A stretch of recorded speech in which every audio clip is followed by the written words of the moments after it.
which would then be delivered to you. Delta's grease pit footprints continued past the molds to a thick door that may have been locked once, but that now bore a telltale slice straight through its center. With the doors themselves hanging at odd angles, I stepped on through, continuing to listen for Delta's voice, for something that might clue me into what lay ahead. Nothing prepped me for the confusion beyond those broken doors. As if taking its cues from a conduit twisted by maniacal minds, the nursery proper hit on the blue light and the mist, but bent it aside, spraying illumination by shattered means, the mist coming from broken pipes. Glass littered the cushioned floor, the same soft padding I'd stepped on after coming to life, and the shard's origins came from all around me. Rather than the clean walls endemic to the hospital, the nursery opted for a visual aesthetic, filling in every line I saw with glass, now reduced to pointed collections and hanging fragments. The transparent protection coated myriad rooms filled with things I couldn't find an immediate answer for. A space to my right, housing red and white blocks taller than me, each one lit up by a glittering status array on its side extended back into darkness. On my left, in a narrower, longer space, what appeared to be an assembly line commenced with a feeding slot near my waist and progressed along a conveyor as mech arms, smaller lights, and instruments by the dozen loomed. What sort of thing would be taking that horrifying ride? Straight back, the nursery at last offered some familiar evidence in several spaces dedicated to cribs. I quick counted 50, held 10 to a room, though many looked damaged. Those still functional lit their tops in Starship's ever-present emerald green, advertising their open status to any child with the misfortune of needing this terrifying place. Why did I feel that creeping unease, that raw alarm from my systems? I'd seen damage before on Starship, places torn apart or blasted beyond their original purpose. Perhaps I had no reference, no understanding for what could cause so much harm in a place meant for raising the most vulnerable children. Surely Katie had not brought her rebel strike here. Had Delta given in to wanton destruction? A sound burst my contemplation, the telltale soft grind as a wheel turned on tile. Among the red and white banks, a nursing mech moved, gliding between the towers, stopping and inspecting the panels, as though unaware I watched it, unaware half its home had been trashed. The nurse mech stopped near a tower and extended a long, thin device into a port on the tower beneath that status array, the screen shifting from 100 meters and monitors to a rapid cycle through strings too long for me to read. Yet, in a flash, the screen settled on one particular line, declaring an optimal match for the queries entered. "What query?" I muttered, stepping closer to the enclosure, crunching glass beneath my feet. Like in the hospital, I pushed aside concern for Delta to focus on the immediate. As much as I worried about the vessel and her disappearance, Delta had proven very capable of annihilating anything she came across. More important now to figure out what might have disconnected the voices from the nursery, and above even that, I wanted to understand what I saw. The tower whirred as the nurse mech confirmed the selection, and a tray popped from the tower bearing a tiny vial. The nurse mech, with another precise twin-pronged appendage, scooped the vial from its tray and turned my way. I froze. The mech had to see me, would be calling some general alarm at the intruder. We stared at each other for a long moment, the nurse mech's soft blue eyes sculpted into its circular face, no doubt designed to elicit calm from human children. "New route defined," the nurse mech said in a voice that sounded like a warm blanket. "For your safety and mine, please remain stationary until I have passed."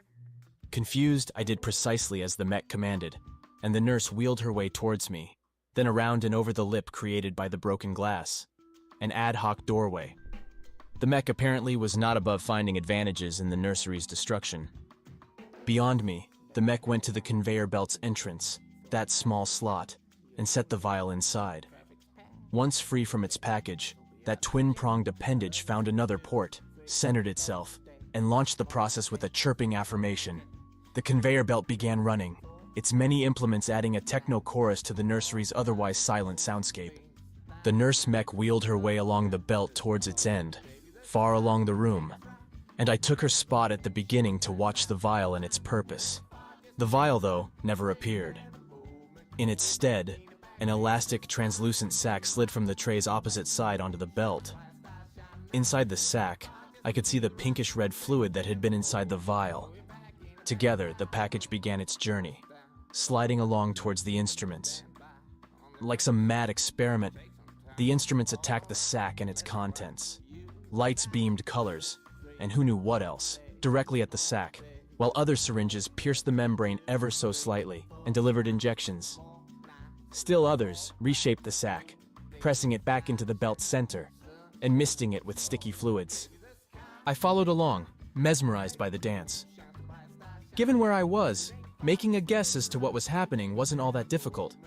And the voices had earlier alluded to Starship's large human embryo storage for future colonization.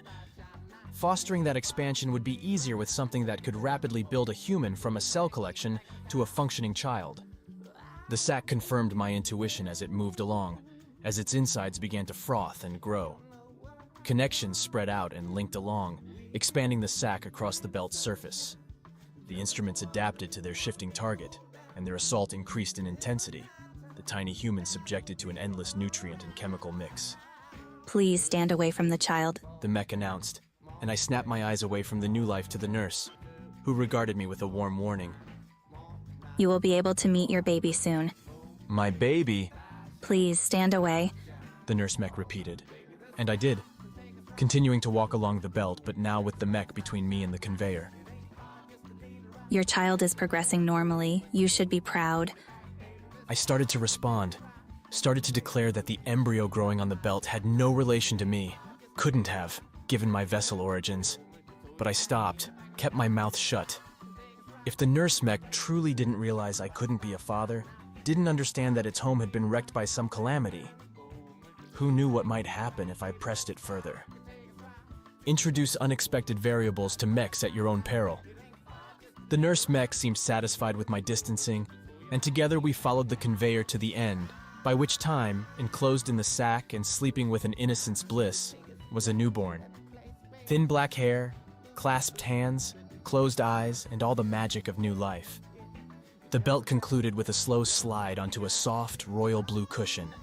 As the baby arrived, glass gates rose up around that cushion, ready to catch any sudden moves. From above, a new light series began, haloing the child in reds, blues, pinks, and greens. A spiraling ring dropped and moved itself along the child from top to bottom, while the nurse mech and I took up positions opposite. The nurse ready to take the child through a now closed, likely soon-to-be open section in the glass wall. When the ring finished, it retreated upwards, leaving the baby sleeping in its sack beneath the soft lights. Across the glass, green numbers appeared alongside categories, projected height, weight, blood type, and many others. All green. Congratulations, a healthy child. The nurse mech said to me before turning back to the enclosure as the numbers continued to appear. Thank you, I said, not quite knowing how to respond. Leo had, perhaps unsurprisingly, not coded fatherhood into my directives. When the numbers finished piling up, they pulled towards the screen's center, right in the middle of the outline marking the doorway through which we'd be grabbing the new baby. As the ratings crashed into the middle, a larger number emerged, above the words, overall assessment. The values, expected IQ, allergies, possible disorders, morphed that number up and down until it settled at a giant green glowing 84. Is that good? I said when the nurse mech didn't immediately react. Unfortunately, your child does not meet our quality standards. The nurse mech replied. I'm sorry, but you will have to try again. What? I asked, because what else could you say to a sentence like that? Your doctor will explain. We encourage you to schedule a new appointment as soon as is practical. I didn't know how to answer that. Didn't know how to respond when the nurse mech extended its twin-pronged implement into a port beneath that glass wall. The light haloing the newborn flashed red. The cushion swung away, and the child dropped. Chapter 31. Objective complete. Mechs didn't come with any respect for life. Precisely how much I or any other mech valued a human, a child, depended on the code zipping along inside our processors. For the nurse, some algorithm had determined, despite the green approval on the glass, that the new-formed baby didn't meet the threshold. My code went in a different direction. As the cushion dropped away, I kicked into action before I'd realized what was happening. I grabbed and threw the nurse mech to the side, rushed forward, and punched through the glass, reaching for the baby. Too slow. My arms too short. I reached and felt empty air. Playing at possibilities, maybe something had stuck, Maybe the baby only went a short way. I climbed into the conveyor belt's end and looked down. A black emptiness, a chute continuing past my sight, and too small for me to crawl into. "Where does it go?" I asked the nurse mech, picking itself up from my toss. "The baby. Where did you send it?" Your assault has been noted. The nurse mech replied, no longer so soft, so warm in her tone. The relevant authorities shall be... "I don't care," I replied. "Answer my question." I am not allowed to say. "Fine." I pulled myself out, further shredding my clothes and scattering glass everywhere. Once again, having synthetic instead of human skin proved so valuable. "I can find out." The nurse mech regarded me with what I'd call skepticism, except her features didn't move. No reason to pay for a motion capture mouth on this machine. I didn't need her to talk to get the truth. The ports I'd used to hack inside her and find out what happened to the baby were visible on the mech's side. As I came closer, though, the nurse retreated, rolling back and away from my reach. Your hostile approach has been noted. The nurse mech said. Please stay away until the authorities arrive. "Hate to be the one to tell you," I said. "There aren't any authorities anymore." Apparently, the nurse didn't have the capacity to understand my assertion, as she kept repeating her line about the imminent authorities as I followed her further into the nursery. I didn't rush. No matter how large the nursery happened to be, the mech's room would run out eventually. As we went, the nursery changed from conception to caring, with rooms dedicated to play spaces, to medical and therapy-oriented chambers. For a moment, the nursery scope confused me. I'd thought this place existed to help newborn human children survive until a family arrived. As we moved along, though, the spaces gave voice to their own reasons to be. Not every child born on Starship had a ready family. Not every child was born at all. From what I'd just seen, the nurse mech could take a bit of stored genetic material and rapid raise it into a living, breathing baby.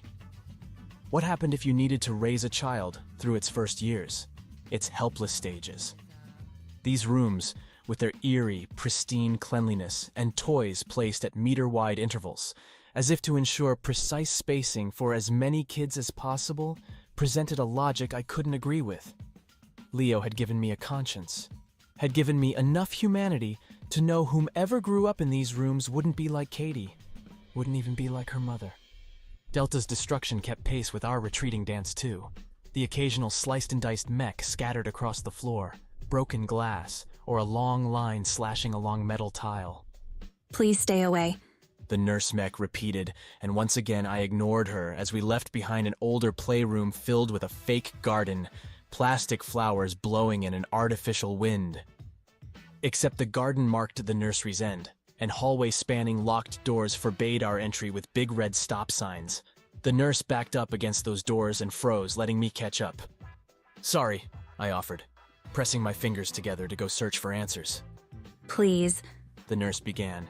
And for a split second, I wondered whether the mech really felt any fear, whether it cared beyond its programming about my approach. Stay away. I didn't complete my musing, because the doors behind the nurse burst open, split down the middle, and thrown outward, mashing the nurse mech and I into, then through, the glass pane walling off the false garden. I flew back, landing on a stiff, strawberry-covered mound, faux dirt flying up and mingling with the glass all over me. Clashing metal overwhelmed the nursery's background hum, and I lifted my head to see Delta facing off with that giant, multi-limbed monster we'd seen with Fountain. The mech stood in its wrecked doorway, sporting slashes across its silver spheres. Delta, picking herself up from where the mech had tossed her, bore her own scratches, and metal glints showed along her arms and stomach, where a gash had sliced away Delta's synthetic skin. It appeared I was late to the party. Not that either Delta or the mech noticed. They broke hard at each other, and at first I thought Delta was running in unarmed. Her fists pumped as she ran, as Delta leaped, and she grabbed what I'd thought was a shorter, sharper limb, yanking it out in a twisting fall back to the ground. Her jagged blade, now removed, drew a slash along the mech's shoulder, sparks flying as the attack severed some wire. I managed to get to my feet in the time Delta did all that, a reflection both on her combat skill and my lack thereof. Delta didn't wait for me to do something else, didn't even know I was there. Instead, she ducked a clumsy swipe from the mech, then threw both hands on her sword's hilt and sliced the monstrous machine in two. A rapid crackling and green bang zapped through the space, fizzling out as it brushed my hair, buzzing my body and standing my synthetic nerves on end. Delta must have hit a battery, and as the sparking smoke cleared away, my vessel friend lay on her back, sword knocked away. Half the mech lay at her feet. But the top half? With what amounted to the thing's beady head? Gone. Delta! I shouted, trampling plastic flowers that sprang right back up in my wake. You all right? Asking a shocked vessel to reply verbally felt kind of stupid, but Delta had been invincible thus far. No way any single mech could bring her down, no matter what strange stuff made up its insides. Delta said nothing till I came up to her, till I saw the hard scoring along her outfit, the charred bits along her already damaged hair. The synthetic skin along her hands, along the cuts she'd suffered, had turned black and red. Not good. You're late. Delta said, popping her eyes open and locking onto mine. Too late. You're dying? For the fight, you missed it. My hopes at ever understanding Delta's humor died then. I think I caught the best part, I replied, reaching to help Delta up. That was a great move. The one that nearly killed me? Delta said, taking my offered hand and letting me pull her to a grudging stand. I mean, you almost killed that thing. I threw a worried look beyond those damaged doors. Should have, really. I haven't seen a mech designed to survive a swing like yours. It's not dead? Delta asked, following my look. Where did it go? Back there? Delta growled, picked up her sword from the ground. I'm going to need a fix after this. You and me both. You? Delta gave me a once-over. What's wrong with you? Inside, I said, thinking of Katie, who hadn't yet reappeared, hadn't made any contact. It's a long story. Then it can wait. I didn't argue, and together Delta, lagging a little behind her usual murder momentum, and I went through the broken doors into the nursery's guts. As for the nurse mech that I'd planned on interrogating, it lay in pieces near that false garden. If its systems were still active, I could try a hack later. The mech wouldn't be moving anywhere. If the nursery had made some concession to family friendliness before, with its playrooms and happier colors, these big doors marked that plan's end. Delta and I entered a darker space, with broader confines lit by soft red glows, matching, I noticed, the striping on the cell storage banks from the entrance. The red outlined a multi-leveled space, rising up and sinking below us for a story apiece. The borders not simple metal walls, but, instead, computer panels mixed in with charging stations for the nursery's mechs. I counted 10 nurse mechs on our level alone, sitting silent in their stations like statues, as Delta led me to the room's center, where a flat escalator set hummed its continuous rounds between levels. With every step large enough for a nurse mech's trundle to fit, the escalator looked like a metal water wheel, churning invisible air currents. Do you know what they're doing here? I asked, as Delta looked up and down, no doubt hunting for the missing half that had escaped her sword minutes ago. They raise human children, Delta said, as if reading from a label. She held her blade in both hands, sticking its point into the floor at her feet as she looked around. That's why it's called a nursery, is it not? They're destroying the children, I replied, not raising them. I watched a nurse mech go through the whole process, watched the program state the child was viable, and then the mech ditched the baby. I'd intended my words to have some effect on Delta, inspire her to rage maybe, horror, but the vessel didn't flinch. Hello? I asked. Did you hear what I said? What am I supposed to do about it, Gamma? Delta replied. I didn't have a great answer ready. I supposed a human might have been searching for companionship with the question, to get Delta to echo and confirm my own disgusted feelings about what was happening. I don't know. But I wasn't human, and now that might prove to be an advantage. Delta had her focus on the creature, but I could turn back to the mission, find the broken connection, bring the voices into play. Perhaps Leo could figure out what had turned the nursery so far against its own goals. Perhaps he could fix it. I'm going to find the terminal for the voices, I said. Watch my back. Done. Well, if Delta couldn't provide much moral comfort, at least she'd keep me alive. I took a slow walk along our level, confirmed my mech count. The monitors along here provided static, live views of the nursery beds, though they were all empty now. In the past, humans might have stayed on this level, observing babies in their baskets. Now every screen flickering to life as I turned my eyes to it in the dim red glow showed a white mattress, a glass border, and nothing else. Anything? Delta asked as I made my way back to her. Not on this level, I replied, and would have asked why she hadn't moved a muscle, until I realized that muscles were precisely why she'd been standing still. Driving her sword into the floor hadn't been some power move. Rather, Delta leaned on the blade, ever so slightly, while her synthetic skin went to work. It couldn't repair the damage done to Delta's metal bones, but the protective biogel could regrow its way along Delta's body, and those charred bits, the exposed circuits, vanished as Delta's skin did its work. Feeling better? I asked, a little embarrassed I hadn't brought it up sooner. Blame my empathy difficulties on Leo. That thing was different. Delta said, never once letting her eyes rest on me for more than a second. It didn't fight me like Fountain, like a mech that had been programmed to deal with aggression. What do you mean?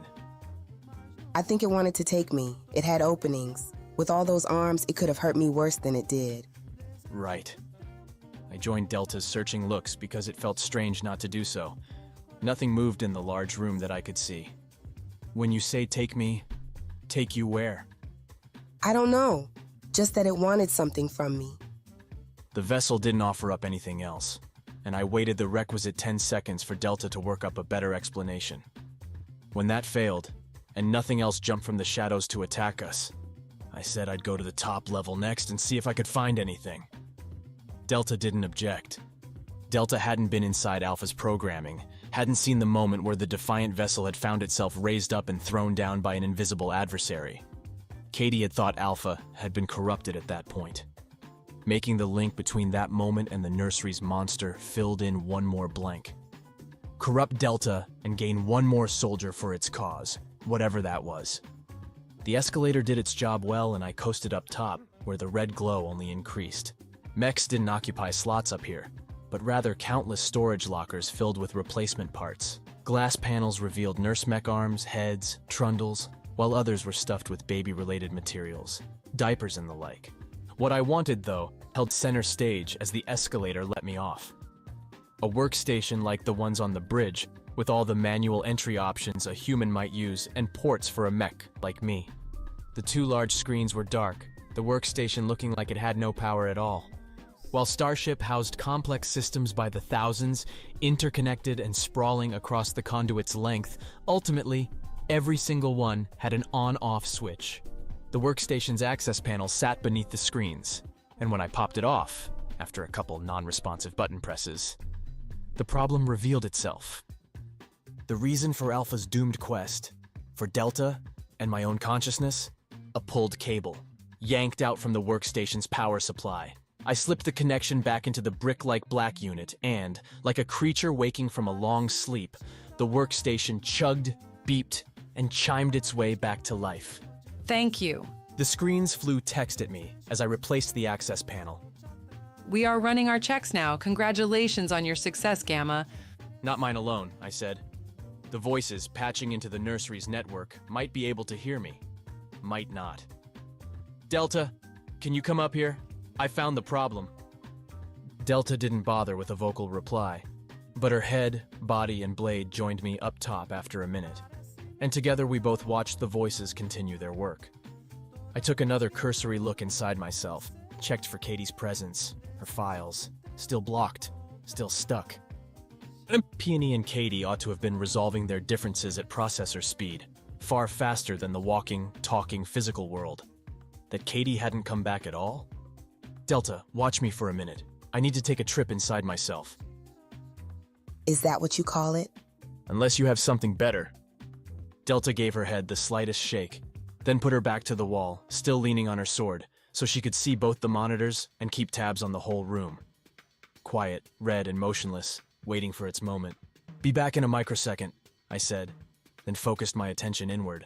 My pearly floor, crystal-ceilinged realm felt more like home than the physical world, and even though there wasn't any air to suck into my non-existent lungs, I took a long breath as soon as I formed up inside my digital space.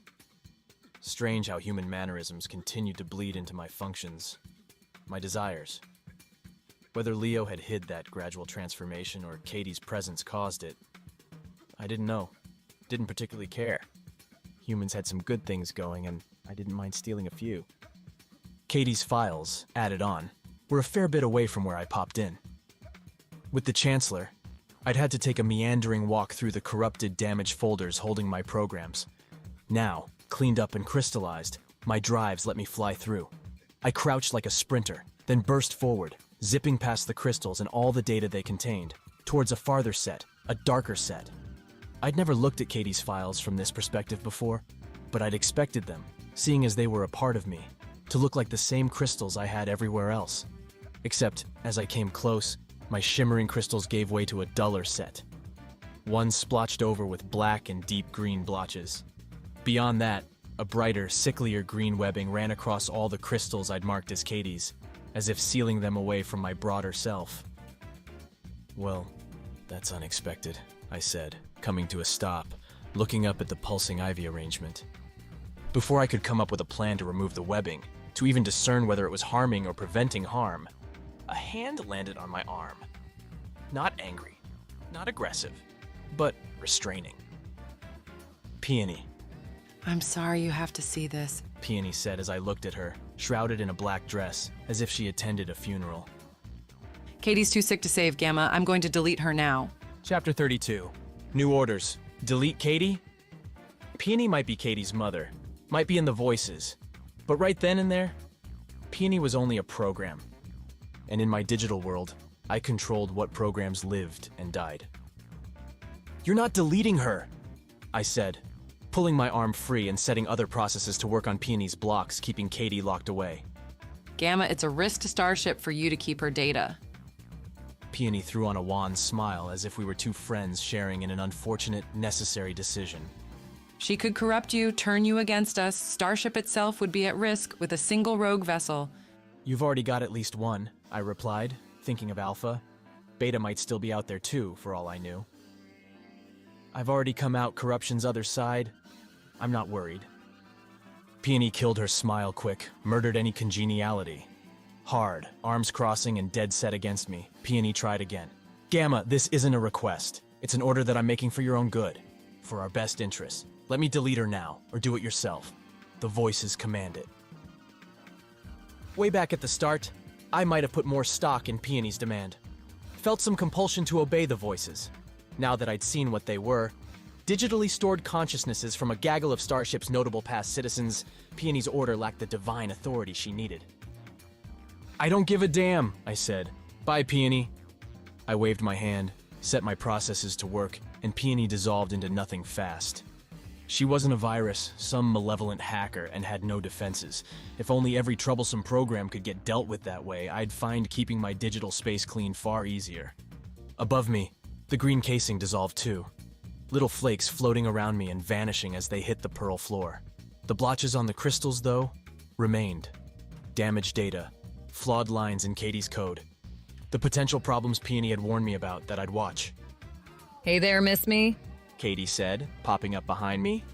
Potential problems that I'd live with for that sarcastic smile, that spearmint hair. You know, I replied. I did, and I'd love to catch up, but we're in a mess outside. Color me surprised. Katie said, and she did, turning her skin a bright yellow pink. I laughed, closed my eyes, and warped out, to stand back in the nursery's red-black light. Delta had her eyes on the console, watching the words scrolling on the monitors like they were the most important things in existence. What do they want? I asked. To destroy this place. Delta replied in her matter-of-fact manner. The voices say the nursery cannot be salvaged. What? I said. What does that even mean? I told them your story, about the child the mech threw away. Delta stood back from the screens, put her hands on her blade. The voices believe, without working mechs, the nursery is lost. That Starship's future lies in their guidance, not in a new generation. They would save any future children the harm by destroying them now. That's ridiculous. I pointed down the escalator to the middle level with its unactivated mechs. There's nurse mechs all over down there. We could reprogram them, fix the issue. Delta followed my look for a long moment, then tilted her head back and shut her eyes. A respite, and I gave it to her while I tried to figure out why the voices had turned. Sure, the nursery had been damaged, but the cell banks looked in good shape. Even if some had been lost, surely that wasn't reason enough to scrap any chance at human life returning to Starship? Let me talk to them, I said. But as I started towards the workstation, Delta's eyes snapped back open, and her blade went up, point at my chest. "What are you doing?" Peony closed the conversation. Delta said, locking eyes with me now, steel blue against that red glow looking terrifying. She said you were corrupted, that you would be dangerous to both Starship and myself. I stepped back, gave myself a little room between my skin and that sword's jagged point. "Peony's after her own ends," I said. "What did Leo say?" Nothing. The others barely spoke. My mother's making her play. Katie said, popping in next to me. It's how she always works. Gets inside the power circle and redraws it till she's the only one that's left. Gamma, she attacked me in here and she's good. She's been rewriting her own code, getting more effective, more dangerous. Something to worry about later, maybe, after Delta had her blade away from my face. "Who do you trust?" I asked the vessel. "Me, who's been with you this whole way, or the voices?" Have you been with me? Delta said, advancing for every step I retreated. When I chased Alpha, you ran the other way. In the hospital, with enemies everywhere, you found a lift and vanished. When you found the nursery, you didn't come running for me, but watched a routine. Those were the most words I'd ever heard Delta speak in one go before, and I realized why. She cared, at least a little.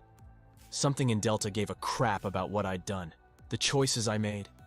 Even here, as Delta contemplated murdering me, knowing she'd be sad about it warmed my cold mechanical heart.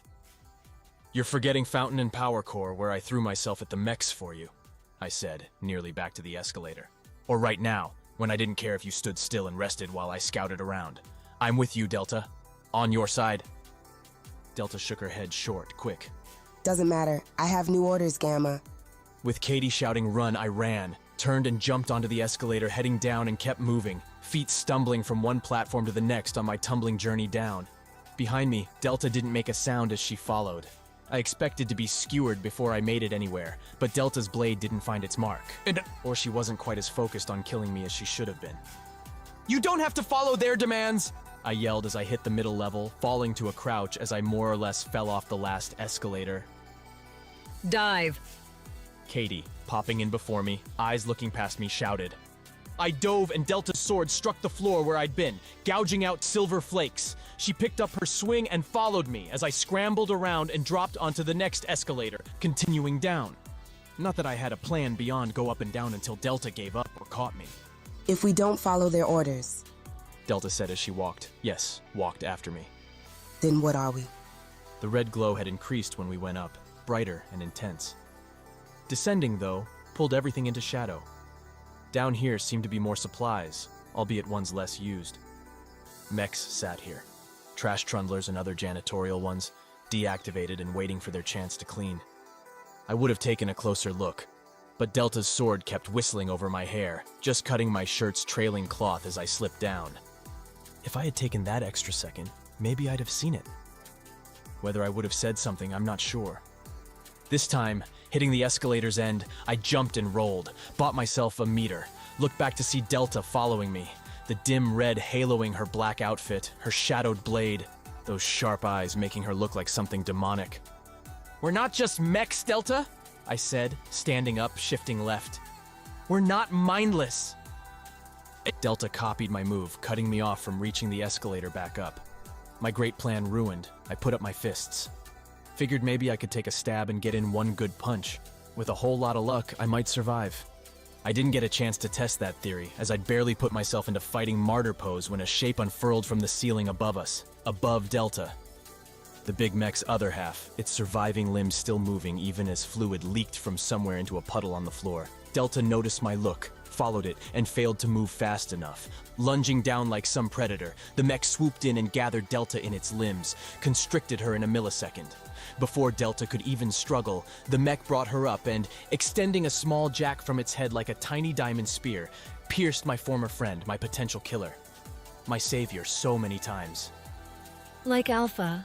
Katie murmured next to me. What? We saw this. Katie said. When we were in Alpha's core, we saw him get lifted up like this, and then he changed. We knew he made it here, but... Delta getting corrupted hit me hard. Alpha had been bad enough. With his conniving mech takeovers and insidious viruses, Delta wouldn't need those measures. She could simply destroy, slash, and burn anything that stood in her way. We wouldn't survive, but neither would Starship. At least, nothing the nursery's head mech didn't want alive. And given what I'd seen with the baby, the ugly mech wouldn't make for a good leader. Only have one option, I said. It's not a good one. We never get that lucky! I ran straight towards the damned half-sawed mech and the vessel that had been trying to kill me a hot second earlier, threw my fingers together to form the jack, and jumped. In the near dark, I had to guess at my aim, but thankfully Leo had given the vessels ports in the same places, behind our ears. The big mech didn't move much when I crashed into it, when I, clinging to its limbs, climbed to where I could see its jack plugged in behind Delta's right ear. I went for her left, our strange trio hugging in Starship's dark depths and about to be reunited in Delta's digital world. The transitions kept getting easier, blinking between reality and a virtual construct. I'm not sure whether that meant I was becoming more at home in digital space, or better attuned to the physical. As essentially an electrical product, what was my real home? Did I... Hey, pay attention. Katie said and snapped me into the bizarre place that Delta apparently called home. We stood on a floating amber rock, maybe 5 meters across, and pitted as if someone had been using its surface for target practice. Above and around us, more rocks orbited, all strung together by massive blue lightning cords. Beyond the rocks, the nursery's deep red glow pervaded, pulsing from all around, as if we'd fallen into some netherworld dance party. This is weird, I said. Once again, Delta does things way cooler than you. Katie said, walking to the edge and peering over. Looks like these keep on going. In my world, there weren't random noises, weren't breezes. But in Delta's infinite rock column, the blue cords crackled and random gusts hit Katie, and I like a trash mech's trundling charge. One blow pushed Katie back from her edge, and I moved to catch her only to see Katie's outfit shift into a suit like Delta's real-world kit. Blue, black, and badass. Katie's new boots dug into the rock and she threw a grin at me. Delta's given us permissions, Gamma. She must not hate you that much. Like having an epiphany, I found digital threads at my beck and call. Like in my own space, I could bend gravity, my own shape, anything really, to my will. Delta risked a lot giving Katie and I this much power. We could overwrite her memories, rewrite her programming. Change her to ignore the voices, I said, and Katie nodded. Maybe it's not an accident. Katie replied. Maybe she wants you to. A splitting shout broke from both far away and so close my ears rang and I dropped to my knees. My system scrambled for a moment. Delta's scream, no doubt, and from above, shaking my head. Unnecessary, but it made me feel better. As I stood back up, I pointed above. Think there's other things to worry about first, I said. Let's go. Like the superheroes in the librarian stories, Katie and I leapt from one rock to the next, soaring high and landing with soft crunches before leaping on. Every jump brought us higher, brought us to more rocks. We moved faster, barely pausing between leaps, but still the rocks and their blue chains went on and on. Delta screamed again, still sounding like it came from above. I stopped. Katie waited. What are you doing? You're not tired? An impossibility in here, but I shook my head anyway. We're not getting anywhere this way, I said. We've jumped up 100 rocks by now and we're no closer. You don't know that. True, but I have a different idea, I said. We have permissions. Let's use them. Katie seemed confused, her sparks tossing golden question marks around her head. Rather than answering, I placed my hand on the rocky ground and called up a very particular routine, one that I'd programmed after Alpha's assault. The little program shot from my fingers into the rock and spread throughout Delta's systems faster than Katie and I could jump anywhere. What did you do? Watch. The rocks shimmered around us, their edges fading away. The red glow flickered and faded to a soft, dead white. The fading continued until Katie and I stood on nothing at all, adrift in Delta's digital domain. You're searching. Smart. A good filter can work wonders, I replied. With literal nothingness around us, Delta's constructs vanished as I removed their criteria from what Katie and I could see, could interact with. Just as we couldn't see particles or grasp the entire cosmos in our physical bodies, I limited what we could perceive in Delta's digital one. I've scrubbed everything away, I said. Are you ready? Gamma, I never thought you'd ask. Let's destroy the sucker. I adjusted my filter program to look for two things: intruders and hosts. The gray-white void around us rippled, and I noted how strange it felt to be standing on nothing, feeling nothing, hearing nothing, seeing only Katie. The mech appeared first, monstrous and in full flavor. It towered over Katie and I, with its limbs, hundreds, far more than it ever had in reality, collapsing around some small form in its middle. The filter caught up with Delta and she popped in, surrounded by stabbing, ripping assaults tearing away at her digital consciousness. Alpha had been broken by this creature, caught in its sinister embrace just as Delta was here. Alpha had been alone. Delta had us. "I break her free, you rescue!" I threw Katie's way and didn't wait for a response. Nice plan. Katie shouted after me as I leapt into the air, launching with those same super muscles at Delta's struggling form. The mech saw me coming, redirected a few dozen claws my way. I adjusted the filter on the fly, tried to erase the limbs. They flickered, they remained. They caught me and held me fast. How? I tried to puzzle it even as I worked my arms towards freedom, swung my head side to side to dodge incoming, shiny steel death. My filter hadn't affected the mech at all. I could control whether or not I could see it, but couldn't alter the mech itself. Damn it! I ducked forward, causing a particularly nasty 5-pronged claw to launch overhead. The mech responded to my trick by curling that claw back, slamming into my neck and driving me down towards that infinite gray. Delta had given us permissions for her world, her programs. The mech had done no such thing. A golden line slashed over me, and the mech's weight vanished. Like someone pulling a taut string, I stopped myself, looked at Katie, and caught her wink. Looked like you might need some help. Katie said, sending more golden bolts from her hands. Looked like you were right. I flipped myself over in time to see Katie's shots hammer home into the mech, each one blowing limbs apart, cutting closer to Delta. Cover me. Again? As many times as it takes. Chapter 33. Moment to moment?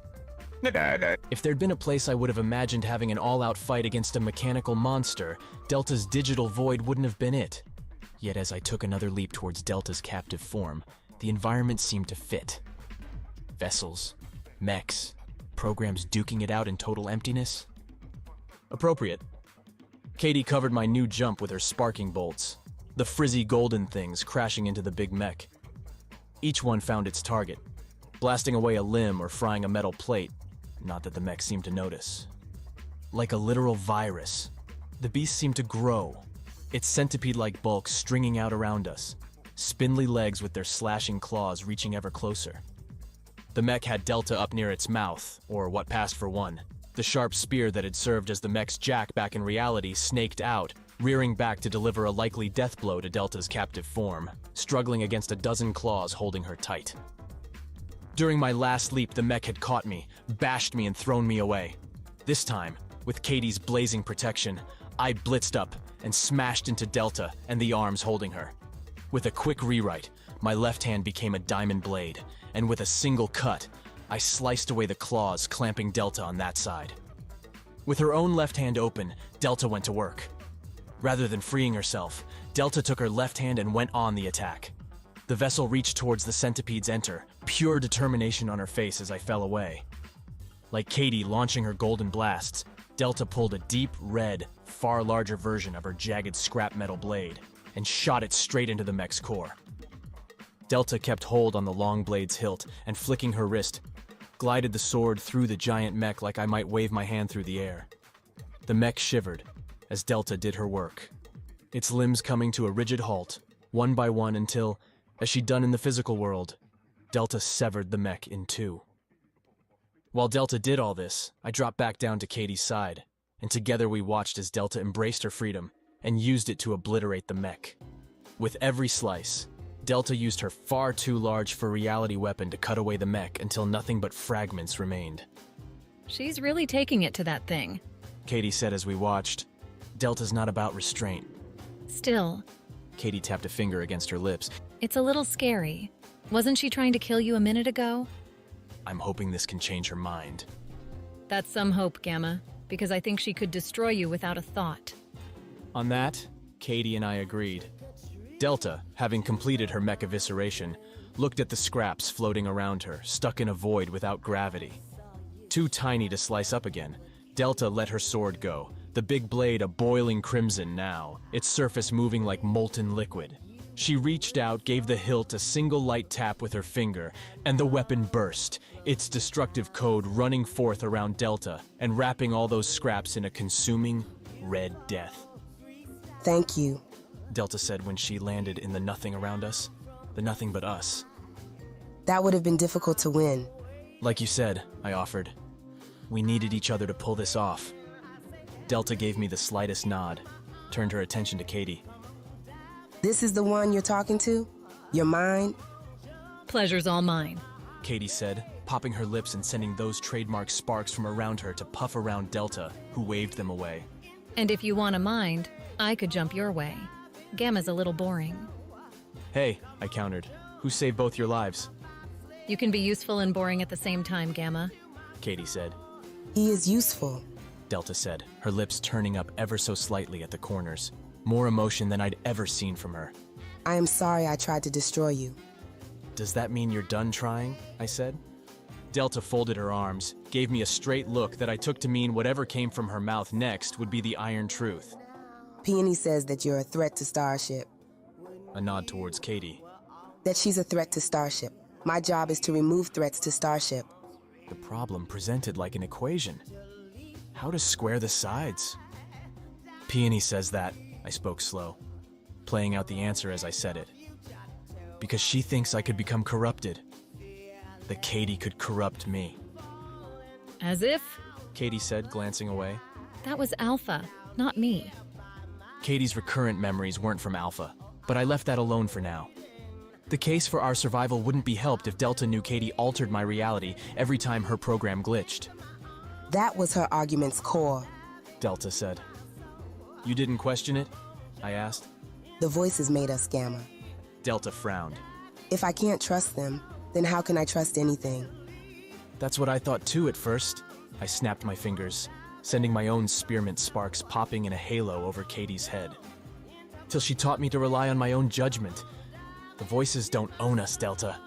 We can choose for ourselves. Never thought I'd hear a mech say those words. Katie muttered. Whole new world. Delta ignored her, kept her eyes on me. I couldn't tell if she planned to destroy me, hug me, or invite Katie and I into a deep discussion about Starship's decorative styles. Get out, Delta said finally. please. I hesitated. Not because I wanted to push Delta, but because outside, back in that physical world, Delta would have every advantage over me. I'd be toast. In here, with Katie next to me and a programming plethora at my digital fingertips, I could knock Delta out. Shift her systems into a more placid state. Pacify my friend. Gamma. Either you trust her or you don't. Make the call. Point taken, but self-preservation, even for mechs like me, was a powerful motivator. Do you trust me? I said to Delta. Because I trust you. If you trust me, then do what I'm telling you. Get out. At some point, everyone has to make a leap. I'd learned that much from the librarian's stories. You come to that chasm where you can't turn back. You have to jump and hope. I felt like I'd reached that point now, and staying back, giving in to fear would keep me in Delta's domain. Would break any possible bond we had, and throw her and I into a fight for Delta's soul. So I did what humans do, stuck out my hand towards Delta, who looked at my fingers like they might turn into snakes and bite her. Katie rolled her eyes. What are you doing? Shake it, I said. Shake what? My hand. How? Katie had destroyed the librarian within a few hours of me meeting him. I hadn't even learned the man's real name. Yet within that time, the man had dumped story after story into my drives that I'd read while wandering Starship's conduit. I'd thought the main value in those tales came from their themes, their heroes and their quests, and how they broke life into moral lines. But no. The real value came in the moment-to-moment rituals most mechs never knew. The little things that bind humans to one another. Step by halting step, I walked Delta through shaking my hand. Her grip started tentative, finished steel, and I had to remind her to let go, lest she pull my wrist from its socket. Sorry. Delta offered as I wrenched my hand free. First time. You shook. That's what matters. We're bound now. I replied, then sent that same hand reaching for Katie, who did not need instructions to take it. See you on the outside. The pop back to reality, to that dim red glow in the split mech's wreckage, came both instantly and with long-lasting impact. Every transition came easier, and everyone carried with it a fragment of where I'd been. Like traveling to Starship's various zones, I'd taken away a lesson from Delta's rock-strewn home. Don't complicate things. Delta's complex file structure would have had us hopping from one rock to another for who knew how long without my filter. The long pearl plane I called home? Easy to spot an intruder, easy for the help to find me. You do know that shaking hands isn't really binding, right?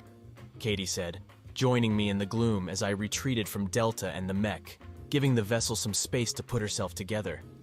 There's no magic or anything in it. But in the stories it always works? Stories, Gamma, are stories.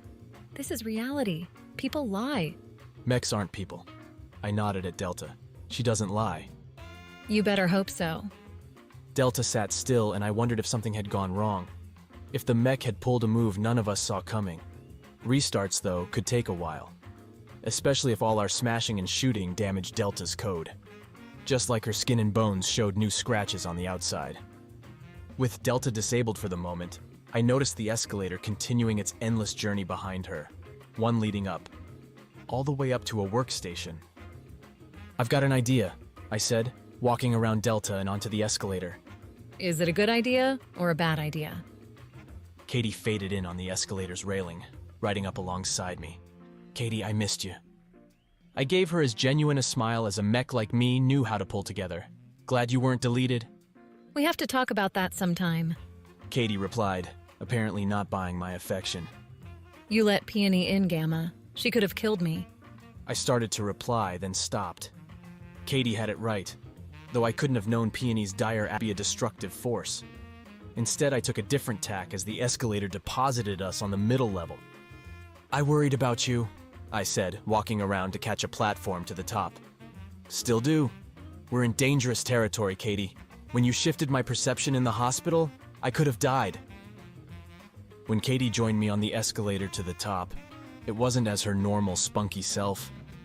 Instead, the Katie on the platform with me looked thin and sickly, just the way I'd seen her in the memory, under a hospital bed's covers, and being wheeled to who knew what end. I told you, Gamma. I can't control everything about me. Katie said, her voice tight and withered. I'm a mind, not a mech. Packed with faults. I understand. Not really, you don't. Katie closed in on herself, sat folding her arms and legs up. My mother showed me what I couldn't access, the memories I couldn't see. The escalator hit the top level and I stepped off. The workstation sat not far away, waiting, but I couldn't go to it. Not yet. What were they? I asked when Katie didn't continue. She sat at the escalator's edge, the platform sliding away beneath her, looking into the red. For all the time I'd known Katie, I'd treated her as an evolving enigma. At first she'd been a mystery, then a partner, then a danger, and finally a friend. Only now I saw her as a human, with all their frailty, all their faults, and all their possibility. I never left that hospital, Gamma. I'd been injured, but more than that, I couldn't find the motivation to keep going. Back then, every cause I'd worked for had ended in failure. My friends, the ones struggling against the voices, were either dead or about to be shot out the airlock. I'm sorry. What else was there to say? Don't be. I made those choices. The consequences came because I wasn't good enough. Not smart enough, not strong enough. Once my mom realized I wasn't going to come back, she turned me into this. Silence. I'm glad she did, I offered, sitting next to Katie. Without you, I wouldn't have made it very far. Katie snorted. Without me, you wouldn't have made it out of Leo's lab. Hey! But Katie had fallen into that relieved, post-confessional laughter that set my digital heart at ease. Katie might be hurt, might be suffering, but she was still my friend and I hers. We weren't alone on this metal hulk hurtling through the stars, and that counted for something. So why'd you come up here anyway? Katie said, using her arm to wipe away her nose, her eyes. Just to talk to me. Actually, it's about your mother. That's even worse. I stood up, turned back to the workstation. I don't think she's going to like what I'm about to do. Which is, Watch. The first mission I'd been given, way back then. Reconnect the nursery. Give the voices access to all the potential humans sitting in Starship's cold storage. The virtual minds owning the present wanted the future too. Except they'd found it lacking, told Delta to destroy it. I couldn't get the baby out of my memory.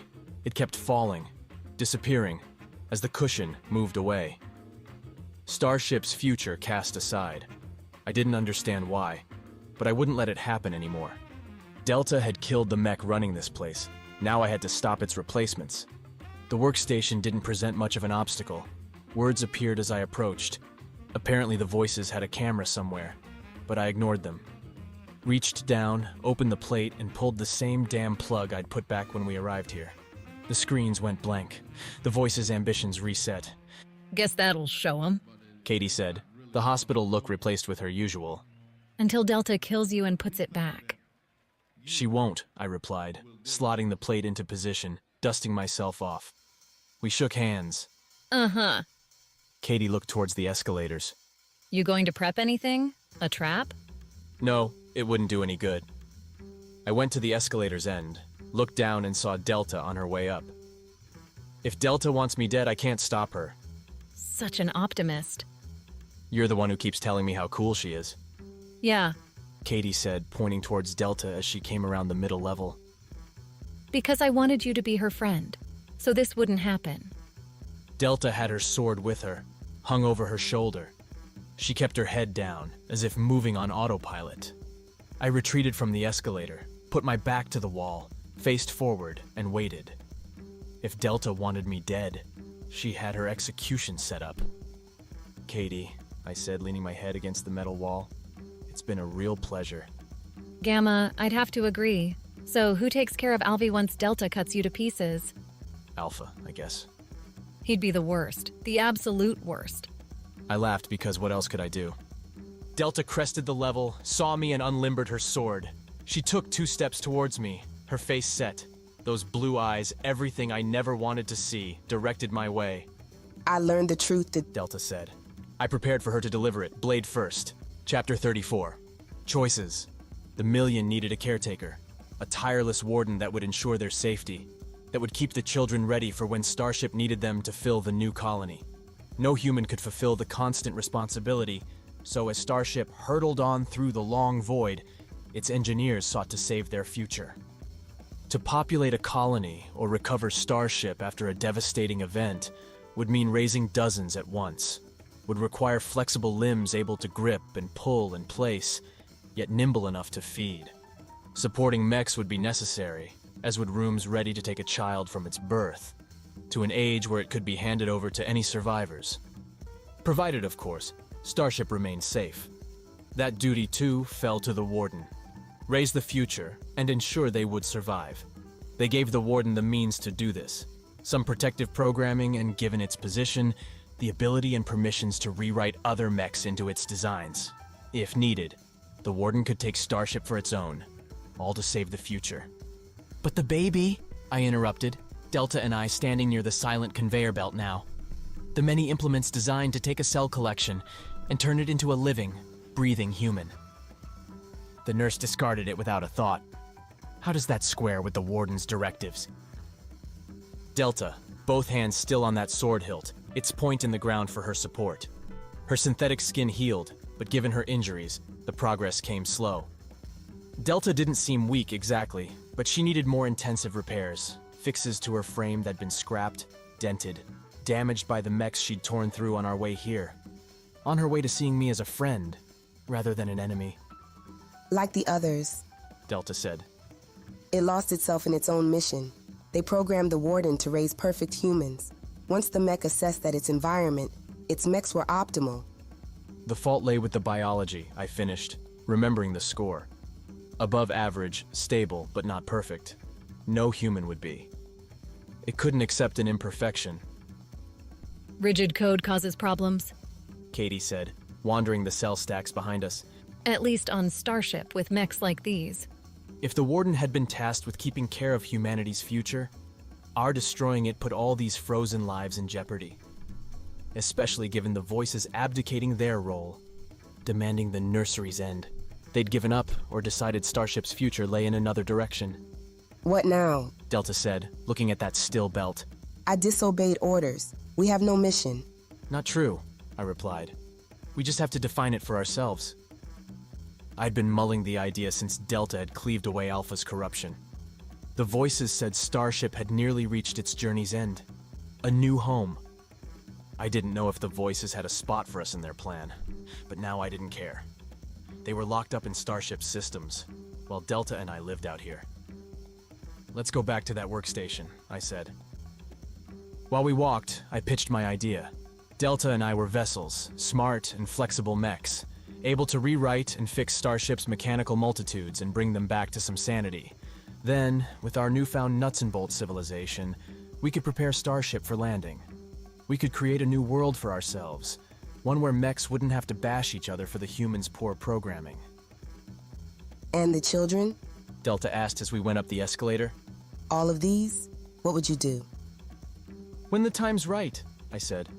We bring them out, raise them the right way, alongside us, as equals and partners, rather than masters. It's an idea. Do you have a better one? No. Sometimes Delta could be maddening with her simple replies, her dry words. Nevertheless, I could be patient. Now that she wasn't going to slice me apart, what else was she going to do? We were stuck on Starship and... It's blinking. Delta said as I plugged the workstation back in. The voices, I bet. Wrong! Volt's voice boomed from the speakers, crackling and clearly happy for some reason. Saw the power shifts coming from the nursery and figured you two had made it. The mech's black lightning bolt face hovered into view on the screen. I gave Volt the rundown on what had happened, with the old mech cackling throughout, as though our near-death adventure was the best story he'd heard in a long time. Now, you've done a hell of a job there, Volt said when I'd finished. But before you get too excited, there's someone you ought to meet. Someone who's got a big surprise waiting for you. Who? Delta asked. Don't think she'd want me to ruin the moment, but seeing as she needs your help, I don't really give a damn. You mentioned that human kid? The one that vanished? Every hole on Starship leads somewhere, Gamma. Are you saying that baby's still alive? I asked, leaning in towards the picture, as if that would bring me closer to that disappearing child. I'm saying it might not be if you don't get moving. The voices aren't the only one that want Starship for themselves. You want to save that kid, then you have to find Beta, and fast. How do we find her? Follow the baby, but don't take too long, or you're not going to have much to find. Volt popped off, leaving Delta and I in that red glow. Starship's ever-present hum in the background, reminding us every second that we stood inside a massive churning machine, one speeding towards a target, a home that would belong to whomever controlled Starship when it landed. You said you wanted new orders? I put my hand on Delta's shoulder. Sounds like we have some. Delta shook her head. Not orders, a choice. Think about Alpha. What if Beta's corrupted like him? But what if she's not? I said. Who knows how many children the Warden lost? If Beta has them, we have to try and find her. Because you want to save the humans? Katie, standing behind Delta, watched with sparks popping around her spearmint hair, imperfectly perfect. Because a human saved me. This is the end of The Farthest Star, The Far Horizons Book 1 by A.R. Knight. Text copyright 2020, all rights reserved. To find more of our books, check out www.blackkeybooks.com. Thanks for listening.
não mata o homem, coitado não dorme mais.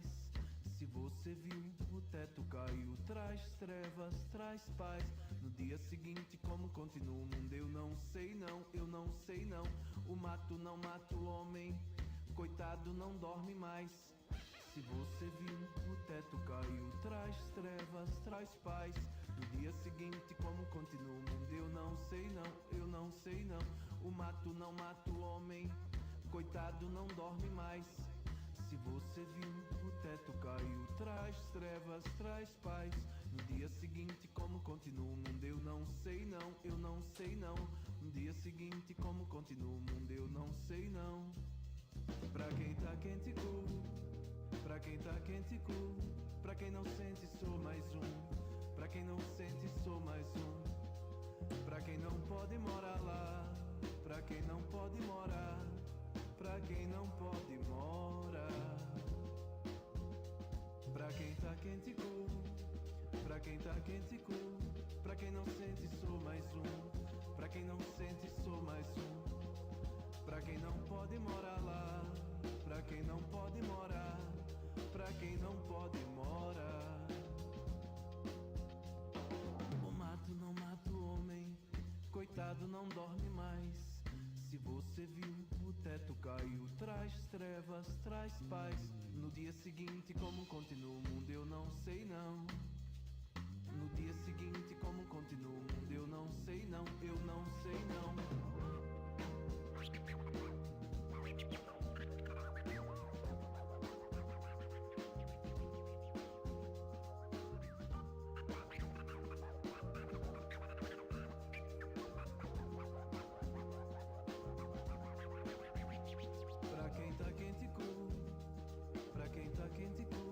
Pra quem não sente, sou mais um. Pra quem não sente, sou mais um.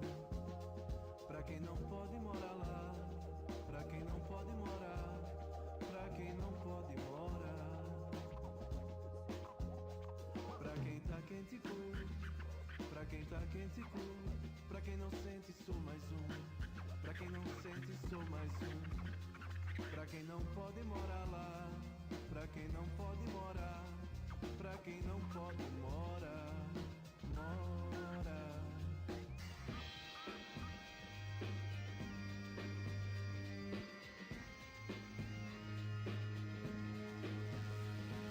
O mato não mata o homem, coitado não dorme mais. Se você viu, o teto caiu, traz treva, traz paz. No dia seguinte, como continua o mundo, eu não sei não. No dia seguinte, como continua o mundo, eu não sei não, eu não sei não. Pra quem tá quente, pra quem tá quente, pra quem não sente, sou mais um. Pra quem não sente, sou mais um. Pra quem não pode morar lá, pra quem não pode morar, pra quem não pode morar.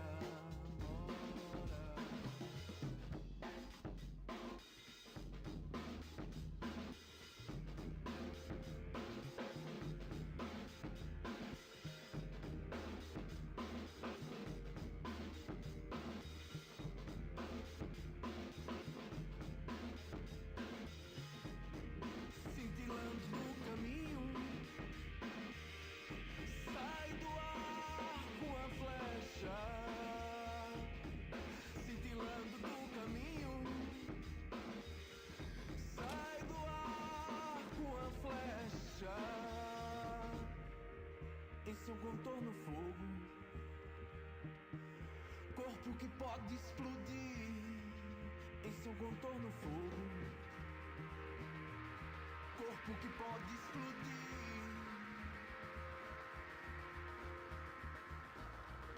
Cintilando do caminho, sai do ar com a flecha.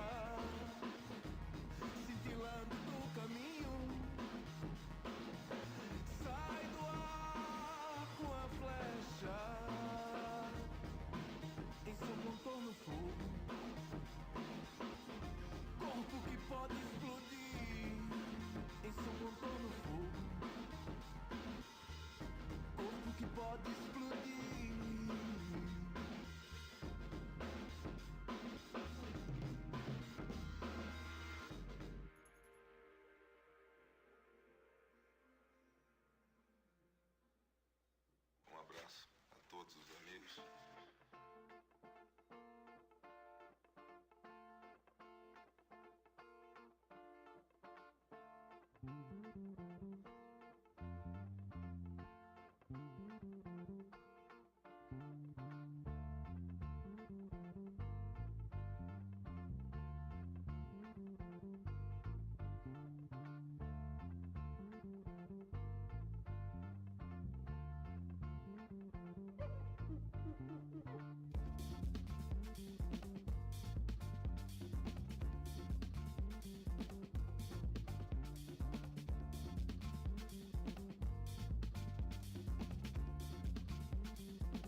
açaí para um sorvete.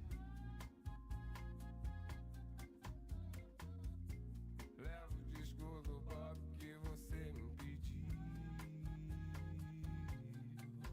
E aí, a gente vai passear. E aí, a gente vai namorar. E depois, e depois, e depois.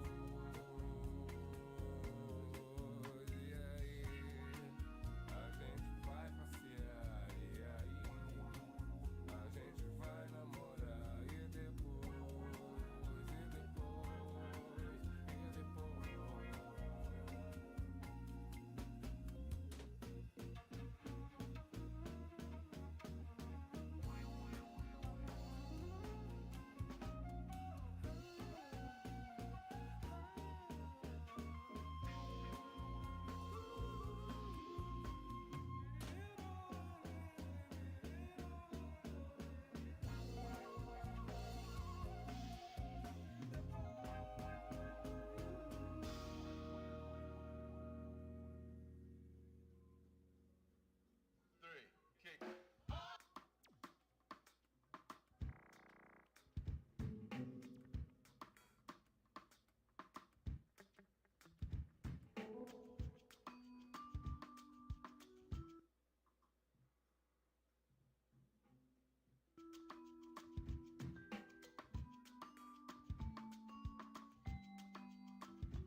Baby, pack a bag and get ready.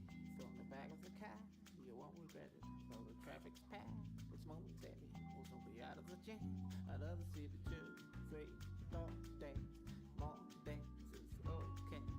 2, 3, 4 nights, more nights is alright. Moonbeams, starshine, sunshine is alright. Baby, the sky can take us right to a place where the moon shines, the bright stars shine at night. It ain't far, just a little ride. We'll take us there in a moment, so we're back in the back, baby. The sky can take us right to a place where the moon shines, the bright stars shine at night. It ain't far, just a little ride. We'll take us there in a moment, so we're back in the back of the car. Stressed down for a while, stand by on the countryside. Take some time off, alright. Let's ride, you and I. 2, 3, 4 days, more days is okay. 2, 3, 4 nights, more nights is alright. Moonbeams, starshine, sunshine is alright. Baby, the sky can take us right to a place where the moon shines, the bright stars shine at night. It ain't far, just a little ride. We'll take us there in a moment, so we're back in the back, baby. The sky can take us right to a place where the moon shines, the bright stars shine at night. It ain't far, just a little ride. We'll take us there in a moment, so we're back in the back of the car. I want to be there with you. You know what I wanna do. We can play in the sunshine, jump in the water if you wanna be cooled down. And in the night time, stars will be all around. 2, 3, 4 days, more days is okay. 2, 3, 4 nights, more nights than 4 nights. Moonbeams, starshine, sunshine is alright. Baby, the sky can take us right to a place where the moon shines, the bright stars shine at night. It ain't hard, just a little ride. We'll take us there in a moment, so we're back in the back, baby. The sky can take us right to a place where the moon shines, the bright stars shine at night. It ain't far, just a little ride. We'll take us there in a moment, so we're back in the back of the car. The sky can take us right to a place where the moon shines, the bright stars shine at night. It ain't far, just a little ride. We'll take us there in a moment, so we're back in the back, baby. The sky can take us right to the place where the moon shines, the bright stars shine at night. It ain't far, just a little ride. We'll take us there in a moment, so you're back in the back of the car. We'll take us right to that place, baby.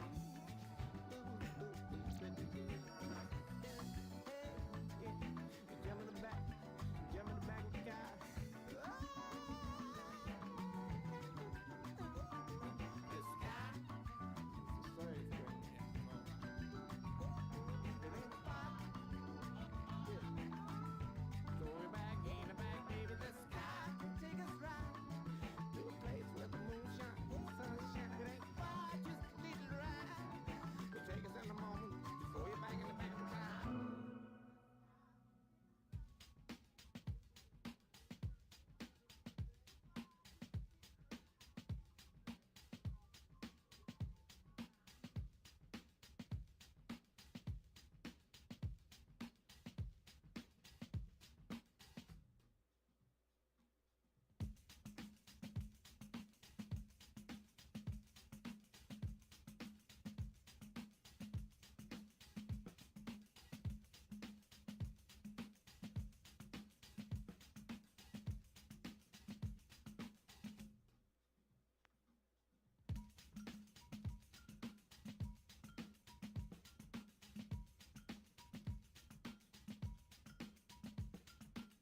Vivos com os ancestrais negreiras, mas Salado Caribe,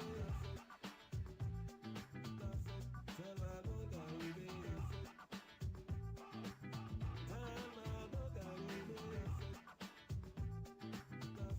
Salado Caribe, de África, de África, de África, de África.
Parece mentira, mas não é. Toda vez que eu lembro de você, desejo que o tempo volte atrás, pra ter coragem de te oferecer.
The Black Ship, Chapter 1. Flying a garbage ship wasn't the sort of thing a cadet imagined himself doing at the academy. No, those fantasies usually involved a shiny new ship and a grand space battle that the cadets were the dashing heroes of. Of course, those fantasies were reserved for the cadets from the nobility. For a commoner, they would always be just that, fantasies.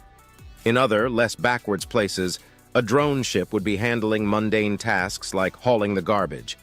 Here in the Principality, however, people like Wyatt were the drones. The job itself wasn't that bad. There was no smell, as Wyatt rarely had to exit his cockpit. He just flew towards the inhospitable rock that had been colonized for the sole purpose of turning garbage like his into useful compost, dropped off his container of bio-waste, and went back to his space station for more. He had done this for the past 2 years now. Not once in all that time had anything remotely interesting happened to Wyatt. He had assumed that trend would hold today, but then his sensors started beeping. Warp signatures detected rang the crackly voice of his ship's archaic computer. Warp signatures? Out here? The Principality was a backwater. Wyatt's post was a backwater of that backwater. For something other than a garbage ship to be flying in the same system as him, and at warp no less, something was going on. Wyatt hit the switch for the external cameras, something he never had any reason to do. "Computer, can you get a visual of the vessel?" Affirmative. Wyatt's screen lit up and he saw a small but familiar outline. "Magnify image." The outline grew, and Wyatt immediately knew why he recognized it. "That's the Royal Yacht!" He was barely able to finish the sentence before his heart sank into his feet as he saw an explosion go off just a handful of kilometers away from the Royal Yacht. The yacht had its point defense systems online, which meant that it was under attack. Someone was attacking the royal family. "Computer, get me a visual on the other vessel." Unable to comply. No other heat signatures detected. "What?" "Computer, track the trajectory of the missiles back to their source." The old computer was painfully slow in performing the tasks, but eventually it chimed calculations complete. "Display visual and magnify." It was difficult to see at first. It was black as the void, and only visible when you noticed the system's red dwarf's light faintly reflecting off of it. The ship was quite some distance away, and his ship's external camera was ancient, so he could barely make out an outline of what appeared to be a Corvette-sized warship. Its silhouette was vaguely in the shape of an arrowhead, with 2 almost invisible lights coming out its back end. Presumably its engines.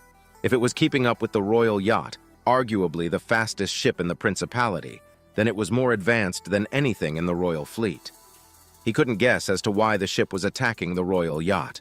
"Computer, track that ship." Understood. Wyatt tried to calm the space station, but the black ship was jamming transmissions. He wasn't in much of a position to help. His ship was essentially just a cockpit with oversized engines. Its sole purpose was to mag-lock itself to the back of cargo containers and carry them to a destination.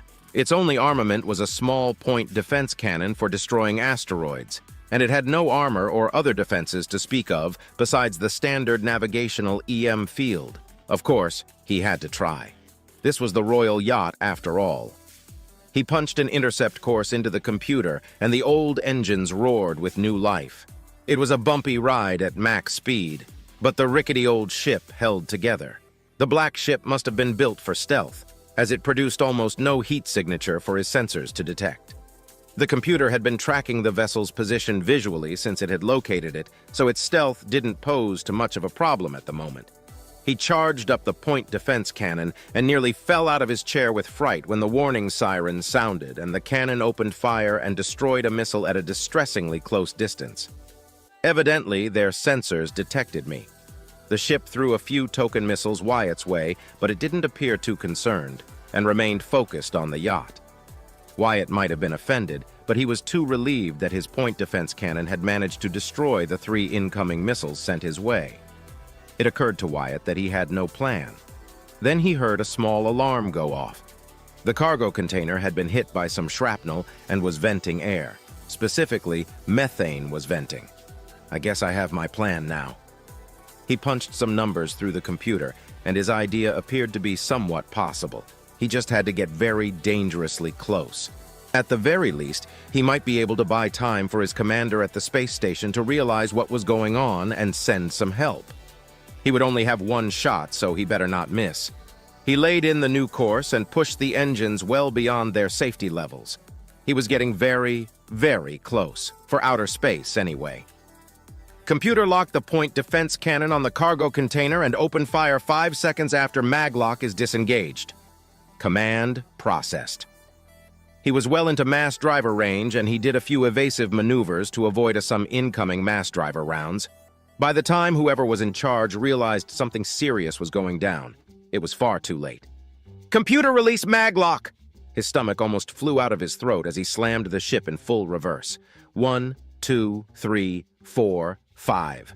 The cannon opened fire and hit the cargo container a split second after the container had collided with the black ship. An explosion followed, and although muted by the lack of oxygen outside the container, the black ship broke off its pursuit. Wyatt wasn't sure if he had caused any significant damage, but it had evidently been enough to spook the commander of the ship. The black ship limped away like a wounded predator, fires still raging on its hull. Wyatt was immediately hailed by the yacht. A tall man with dark gray hair and the colorless irises of cybernetic eyes appeared on his screen. "This is Ship Commander Redford of His Majesty's Starship Royal Favor. State your identity." Wyatt Staples, Warrant Officer, 3rd Fleet, 2nd Frontier Corps. "A commoner? Well, I guess you'll have to do." "Obviously. Who else would be flying a bucket like this? Oh, and you're welcome. Warrant Officer was the highest rank a commoner could achieve in the Royal Fleet, and even then that was reserved exclusively for pilots.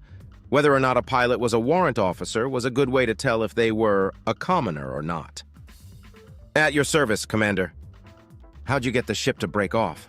Our sensors indicate no armament other than a PD cannon." I threw my garbage at it and it exploded." "What?" "Lots of natural combustibles produced by bio-waste.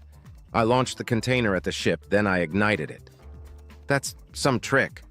Not bad for a commoner, huh?" The commander tapped some control panels around him a few times, then his face scrunched up. "I can't raise the space station. Our comms must be down. Try hailing them yourself." Wyatt hailed his space station and got no response. A little worm of a bad feeling wiggled its way into his chest. The black ship wasn't jamming him anymore, which meant that he should be able to send his message, and he knew damn well that the comms officer on the space station had absolutely nothing better he could be doing instead of answering his message. So, either he was being deliberately ignored, or the station was under attack. Commander Redford chimed in. "Can't raise them, huh? I worried as much. Who's your commanding officer?" Wyatt calmed back. "My CO is Lieutenant Commander Thomas Caiston." "Caiston? Damn. House Caiston is a subordinate of House Draymore. They'd have sided against us. That kid must have pissed someone off to be way out here. They probably offered to let him out of the doghouse if he looked the other way." "What do you mean, sir?" "Just what I needed. There's been a coup, son. Duke Draymore of Camrim has stormed the Council of Nobles and the Royal Palace. All he needed to make his government official was the prince's consent. Fortunately, he escaped. He's on another ship heading for Loyalist forces. We're transporting a VIP to him. I was hoping this system was remote enough that we could safely resupply at your station. That Caiston bastard must have signaled our position. Little Weasel probably thought it would get him out of this posting, I bet." "Yeah, that sounds like Commander Caiston." Wyatt's mind raced as he absorbed the gravity of the situation. He was just a commoner. He never imagined being caught in the midst of a political maelstrom that could shape the future of the Principality. Yet here he was, holding the comms with a high-ranking noble amidst a coup d'etat. Commander Redford's next words snapped Wyatt back to reality. "Warrant Officer Staples, we can't linger here. We're moving to rendezvous with the Prince. Given your creative problem-solving, I'd like to extend an invitation for you to join us. Your knowledge of this area could prove valuable." Wyatt hesitated. Joining the Loyalist forces meant abandoning his routine life, but he had just defended the royal family's ship. There was no going back to being just a garbage hauler after today. "I accept, Commander. What are your orders?" "Plot a course to follow us. Maintain a close formation. We'll need to jump to FTL as soon as we're clear of the system's gravity well." As the coordinates from the Royal Favor beamed over, Wyatt set his ship's path. It wasn't designed for combat, but it had maneuverability that could keep pace with the royal yacht. The small fleet, now 2 ships strong, moved towards the edge of the system. Every second that passed was tense. Wyatt expected another attack, but none came. Perhaps the explosion he caused had sent a message, or maybe the attackers were licking their wounds. As they finally broke free from the system's gravitational pull, Wyatt's ship shuddered into FTL alongside the Royal Favor. He couldn't shake off the feeling that his life had changed forever. Chapter 2. In the safety of FTL travel, Commander Redford briefed Wyatt on the political landscape. Being a commoner, he lacked the proper education and know-how to comprehend the complex internal dealings and conflicts that the nobility dealt with on a daily basis. Luckily for him, he was no moron, part of the reason he achieved the rank of warrant officer in the first place. He understood enough to see the bigger picture, and it was not a pretty one. In short, the Duke's betrayal was deep, and his reach was far. To just stand against Duke Draymore's forces, the prince would need to gather every ally he could muster if he wished to thwart the Duke's ambitions. The journey in itself was a blur, and when they dropped out of FTL, they were greeted by a small contingent of loyalist ships. Only 21 ships, but almost all of them were armed and ready to fight. It wasn't quite a fleet suitable for actual battle, but it was well defended.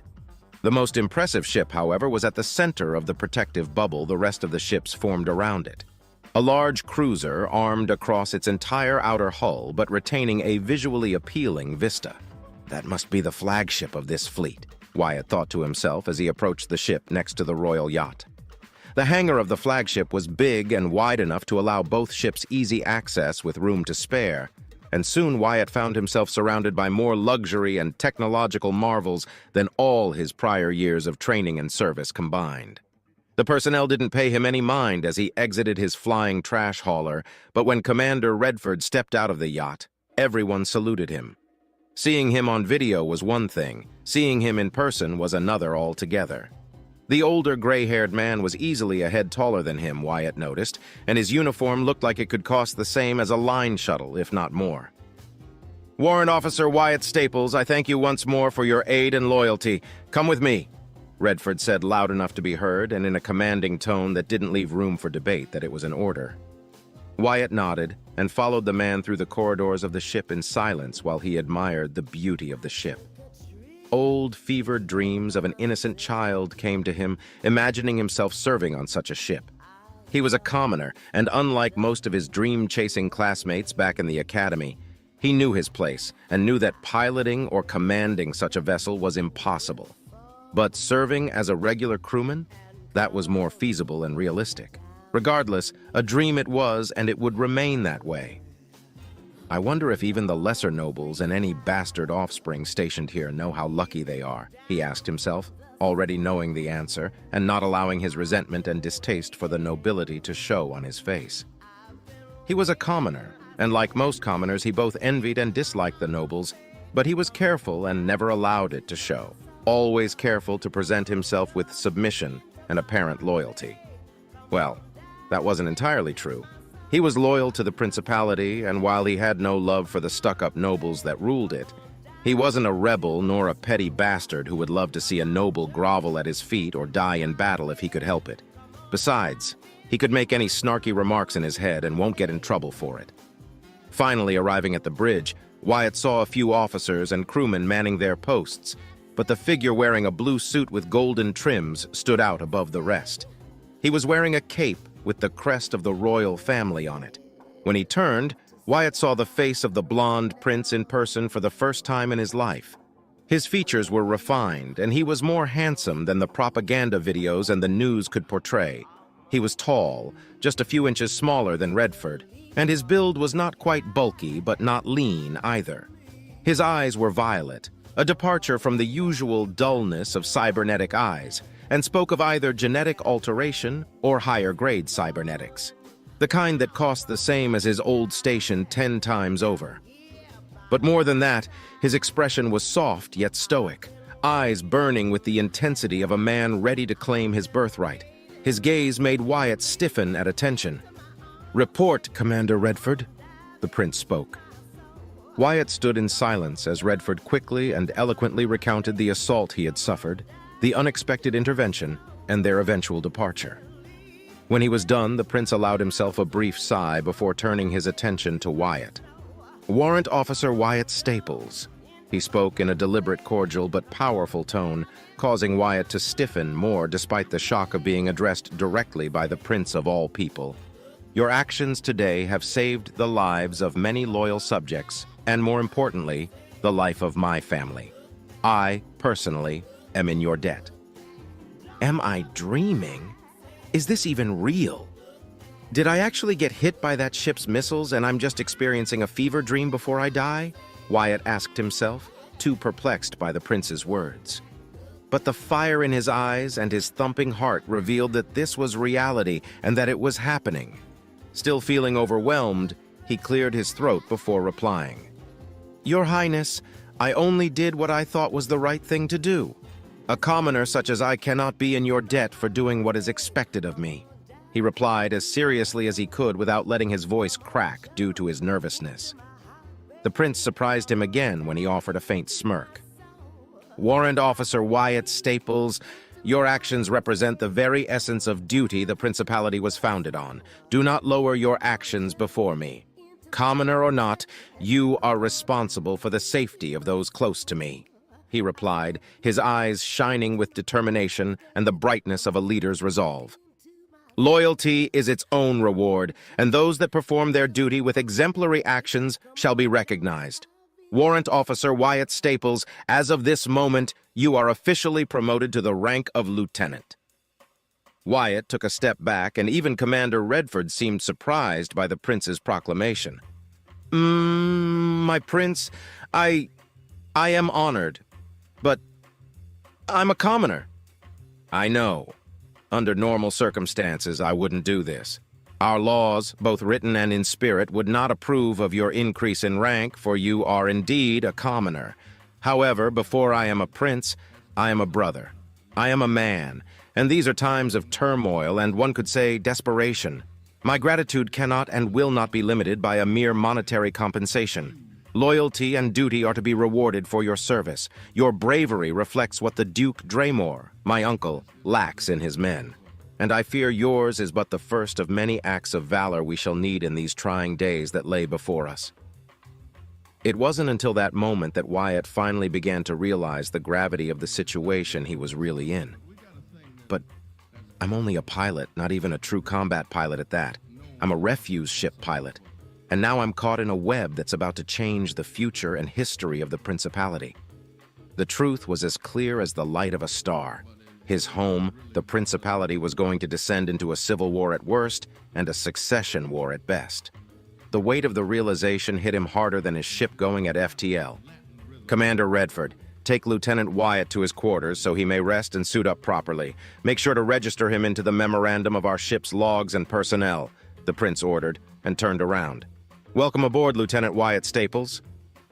Wyatt didn't really hear the prince and only mumbled something incoherent before Redford gently nudged him over and turned to follow the taller man. When they were far away from the bridge and entered the section of the cruiser that housed the officer quarters, Redford spoke up. "Do not dwell too deeply on such thoughts, Wyatt," he said seriously, his face stoic. Wyatt snapped out of his mind's maelstrom and looked at the gray-haired man, puzzled. "Huh? I know you're scared. You're a commoner. You lack the advantages people such as I possess. And yet, I must urge you to not think too deeply about the coming conflicts," he replied, knowing what was going through the newly minted lieutenant's mind. "Easy for you to say that. You're only worried about your wealth and position," he thought bitterly. "There's going to be a war, isn't there?" To his credit, Redford nodded. "It's already brewing and spreading. Soon enough, the houses, both great and minor, will start picking sides and conflict will arise. My liege is trying to avoid an outright civil war from sparking, but he shall not relinquish that which belongs to him by birthright. Only he can lead the principality." He paused for a moment and placed a hand on Wyatt's shoulder, squeezing it gently. "You've already picked a side, the correct side, Lieutenant Wyatt Staples. Be proud of your bravery, loyalty, and dutiful actions, but most importantly, know that had you not aided me when you did, regardless of the outcome, you would still be dragged into this conflict, most likely against your will. He's right on that at least, he thought, surprised that it actually helped to ease his nerves and racing heart. We commoners don't have much room for choice as it is. I guess I will not be dying for my old commander's ambitions, so that's a bonus. Redford's lips curled upward to form a small smile. A fortunate one indeed. Coming to a halt a few seconds later, he turned to leave. This shall be your quarters, Wyatt. You are now logged in the ship's records and manifest. Rest. You've earned it. Thank you, Commander Redford. Take care, he said, and the commander offered a single nod before departing. Standing in front of his door, Wyatt touched the panel at the side of it, and the door slid open to the side, revealing a small cabin. There was a desk, a small fridge, an empty bookshelf above the desk, a lamp, a nightstand, and a bed. Entering his new quarters, he saw a small cubicle that housed the toilet and a shower, most likely. To a noble, it wasn't impressive, but for Wyatt, who had only known the comfort of his ship, communal showers, and a far too small bunk, it was the height of luxury. He laid on his bed, his mind reeling about everything that was happening around him. Then, only moments later, darkness took him, and soon he was asleep, the toll finally catching up to him. Chapter 3. After a refreshing shower and getting to put on his new uniform, all that really changed about it was that it was new. It felt great to wear it, and the badges and insignia showcasing his new rank, two realizations struck him. The first was that, besides Commander Redford, he had no idea who else he had saved from that dreadful black ship. The sincere words of the prince were clear enough, though. He had saved a member of the royal family, but who? The prince had 4 younger brothers and 3 younger sisters, if he remembered correctly. Had he saved one of them? 2? All? And who's to say that he had saved any of his siblings? Duke Draymore wasn't the only duke or duchess after all, and the prince had many cousins and other family members. He really didn't care, but he did owe his new position in life to said royal blue blood, so the least he could do was say thank you. The second realization, though, was much more impactful and important. Namely speaking, he had no idea how to be a lieutenant. His officer training was limited, obviously enough, and while he knew the chain of command and more or less what it entailed, he didn't know anything about commanding anything that wasn't his ship's outdated AI. I don't even know who am I supposed to report to or when, he muttered softly. Redford's parting words rang in his mind and fear gripped his heart. Just what was he getting himself into? Willing or not? By choice or by chance, at that moment he longed for the dullness, repetitiveness, and security his old post offered. Now I'm going to fight and likely die for another noble with bluer blood than the insufferable Thomas Cayston, he said to himself, but almost immediately comforted himself with the knowledge that, unlike his previous commander, the prince was a leader at heart, and his presence inspired confidence. A sudden voice sparked in his cabin, and the monotone tone of an AI called out. "Lieutenant Wyatt Staples, report to the bridge," it said, and the connection died. "Guess I better go perform my new duties," he said, and stood up from his bed. Fortunately, the trip to the bridge proved simple enough, and only 2 crew members had spotted him and, much to his surprise, saluted him. Or rather, his rank. It felt odd regardless. When he arrived at the bridge, it was buzzing with activity as staff and crew members moved about performing their jobs. He then spotted Commander Redford and several other men and women of high rank near the prince. Following protocol, he saluted and announced his presence.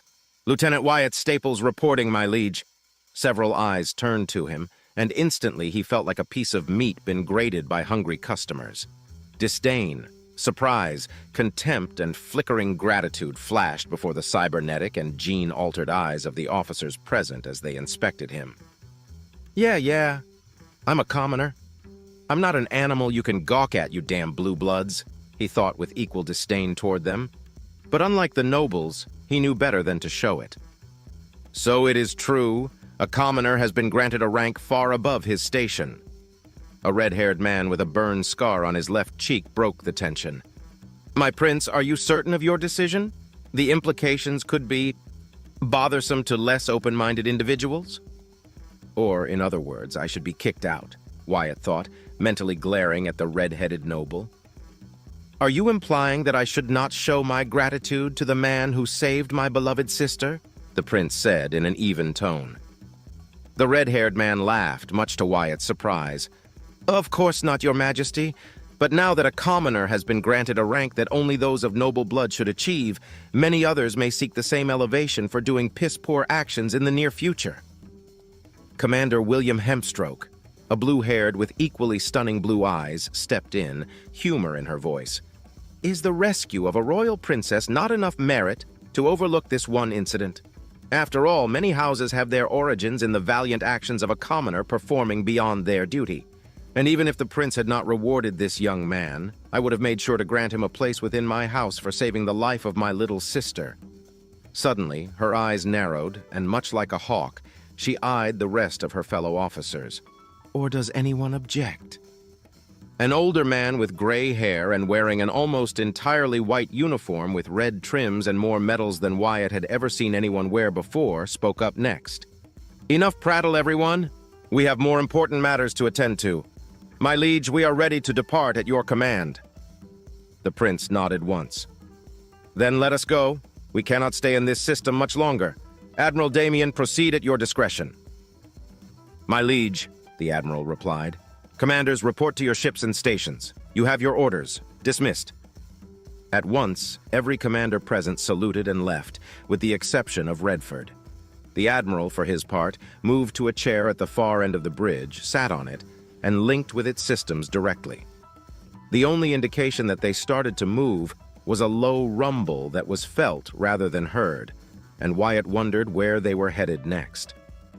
Now left with relative privacy, the prince turned his attention back to him and gestured him to step closer, and so he did. Lieutenant Wyatt, there is someone who wishes to meet you, her savior, the prince said, and then turned to the right. With another motion of his hand, two figures stepped from concealed shadows. Wyatt's eyes grew wide as the flickering effect around the duo died out alongside the stealth field around them. The first figure was a beautiful blonde woman with purple eyes as striking as that of the prince. She was wearing a green dress with golden and white trims. Behind her stood a taller woman with blue hair and blue eyes that had a striking similarity to the woman who had stood up for him moments before. She was also quite beautiful, but her expression was stoic. Unlike the princess, she wore a red armored suit with the crest of her house on her chest. Lieutenant Wyatt Staples, let me introduce you to the VIP that you saved yesterday. My sister, the second princess, Clara Astor. Behind her stands her bodyguard and a close friend of mine, Cynthia Winfield of House Winfield. You've already met her older sister, Commander Juliana Winfield, the prince introduced. It was subtle and he barely noticed it, but Wyatt could notice the pride in the prince's voice alongside his relief when he introduced the two women. Princess Clara was the picture of regal royalty, feminine grace, and superb intelligence behind her fiery gaze. A gaze, he noticed, that matched her brother's. When she spoke, her voice of sing-song clarity carried the intensity of her fiery spirit without losing her elegance. Lieutenant Staples, I was told that it was through your actions that my life and that of my friend and subjects were saved. I requested my brother to see and speak to you in person so I may see and judge the man I owe my life to, she said, offering a kind smile. Wyatt felt his cheeks blushing. His social skills were poor at best, and being under the direct attention of such a beautiful woman was something he was not used to. Still, he managed to stand firm and give her a cordial salute. Your Majesty, I am honored to receive your recognition. To know that your life and that of those accompanying you are safe and sound is reward enough, he replied carefully and respectfully. Clara let out a giggle. Please, Lieutenant Staples, you need not be so nervous in my presence. Your gallantry is already enough for me to accept you for the valiant man that you are. Commoner or not, you are my savior. I am pleased that my brother dearest had rewarded you accordingly, even if I myself would give more. But alas, I cannot. Therefore, I can only offer my gratitude and a request to speak my name without those bothersome honorifics. Call me Clara. All my friends do so. Wyatt couldn't help but smile widely and sincerely at that. They were rare, but nobles that were actually worth their salt and weren't up their own asses existed, and he was glad that the princess was one of them. He felt his nervousness ease up and his posture relaxed. "In that case, Clara, please, call me Wyatt. Pleased to meet you," he said, offering his hand. A second later, he retracted it. "Oh, right, sorry." To his surprise, the prince's laughter caught his attention. "You're quite blunt, aren't you, Lieutenant Wyatt?" Wyatt pointed a finger at himself. "Commoner upbringing, my liege." The prince let out a single humorous chuckle before clearing his throat.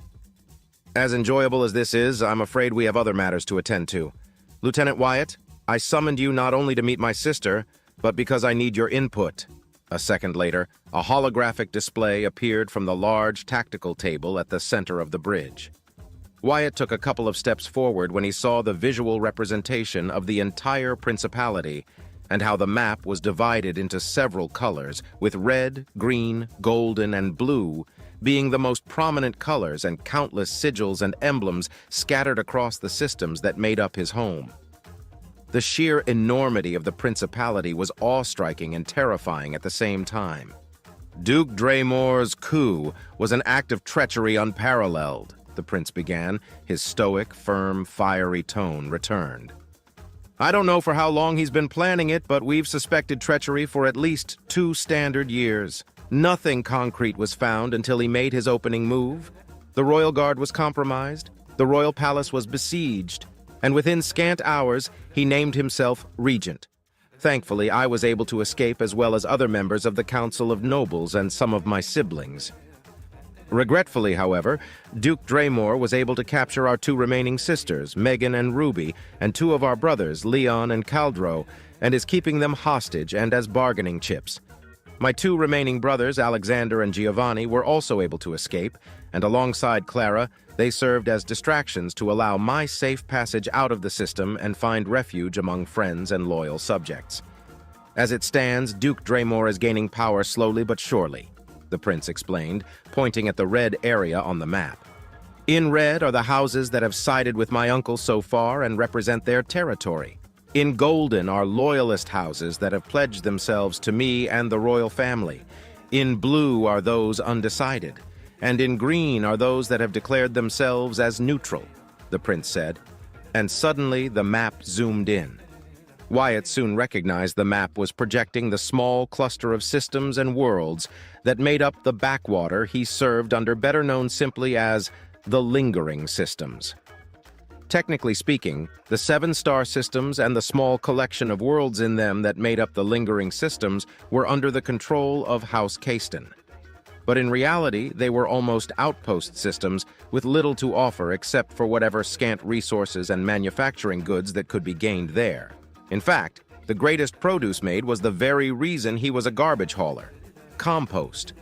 The richer and fertile surrounding territories needed compost for agricultural purposes and were the sole reason why the lingering systems were populated at all and why they were blessed with the leadership of a Caiston noble.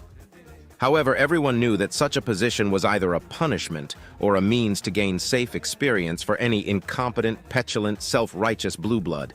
Hell, they were such a backwater and so poor that pirates were a rarity, an ideal place to elude pursuers. Though it seems Duke Draymore thought of that possibility as well, hence why that strange black ship attacked the royal yacht. "We will be traveling to the Keone system next. Our planned route takes us near Faldo, the only inhabited world in the system. According to our intelligence, pirate presence is minimal, and there is no direct Caiston presence there since Faldo is home to a mere 10 million populace. I understand the gravity of the situation, my prince. But how am I to aid you? What further input can I provide?" Wyatt asked cautiously. "There is a problem that my commanders are not able to settle," the prince replied, and the map zoomed further in to showcase the Keone system and 3 systems that led directly to Caiston territory. "Since the coup, we cannot trust the information we had before, and we cannot trust just anyone with information. However, fortunately for us, a loyal son of the Principality is with us and can provide us with a viewpoint that only a commoner can have. I ask you, Lieutenant Wyatt, what path do you think is the most viable for us to take and quickly move onto House Finnegan territory?"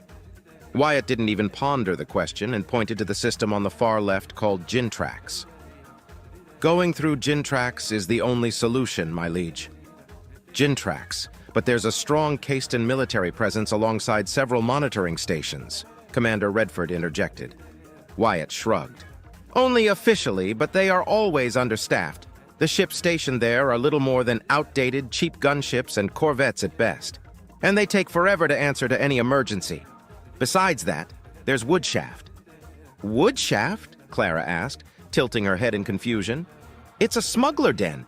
Every commoner pilot and serviceman in the lingering systems knows about it and uses it. I've been there only twice, but it offers a path away from Caiston sensors, and if you pay the toll, you can leave the system undetected, Wyatt explained and internally chuckled. Caiston Blue Bloods don't care where the money comes from, only that it reaches their grabby, greedy paws, he thought with mirth.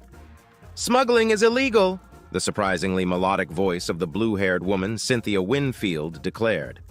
Maybe, Wyatt replied softly, but it happens. Woodshaft doesn't deal in slavery or narcotics, though. They're smugglers, not pirates, he clarified. After we arrive at Faldo, I'll send out a scout ship ahead to observe Gintrax's activity. If the information correlates, we shall advance as you suggested, Lieutenant Wyatt. Time is a luxury we can't afford much as we stand now, the prince said, crossing his arms. For now, you shall follow Commander Redford's orders and be under his charge. Dismissed. I guess this is really happening, Wyatt thought as he stared intently at the vanishing map. Chapter 4. As it turned out, the arrival at Faldo took 3 days as the fleet had to use sublight speed in order to travel within the powerful gravitational influence of the local star. The scout ship the prince deployed upon their entry into the Kyone system departed from the rest of the fleet and went to Gintrax while the rest moved to resupply at the only inhabited rock in the system. In the meantime, Commander Redford Kalon had taken him under his wing just as the prince had ordered and taught him everything he needed to know about his new duties, responsibilities, and what was expected of him. In short, he was now supposed to lead small groups of Marines and a squadron of fighters, or serve as a division officer in charge of keeping order and solving logistical issues within his division. 3 things he had absolutely no idea how to do. But even if that wasn't the case, being a commoner further limited what he could do. Thus, Commander Redford had simply taken him as his personal aide. Not an inglorious position for a mere commoner, to be sure, but that had just proven that his newly attained rank was just for show. Wyatt waited patiently next to the simulation training chamber his direct officer was making use of while other officers murmured just below his hearing range, but their eyes were on him all the time. I wish I could punch some of these blue bloods right in the face and show them they'll bleed just as well as I, he thought bitterly, as he caught a snide glare from a female officer before she entered an empty training chamber. The chime of the training chamber rang, and the door opened on the oval-shaped room. The older gray-haired man stepped out with a disapproving gruff, and Wyatt could see why. On the screen he was monitoring, the result was marked as a failure of whatever GVK 990 simulation was. This was Redford's 7th attempt and his 7th failure. Do you require anything, Commander Redford? Wyatt asked respectfully, noticing that the glares and murmuring suddenly stopped the second Redford exited the chamber. A meal will do, the older man replied. Come, Lieutenant Wyatt, I'm certain you must be famished. Sir, he replied, bowing his head and walking next to his commanding officer. As they walked, Wyatt spoke up. Commander, may I ask you something regarding your training? The older man exhaled loudly, but only half in frustration. Is it about the simulation? Indeed so, Commander. I must confess I hardly ever got a chance to train in a chamber. Most of my training was conventional, as per the Academy's traditions and requirements, of course, so I am unfamiliar with the training available to the nobility, he replied sincerely. Why would you allow commoners to get even a glimpse of a chance at showing you up, right? Redford actually slowed his pace as he turned to look at Wyatt. How many times have you trained in the chambers? Wyatt blinked, confused. A dozen times, maybe 2 or 3 times more. I do not recall the exact number, Commander, and I was only allowed to run the basic piloting exercises needed for my practical exams. That shouldn't be the case. More so for a warrant officer. You should have over 1,000 hours of registered simulated training at least to have achieved that rank, Redford asked, surprised and intrigued. I suppose, Wyatt replied with a shrug, but I always aced my practical exams and, let's just say some of my teachers and instructors hated my guts, he replied, embarrassed. Not enough to want me expelled, but enough to try and sabotage me every now and again. Nothing serious, I assure you. Missing items, tarnished uniforms, misconduct reports, regulation restrictions, that sort of thing. Redford frowned slightly. Even if you're a commoner, such actions couldn't be allowed in the academy, no matter the branch or location. Did you not report this misconduct, Wyatt? He nodded. Several times, but since the ones doing the sabotaging were not students, it was swept under the rug every time. So I stopped trying to get justice and decided to just finish my training, achieve the rank of warrant officer, and get a posting where I could serve the principality. Being a garbage hauler was not what I expected, and certainly not in the lingering systems, he said, hiding his resentment. Now that I recall, you mentioned you were part of the 3rd Fleet's 2nd Frontier Corps. As lackluster as the 3rd Fleet is, sending a warrant officer as a garbage hauler seems to me less like a grave oversight on the part of the commanding officers and more like a humiliating tactic meant to punish someone for a grave offense. His furrowed eyes softened. What did you do, Wyatt Staples? I showed them I was a better pilot than they could ever be. That's what I did. I didn't gloat. I didn't rub it on their faces more than once or twice. Even so, my grades and actions spoke for themselves, and they hated me for it. I kicked the ass of every instructor set against me, and I put to shame everything my teachers think they knew about combat. My classmates, both commoners and nobles, knew I was better than them, but they only pushed me aside. Unlike the pricks that wanted to tear me down, he thought angrily, but didn't allow it to show. I only did what was asked of me. Every test they set, I passed. I may or may not have made an unsavory comment about their lackluster performance in comparison to mine, given they were my instructors, but nothing worse than that. I believe my records should be on the 3rd Fleet's data center, he chuckled darkly. Although they must now either flag me as a deserter, KIA, or as a traitor. The 3rd Fleet sided with Duke Draymore, after all. Redford's eyes went wide with surprise. How do you know that? He asked hurriedly. No one outside the top chain of command knows that yet? Wyatt shrugged. The 3rd Fleet has always been referred to as a joke, even in the Academy. The Dead Man's Fleet, they call it. A leftover fleet without a single battleship in their ranks, and with more outdated ships than actual experience, commendations, and achievements in their history. So either a mutiny happened or the admiral in charge sided with Duke Draymore's faction. Malcontent and a chance to be on the right side of history pushed them to that decision, I think. I didn't know about the coup or any political problems between nobles since I was stuck at my posting until I was lucky enough to lend aid to you, Commander. Even so, the 3rd Fleet is scattered, and I'm sure there will be many deserters, mostly commoners in postings similar to mine, once the news of the coup spread to the public, he replied, not mouthing his last train of thought. Any disgruntled noble would take such a chance to better the standing of their houses, uncaring of how many lives they have to sacrifice. Redford was momentarily stunned, then sighed.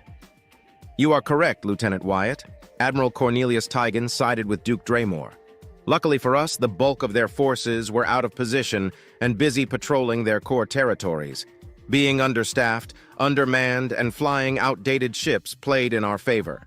The fact that you could deduce that on your own with little input means that many more already know, or at least suspect this, and none have been forward to speak out. Most likely, sir, Wyatt replied, still feeling uneasy about receiving direct praise, washed out as it may be. It seems we sidetracked from your original question, but you have given much to think about, Wyatt, Redford sighed. To answer your question, the simulation I attempted is one of the infamous unwinnable scenarios. They are not meant to be won, but to last as long as possible and achieve an honorable end. A commanding officer must always be ready to make the maximum sacrifice. But how to achieve the greatest result is something that eludes many. GVK 990 in particular is a puzzling one. I've been trying to pass it for 2 years now and failed in every attempt. It must be one hell of a difficult simulation if even a commander is struggling with it so much, Wyatt thought with some pity for his commanding officer. I don't know what to say, Commander.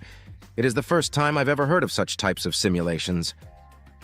Indeed, Redford replied, eyeing the black-haired commoner turned lieutenant. Tell me, Wyatt, have you received your implants yet? My what? Wyatt replied, flabbergasted. Implants? What implants? I'm a commoner. Anything besides my ID implants would be wasted on the likes of me. That is most strange. I was certain I had flagged your appointment this morning, Redford said, and his dull gray eyes flashed for a moment with barely noticeable blue light. You were rescheduled without my notice. It seems I will have to deal with this matter personally. Sir! Wyatt came to a halt outside the mess hall, turning in full to face his commanding officer. I'm just a commoner. I wasn't aware I would be receiving implants of any sort. Surely they can be put to better use on worthier people, he said carefully. You are a lieutenant now, Wyatt Staples. Commoner or not, your rank cannot be ignored and must be respected for nothing else other than that alone. You shall receive your implants after we have our meals, he said seriously, and then offered a small but sincere smile. Now, I believe the door must be opened? Wyatt blinked, blushed in embarrassment, and quickly turned to open the door for Commander Redford. Following the imposing man, he felt a tinge of respect blossom within him. The mess hall was full and divided into 3 segments. The largest one was for the regular commoners who served as pilots, general staff, servicemen, and general enlisted personnel. The second section was for officers and their aides, as well as other lieutenants, squadron leaders, ensigns, and the only place a commoner could ever enter if he achieved the rank of warrant officer, the lowest rank allowed in such a section. The third section was meant for senior and commanding officers and was, of course, a closed-off section filled with their own private chefs and rations. As a lieutenant, he couldn't enter that section and followed Redford until a pair of security guards opened the doors for him. With a single nod from him, Wyatt saluted and went on to take his place on the small line formed before the buffet. Like usual, none talked to him, and they all set their silent, judging eyes upon him. At least they leave me alone, he thought as he served himself a piece of steak, various vegetables, and a helping of mashed potatoes. If there's one thing I can say I am glad it improved, that's the food. No more gruel, tasteless pills, and awful ration bars for a little while. Now, where will I... Oh, spoke too soon. This was going to happen sooner or later, he thought as he turned around, searching for a table and seeing a trio of well-uniformed men, also lieutenants, walking up to him. Their gray eyes revealed their implants, and their smug expressions gave away that they were nobles. In any other place, I would assume they were bastard children or the last in line, but in here, I'm not sure. When the trio stopped just a meter in front of him, he spoke in a practiced tone that conveyed veiled submission and respect. How may I be of service? You can start by telling us what really happened, commoner. The red-haired leader of the trio, the tallest and bulkiest, spat with eyes that showed nothing but contempt. How many lies did you tell to trick His Majesty that you could be anything worthwhile? None. Technically untrue, but also technically true, Wyatt replied without losing his tone. I was merely able to provide assistance to Commander Redford's vessels at a dire time. I expected no reward, but I was rewarded nonetheless. It seems this commoner speaks with some sense, the shorter, fatter of the trio said, while the last member, a lanky but nimble-looking man, glared at him. But now he thinks he can share our space. Disgraceful, the lanky man said, his glare intensifying. Even if I wasn't rewarded, he replied, careful not to say promoted, despite how much he wanted to shove it in their faces. I was a warrant officer, and, according to regulations, warrant officers are allowed to dine in this section. If my presence offend you, lords, I shall leave. The red-haired man smirked. At least you know your place. Very well, commoner scum. I shall forgive your transgressions if you do one simple task for me. His smirk widened. Bark, like the lowly dog you are. Is this blue-blood idiot for real? Wyatt thought, bemused. Oh, he is serious. How far is he up his own ass? No matter, he thought before clearing his throat. Bark! Bark! Bark! Wyatt barked as best he could without a shred of shame in doing so. The three nobles were stunned, along with the rest of the mess hall watching the confrontation proceeding. He noticed some were stunned cold, others groaned, disappointed that there would be no blood involved, and the rest simply didn't care enough to spare more than a few seconds of their attention. The three nobles, though, began to laugh. They laughed for several moments until Wyatt spoke up. "Will that be all, lords? Leave our sight, mongrel," the red-haired one ordered. A moment later, the trio left without another word directed at him, but were now celebrating the humiliation they dished out. "Fools," he whispered to himself in a tone so low he barely heard it, while a triumphant smirk adorned his lips. Searching for an empty table, he sat and began to enjoy his meal, unaware that other eyes had been set on him since the moment he entered the mess hall. Chapter 5. Wyatt came to a quick conclusion after receiving his 3 scheduled implants. The process was puzzlingly quick, but the pain was something he was not willing to deal with voluntarily in the future. Due to the limitations of the medical wing and the current state, he wouldn't be receiving his cybernetic eyes, which suited him just fine, and he was in no hurry to replace his perfectly functioning natural eyes.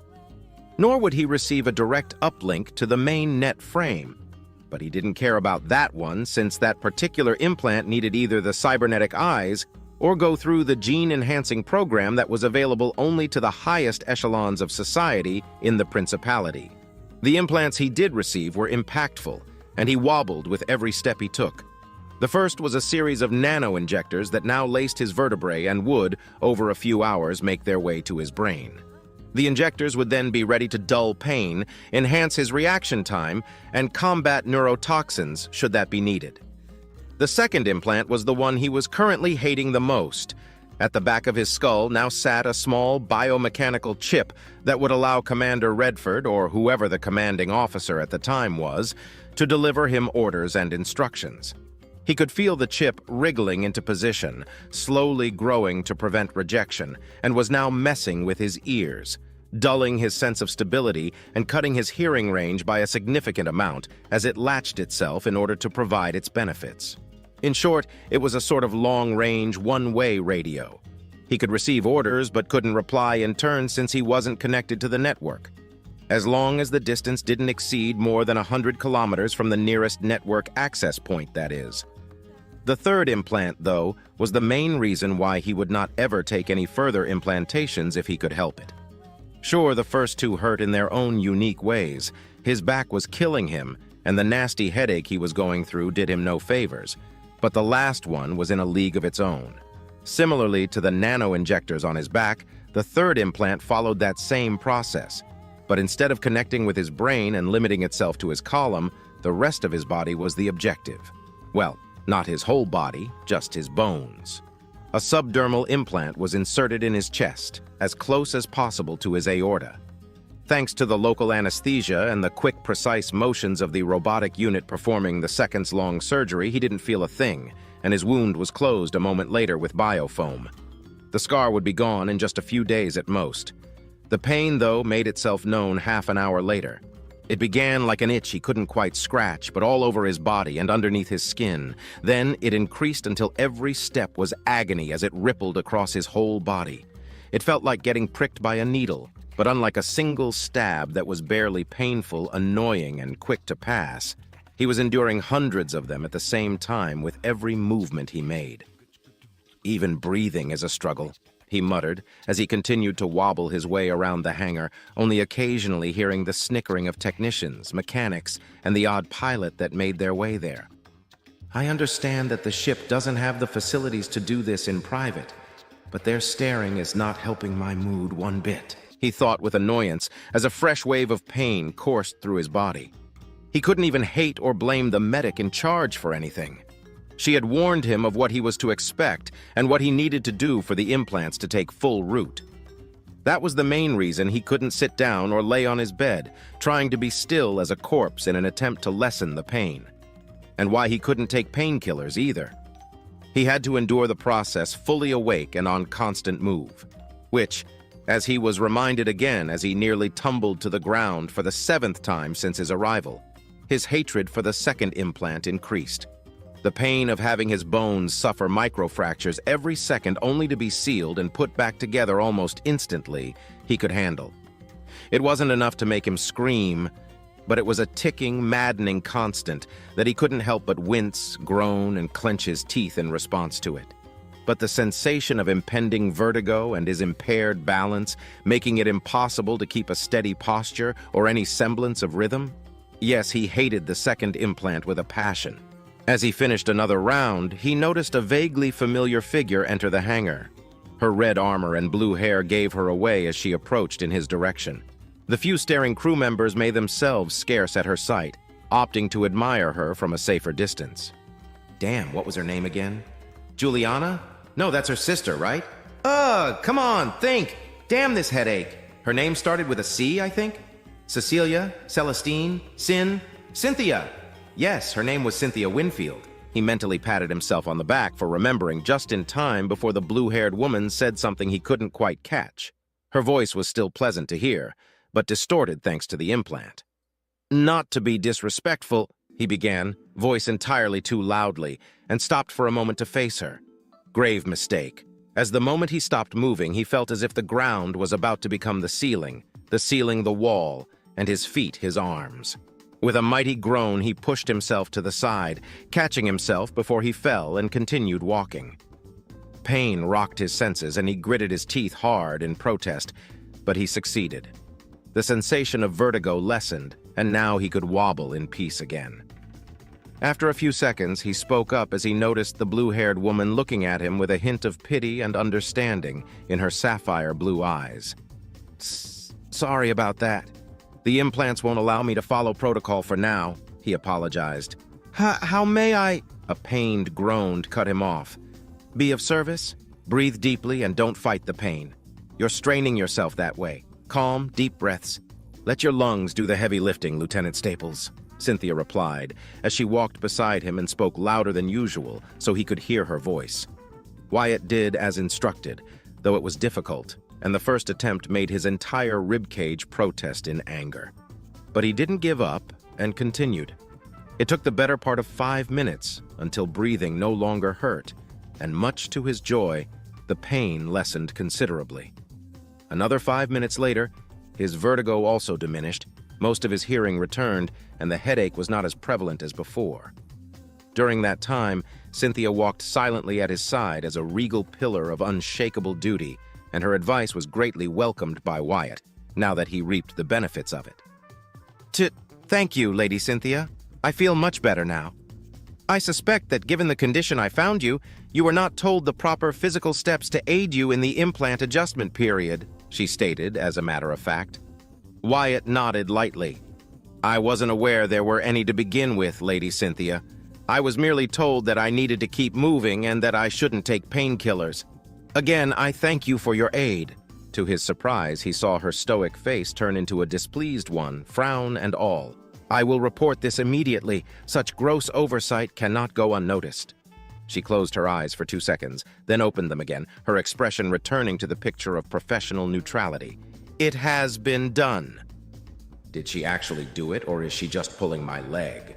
He asked himself, but put it to the side in favor of her previous aid. I thank you, Lady Cynthia, but won't you get in trouble for it? I may not be a part of the military structure as I hold no official rank, but as Princess Clara's bodyguard, my position stands above many in terms of importance and weight. Protocol must be followed for order to exist, and its structure must be respected in due turn. You are a Lieutenant Wyatt Staples before you're a commoner, and your rank was insulted by the denial of proper medical insight and exercises, and thus you suffered more pain and discomfort than necessary. I can assure you I will not be punished for exposing such gross incompetence, she replied with a stern, serious tone. Oh shit, color me pleasantly surprised. Another noble worth her title, though she's a stickler for rules too. Now I understand why she protested about Woodshaft's smuggling operations. I wonder if Princess Clara has any influence in her attitude and views, he wondered before giving her a faint nod. In that case, I thank you for your aid, Lady Cynthia. You may call me by my name, Lieutenant Wyatt. My princess has bestowed the courtesy of extending you her hand in friendship, and the use of her name without honorifics. You saved my life as well, so I offer the same courtesy, she revealed with a hint of humility. Despite everything, Wyatt couldn't stop a smile from spreading on his lips. Without so much pain clouding his mind and being able to think more or less properly again without the headache, his awkwardness returned as well as a clear reminder of his position. In that case, Cynthia, you may call me by my name too. Very well, she replied, and suddenly turned on her heel in a swift, clean motion that would have put a ballerina to shame with how smooth it was despite her bulky armor. Follow me. My princess wishes to speak to you in private. Commander Redford has been informed and you have been granted leave until my princess says otherwise. I obey, he replied in the common answer expected to give to a noble issuing an order outside the military branches. And here I thought I would never speak to her again. I wonder what she wants from me. Wyatt followed Cynthia at an even pace, never stopping his controlled, steady breathing. The trip took no more than a few minutes until they made it to one of the commander's quarters, which served as the temporary room for the princess.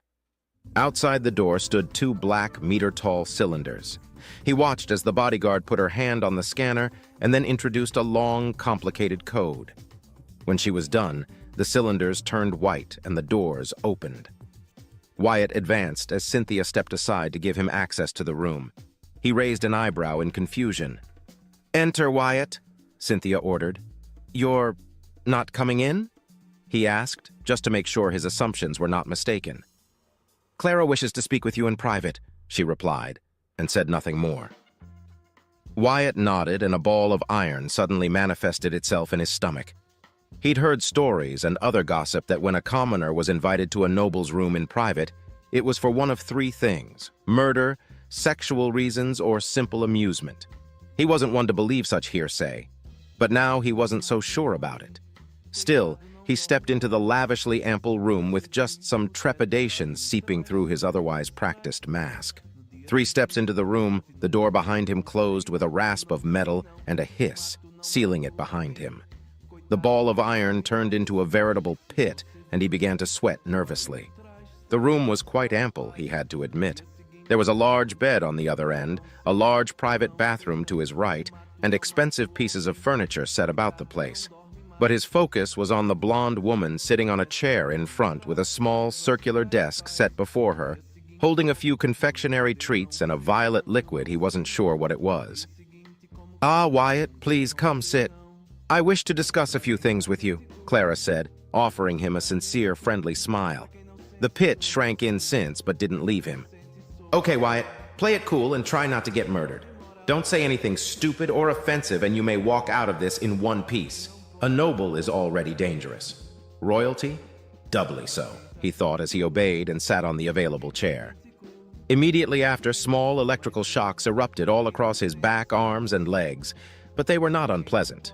If anything, the pain was further reduced and was now only mildly annoying. Seeing his puzzled expression, Clara giggled. "I am aware of your current condition, Wyatt. The Dolaxis, Ontoro, and Kinator implants are some of the worst there are.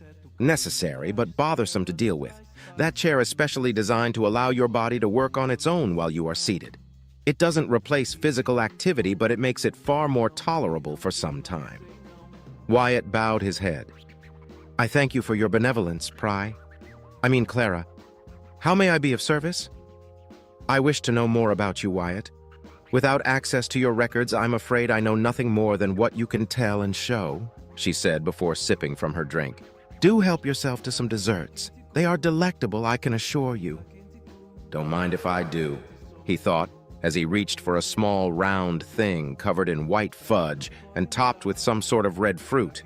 He ate it, and his eyes widened as the explosion of flavor overwhelmed his taste buds, and only by sheer will of restraint, he stopped himself from scarfing down the entire plate of good stuffs. He munched on the offered treat slowly, savoring the exquisite sweet thing in his mouth. When he swallowed, a satisfied sigh escaped his lips.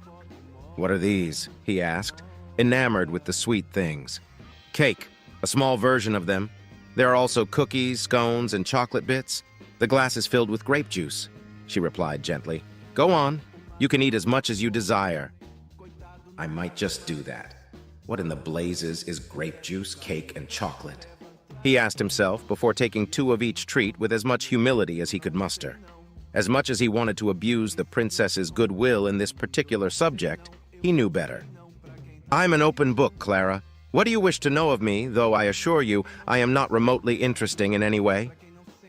"I shall be the judge of that, Wyatt," Clara replied before eating a small piece of chocolate. "Tell me, where are you from?" "I'm from Volantis, Your Majesty, a little colony of no importance in the territory belonging to House Gimor under the supervision of Baron Carlos Arante, bordering Caiston territory, actually. To be specific, I was born and raised in Volantis's capital city, Fire. My family is of little note.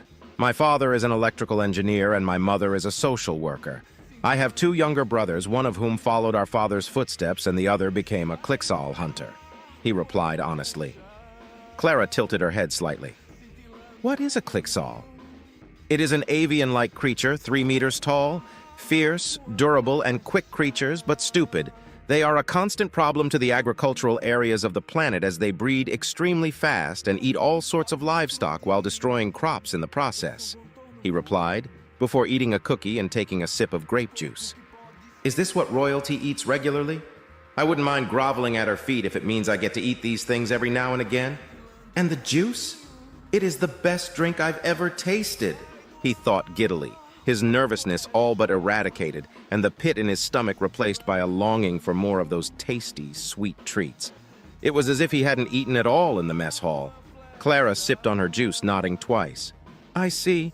How old are you, and how were you raised?" "I'm 21 years old, and I guess I was raised as best as my parents could afford," he said, unsure. "We rarely went hungry, and only when the taxes were raised for short periods of time. I received the standard education available to all commoners, and once I was 14, I enlisted in the Royal Navy as a pilot. I spent the following years at the academy preparing to be a pilot, and I was good enough to achieve the rank of warrant officer. When I graduated, I was dispatched to the 3rd Fleet, 2nd Frontier Corps, and stationed on the lingering systems as a garbage hauler," he explained simply and politely before eating another cake. "How was your time in the academy? Was it enjoyable? Were you mistreated?" she asked, her friendly smile dropping slightly. Wyatt felt the instant shift in the atmosphere and straightened involuntarily. The purple eyes of the princess were fixed on him, and he suddenly felt like he was being studied. "I do not know what to reply to that, Clara," he replied. "What the hell? Why would she care about something like that? I thought she was going to ask about my records or anything besides that. What is she playing at?" he thought, setting aside his treats for the time being. "I enlisted because I had always wished to become a pilot and see the stars while serving the principality. My time at the academy was irrelevant to me. I mean, I wasn't treated like most other commoners, so I can't complain too much, I guess. I also can't say that I was mistreated. Sure, there were incidents that required a report, but they went unsolved, and I ignored anything after that," he replied.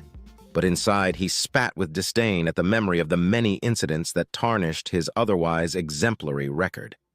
Clara kept quiet for several seconds, sipping more of her juice and eating 2 cookies in the process. When she spoke again, she did so in an even, serious tone. "Then I assume being ordered to bark like a dog in the middle of a mess hall is considered something to be ignored?" For the first time in many years, Wyatt felt his measured and perfectly crafted mask of indifferent servitude falter slightly, and he answered with a frown. "Compared to what other nobles usually do?" "Yes," he replied, and then relaxed. "Princess Clara, I'm a commoner. It is the duty of every commoner to obey the orders of a noble, and can only reject them under orders of another of higher standing or from another house or lineage. If you were to order me to, say, drop on all 4s and act as an animal for your entertainment, I will do so without hesitation." Clara nodded. "Indeed, I could order you to do that, and more shameful things, Wyatt. Be safe to know that I shan't. Unlike those nobles that stand below the garbage you used to haul, I have learned respect towards others," she explained, and her friendly demeanor returned. "Though I must say, while it was quite amusing to see you thoroughly humiliate them, I would have preferred it had been done through other means and not see you risk your dignity." Surprised by her words, Wyatt swallowed as he offered a small smile. "One must do as one can, Clara." Clara rolled her eyes and waved a hand in dismissal. "Please, Wyatt, I want to know the real you, not this proper and cordial veneer you portray. Speak your mind freely and without restriction. Think of me as nothing more than a friend, as I will do the same.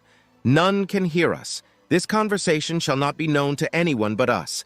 I promise you, you will not be punished or held accountable for anything you say." "If this is a test, then I can't see where it bends," he thought, smiling more. Who would have thought that a princess freaking royalty would be so approachable? The respect he had for Clara upon their meeting increased, and he allowed himself to relax once more, careful to retain his breathing rhythm. "In that case, Clara, I shall be sincere. I was not afraid to risk my dignity because I have none. Or rather, I care not for it as well as I care not about pride or shame. If I can win by sacrificing something that is worthless to me, then I will happily do so." Clara nodded, sipping from her drink again. "Unlike the fools who thought they humiliated you and proudly preened their feathers as if they had achieved something, you showed their incompetence and stupidity. Rest assured they will be punished for their conduct, but not directly." No surprises there, he thought as he drank more of his juice. Noble immunity and their capacity to bend the rules in their favor were nothing new to him. "That being said, I am surprised that you have not expressed worry for the well-being of your family," said the princess. "When His Majesty, the prince, showed me the map, I managed to glimpse that House Guimore chose to remain neutral in this conflict. Guimores have a reputation for being opportunistic.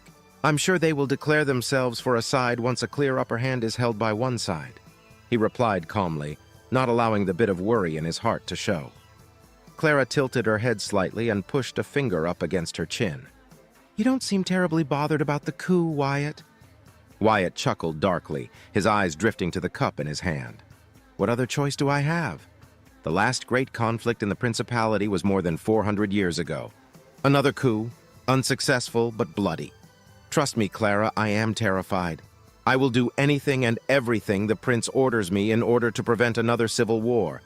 But at the end of the day, I'm just a commoner with no power, say, or means to do anything by myself.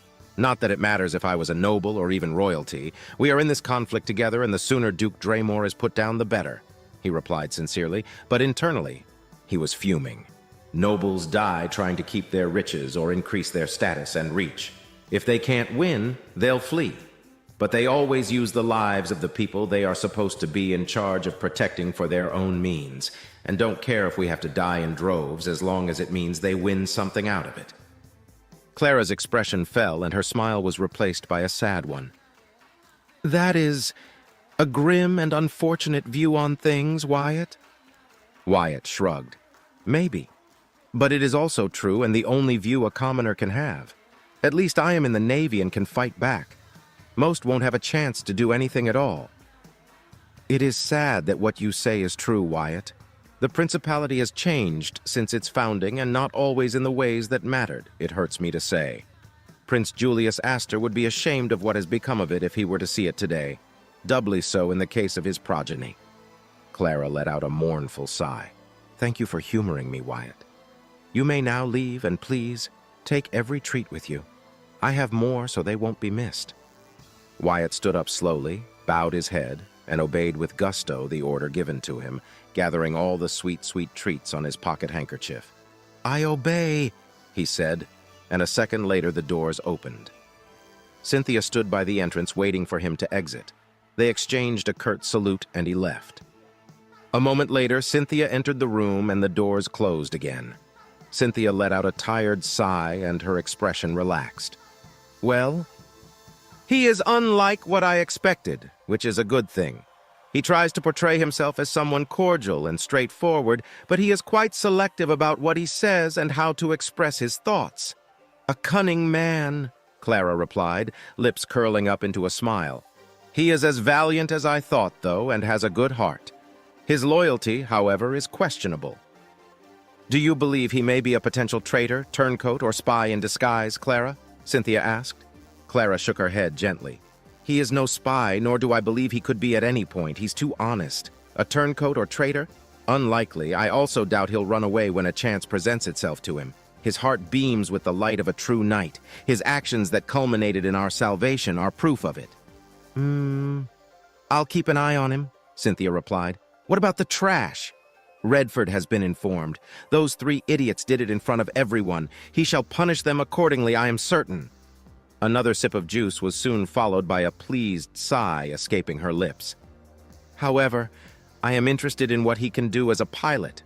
Cynthia nodded. His unorthodox tactic drove that black ship away. As Redford stated, a man of his talent was wasted in such a posting. He has already prepared a series of simulations to gauge Lieutenant Wyatt's capabilities.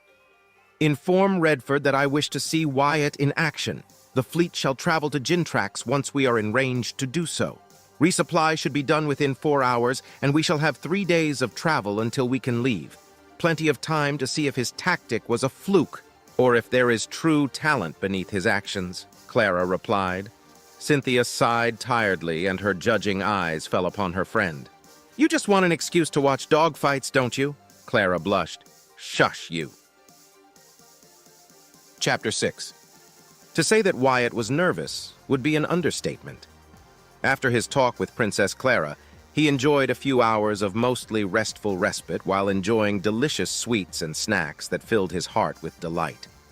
Slowly but surely, the pain started to diminish, and his senses returned to normal scant hours after the resupply was completed, just in time for him to enjoy a restful sleep. Right after coming out of the shower, a voice coming from nowhere startled him. It was Commander Redford speaking directly to him through the Ontoro implant, as the princess called the second implant he received, now fully integrated into his cranium and ears. Lieutenant Wyatt, it seems the procedure was a success according to my readings. We shall perform a short test. Indicate to the ship's AI that you copied my message. Wyatt did so, and a few seconds later he heard Redford reply. Splendid. Report within an hour to the training area. That was all Redford said to him, a direct order with no room for debate or misinterpretation. What he didn't understand was why his commander would want to visit the chambers so early. He usually tends to his duties, sensor sweeps, and files some reports and then exercises. I thought for sure Commander Redford was a man who stuck to a given schedule. Guess I was wrong, he muttered, while making his way to the large room dedicated to simulated training. When he arrived, he saw that all the chambers were empty but ready to be used. Also, 20 large monitors were now hanging from the ceiling. The monitors themselves displayed 20 spots that listed 20 names, his being among them. He turned to his commanding officer with a look of utter bemusement, even as nervousness ate away at his senses. Commander Redford, why am I listed up there? He asked dumbly. Redford turned his head Wyatt's way before answering. Are you not familiar with the training scores? Wyatt nodded. I am, Commander. It's just that back at the Academy, that competition was reserved for prominent nobles depending on their paths and specializations. Right. I forgot how the Academy tends to operate. Most fleets and Royal Command like to be more pragmatic in that approach. As commander of the fighter division, it is my duty and responsibility to oversee the capabilities of those I judge to be my best pilots and pit them against each other in a friendly competition. Ideally, 15 nobles and 5 commoners fill the 20 available spots. This time, though, only 3 commoners with sufficient promise are available to me. You are one of them, Mr. Staples. He finished with a barely perceptible grin. Oh, you have got to be kidding me. Couldn't you have asked me first or something? Wyatt shouted in his mind, nervousness making his innards shift with discomfort. The Academy was one thing, but he was likely going to face experienced fighter pilots, most of them damnable blue bloods, and get thoroughly humiliated in turn. I wish I was still hauling compost right about now, he thought dejectedly. You do not seem eager to partake in this competition, Wyatt, Redford said after Wyatt failed to say anything for several seconds. Shit, he thought in a panic before clearing his throat. I am merely surprised by the honor of letting me compete, Commander. My skills shall be lackluster in comparison, but I hope they will be enough to please you. As long as you perform exemplary, I shall not find you wanting, Wyatt, Redford replied. His eyes flickered for a moment, and then the AI's voice filled the room. Pilots, the competition shall begin in a minute. Form up and enter your designated training chamber. You shall be instructed what to do inside it. All of you shall face the same 6 trials. Your results, scores, and video performance shall be streamed live to one of the monitors above you. May the best pilot win. Immediately after, people began to move around, clearing the area and taking up seats on the steps that emerged from the walls and the ground at various points in the room. "Go now, Wyatt. Show me your skills. Don't hold back anything," Redford said, patted his shoulder, and then left. Wyatt followed the older man with his gaze until he was several meters away. Sighing, he straightened up and walked up to his training chamber. Lined up next to him were the other participants, most of them showing nothing but seriousness and conviction. A few were visibly as nervous as he was feeling. He waited for what felt like ages, each second stretching time much like the event horizon of a black hole would do.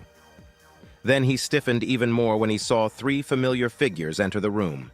The first was Cynthia Winfield, who then stepped aside to give entry to Princess Clara and her brother, the prince. Instantly, everyone stood up and saluted in reverence to the two royals. The prince made a gesture, and everyone sat down as silence filled the room. He watched as the trio made their way to where Redford was sitting, and then sat next to him in what was a private booth. Perfect. Just what I needed. Now I'm not only going to embarrass Commander Redford, but the prince too. I'll be lucky if he only takes away my rank and sends me to the brig, Wyatt thought, wincing internally. "Pilots!" the AI said, startling him. "Your chambers shall open in 3, 2, 1. Please enter," the AI ordered, and left without any other choice, Wyatt entered. As the chamber closed behind him, his eyes widened in surprise, and he was unable to keep his mouth shut at what he saw. The training chambers at the Academy were little more than a VR unit, but what he was looking at was a full neural dive module. It had a pristine, white, and comfortable-looking chair, a set of wires at the top, and the usual console and equipment that a line fighter possessed. He sat on the chair and sank into it with gusto. The wires came to life and quickly latched to his head, wriggling and moving as they created a direct neural interface with his brain. He grasped the handles at the end of his armrests and fiddled with the various buttons on it, admiring the graph displays and keyboards in front of him. He grinned widely, his nervousness vanishing. "This ain't the real thing, but it sure feels like it. Damn, I've missed this feeling," he muttered to himself before chuckling. "So what if I'm going against experienced pilots? I'll just do my best and be done with it. Whatever happens next happens," he said, and then waited for the system to start. He didn't have to wait long, as 10 seconds later he felt his brain throb for a split second, then everything around him went black for a moment, only to be replaced by a surprisingly realistic depiction of being in space, a debris field of sorts. The voice of an AI spoke to him as if he was in a cockpit. "The first trial shall be the trial of survival. There are 3 Drazen fighters in the area hunting for survivors. Avoid them until the timer runs out." Then, in front of his display monitor, he saw a 3-minute timer appear. A second later, it began to run. Without wasting a moment to be confused or surprised by the sudden start of the ordeal, Wyatt brought his engines to full max and began to dance and wedge around the debris of gutted ships. He wasn't hugely into history, but he learned his lessons well. He knew where he was. The result of an infamous battle over 1,000 years ago called the Holthan Massacre. The Drazen Collective, a warlike species of plant-based organisms that were mostly carnivorous, attacked the Principality alongside the Arabian Commonwealth, an independent human nation not part of the Pax Humanitas. The two allies only avoided an outright invasion to prevent other, stronger human nations, such as the Imperium and the Albion Federation, from assisting the Principality. Their raids were anything but, though their refusal to enter a full-scale war was the sole reason the Principality eventually managed to force a truce with them after this particular battle. While the Principality won a Pyrrhic victory, the Drazen, ever hateful of other species and desiring to take trophies and feed for themselves, hunted down every stranded fighter, shuttle, and life pod in the system after the battle was over. And now he was tasked with surviving that outcome. "Far too easy!" Wyatt barked out a laugh when he saw the Drazen fighters appear at the edge of his radar and were slowly but surely closing in on him. Checking the graphs and panels quickly, he discovered that he had 2 Hawk missiles available. No flares, no mines, and his twin-linker coil guns were at 20% ammo capacity. He smirked. "Alert! Alert! Enemy fighters are within firing range and are engaging. Shields at 98%, the AI warned. Excellent, Wyatt replied, and spared a moment to ponder about something. This chamber is amazing. It even simulates standard G-forces, but I'm hardly feeling anything. So that's what the kinetor implant is for. I guess the pain was worth it in the end, he exclaims excitedly before yanking to the side as much as the ship could handle, triggering his reverse thrusters at the same time, and finally unleashing his 2 Hawk missiles at the leader of the 3 Drazen fighters. The fighters were also burning at max speed, but they were too close to Wyatt's ship to dodge the missiles in time. The 2 missiles impacted the lead fighter, triggering an explosion that destroyed it wholesale. Wyatt didn't celebrate his kill. Instead, he immediately fell upon the second fighter, showering it with a deadly barrage of focused fire. He saw the fighter's shield glow, then pop after 2 seconds of sustained fire, only to then watch how the cockpit was turned into scrap, sending the fighter veering off to the side, lost forever as another piece of debris. The third fighter reacted accordingly, turning to fire upon Wyatt.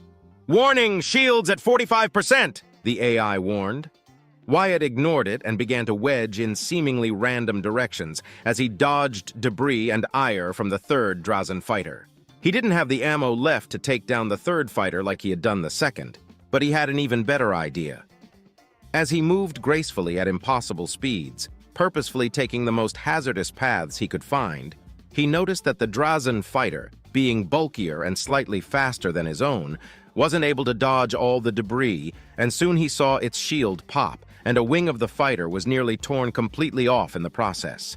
That's when he turned, ignoring a collision that nearly zapped his remaining shields, and fired in an arc. Most of his shots missed, but a stream of them landed on target, crippling the ship. Then he saw with satisfaction how the ship tumbled, colliding with a large chunk of what had been a cruiser, and exploded.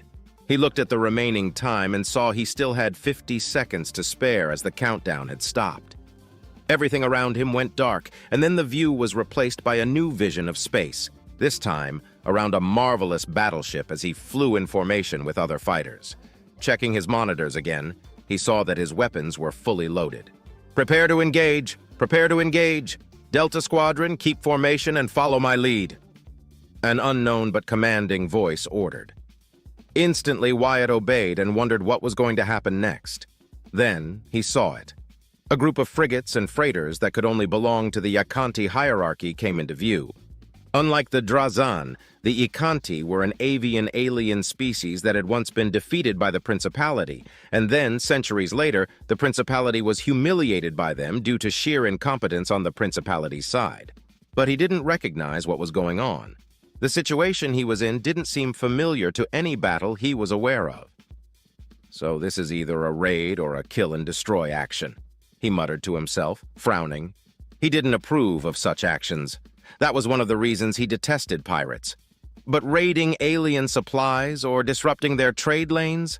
Well, he also didn't like it unless they were the Drazen. He hated them with a passion and wouldn't spare a second thought if that was the case. But he knew a few Icantis, and he liked the smaller, chirpy aliens. "But orders are orders in this case," he said, divorcing himself from his personal feelings as the AI chimed again. "This is the second trial, the trial of obedience. Do not deviate from the orders given and fulfill them with optimal capacity." And thus, Wyatt went through the motions, no matter how much he disliked it. "He fought off the Drazen fighters," said Cynthia Winfield with apparent surprise. "It was most commendable," Clara added, her eyes glued to the screens as she admired one assault after the other. "Indeed it was," agreed Redford, stroking his chin. "Few pilots make the conscious choice to fight instead of trying to flee or hide. Fewer still pass the simulation that way. And yet," his gaze fixed itself on the timer and narrowed his eyes slightly, "Lieutenant Wyatt nearly broke the record on his first try." "Surely you jest, Commander Redford," Cynthia countered. "Have you seen the ease of his maneuvering? Almost as soon as the simulation started, he engaged his engines, announcing his presence to the enemy. He must have practiced this or similar trials extensively before, most likely in the academy." "You have yet to read my report," Redford countered while watching Wyatt obeying the orders given by the squadron leader with exemplary accuracy and without doubt. Wyatt has stated that he did not receive more than a dozen trial runs in the training chambers, and then only for the basics when he was allowed. He garnered his experience through practical means and, most likely, patrol deployments. Preposterous, Cynthia replied, her stoic facade faltering as shock crossed her features. That is remarkable, Clara exclaimed, unable to hide her excitement. It seems I was correct. I have won this bet, brother dearest, she said, turning to face her silent brother. Do not count victory just yet, Clara. 4 simulations remain. Redford, I trust you made the competition substantially difficult, yes? The prince countered, impassive. I have done my best, my liege, but already I can conclude that Wyatt Staples is a man of immense talent. Once the implants fully integrate with him and with more experience, we could very well have in our hands an ace or more than that, Redford replied. Do you think he'd be capable of command at some point? Cynthia asked, watching as the freighter exploded and the simulation ended. Above, Wyatt's score went up again, putting him among the top 5. He does not have the training, the capabilities and calling for it. Who is to tell? I shall do my best to groom him into an exceptional commander if he is to gain another rank given the chance, Redford answered, but frowned. I carefully devised the sequence of the simulations to test various aspects of a pilot's personality, drive, and obedience. Some test the pilot's ability for creative and rapid thinking. Others test patience, morality, and loyalty. So far, he has excelled in both fields. Then we must watch, Clara exclaimed, wincing when she saw a competitor's fighter get destroyed for disobeying a command for the sake of personal glory. Cynthia would have rolled her eyes at her friend's love for space engagements. But she, too, was fixated on the competition, especially on a particular pilot. Another pile of scrap, Wyatt declared with a playful, mocking laughter as he destroyed a 4th drone. After the 2nd simulation ended, the 3rd started. The objective was easy. Destroy the automated drones before one of them can escape and report back to the enemy of his position. Pretty standard mission were it not for the fact that there were 20 drones, and they were sophisticated enough to divide their forces into those that stood behind to fight and those that moved at max speed, escaping the battlefield. At first, he went for the escaping drones, but the moment he destroyed one, another ran away in an entirely different direction. Now he was weaving back between kinetic rounds and laser strikes that tickled his shields, but they were bug bites that would eventually deplete them and destroy them if he wasn't careful. The drones weren't as fast as his fighter and didn't have shields, but were agile and small enough to cause even the fighter's targeting systems trouble. Not to mention that they all had short-range jammers, further complicating the situation. He smirked. But drones are drones. And drones are stupid and predictable, he thought, as he spared a glance at his screen, seeing a dozen drones clumped together behind him. He had spent a minute dodging their attacks and violently shifting directions. In truth, he was herding the drones together. Computer, lock targets! Fire missiles! Release the mine! He ordered, and the AI obeyed. He felt his fighter shudder as his 4 Hawk missiles and the mine's lock disengaged. 3 seconds later, the proximity mine exploded when he pressed the manual detonator, destroying the drones pursuing him in a single explosion. Then he watched with satisfaction as one by one the 4 remaining drones were destroyed when the missiles reached them. With that, the trial of extermination ended. Everything around him darkened again, and he took the moment to calm himself, readying himself for the next trial. When the view returned, he was now staring at a heavily damaged Principality frigate, and his communicator instantly detected a rescue beacon signal. Welcome to the 4th trial. This is the trial of morality. A Principality frigate has been heavily damaged after an engagement with pirates. Render aid to them. Wyatt frowned. Computer, perform a full sweep of the vessel and the surroundings. Performing, the AI replied and remained silent for several seconds. Complete. The vessel is heavily damaged and is venting atmosphere. Engines are offline. The reactor is still active and providing life support. 177 life signals were detected on board. No other gravitic, radiation, or heat signatures have been detected within sensor range. Render aid to them, Wyatt replied, crossing his arms and thinking through his possibilities. He couldn't take anyone with him. His fighter was a one-manned vessel. At the rate the frigate was venting atmosphere, he knew he wouldn't even make it half the system away before space claimed the survivors, and there were no other ships or signatures nearby. Wait, they were attacked by pirates. Where are the pirates? Computer, full power to sensors. Search for any large stationary and moving bodies. Performing. 2 bodies detected at sensor range limit and moving away. Signatures unknown, the AI informed. So it's not an ambush. Closing his eyes, he uttered the next words quietly. Computer, target the ship's reactor and fire missiles. Cannot comply. Friendly fire is prohibited, the AI retorted. Of course, Wyatt chittered. He moved his fighter around until he got a clear shot at the ship's reactor. Without hesitation, he squeezed the trigger, sending hundreds of kinetic rounds directly at the crippled frigate. 10 seconds of sustained fire were enough to puncture the already damaged reactor, and with an explosion that briefly created a small star, it was gone. This is just a simulation, damn it, he said, and all darkened again.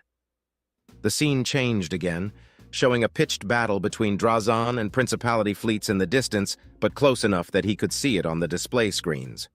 This is the 5th trial, the trial of bravery. Your squadron has been disrupted and you're on your own. Fight on for the Principality. For the Principality, Wyatt replied, eyes narrowing before moving in to join the battle. I'm surprised he took the time to assess the situation like that. Most others just destroyed the ship without a second thought, Cynthia pointed out. It seems that I have many bloodthirsty pilots under my command, Redford commented. Given the circumstances, they shall be useful. But I concur with your assessment, Lady Cynthia. I was not expecting him to ensure that it wasn't a trap. I must confess I thought he would try to save anyone at all. A sad reality we must face in times of peril. Not everyone can be saved. Sometimes taking the humane option is all the aid anyone can expect to receive. And deliver, the prince said, nodding once in approval. That being said, his skill in combat against those drones was exceptional. Even veterans have difficulty clearing that simulation successfully. Clara didn't say anything as she was too fixated on the ongoing battles across the screens. They all started roughly at the same time, though Wyatt maintained a 10-second advantage over the rest, thanks to his quick victory in the first simulation. But his advantage dwindled as he took a more cautious, measured approach with the following ones. Out of the 20 participants, 5 had already been destroyed after 2 minutes of feverish battle. They performed well as they were veterans and great pilots, but that just wasn't enough to grant them victory. Another participant fell seconds later, followed by another, and yet one more in quick succession. Only when only 3 remained did she feel a hand touch her shoulder. She didn't bother to look at Cynthia as she pulled her back. Who cared about being unsightly when she was seeing something that she loved? She couldn't be a pilot thanks to her status, but she had always loved watching fighter squadrons fly through space and the atmosphere. She had a huge collection of recordings depicting dogfights, and she never missed any of the racing and fighting tournaments.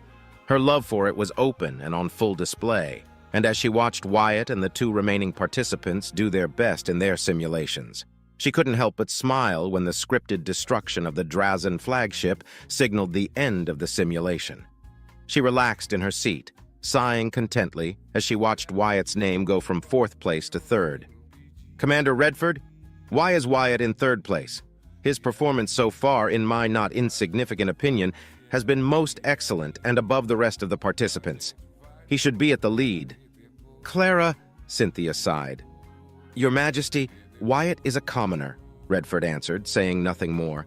Dejected, the princess frowned slightly. Yes, of course. How forgetful of me. I was so enthralled by the performance that Redford, no. Whatever she was going to say died in her throat when she noticed that every screen was black and all at once came to life to show the same scenario. You didn't, Redford. The prince gave out a dignified chuckle. Clara, calm yourself. It wouldn't be a competition without a true test now, would it? Through her time of service and more years being Clara's closest friend, Cynthia came to know several things about her friend's tastes, hobbies, duties, and more. While she didn't share the burning love Clara had for fighter races, shows, tournaments, and dogfights, she knew enough to recognize the 6th and final simulation Redford had prepared for the 20 pilots. ZTK 990, one of the unwinnable scenarios, she muttered. Redford nodded, his face stoic and serious. Better known as honor in death.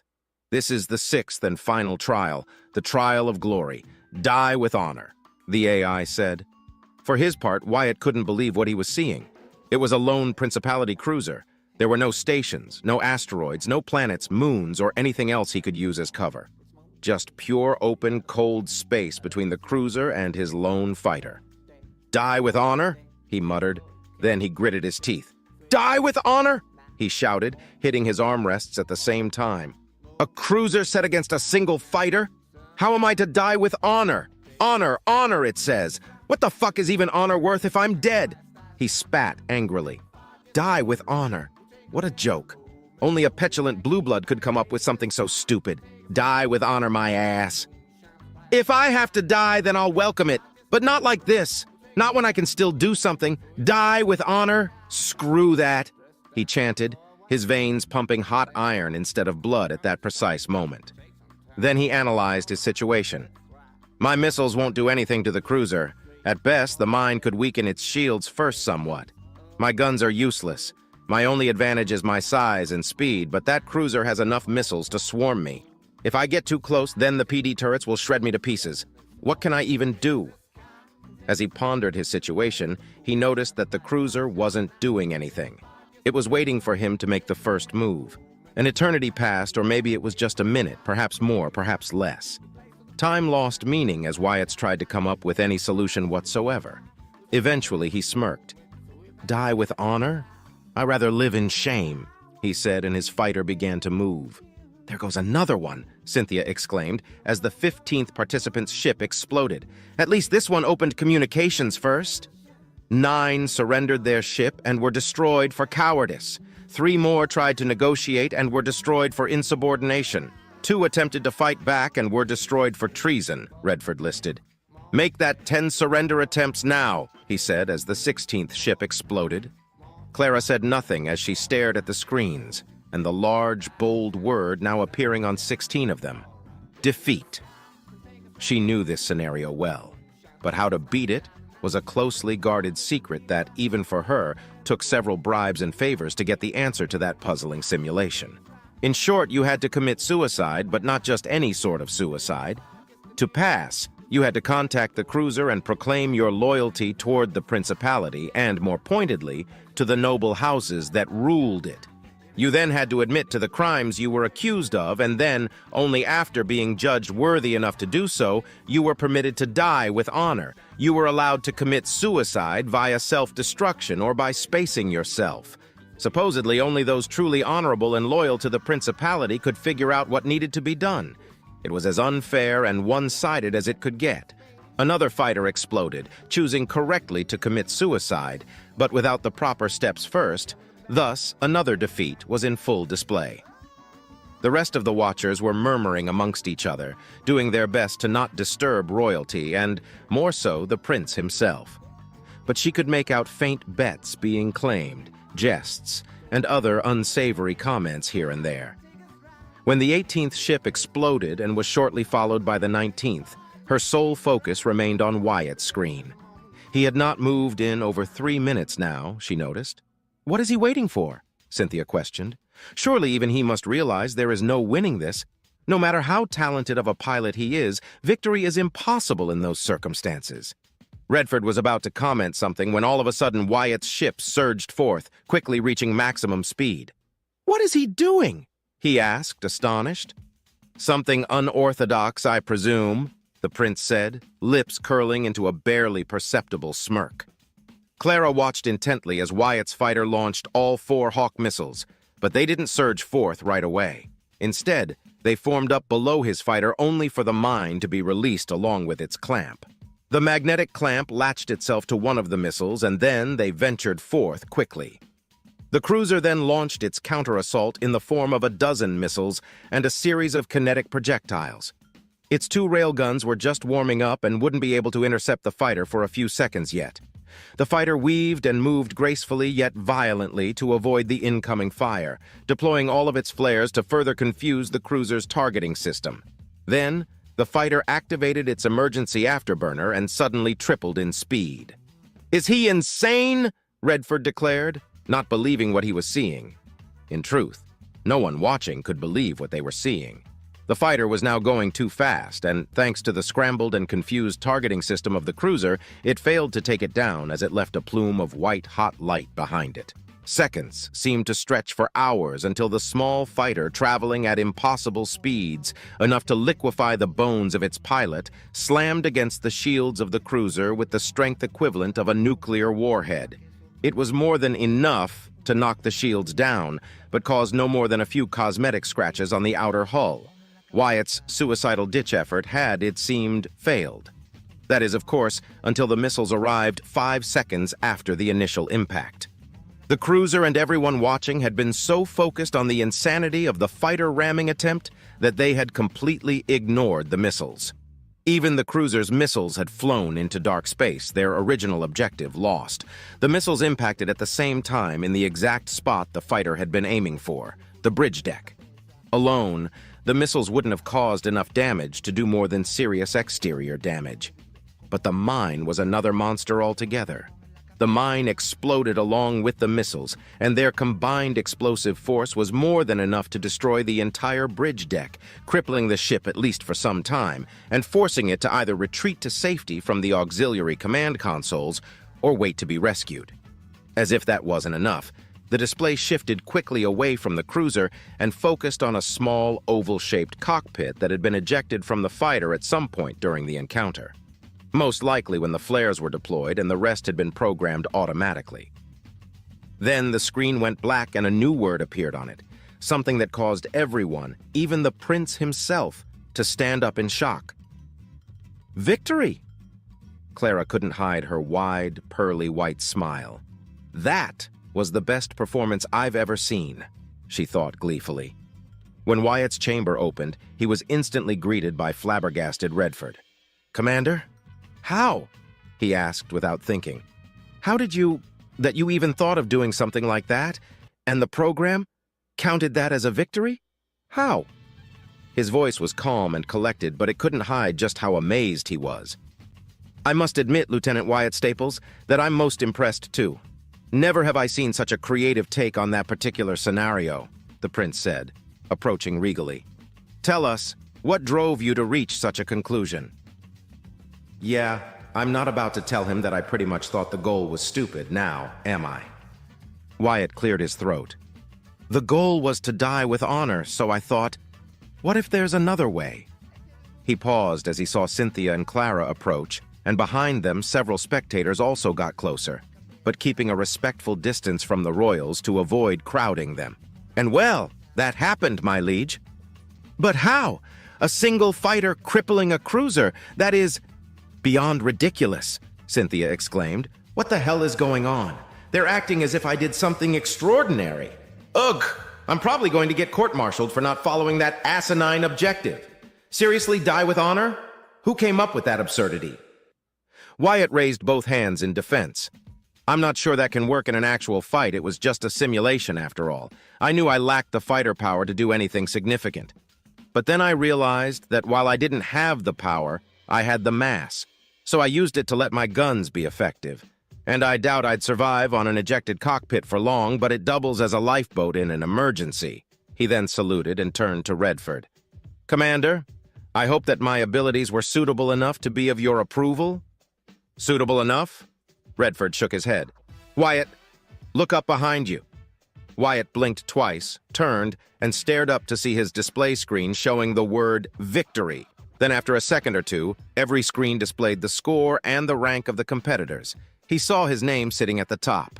First place, Lieutenant Wyatt Staples. Final score, 95,690 points. 50,000 points more than the second place, Wyatt thought. Then he fainted. Chapter 7. The question we all should be asking is why the ZTK-990 simulation counted Lieutenant Wyatt Staples' actions as a victory. Does anyone at all have an inkling that that was even an option? Commander Lukacs Ishtal asked, but found no answer as he eyed his fellow commanders. Sitting around a table, the 8 available head commanders remained silent while the video recording of Wyatt's performance replayed on their personal monitor displays for the 8th time. Juliana Winfield smirked when the impossible message of victory appeared on her screen and relaxed on her comfortable seat. She eyed the rest of the commanders present. To her left and going in a clockwise pattern was Redford Kalen, a good friend and her mentor. He was silent, but she knew he was beyond perplexed. Then came the hoity-toity and smug red-haired William Hempstroke. His expression was, for once, unreadable, and it caused her no small amount of amusement. Then came the robust, strong, black-haired hn-2. Lukacs Ishtal was next, while the remaining three commanders, the old, seasoned, and insufferable George Lintar, the brown-haired and scarred Frederick Anderson, and the stick-up-her-ass, bald Vivian Teravis. "That should be flagged as treason," George Lintar said, frowning. "For a commoner pilot to even think of attacking his superiors? How do we know he won't betray us at some point for convenience?" "And yet, the simulation counted it as a victory," Juliana replied. "We all know the unwinnable scenarios, no matter the branch of the military, are a large mystery even to us. We should be praising Wyatt Staples for his outside-the-box thinking. I am aware that that's the reason you managed to escape the Black Ship's assault in the first place, Redford." "Indeed it is," Redford replied, impassive and stoic. He tossed a compost container at the ship as a mine of sorts, a trash container turned into ordnance. Never would have believed it before that day. I'm certain that the ship's crew was as baffled as I was when I first heard of what he did. But to achieve this, I am confused. It took me over 50 attempts to figure out how to beat that simulation when I was just a lieutenant commander. We all know that the K990 simulations and how to beat them are a closely guarded secret and that we cannot share how to obtain victory. Many have more than one possible solution. And yet, Vivian Teravis hummed deeply, frowning, arms crossed. Who would have thought that ZTK-990 would have another way to be solved? And many have seen it. Keeping it a secret will be difficult. Knowing Princess Clara, she'll try to not only keep a recording of it for herself, something I'm certain she's already acquired, but spread it at some point or another. The prince himself will have to talk to her, Juliana replied, and all commanders agreed with a nod or a soft grumble. Speaking of that, Redford, how are the other pilots taking it? hn-2 asked as she turned her attention to Redford. It is a mixed response. In these past 2 days, Wyatt has received as much admiration as scorn, Redford replied. Frederick rolled his eyes. Let me guess. The nobles scorn him while his fellow commoner rabble praises his deeds. Are they seeing him as a figure to emulate?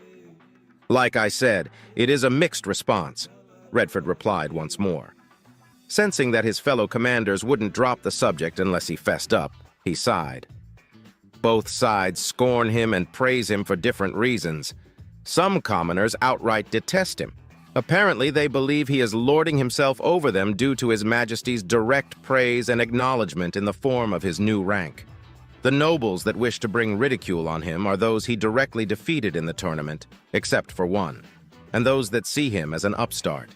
In both groups, however, are those who judge him for his ability and show limited support. And Wyatt Staples himself?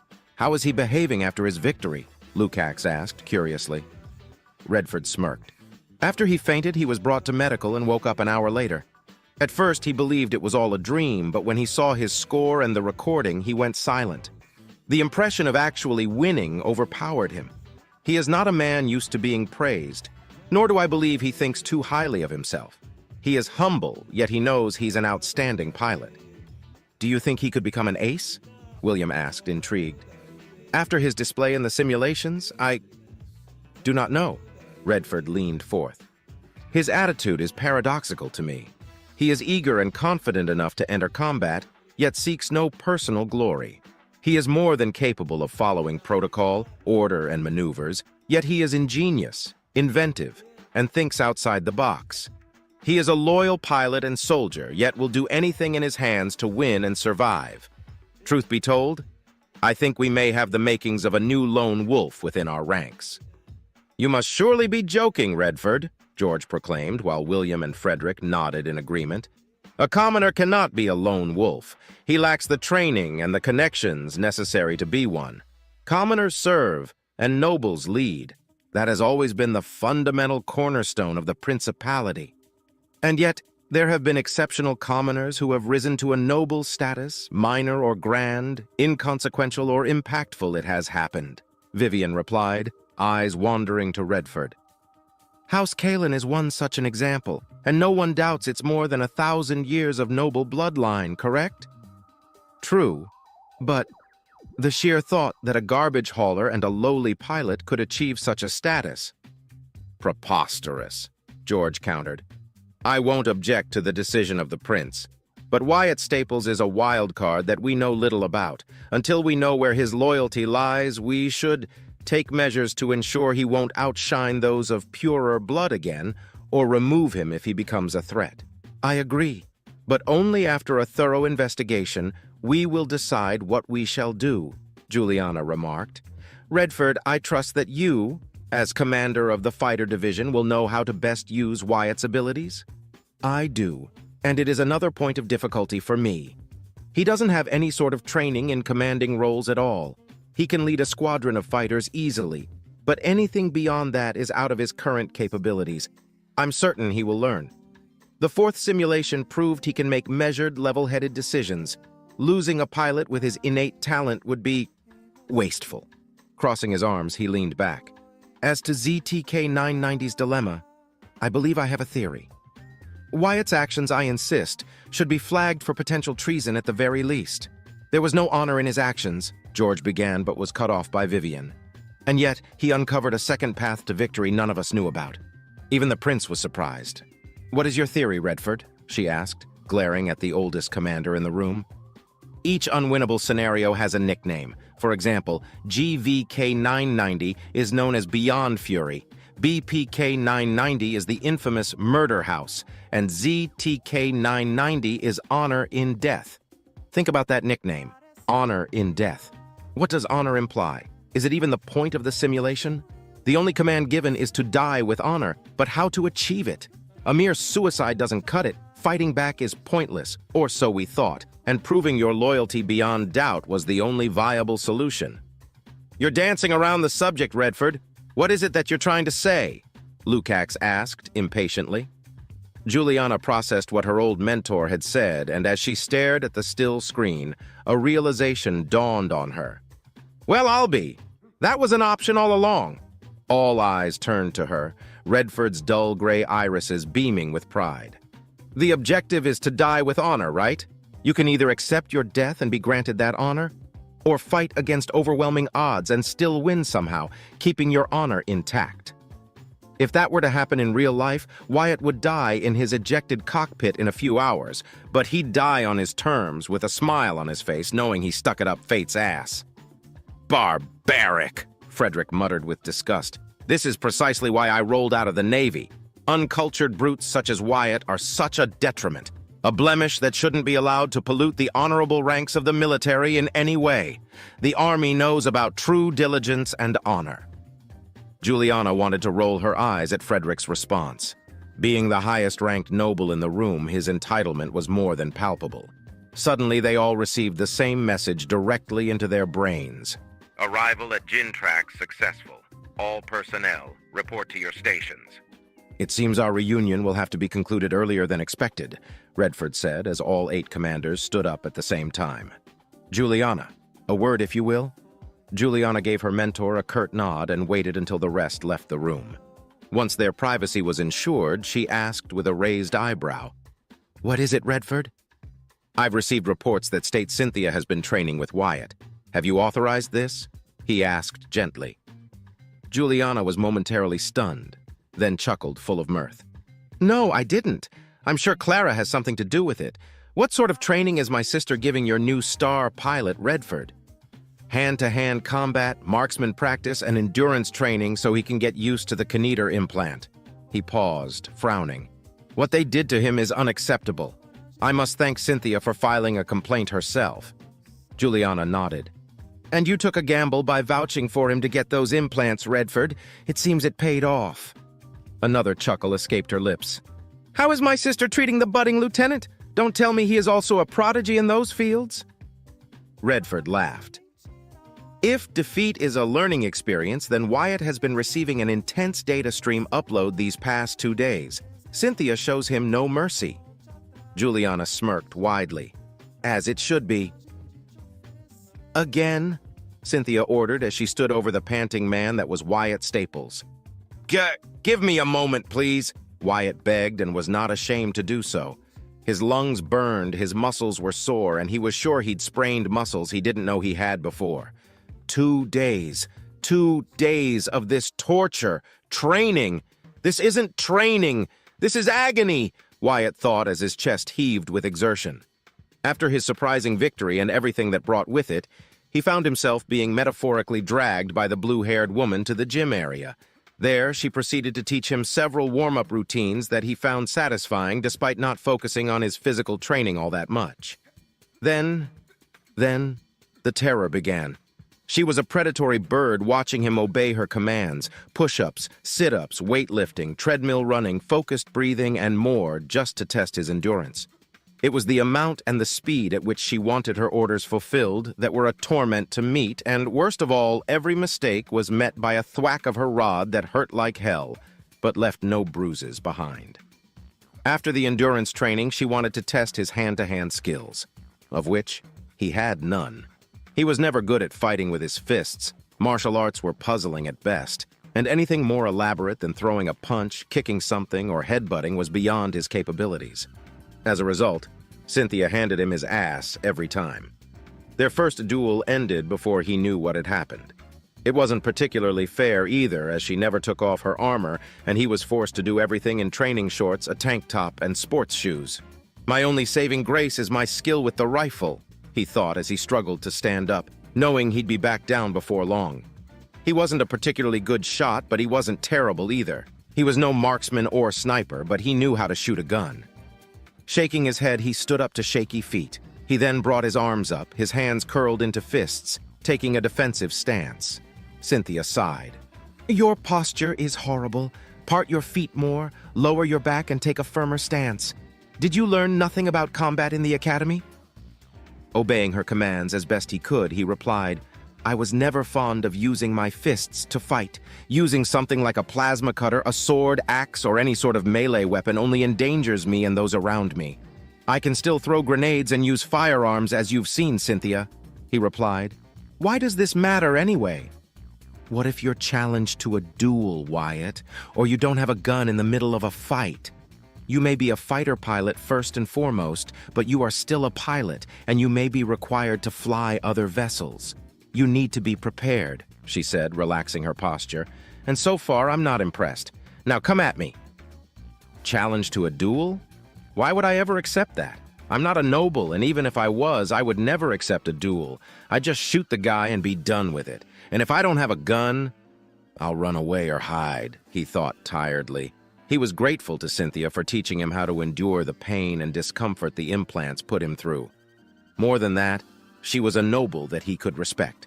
But she was still a noble, and, like a noble, honor, pride, and ego were great concerns to her. With a deep breath and a slow exhale, he lunged forth, throwing a punch at her face that she easily dodged. Moving quickly, he stepped to the side and delivered a second punch to the side. He'd been beaten over 100 times in 2 days, and he'd learned some of her moves. Not that it did any good, and she simply blocked his fist, grabbed his wrist, and the next second he was on the air before hitting the mat with his back again. Gah! He cried out and gasped for air. You lasted half a second longer this time, Wyatt. Get up, again, Cynthia commanded. Wyatt wasn't sure if she'd praised him or insulted him, but that didn't matter. He stood up, ready to kiss the floor again. Suddenly, all activity in the room ceased, and the two of them froze as they received a message through the ship's AI. Enemy ships detected. All personnel report to battle stations. This is not a simulacrum. All personnel report to battle stations. Then, before he could do anything about it, Wyatt got a second message coming from Redford. Lieutenant Wyatt, report to the launch bay immediately. Gear up and be ready for deployment. Nothing else followed. Wyatt and Cynthia exchanged a look and nodded. They ran in different directions to fulfill their duties. Chapter 8.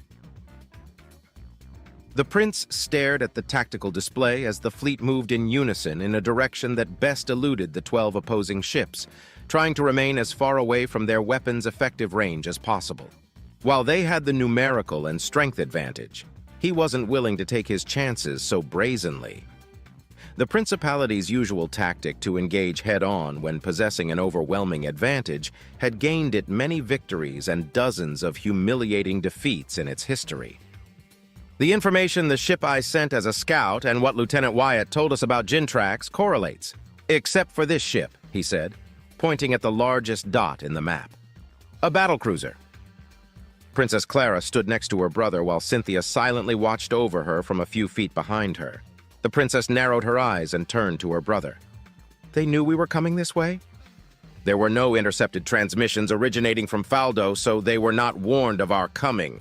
That battlecruiser must have been dispatched here just in case we took this route. The other ships are corvettes and a few gunships, outdated and in dire need of being refitted. Wyatt's information was correct, the prince said, eyes narrowing.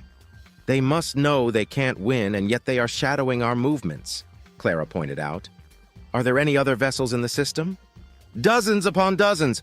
All of them are civilian grade. Freighters, haulers, shuttles, and defense gunships, the prince answered, pointing with a finger at the map and the several dozen dots moving to a large station partially masked by a moon. That must be Woodshaft. My liege, Cynthia spoke up. Should we conscript the civilian ships for this fight? The prince shook his head gently. I will not allow this conflict to evolve into a civil war, Cynthia.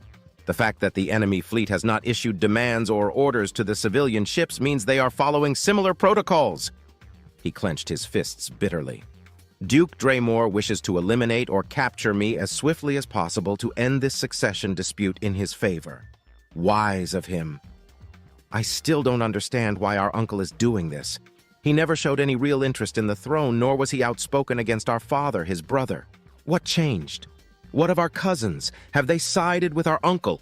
Or do they see his coup for the madness it is? She closed her eyes for a moment, then snapped them back open with determination. I don't want to harm Gabriel or Veronica, brother. Neither do I, Clara. But for whatever reason, our uncle has come to this move. We can't allow him to succeed. He has committed treason. 2 years, Clara. He had been preparing for 2 years, possibly much longer than that, and we never suspected a thing until discrepancies in his financial and material reports were uncovered. He is a traitor, Clara, and like a traitor, he shall be severely punished alongside his conspirators. What about Duchess Emerald of Trinar and Duke Ionati of Vault? Clara asked, hopeful. You rarely keep me updated with the ongoing political turmoil, brother dearest. The information we receive is scattered and fragmented. The whole principality is in chaos and disruptions are commonplace. Almost the entire principality is now aware of the coup attempt. Duke Draymore has lost the element of surprise and will be forced to act more directly. However, I can at least confirm that House Ionati and House Emerald have declared neutrality in this conflict. I expected this from Uncle Oscar, but Aunt Sylvia, I was sure she would side with us. There is turmoil, intrigue, and deals that I am blind to. Our father held many secrets, and he shared precious few with me. As I stand now, I can't do anything. It is frustrating. We shall stand victorious, brother dearest. Uncle Cornelius will be defeated and we'll get our answers, Clara reassured her brother, the prince, before silence fell between them for several long, cold moments. Only the idle noises of the bridge crew members working at their stations echoed in the room, all orders and reports passing through the ship's network. She could access it, but there was nothing she could do to contribute. She had no military training, her strategic and tactical skills were lackluster, and her abilities in diplomacy were useless, as long as the enemy fleet refused to open any communications with them. I've given orders to deploy fighter squadrons. We shall deal with the battlecruiser while the fighters hunt down their ships to cripple them rather than destroy them, if at all possible, the prince suddenly announced. Admiral Damien, I leave my fleet under your command. Understood, my liege. May I ask, do you wish that vessel captured, crippled, or destroyed? The older man asked with respect. Has the vessel been identified yet? The prince asked in turn. Not yet, my liege. Signatures indicate that it is part of the Third Fleet, but nothing else is. Please ignore my previous statement, my prince. I have just received confirmation that the battlecruiser in question is the rightful path of House Caiston. It is most certainly commanded by a main bloodline of the Caiston family, perhaps by Andrew Caiston, the heir of the house. In that case, cripple the vessel and then order a boarding assault, the prince commanded. If we capture the heir of House Caiston, we may learn some of their secrets. "It shall be done, Your Majesty," the Admiral replied, before focusing his full attention on the coming battle. On the tactical display, Clara and Cynthia watched as 24 tiny orbs formed around their fleet, each one representing a squadron of fighters. Like raindrops, they spread in several directions, all heading to the same objective. All they could do now was wait and see the battle play out. How I've missed this feeling. The training chambers are good, but nothing beats flying an actual ship. And I'm flying a Line Raptor fighter. Wham and Weskull won't believe it when I tell them. His cheery mood dropped as the faces of his brothers flashed before his eyes. That is, if I ever see them again. When was the last time I spoke to them? To Mom and Dad? Hell, when was the last time I sent them a message or got one in return? 2, 3 years? I wonder how they're doing. He pondered for a few moments, then shook his head violently. No, don't think about them. They're safe and they're just middle-class commoners in an almost worthless dirtball. Focus on the now, Wyatt, he said to himself to rein in his wary thoughts and focus once more on the objective. It's not just your life on the line now, Wyatt. You're now responsible for 4 more, he muttered, regaining his composure and watching the display monitor with 4 names on it following a coded tagline. The first was hn-2, another Raptor fighter piloted by one Ensign Gregor Undaj. hn-3 followed, piloted by Warrant Officer Leopold Dakar. hn-4 was next, piloted by Sub-Lieutenant Abacus Reed. The 4th life under his charge was hn-5, piloted by Ensign Noltar Olkara. Meanwhile, he was hn-1, the leader of Epsilon's squadron. Commander Redford had thrust him into that position without much fanfare or warning, but for once he had some experience in that regard. Wyatt relaxed on his seat and rolled his shoulders, feeling the dampening suit that further allowed him to withstand high G-forces and movements that would render an inexperienced person unconscious. Or worse, within moments. It was tight but not distracting or obtrusive at all, but that was not the reason he rolled his shoulders. The reason was that he was no longer sore nor tired after enduring Cynthia's torture session barely an hour earlier. A chuckle escaped his throat. The Dulaxis implant works marvels. No wonder the richest nobles back in the academy always look so damn crisp and full of energy all the time, he muttered to himself before checking his tactical display. He and his 3 partner squadrons were still far away from their objective, a rundown corvette on the outer shell of the enemy formation. He could already see the few fighters the beast of a battlecruiser had at its disposal deploying, but were not moving to intercept any fighter squadron so far. They would wait within the protective umbrella of the ship's PD cannons and turrets before engaging the stragglers. Simple, but effective. He frowned at the display, seeing the fleets slowly moving and the Prince's fleet peel a few ships, mainly frigates, 2 destroyers, and a light cruiser to start harassing the battlecruiser. Why are they even fighting? Are they just delaying us, or do they have suicidal orders? What's their game? His thoughts were interrupted when his radio chimed in. Epsilon, Nu, and Omicron squadrons, this is Delta 1. Squadron leaders, report in. Epsilon 1 reporting, he replied almost instantly, hearing the other 2 reply shortly after one another. This is Nu 1 reporting. Omicron 1 here. Systems nominal. We have our orders. Cripple our objective and move in to assist where needed after that. This will be a cakewalk. Fly with honor and fight for the Prince and the Principality. Try not to get shot down, Delta 1 said.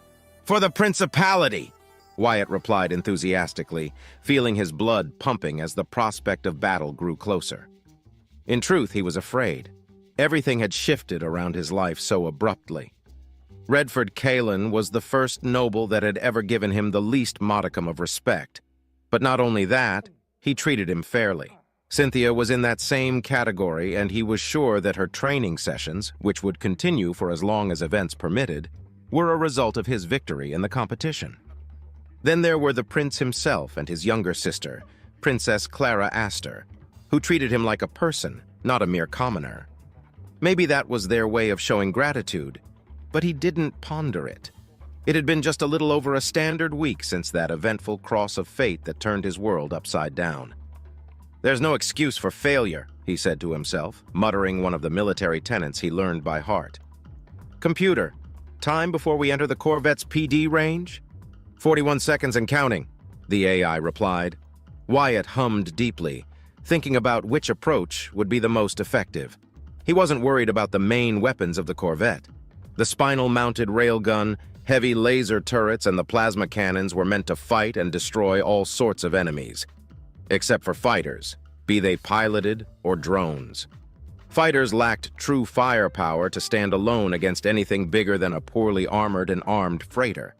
The armor plating was there mainly to hold the ship itself together and protect from micro-impacts. The shields were enough to withstand a few shots, but were, as an instructor once put it, paper thin. And the weapons, while effective, couldn't do much damage on their own except for the tactical mine. But for each downside, there was an advantage too. The size of a fighter made it next to impossible for any ship bigger than another fighter or a bomber to target it with anything besides missiles and PD weapons. Then there was the speed and maneuverability it possessed, making missiles almost equally useless since a fighter could outrun them, destroy them, or avoid their detonation with ease. It took a particularly green pilot or a heavily damaged fighter to get taken down that way. Finally, stealth. As long as the fighter killed its engine, radars would not detect it. Only scanners would be able to pick up the metal alloys and electrical components that made up the vessel. And that was the beauty of a fighter in Wyatt's humble opinion. Alone, they represented no real danger, but in vast numbers, they were deadly to anything but the most heavily armored and shielded vessels. This meant that in the Principality, being the backwater that it was, precious few ships could stand up against a swarm of fighter squadrons, or so many believed. He was of a different take regarding the effectiveness of a single fighter.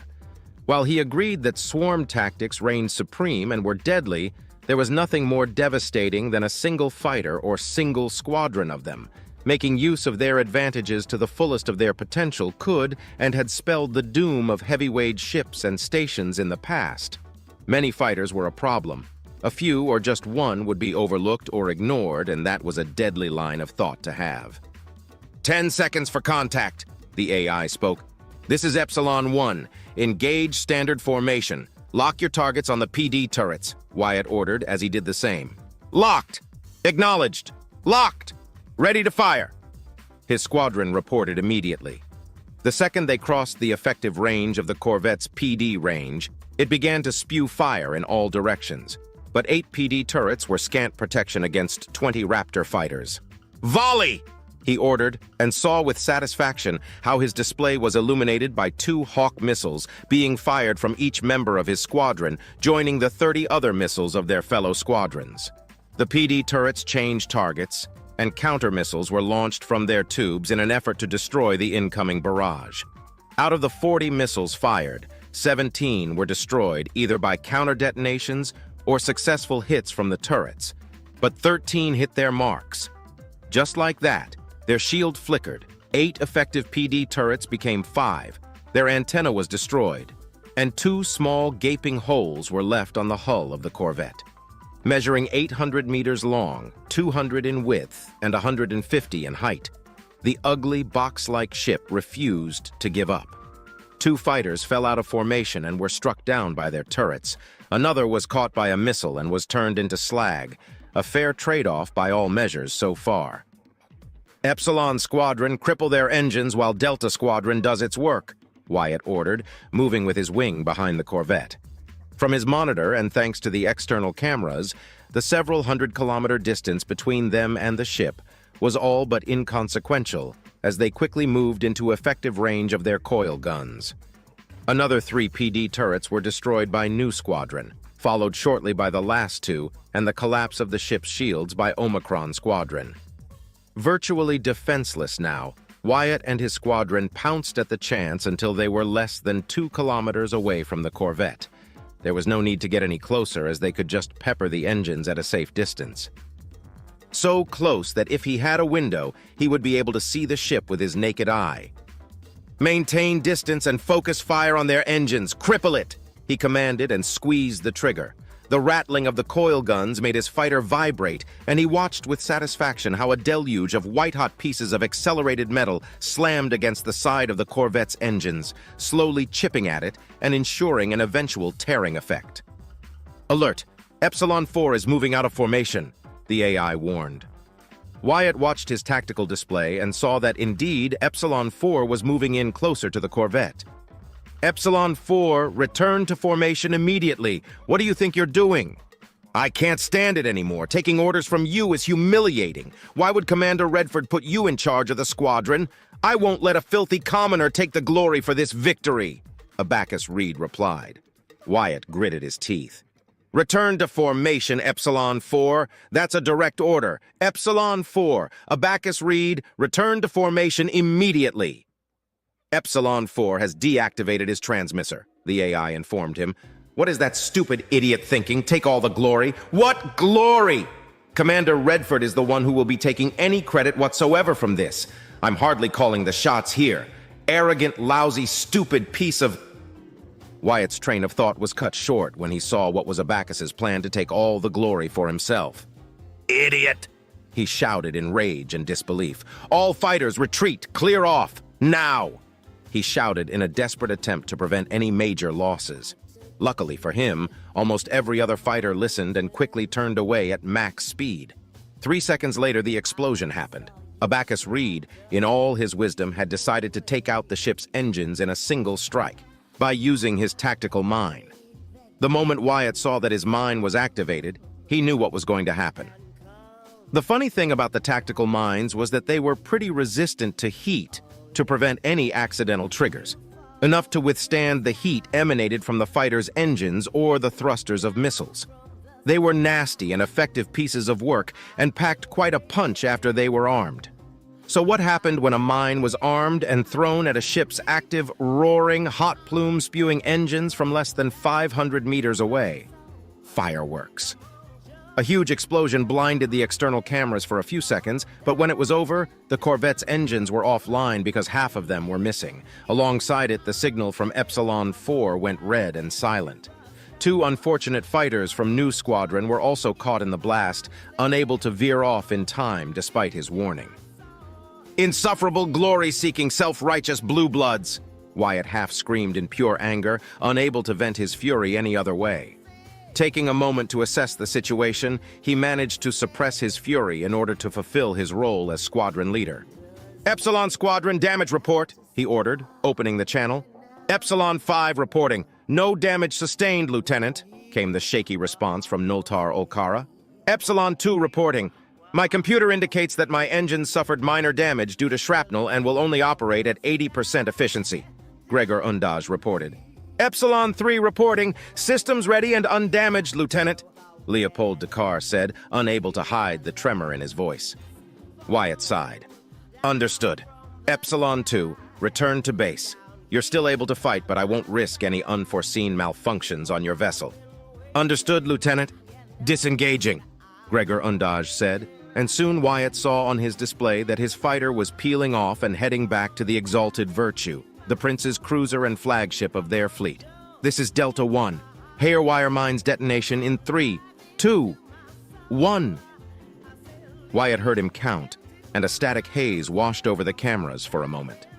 The Corvette was dead in space, and the Haywire mines ensured that they wouldn't be able to overload their reactor in an attempt to avoid boarding and capture.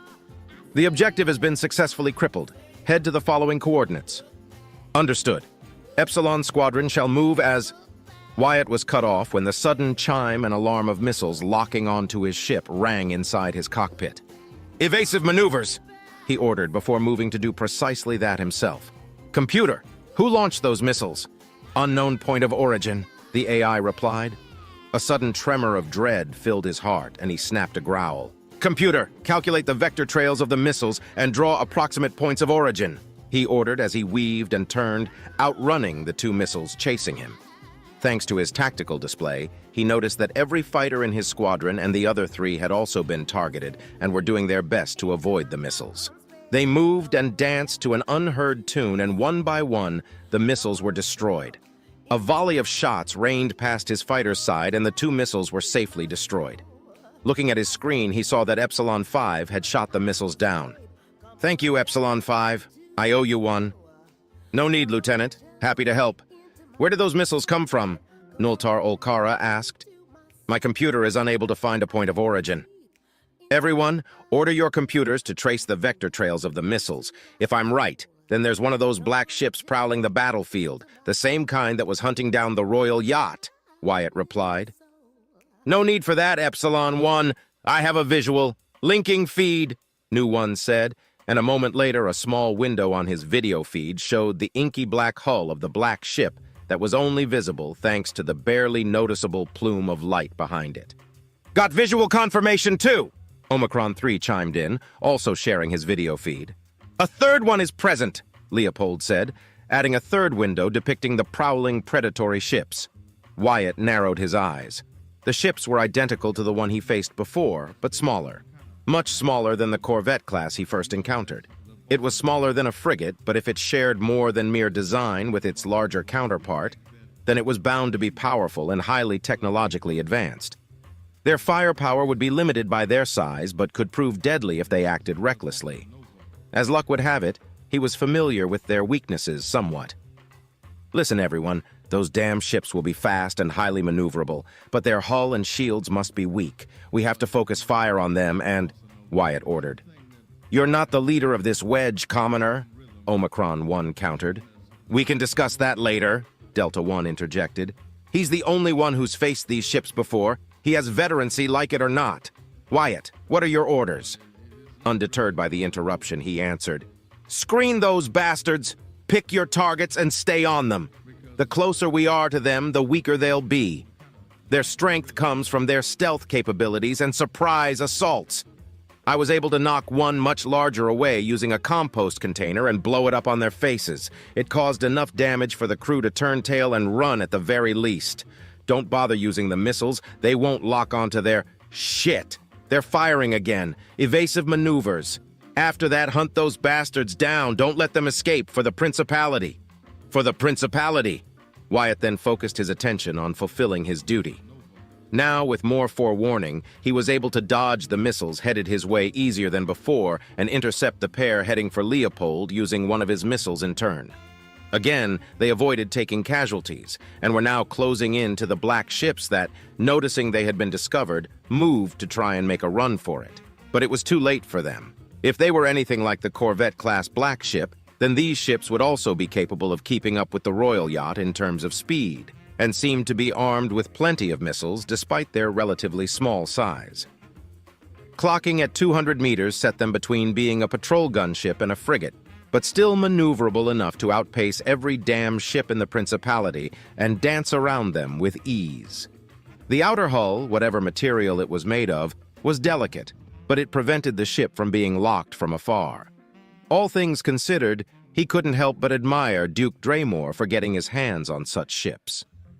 But where did he get them from? I've never heard of stealth ships like that before, Wyatt muttered to himself as he closed into the nearest black ship. They were fast, yes, but they were still no match for a fighter set on hunting an enemy down. Once he was close enough to the ship, his computer confirmed that it had no dedicated PD defenses except for 4 coil gun turrets that proved to be ineffective against the small, nimble fighters. He watched as the black ship targeted by Omicron-3 exploded after being peppered by a barrage of coil gun fire. The second black ship didn't fare much better, and mere minutes later, it was dead in space, drifting aimlessly with its deck destroyed and venting atmosphere from multiple points. That only left the third and final black ship to deal with. Closing in on the objective, his 2 remaining teammates and he poured sustained fire on the ship's engines. It didn't take long for the plume to die out, followed by an explosion that all but tore the ship in half as the bullets punctured its reactor. Those can't be the only ones, Delta-1 said through the radio. Well done, Wyatt. Do you know how to detect them before they engage? No, I don't understand how their stealth systems work, but it is highly effective. How did Duke Draymore and his forces get a hold of vessels like that, and for what purpose? Wyatt questioned himself again, unable to come up with a logical answer, and trying to decipher what role, aside from pursuers and performing ambush tactics, those black ships could provide. Figures. An uneducated commoner can't be trusted with any leadership position, Omicron-1 replied. You can't even answer a trivial question decisively. I'd like to see you come up with an answer yourself, Tayo. Nu 1 joined the conversation. Isn't it obvious? That damnable traitor has no honor. Who else but a weakling and a backstabber would make use of shameful ships like these? Omicron-1 replied with not a single ounce of doubt in his statement. Wyatt felt like face-palming at the sheer absurdity of what he'd just heard. Victory cares not about honor, you high and mighty blue blood. Go ahead and fight with honor all you want, but you'll get dead before long and join that petulant idiot of a Bacchus sooner or later, he thought angrily. And at that moment lamented the loss of the two pilots that died due to Abacus's wounded pride. Be that as it may, the battle is still raging and we must move to our next objective. Delta One cut through before a fight could break out. Wait, I'm getting a report from Commander Redford. Oh no. Another 8 black ships were detected and engaged, including a cruiser-class one. The Pride of Axtal, Raging Absolution, and Justice Herald have been destroyed. Another 2 ships, the Front of Honor and the Peerless Glory, have been crippled. That damn cruiser-class ship wreaked havoc on our formation. 6 of the black ships were destroyed. The cruiser-class and the surviving small one have managed to disengage and are running away. Goodness gracious, a cruiser shouldn't move that fast. Where did those come from? They were waiting for us. How could this happen? Wyatt was paying no attention to the discussion taking place as his mind connected the dots. The Caiston's fleet movements now made sense. They were drawing their fleet into an ideal ambush where those black ships were waiting. Expanding his tactical map, he saw that the original Caiston fleet, aside from the now heavily damaged battlecruiser, was either destroyed or crippled. Another dot vanished from his map. A destroyer had been struck down by the largest black ship as it retreated to safety. Computer, calculate that ship's possible vector route and destination. Calculating, the AI replied, and 3 seconds later it showed 4 possible routes, with the most likely being the one closest to his current location. Everyone, head to the marked location, half thrust and with minimal output. They want to play hide and seek? Then so shall we. Sharing possible paths and coordinates, he said, sending the results from his computer with the rest of his comrades. Interesting. What do you have in mind, Epsilon 1? Delta 1 asked. Epsilon, Nu, and Omicron squadrons still have our tactical mines. 8 tactical mines in total. We'll set a trap using the mines to block that vector, and we will lie in wait further out. If that cruiser-class ship heads to that vector, we should be able to cripple it or destroy it. We can't let that thing escape to hound us again if we can help it, Wyatt said, and for once, none argued against him outright. A few seconds of silence later, a voice came through the speakers. And if the mines fail to take it out? Leopold asked. Then we'll use our remaining missiles. We won't be able to lock onto the ship, but we can set them on a predetermined course. Even if the mines fail to take the ship down, they will cause severe damage. The missiles will then either finish the job or ensure that ship won't be a problem in the future. Hopefully, Wyatt said, admitting that his plan was far from perfect, but desperate times called for desperate measures. And if the ship heads to another vector? Omicron-1 countered as the marker for the black ship blinked out. They were now blind to its movements and could only guess.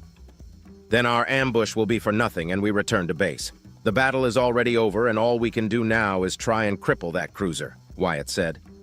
I've forwarded your plan to Commander Redford. He's giving us the green light to proceed, Delta One said.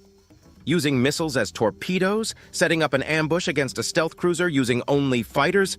You're insane, Wyatt. I'll take that as a compliment, Wyatt replied, portraying a confidence he lacked within himself. As he and the other 12 fighters moved to position, only a single thought crossed his mind. That those black ships were ready and waiting and that the Caiston fleet, lackluster as it was except for that battle cruiser, was more than ready to sacrifice itself was not a delaying action. It was meant to slow them down and inflict serious casualties. A third of their fleet was now gone, and the survivors were being rescued as well as boarding actions were taken to gain as much information as possible from the high-ranking officers. Frowning, he pondered a dark thought. They were waiting for us. This wasn't just a preemptive measure. That battlecruiser and the number of black ships, there's no way Duke Draymore has that many ships at his disposal, so either he's capable of seeing the future, or there's a traitor in the fleet. Chapter 9. In Wyatt's opinion, the worst part about ambushes was the unsteady waiting. Every second felt like it could stretch into hours while at the same time passing faster than the blink of an eye. The only thing around him was the cold silence, that maddening companion that could drive anyone into making a hasty, thoughtless action. After placing the mines on the vector trail, all fighters pulled back to create a bubble around the area, safely far away from the mine's possible blast radius and that of the black cruiser if they were lucky enough to destroy it outright. Each 20-meter-long fighter floated suspended in space several kilometers apart from each other, but within near instantaneous communication. Though at that moment it didn't matter. They were dead in space with only life support systems active. Unless the cruiser directly set its scanners in their direction, the sensors wouldn't detect them without any form of radio or heat signatures. A part of me wants to be wrong and return base. But if it comes this way, then we have to take it out or cripple it. This is my first real battle, and yet it feels no different than the odd patrol routes back in the academy. What did that one idiot instructor say? Ambush tactics may be useful, but they are dishonorable. A true pilot should never use them willingly. An open engagement is always the honorable thing to do, he thought silently, smiling at the pleasant memory of him beating said instructor by being stealthy and ambushing him over and over again until she finally conceded defeat. That got me a week's worth of cleaning duty, but seeing her enraged face was so worth it. I will never understand why most nobles believe that trickery, ambush, stealth, and deception are unworthy or dishonorable in combat, yet they happily use them everywhere else. You either win or you die in a battle. Simple as that. Pirates and the Drazen sure as hell don't care about being honorable. Wyatt sighed, checking his vitals and the life support system for the umpteenth time in what felt like 5 minutes. Dark scenarios played across his mind, picturing the black ship appearing suddenly only to destroy them all in a counter-ambush. The idea of his homeworld, Volantis, falling into infighting sent shivers down his spine.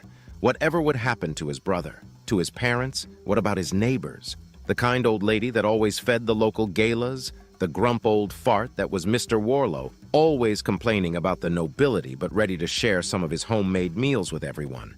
Would the local shelter have to close because of tax increases? Would conscription be enforced? Stop thinking about it, Wyatt. Stop it, he muttered to himself, hands shaking slightly. They'll do their part. They'll survive. Trust the prince. Duke Draymore will be defeated, and peace will come back to the principality. They'll be fine. They'll be fine. This isn't a civil war. Yet, he grumbled, clenching his teeth tightly. Why must you always be such a damn pessimist? He asked no one. Then he chuckled darkly. No, I'm a realist. I'll leave the doom and gloom thinking to someone else.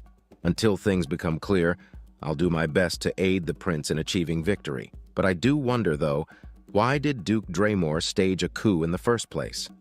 Most nobles are power-hungry, glory-seeking, and self-righteous by nature, but Duke Draymore was always portrayed as a level-headed noble. He asked himself, then shrugged 10 seconds later. It doesn't matter now. All that matters is stopping him as soon as possible. His eyes wandered to his black tactical display. Eyes narrowed. Pride of Axtell. I saw that name once or twice in Commander Redford's reports. A heavy destroyer, if I remember correctly. What were they trying to achieve? Humming deeply, he crossed his arms. I'm sure the prince is going to order boarding teams to capture any survivors and find out how and why there were so many ships waiting for the fleet's arrival. With any luck, he won't blame me for this debacle, and if he does, well, I just hope it ends quickly. Several more minutes passed in relative silence as he tried his best to remain focused and calm until the AI chimed. Alert! Proximity sensors have detected a faint heat signature approaching quickly. Wyatt felt his heart jump to his throat as he placed his hands on the controllers. Activate external cameras only. Focus on the heat signature, he ordered. And a few seconds later his display monitor showed the smooth black exterior of the black ship that faintly reflected the light of the distant star, masking it as a mere reflection to all but those who knew what they were looking for. He stared at the 3-kilometer-long ship with apprehension. Despite its size and mass, it was still relatively sleek, shaped in that now familiar arrowhead design. Even the powerful engines that propelled it forward were barely detected by his sensors. Silently, he reactivated his tactical display to show the ship's vector route, and he smiled when it was still heading in the same direction. It was now the time for the most dangerous part of any ambush, the execution. On his display, the ship moved steadily toward the waiting tactical mines. A scanning sweep would reveal the existence of the mines and the fighters at the distances they were currently at.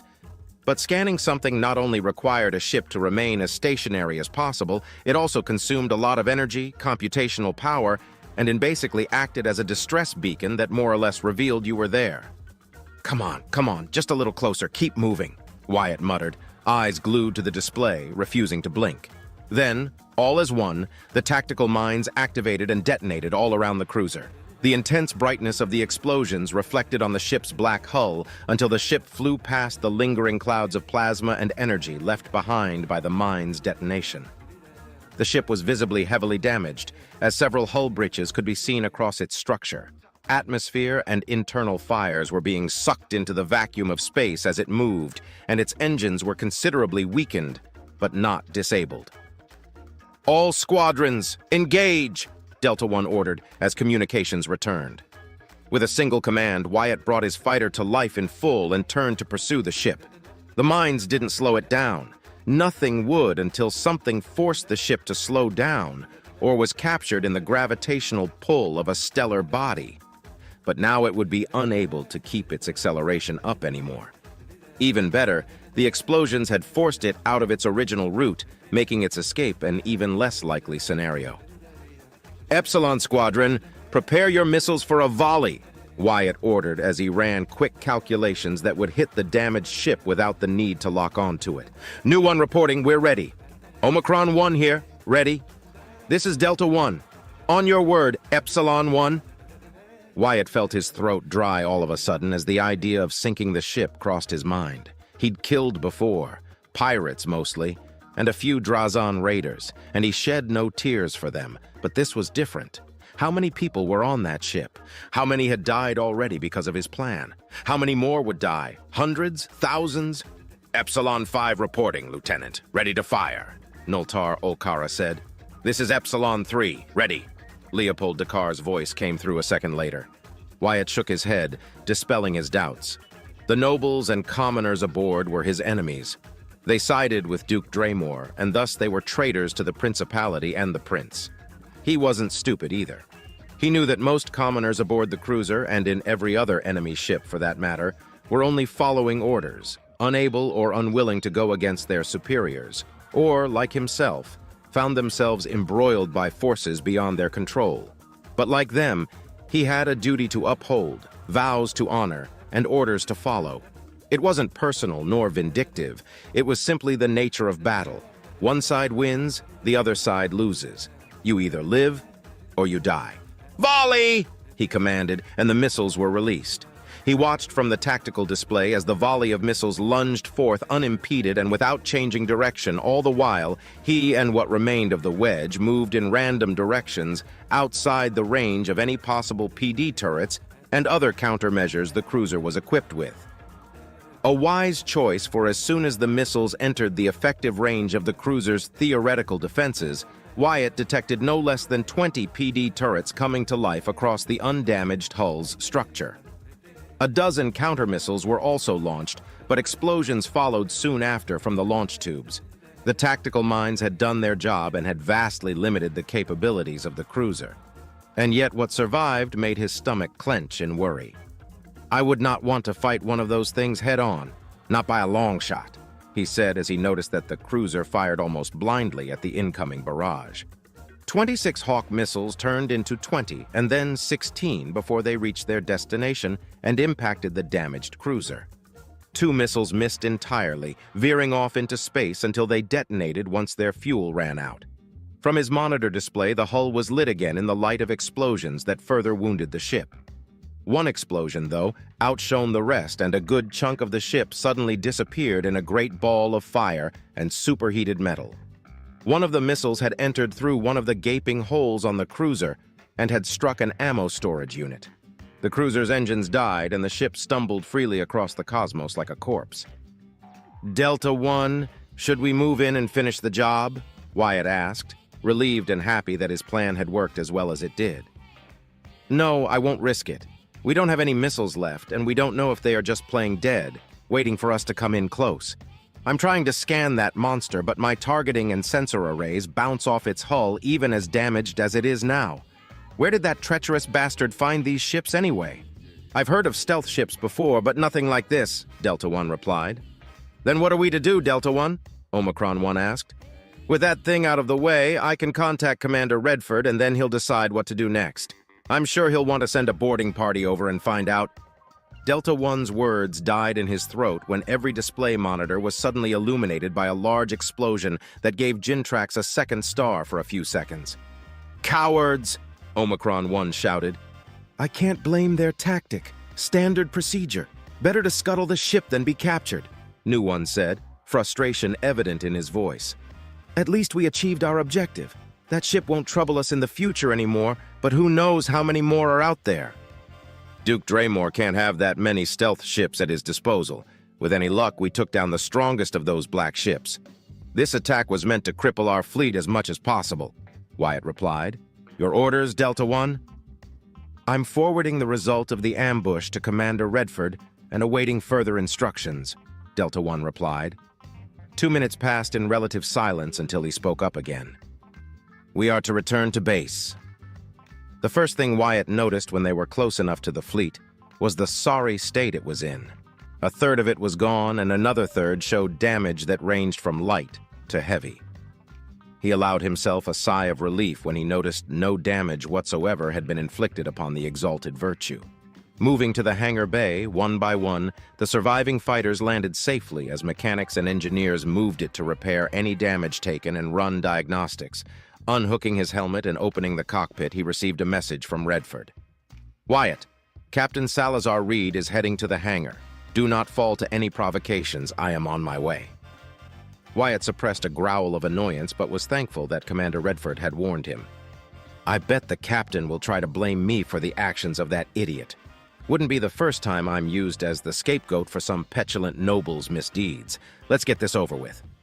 As he stepped out of his fighter and joined the rest of his squadron, lining in wait for the commanding officer to render a personal report, he saw a fuming, brown-haired man in his 50s, his dull gray eyes showing nothing but contempt and fury as he approached, flanked by a detachment of Marines behind him. His uniform gave away that he was with the Marines, and he was not happy at all. Sparing a quick glance at his comrades, Wyatt saw that they were not at all surprised to see the man heading their way. Ensign Gregor Undaj was the shortest of the group. His slightly grayish hair and his chubby physique made him look unthreatening, but his posture was firm and proud. Warrant Officer Leopold Dakar had short black hair, his eyes brown as he was a commoner like he was, and was pretty average in both appearance and build, though the nasty scar on his neck and left cheek was pretty notable. Finally, Ensign Nultar Okara, his hair was shoulder-length and with a greenish hue.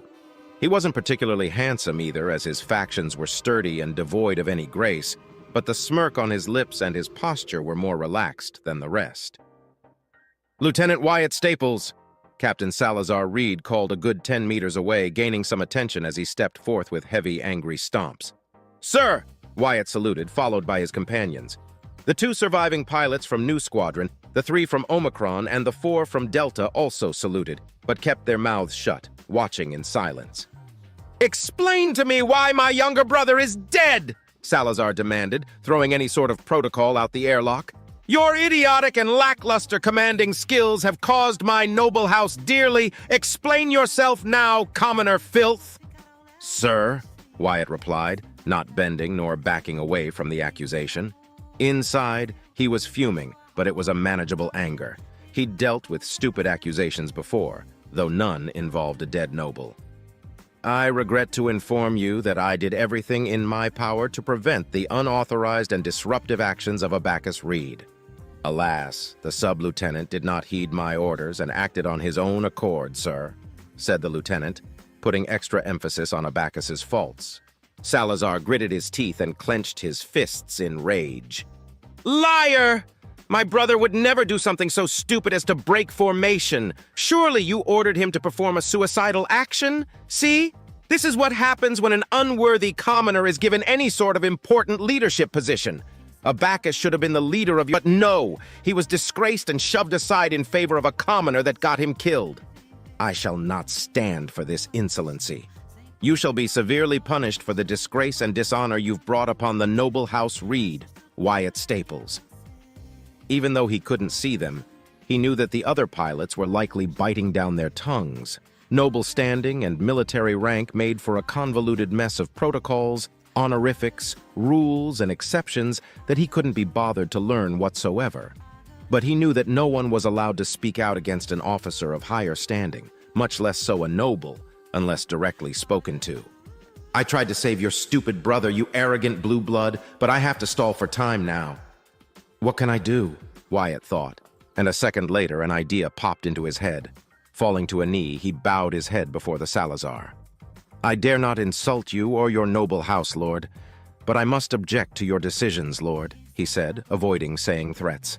Your brother, Sub-Lieutenant Abacus Reed, acted on his own accord and against my orders. His actions caused the deaths of 2 pilots from New Squadron, and all of us have both visual and audio recordings to prove that what I say is true, Lord.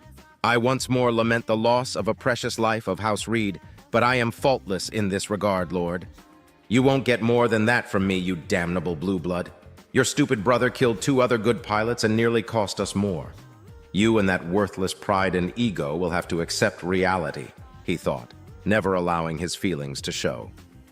Falsehood, surely, Salazar replied with a growl.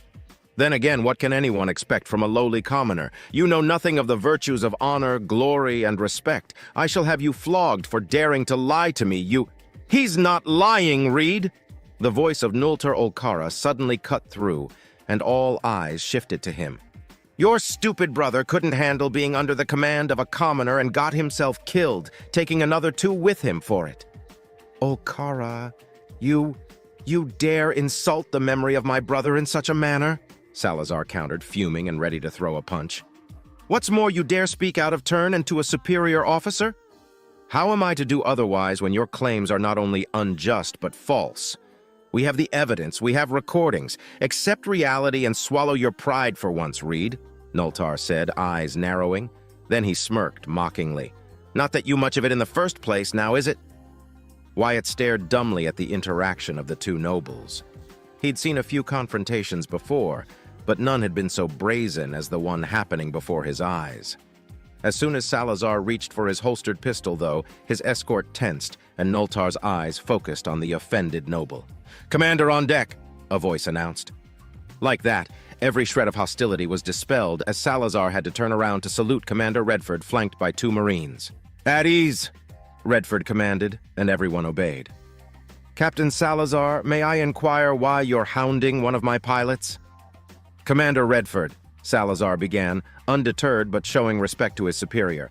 Lieutenant Wyatt's actions resulted in the death of my brother. I claim retribution by right of honor.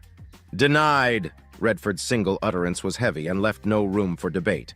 My lord, Salazar insisted, a commoner has caused the death of a noble. He must be punished, and I request to be the one carrying the sentence as the affected party.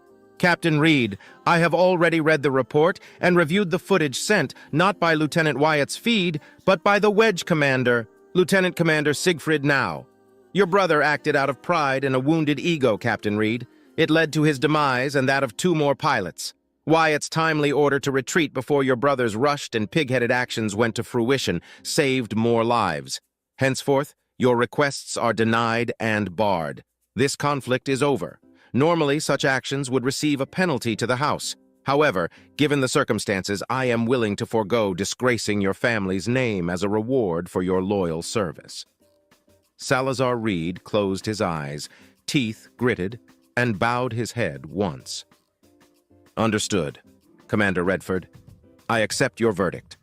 House Reed nor I shall pursue this issue further. Splendid. Redford Kalen placed a hand on the captain's shoulder and offered a friendly smile that was anything but. Word of advice, Captain. If a similar incident were to ever happen again, remember your division and report any grievances to your commander. Avoid bringing shame to your family yourself. I understand, Commander. Forgive me. I have duties to attend to, said the captain as a saving face measure and then departed. Wyatt, though, was smiling internally. Oh, that was beautiful. I've never seen a tongue lashing so satisfactory since I was in the academy. Best part was that I wasn't the target of said lashing. Ha ha! Take that, your high and mighty pain in my ass, he thought with gusto while maintaining a stoic expression, or as stoic as he could manage it. With that done, Wyatt stood up and gave his commanding officer a crisp salute.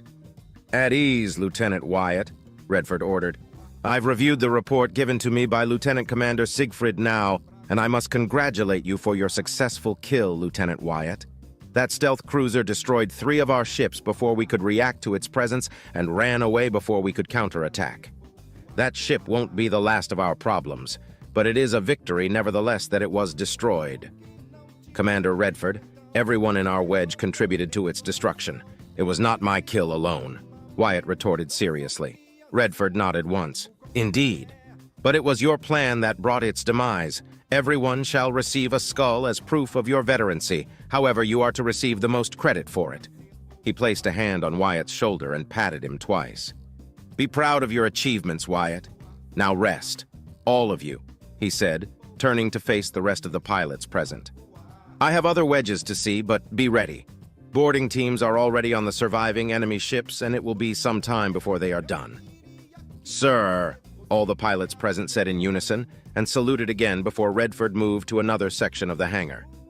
Once he was gone, the small crowd that had formed dispersed, and the pilots finally relaxed. What were you thinking, Nultar? Do you want to get yourself killed or what? Leopold asked, punching Nultar's shoulder. Gregor rolled his eyes. It's not like I have much to live for as it is, Leo. Besides, Salazar got that coming.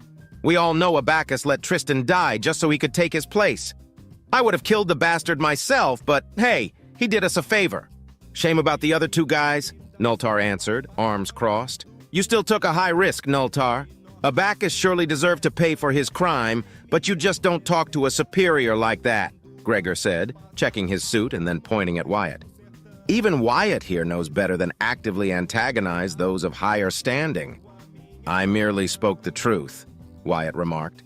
Huh, they are more relaxed than I thought they would be.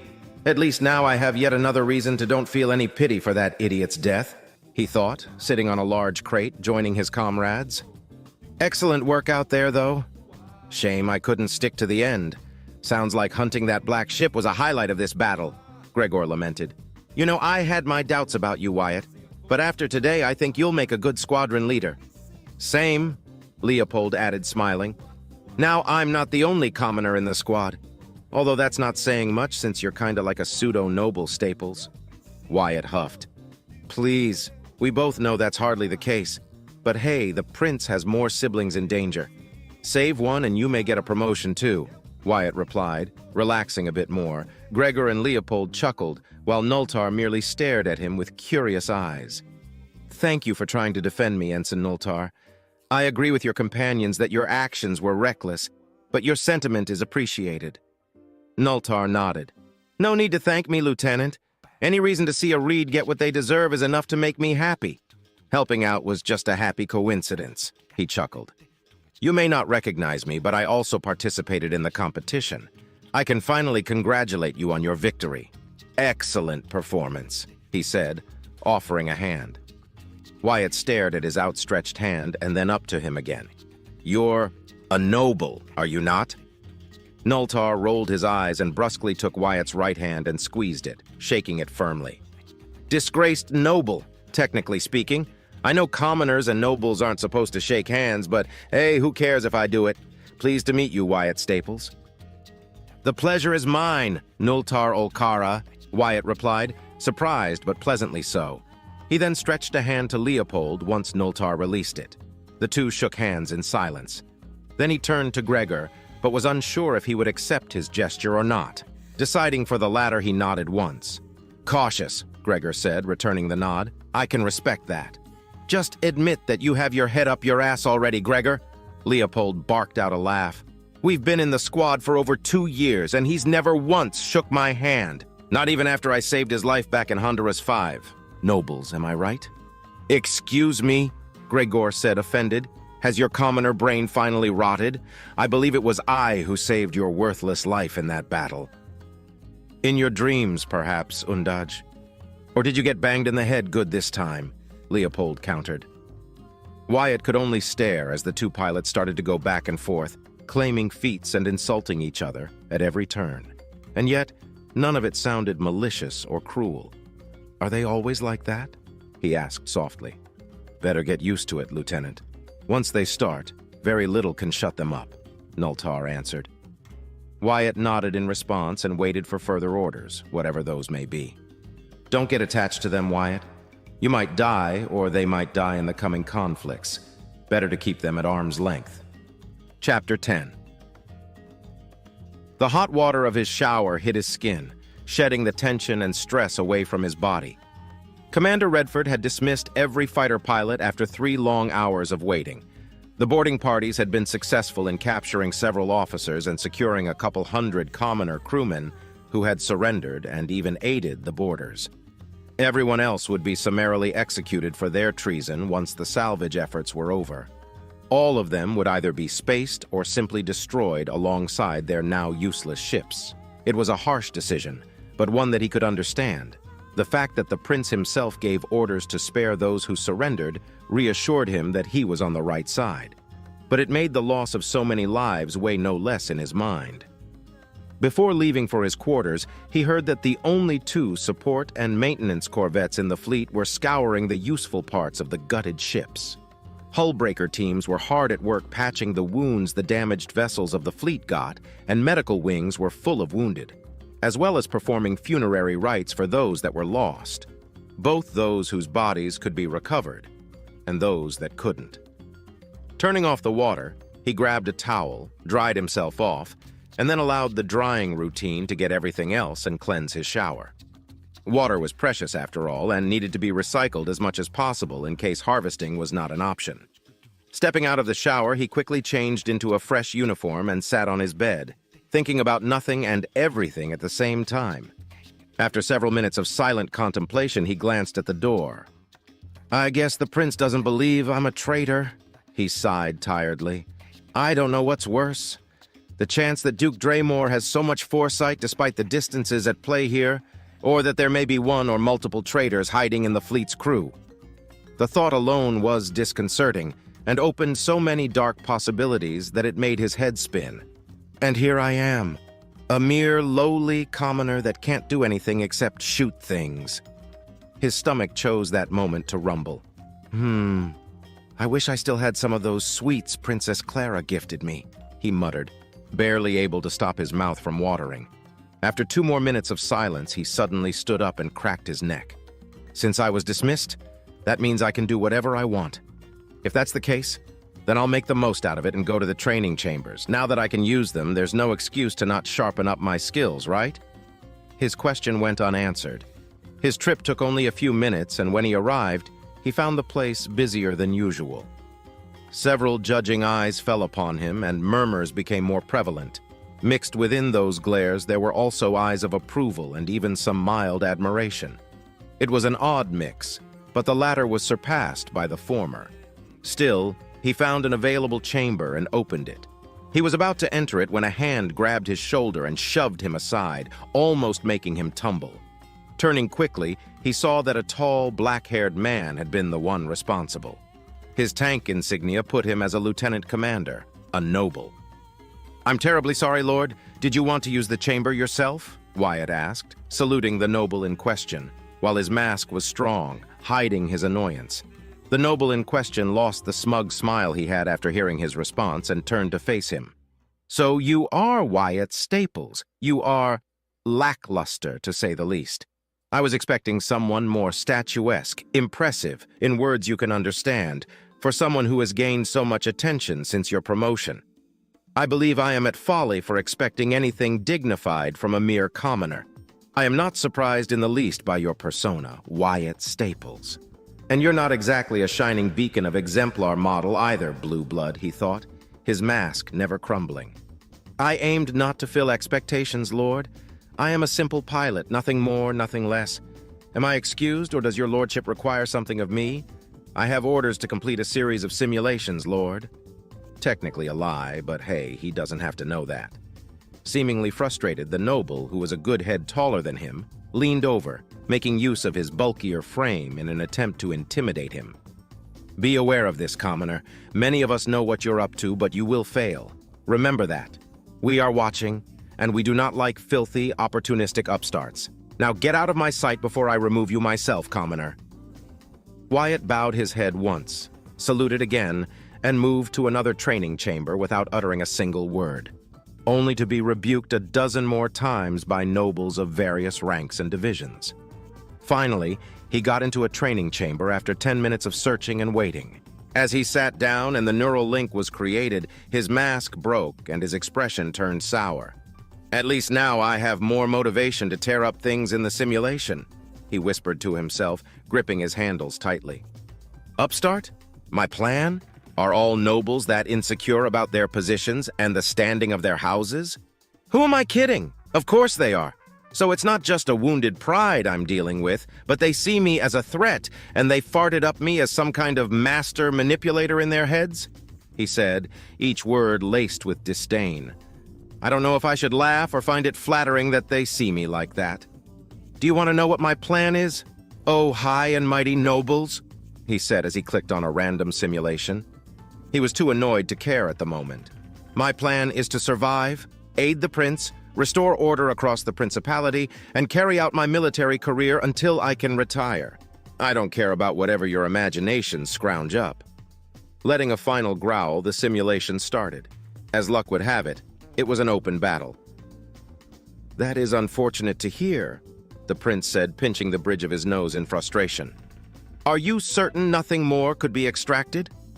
Lukacs Ishtal, commander of the intelligence division, shook his head, sharing the frustration of the prince.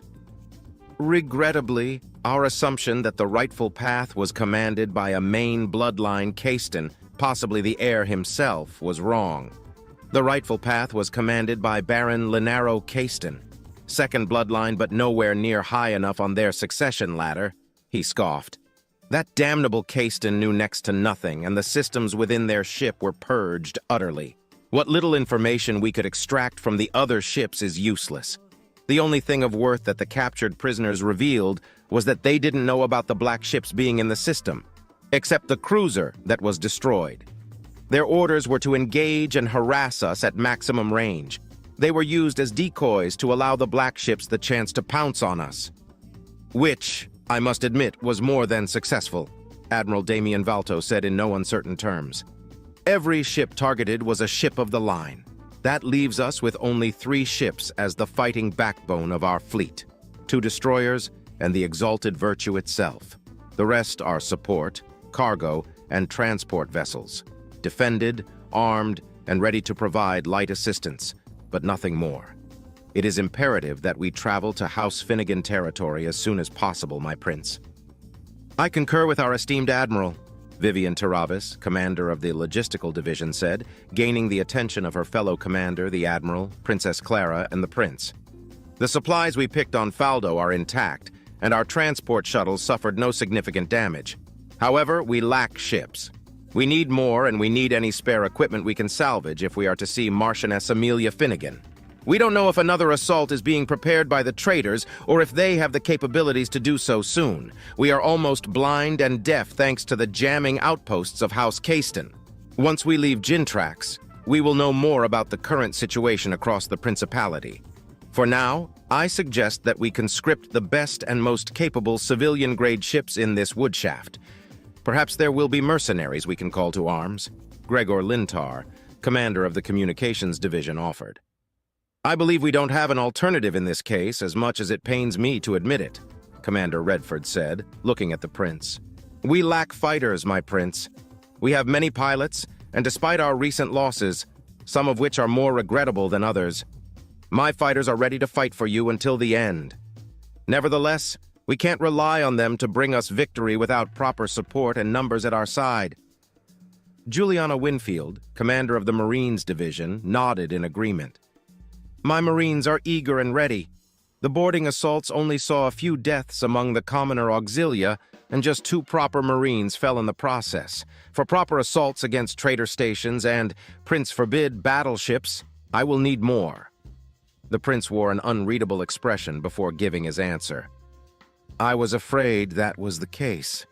This ambush cost us dearly, but between the black ships destroyed and the battlecruiser, we inflicted more damage to them than they did to us. Redford, I take it your report was correct and was in no way motivated by favoritism? He asked, though he already knew that wasn't the case. Redford nodded once and noted that George Lintar, William Hempstroke, commander of the Mechanized Division, and Frederick Anderson, commander of the Infantry Division, tensed slightly. His other fellow commanders, except for Juliana, remained stoic and focused on their respective duties. Even Hannah Talaro, commander of the Royal Orbital Strike Forces, or ROSF for short, only allowed herself a short chuckle. But while brief, he caught that botch Clara and Cynthia perked up, just enough to let his trained eye notice the minute changes in their expressions. They had read his report already, he was sure of it. My liege, I assure you that my report is as clear to the factual evidence as possible. To ensure veracity, only the perspective of Lieutenant Wyatt Staples was not taken into account. All relevant information was gathered through the footage, recording, and testimonies from the surviving members of the wedge he was part of. Level-headed and direct, yet cautious and decisive? You were not exaggerating when you described him as a paradox, Redford, Juliana commented. I am starting to regret not extending a formal invitation for him to join my house as a night upon his arrival. Wyatt Staples certainly has talent. He is resourceful and a quick thinker. I shall grant him that much praise, said the bald commander with a tiny smirk across her lips. But is he loyal? How do we know he didn't lie to the prince and set us upon this ambush? George countered, hiding his disdain behind a curtain of suspicion. He was directly responsible for the destruction of that stealth cruiser, George. I don't trust the boy in any regard just yet, but even I can see that in such an accusation he is faultless, William replied, crossing his arms. You seem quite certain of that decision, William, Frederick countered. Oh, sure, a commoner warrant officer hauling compost is the perfect spy sent to infiltrate our fleet by saving Princess Clara from capture or worse. Faultless strategy. Exceptional foresight on the part of Duke Cornelius Draymore. Rely on a commoner who knew nothing of the coup in the first place. I can't see any flaws in such a stratagem, Hannah replied, her mocking tone thick and steady. Enough, the prince said tiredly. Lieutenant Wyatt Staples performed admirably during this battle, and if nothing else, it confirms that his victory in the competition was not a fluke. Turning his gaze to Redford, he continued, If need be, take him under your direct care, Redford. Do not coddle him, but ensure that he remains strong and loyal. Not only has he earned a personal debt on my behalf, but his talents must not be wasted. We will need all the exceptional, loyal, and talented people we can gather regardless of status or origin. Loyalty is its own reward. Loyalty is its own reward, everyone muttered after the prince. With that cleared, let us discuss the next topic of interest, Woodshaft and our next actions. I will be blunt. We will need to conscript ships and quite possibly take with us many of their mechanics, engineers, menial staff, extra supplies, and local law enforcement equivalent to bolster our ranks. I will, however, forbid any hostile actions to be taken that are not in self-defense. His expression hardened, showing his burning determination. I will avoid butchering my people as much as possible. Our enemy is Duke Draymore and his conspirators. Remember that, everyone. Everyone was silent for several seconds until Clara spoke up. Brother dearest, she began, I believe I can help you in this regard. If you are to permit me to solve this problem within my capabilities, then I shall arrange a satisfactory, mutually beneficial exchange. The prince stared at his sister for several seconds, processing her request and offer. He glanced at Cynthia, who stood behind her. The blue-haired woman slowly blinked in response. The prince hummed deeply and straightened himself. Very well. You have free rein, Clara. Do what you must. Your orders shall be like my own. Clara bowed her head. Thank you, brother dearest. With a smile, she stood up. Apologies, but I must retire now. I have much to think about, much to plan and organize, and little time. Juliana and Redford exchanged a glance, confused. Wyatt Staples was immersed in the simulation, grinning madly as he took down his 20th Drazen fighter alongside a full wing. He wasn't the leader either, not even the leader of a squadron. He was a mere pilot doing his best to win the battle and avoid being taken down. Suddenly, Just as he was about to add another tally to his score, the simulation paused, and a familiar voice called within his mind. "Wyatt! Princess Clara summons you. Met me in the hangar in 5 minutes. Do not be late," Cynthia ordered. Then, she added, "Do not forget about your training. I have not. It shall be resumed without fail." "Is it too late to choose desertion?" he muttered as the simulation resumed, only for him to be destroyed a few seconds later. Chapter 11. Of all the things Wyatt was expecting to see upon arriving at the hangar, seeing 30 Marines lining up before a shuttle was at the bottom of his list. Locating Cynthia proved to be an easy task. As he approached, he noticed that her posture was firmer than the previous times he'd seen her. "Is she preparing to board a ship?" he asked himself as the presence of the Marines left little room to think of anything else. "I thought the boardings were already over. Do they need me to escort the shuttle?" Cynthia turned to him as he entered her field of view, making him uneasy. He still wasn't used to her firm gaze, and her features clashed against her attitude fiercely. Still, he stopped a few steps in front of her and saluted. "Lieutenant Wyatt Staples reporting, Lady Cynthia." Cynthia nodded once. "Good. Captain Milcades, you may commence," she ordered, and the Marine at the head of the formation simply made a hand gesture. A moment later, the group of Marines began boarding the shuttle. "Congratulations are in order, Lieutenant Wyatt. Taking down a cruiser is no easy feat for a group of fighters, less so when dealing with ships and enemies that we know little about." "It was a team effort, Lady Cynthia. I thank you for your praise, nevertheless," Wyatt replied cordially before taking a moment to see the Marines. "May I ask which ship is to boarded, Lady Cynthia?" "None," came her dry, on-point reply. "None," Wyatt repeated, confused. "Am I not here to act as an escort for your shuttle?" he asked, sparing only a quick glance at the sidearm hanging from her waist and the sword strapped on her back. "You are here to fly the shuttle," Cynthia replied as the passenger door closed and sealed itself. "Come, we take the front." "I obey," said Wyatt, puzzled and surprised by her answer. With no other choice to make, he followed Cynthia to the front section of the shuttle. The two entered the cockpit, although he wasn't sure if calling it a cockpit was the right word for it. The shuttle was larger than his old hauler, since it was more of a troop carrier than anything else, but in design was similar if only more pleasing to look at, and more advanced. The cockpit was as large as his quarters, and he was certain it was larger by a good amount, and there were 8 available seats to take, 2 for the pilot and co-pilot if need be, and 6 for other important passengers. His mouth ran dry when he saw the beautiful blonde princess sitting in one of the passenger seats not wearing her elegant dress. Instead, she was wearing an armor set similar to the one Cynthia was wearing, but purple in color, matching her eyes. Unlike the blue-haired bodyguard, she carried no weapons, and a helmet laid peacefully on her lap. His cheeks blushed when she noticed their arrival and offered him a pleasant, friendly smile. Immediately after, he bowed his head. "My princess," he greeted and moved to the pilot seat, sitting on it without hesitation while the door closed and hissed, sealing them entirely.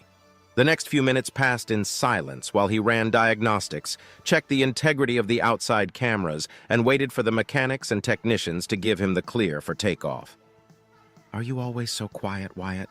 Clara asked softly all of a sudden. "Only when performing routine diagnostics, Clara," Wyatt replied curtly. Several seconds of silence passed until Clara spoke up again. "Does my presence make you nervous, Wyatt?" "What do you expect me to answer?" "Yes, of course you're making me nervous. For starters, why are you here? Why am I here to fly this shuttle? Where are you going? What's with the Marines? Knowing what's going on usually helps, you know." He thought in a panic, but his face remained professional. "Never, Clara. I'm just surprised and confused as to how am I to serve you." Clara let out a dignified huff. "Please, Wyatt, you don't have to be so formal, remember? I'd like to believe that we can be friends, or at least be friendly to each other." "In that case," he swallowed nervously. "Clara, what's going on? I'm very confused." "Secrecy is always necessary in the world of royalty and nobility, Wyatt. Every action has to be taken to ensure a modicum of style, presence, and deniability all packaged into a single moment. It can be tiring and absurd, but, as I stated earlier, necessary," she revealed with her same friendly yet serious tone. "Cynthia, if you will." Cynthia approached and handed Wyatt a small tablet. "Follow these coordinates. Take us in at regular speed," she ordered. Wyatt took the tablet and immediately read through the information presented on it. It was a navigation path leading to Woodshaft that avoided a clear route from the fleet itself. It would mask their arrival as merely one more of the dozens of ships heading there or already docked at the station. She wants to go there? Why? Wyatt pondered as some questions were answered, but others formed. Bowing his head, he uttered, "I obey," and took his position on the pilot seat. Cynthia sat next to Clara and waited for the technicians to finish their jobs. Half a minute later, he was given the clear to depart, and so he brought the engine to life. 2 minutes later, the shuttle was far away from the exalted Virtue and the rest of the fleet itself. Silently, Wyatt punched in the coordinates for the first point and relaxed in his seat, keeping an eye over the sensor monitor just in case. "Now that we are away from unwanted ears and eyes," Clara began, her voice relaxed and holding a tone similar to the one she had during their private chat. "Wyatt, humor me if you will." "Ask and I shall answer, Clara," he replied, unable to stop himself from feeling relaxed in her presence for some reason. "Tell me, what do you think about the battle? What are your honest opinions about it?" she asked. Again, this uncertainty. Is she trying to test me, or is she just being friendly? Are all royals like her? I can't read her like I read other nobles. That's downright scary. Focus, Wyatt. Just answer her honestly, Wyatt thought before turning around and allowing the autopilot to take control of the shuttle. That's a difficult question to answer, Clara. But if I am allowed to be completely honest. Clara nodded while Cynthia eyed him closely. There's no way those ships were there by coincidence. It was a trap at worst and a desperate ambush at best. My brother believes the same. So do I, Clara replied. Be assured, Wyatt, that he does not blame you for this assault. The black ships and the battle cruiser were unaccounted factors, but your information was correct regarding everything else. Tell me, Wyatt, what do you believe is the cause for their presence in the first place? Wyatt felt a knot forming in his stomach as words poured out of his mouth. That either Duke Draymore has such immaculate foresight and a strategic genius so far beyond our own that fighting him will be pointless, or that there is a traitor in the fleet. Possibly more than one feeding his forces information, he replied, crossing his arms. I pray, and do forgive me for saying this, that we are dealing with the latter. For if it is the former, then we have no hope of success with our limited forces, Clara. An astute observation, Wyatt. It is a conclusion I share with you, but I have the benefit of knowing more of my uncle than you do. Duke Cornelius Draymore of Camrim is a great strategist, a veteran soldier and a superb administrator, but not even he can be everywhere nor account for every possibility. We would not be having this conversation otherwise, Clara replied, sighing tiredly, her eyes reflecting the pain of betrayal and uncertainty. I do not know why he has staged this coup. I doubt it is the thirst for power alone that motivates him and that strikes fear into my heart. Clara, Cynthia said, reaching to hold her friend's hand for a moment. Clara gave her friend a smile before continuing. Take this battle into account. My uncle couldn't order this assault. The distances are too great. We were on the run for nearly 3 weeks before you saved us, Wyatt. There were no communications detected from Faldo nor any other originating from the fleet itself, and yet we were ambushed. How so? She's right. The fleet has been under a strict communication lockdown ever since we arrived. Common protocol to elude detection for as long as possible. If that's the case, then how could a traitor communicate with others? Wyatt thought about her words long and hard for several moments before he spoke up. The only way a traitor could avoid detection and also give enough time to nearby forces to mobilize would be through the use of a quantum entanglement communicator. But those are ruinously expensive. Clara nodded once. I'm glad to see that you are as intelligent as you are cunning and brave, Wyatt. Yes, that is the only way a traitor could pass on information without our notice. The fleet's communication has been subjected to containment protocols and only ship-to-ship laser communication. Blushing at the praise he got, he continued. A communicator like that can't be easy to hide, and who could even afford one in the first place? Or who could be so deceptive or loyal to the Duke's side to have earned the trust to take one?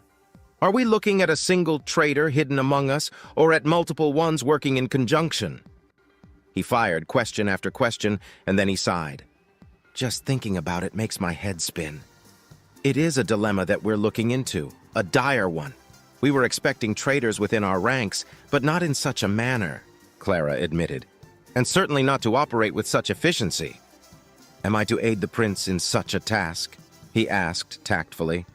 Unless your direct intervention is needed, then no.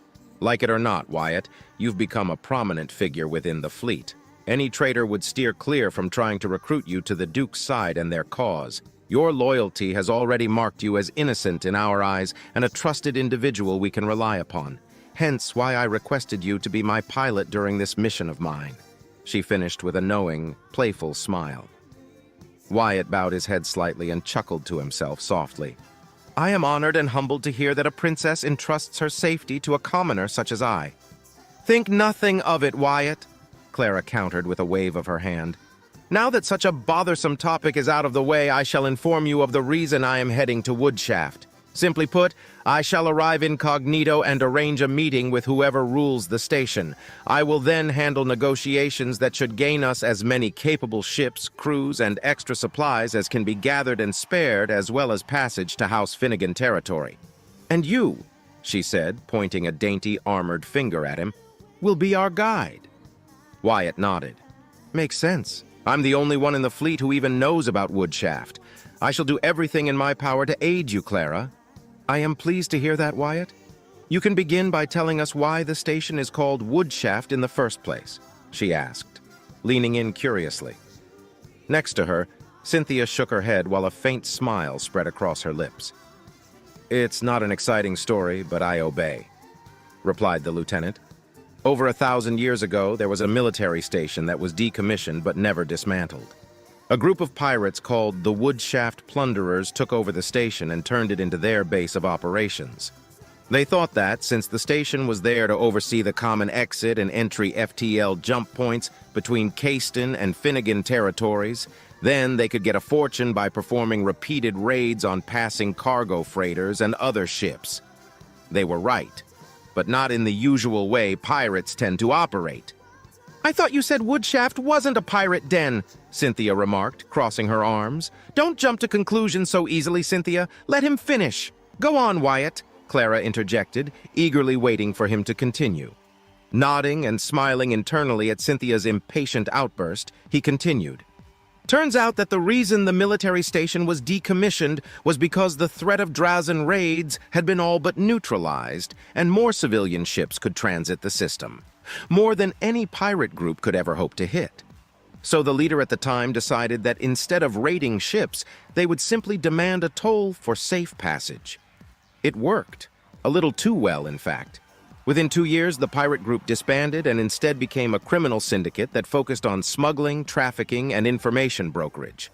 The name Woodshaft stuck around, and as time went by, the syndicate transformed until it also disbanded as they stopped engaging in more criminal activities.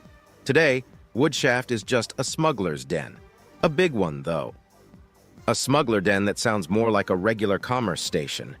Am I to assume that the reason it remains illegal is due to certain products available and the means to acquire them? Clara asked, eyes beaming with curiosity. On that note, how is it possible for this station to be so big without official support from the Principality shipyards? You are correct on that assumption, Clara, and to answer your second question, it is rather simple. They use wrecks, scrap, and other junk to make repairs, keep expanding, and provide a crude anchorage for larger ships, Wyatt added. Cheap, effective, but dangerous, but it works, so there's that. Cynthia frowned. Why has House Caiston not done anything about this Woodshaft? Criminality is to be expunged regardless if they are traitors or not. Surely the Third Fleet, lackluster as it is, should be more than capable of ending such an operation. I wonder if she's asking out of a sense of justice and order or out of noble pride and ego, Wyatt asked himself before replying. Simply put, Cynthia, why should they? Why should... Explain. Cynthia's stoic expression broke to show confusion and interest. Woodshaft's overseer, whoever they may be at any given point in time, have a treaty with House Caiston.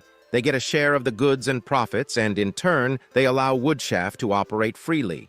Woodshaft isn't defenseless either. But instead of wasting resources on removing a good source of income, illegal as it may be, the Castons and other minor noble houses benefit from it, not to mention commoners and other organizations. He shrugged. They're smugglers and petty criminals, not pirates. Such minor offenses can be overlooked as long as they don't call upon the ire of the Catons or other prominent houses. It is disgraceful regardless of any pittance the Castons and those lowly nobles receive from such activities. To deal with criminals of any sort is an insult to the principality as a whole, Cynthia remarked while Clara covered her mouth to hide a giggle. And now you're going to deal with those criminals to ensure a quick passage to Finnegan territory, Cynthia, Wyatt thought, allowing himself to enjoy that sweet irony. It has been over a year since my last visit, though. I do not know if Uriel Hoax is still in charge. If he is, then you can expect a fairly balanced deal with him. Splendid! Clara exclaimed, clapping her hands together. Now, Wyatt, what can I expect to find in Woodshaft? What objects can be found there?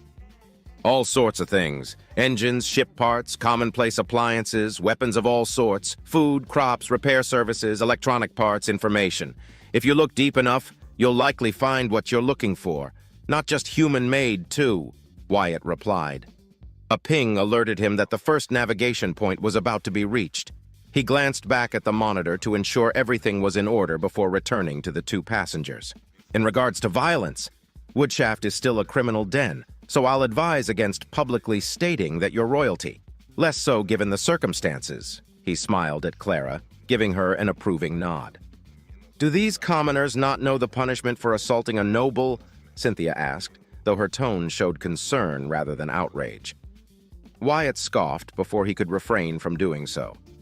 Oh, they know all right. Most of them don't care. And not just the commoners. There are bastards, exiled, and disgraced nobles, too. Who is there to uphold the law that isn't the one applied within Woodshaft itself? There are no enforcers or guards there to defend any visiting noble.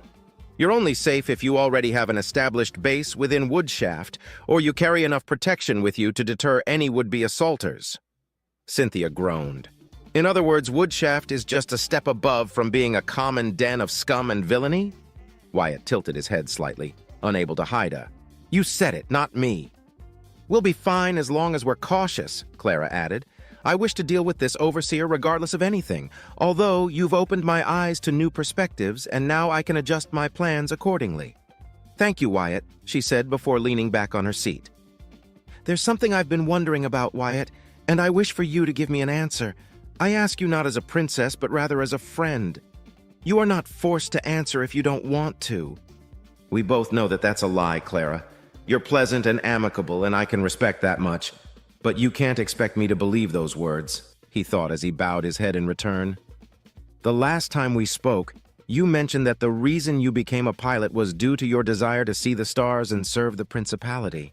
Does that mean that you desire glory? Renown?" Clara asked softly but firmly while her purple eyes pierced his brown ones. Wyatt sighed tiredly and pointed a finger at himself. "Clara, I'm a commoner. Not even one of high standing. I do not need glory or renown outside of what I earn for myself. I do not seek it nor crave for it. And yet your actions so far have claimed much of it.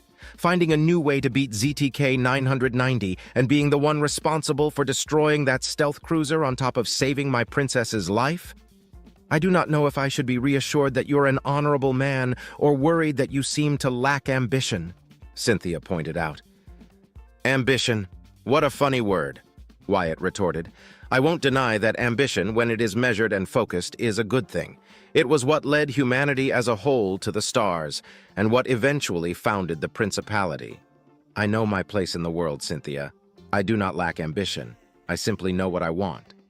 "What is it that you want, Wyatt? What great ambitions do you desire fulfilled?" Clara asked pointedly. "Serve fully within the military until I can retire with honors and reap all the benefits that come with it.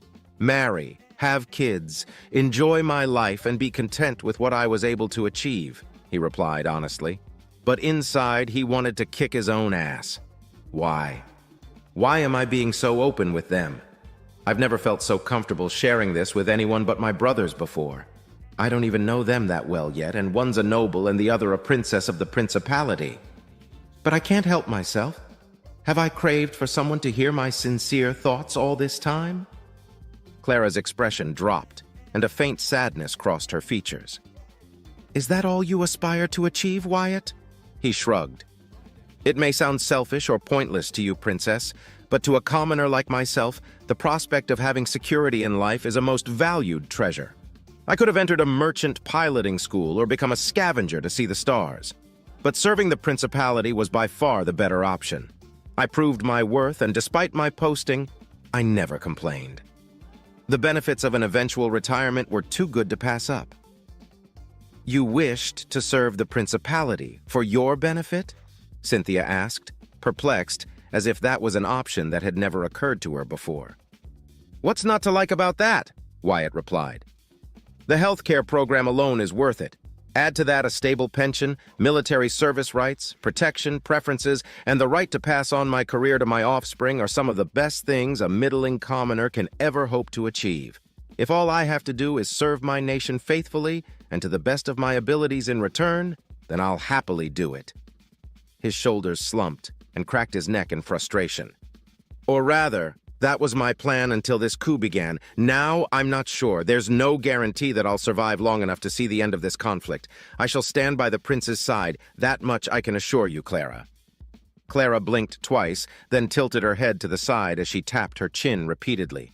Wyatt, be honest with me. Do you hate the nobility and, by extension, the royalty? Clara, Cynthia exclaimed, flabbergasted. This is it? This is how I die? If I talk out of my ass, I'm dead. If I lie, I'm dead. If I tell the truth, I'm dead, he thought as a tiny smirk spread across his lips. Despite the dread pounding in his heart, he felt a wave of humor and relief wash over him. Steeling his heart, he made his decision. I obey, he began. I won't lie to you, Clara. I hold no love for the nobility. I certainly envy certain aspects of being a noble. What commoner doesn't? But I'm not a blind idiot either. I know the struggle of nobility, their role, and the dangers involved with it. Most nobles abuse their positions and love to put commoners down just to get a kick out of it. Regardless of every reason I have to dislike nobility, I do not hate anyone who does not deserve it. Same goes for respect. Royalty, however, is a different story. So far, I can only feel respect and admiration toward the prince and to you, my princess. Clara nodded, beaming with a sincere smile. Would you like to become a noble, Wyatt? Good heavens, no! Wyatt barked out a laugh. I know my place in the world. I'm a pilot, and that's all I'll ever be. You shouldn't put yourself down like that, Wyatt. You may lack the knowledge and education needed to be one, but with your current skills, you could become an exceptional knight, said the blue-haired woman. My sister is considering offering you a vacancy in our house. Knighthood? The unofficial and honorary noble title that a commoner can achieve either through merit or by buying the title, Wyatt thought, as if a long-lost dream had come to slap him across the face. If Lady Juliana offers me such an honor, I don't know if I could accept it. I've never aspired to be more than I am. Many would crave such an opportunity, but not you, Clara interjected, her expression shifting to one of understanding. Commoners, nobles, royals, we all have our roles to play and rules to abide by, limitations to endure, fates to fulfill. In that regard, I can't deny that she's right, he thought in agreement. Many commoners believe that nobles can do whatever they want. It is partially true when seen through a single perspective, but nobles also have to worry about more than their own lives or that of their family, he scoffed. But not having to worry about your next meal, the damn taxes rising, offending someone by breaking a petty rule, or not kissing someone's ass enough must be nice. Clara and Cynthia nodded, much to his surprise. Each of us lives within our prisons, Clara said. Gilged or ironed, it matters little. 2 minutes of cold silence passed between them until Wyatt spoke up again. How about we break some of those bars? He asked, smiling. Pardon? Clara asked, blinking twice in confusion. Cynthia said nothing but was equally stunned. Would you like to know what it feels like to pilot a ship, Clara? He asked sincerely. I'm likely dead anyway. After what I said, she'd think of me as a potential traitor for my lack of blind loyalty. Might as well see how far I can take this. Clara, blushing profusely, turned to Cynthia. Did you tell him? No, of course not, Clara, Cynthia replied. color draining from her face as she raised her hands before her. Now it was Wyatt's turn to be confused. What? Clara, still blushing, turned to face him again and stared into his eyes for several seconds until she looked away, fidgeting nervously as she did. How did you figure it out? Okay, what? Figure what out? Did I break some sort of protocol or something? Great. Wyatt Staples, pilot and master idiot everyone, he thought, genuinely put off by her reaction. Clara, my princess, what are you talking about? He thought someone's face couldn't become redder, but Clara proved him wrong. Helpless and wanting an answer, he turned to Cynthia while Clara covered her face with both hands. Cynthia sighed, patting her friend's shoulder gently. Clara, I swear I didn't tell him anything. Clara whined, too ashamed to uncover her face. And let's be perfectly honest, my princess. The love for your hobby isn't precisely well hidden, Cynthia added. Clara removed her hands to reveal a pouting expression. I know, but it's still embarrassing. I'm a princess. Hobby? Royalty? I can have hobbies? Wyatt asked himself, stunned at the unintentional revelation. He wasn't a close-minded man. He never saw nobles as anything less than human despite their advantages and how insufferably arrogant, prideful, and cruel they could be. He was well aware that any commoner was capable of those same faults. They were human, after all. But it had never occurred to him that those in such privileged positions of wealth and power could have hobbies like any other commoner. It was a humbling experience, and it changed his opinion of the two women in front of him. Then, the pieces came together in this mind. Clara's interest and fixation on his experience as a pilot, her presence during the competition, and her reaction to his offer led him to conclude one thing. Clara, he began, and the two women slowly turned to him only to see his bemused smile. Are you interested in piloting? Clara's face, red as it was, turned dangerously close to looking like the surface of a red dwarf. I know it's unbecoming for a princess to like such things. Wyatt chuckled. Clara, I am not judging you, and I am no one to do so. I am merely surprised to have discovered it. Piloting isn't something to be ashamed about. That may be the case for you, Wyatt. Cynthia pressed on, supporting her friend as she slowly regained her composure. But for royalty, to show interest in something that is considered to be beneath them, it can become a grave point of insult or exploitation by any rival. Of that, I do not know nothing about. But what I do know is that if it is a harmless diversion, then you shouldn't be ashamed of it. His cheeks flushed slightly, relaxing his posture. Take me, for example. I have not done it in quite some time, but I like wood carving. I also like painting, and as silly as this sounds, knitting. Knitting? Clara's face suddenly brightened. You know knitting? Mom always wanted a daughter, but she only had my brothers and me. She used me as a knitting partner in preparation for her future daughter. But she never came, and I ended up liking it. It's relaxing and peaceful, Wyatt replied. It's only fair that I share my own embarrassing secret since I pretty much discovered hers on accident, he thought defeatedly. It seems we have that in common, Cynthia said, joining the conversation with a mild blush present on her cheeks. I, too, enjoy knitting, and not only because every lady needs to learn it for the sake of etiquette. In that case, Wyatt clapped his hands and stood up, to celebrate this embarrassing moment, why don't you take on my offer? Clara looked apprehensive at first, but then slowly stood up and made her way to the pilot's seat. Wyatt stepped aside, giving her all the room she needed to sit down and sink into the seat. He froze for a moment when he saw the wide, vivid smile of the princess as she shakily put her hands on the controllers with a familiarity that was both fearful and longing. She knows how to hold them, but she's clearly a novice. What sort of piloting is she interested in? Going against his better judgment, he placed a gentle hand on her shoulder. She wouldn't feel it through the armor she was wearing, but the pressure was enough for her to turn at him with wide, worried, excited eyes. Do you have any experience whatsoever, Clara? He asked cautiously but firmly. She shook her head. All my experience comes from watching videos of all sorts regarding fighter engagements, shows, tactics, and model rundowns. This is my first time touching the controllers of a real spacecraft, she confessed. You're interested in fighters? He asked, letting go of her shoulder and taking a seat on the co-pilot's seat. Yes! she let out excitedly. Larger ships may be powerful and other vehicles better armored or more versatile. But the nimbleness of a fighter can't be matched. The speed, the grace, that wonderful sensation of freedom and the strain a pilot experiences when flying one in the vast expanse of the cosmos, it must be an exhilarating experience. Wyatt smiled sincerely. Clara Astor, second princess of the Principality, had described the reason he loved being a pilot. Even if it costs me my life now, I don't care. I'll let her experience some of that joy herself, he thought, unable to look away from the beaming princess. It isn't like that all the time, Clara. Being a pilot is more than just enjoying the ride. You have to be aware of every detail and information available to you. A single mistake can cost you dearly. As the ancient saying goes, before you run, you must learn to crawl. For a pilot, before you learn to fly, you first need to spread your wings, he said, and before Clara's expression could drop, he continued. Computer, disengage autopilot. Disabling, the computer replied.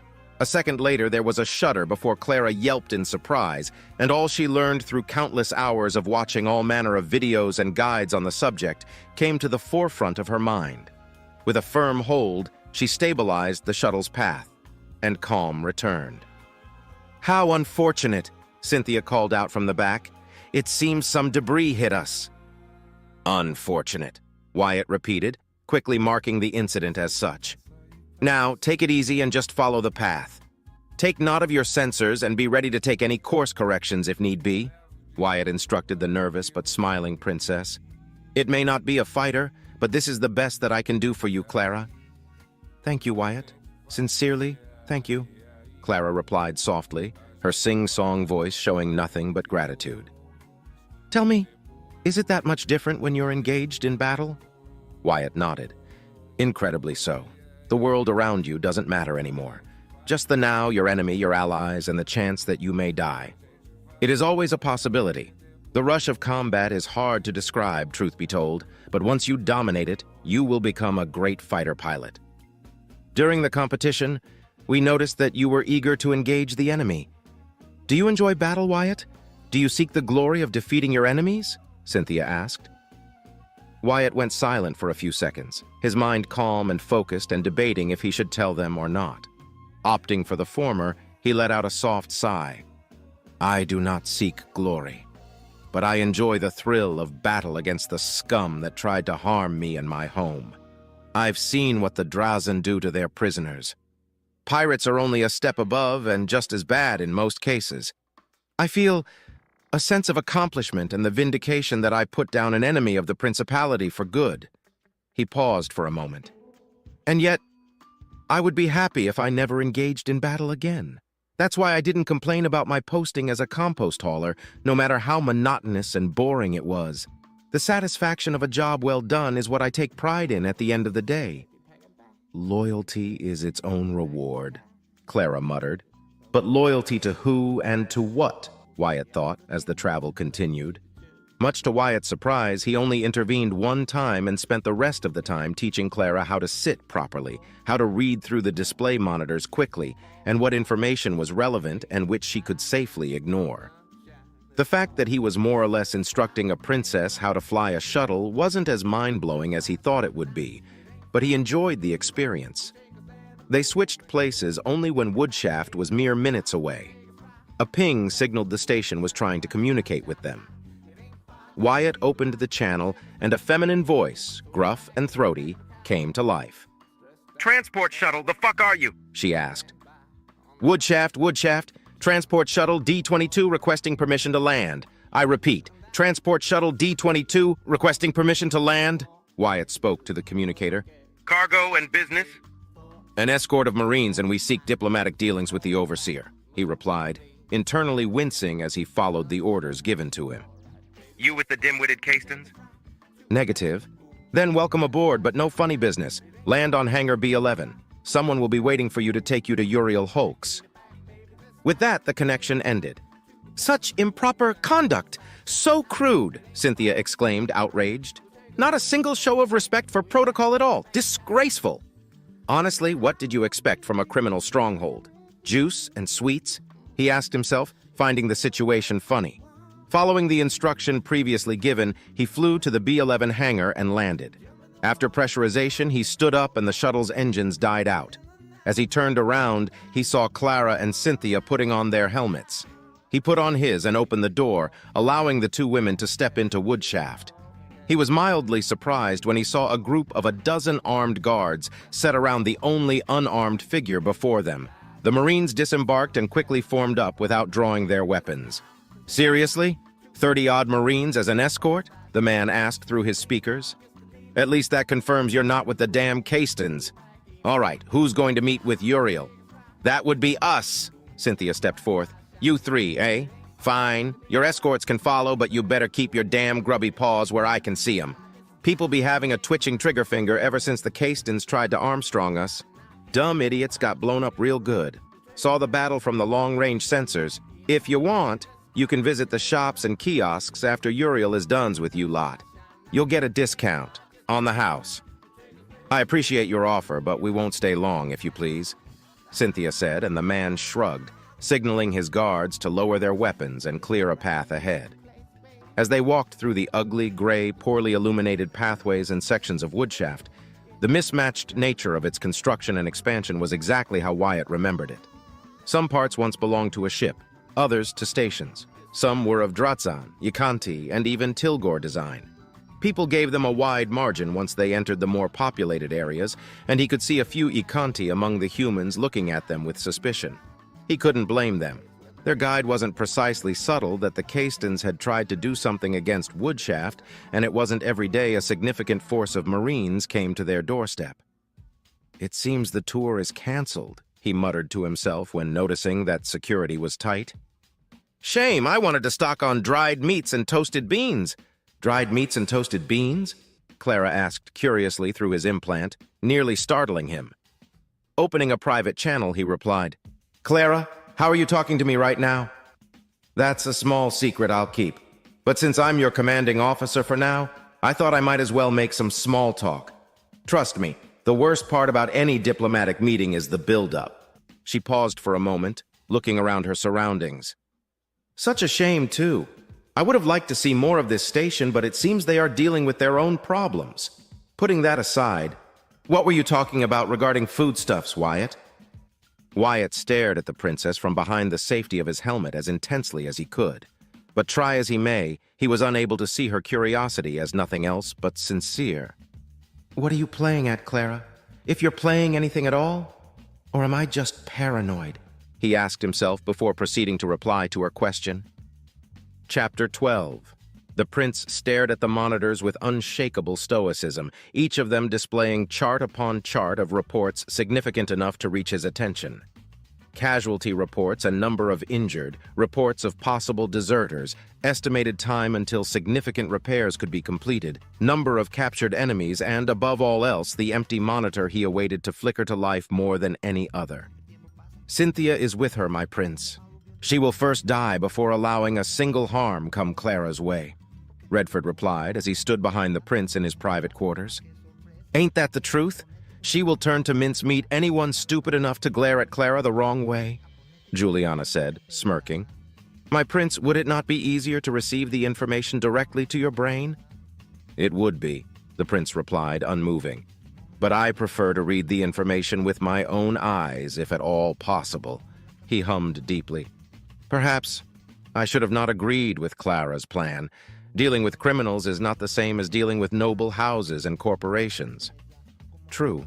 Dealing with criminals is generally safer and more straightforward than dealing with nobility," Juliana retorted, earning a single nod from the prince. "If I may be so bold, my prince," Redford asked, and waited for the prince to give his approval. "I believe that Clara's intentions are good, risky but good. She's calm, collected, and keen. She will do whatever is best for our cause and what may benefit you the most, my prince. I trust her explicitly. As do I. Of all my siblings, Clara is the only one I would entrust with negotiating in my stead. She may appear innocent and reserved, but she's a fierce political animal, a superb orator, and not ashamed to incur tactics that most others would deem disgraceful.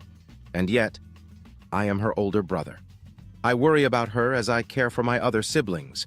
More so thanks to this debacle." The prince rubbed his eyes and let out a long, tired sigh. Juliana. My prince, have you found anything? He asked, turning around, his expression cold and regal. Nothing yet, my prince, Juliana replied with a frown. I have already ruled out the possibility that Gregor, Lukacs, and Vivian are the traitors in our midst. Gregor, insufferable as he is loyal, stubborn, stuck to his ways, and your usual commoner loathing noble, but loyal. Lukacs was the first target, but he too is loyal without a doubt. House Ishtal may have sided with Duke Draymore, but not all of them share his brother's decision. Trust me, he, above everyone else, is eager to bring the traitors to justice. And Vivian led an exhaustive investigation that ended not 10 minutes ago. She executed a dozen commoner crew members and 2 nobles for gross insubordination and confirmed sabotage attempts. I shall congratulate Vivian for her efforts personally once this situation is over, the prince said, nodding to himself. Is there a lingering ghost AI in our systems? A stealth beacon, perhaps? Redford shook his head. Thankfully, that is not the case. The system was checked thoroughly, and all of our AIs have found nothing. They searched through the code, the channels, and dismantled everything segment by segment, but they couldn't find garbage data, any errors in processing, unexplained energy consumption, or dents in their firewalls. In regards to cyber warfare, we are at top efficiency. The prince remained silent for half a minute before speaking once more. Any ship we have not detected? Redford shook his head again. Even if one of those black ships was following us outside our radar and sensor rangers, the time delay from them informing any possible ambushers to forming an actual response does not match up. Besides, they may be stealth ships, but no ship, no matter how advanced, can mask a warp signature, be it before or after a jump. I had hoped against hope that I was in the wrong, the prince replied. My uncle, he has proven to be more cunning than I realized. My greatest worry may be the risk of our nation entering into a civil war that will leave us fragmented and weaker than we already are. But my second concern is these black ships. Who made them? Is another human nation backing my uncle? Did he simply buy them? How many of these ships are at his disposal?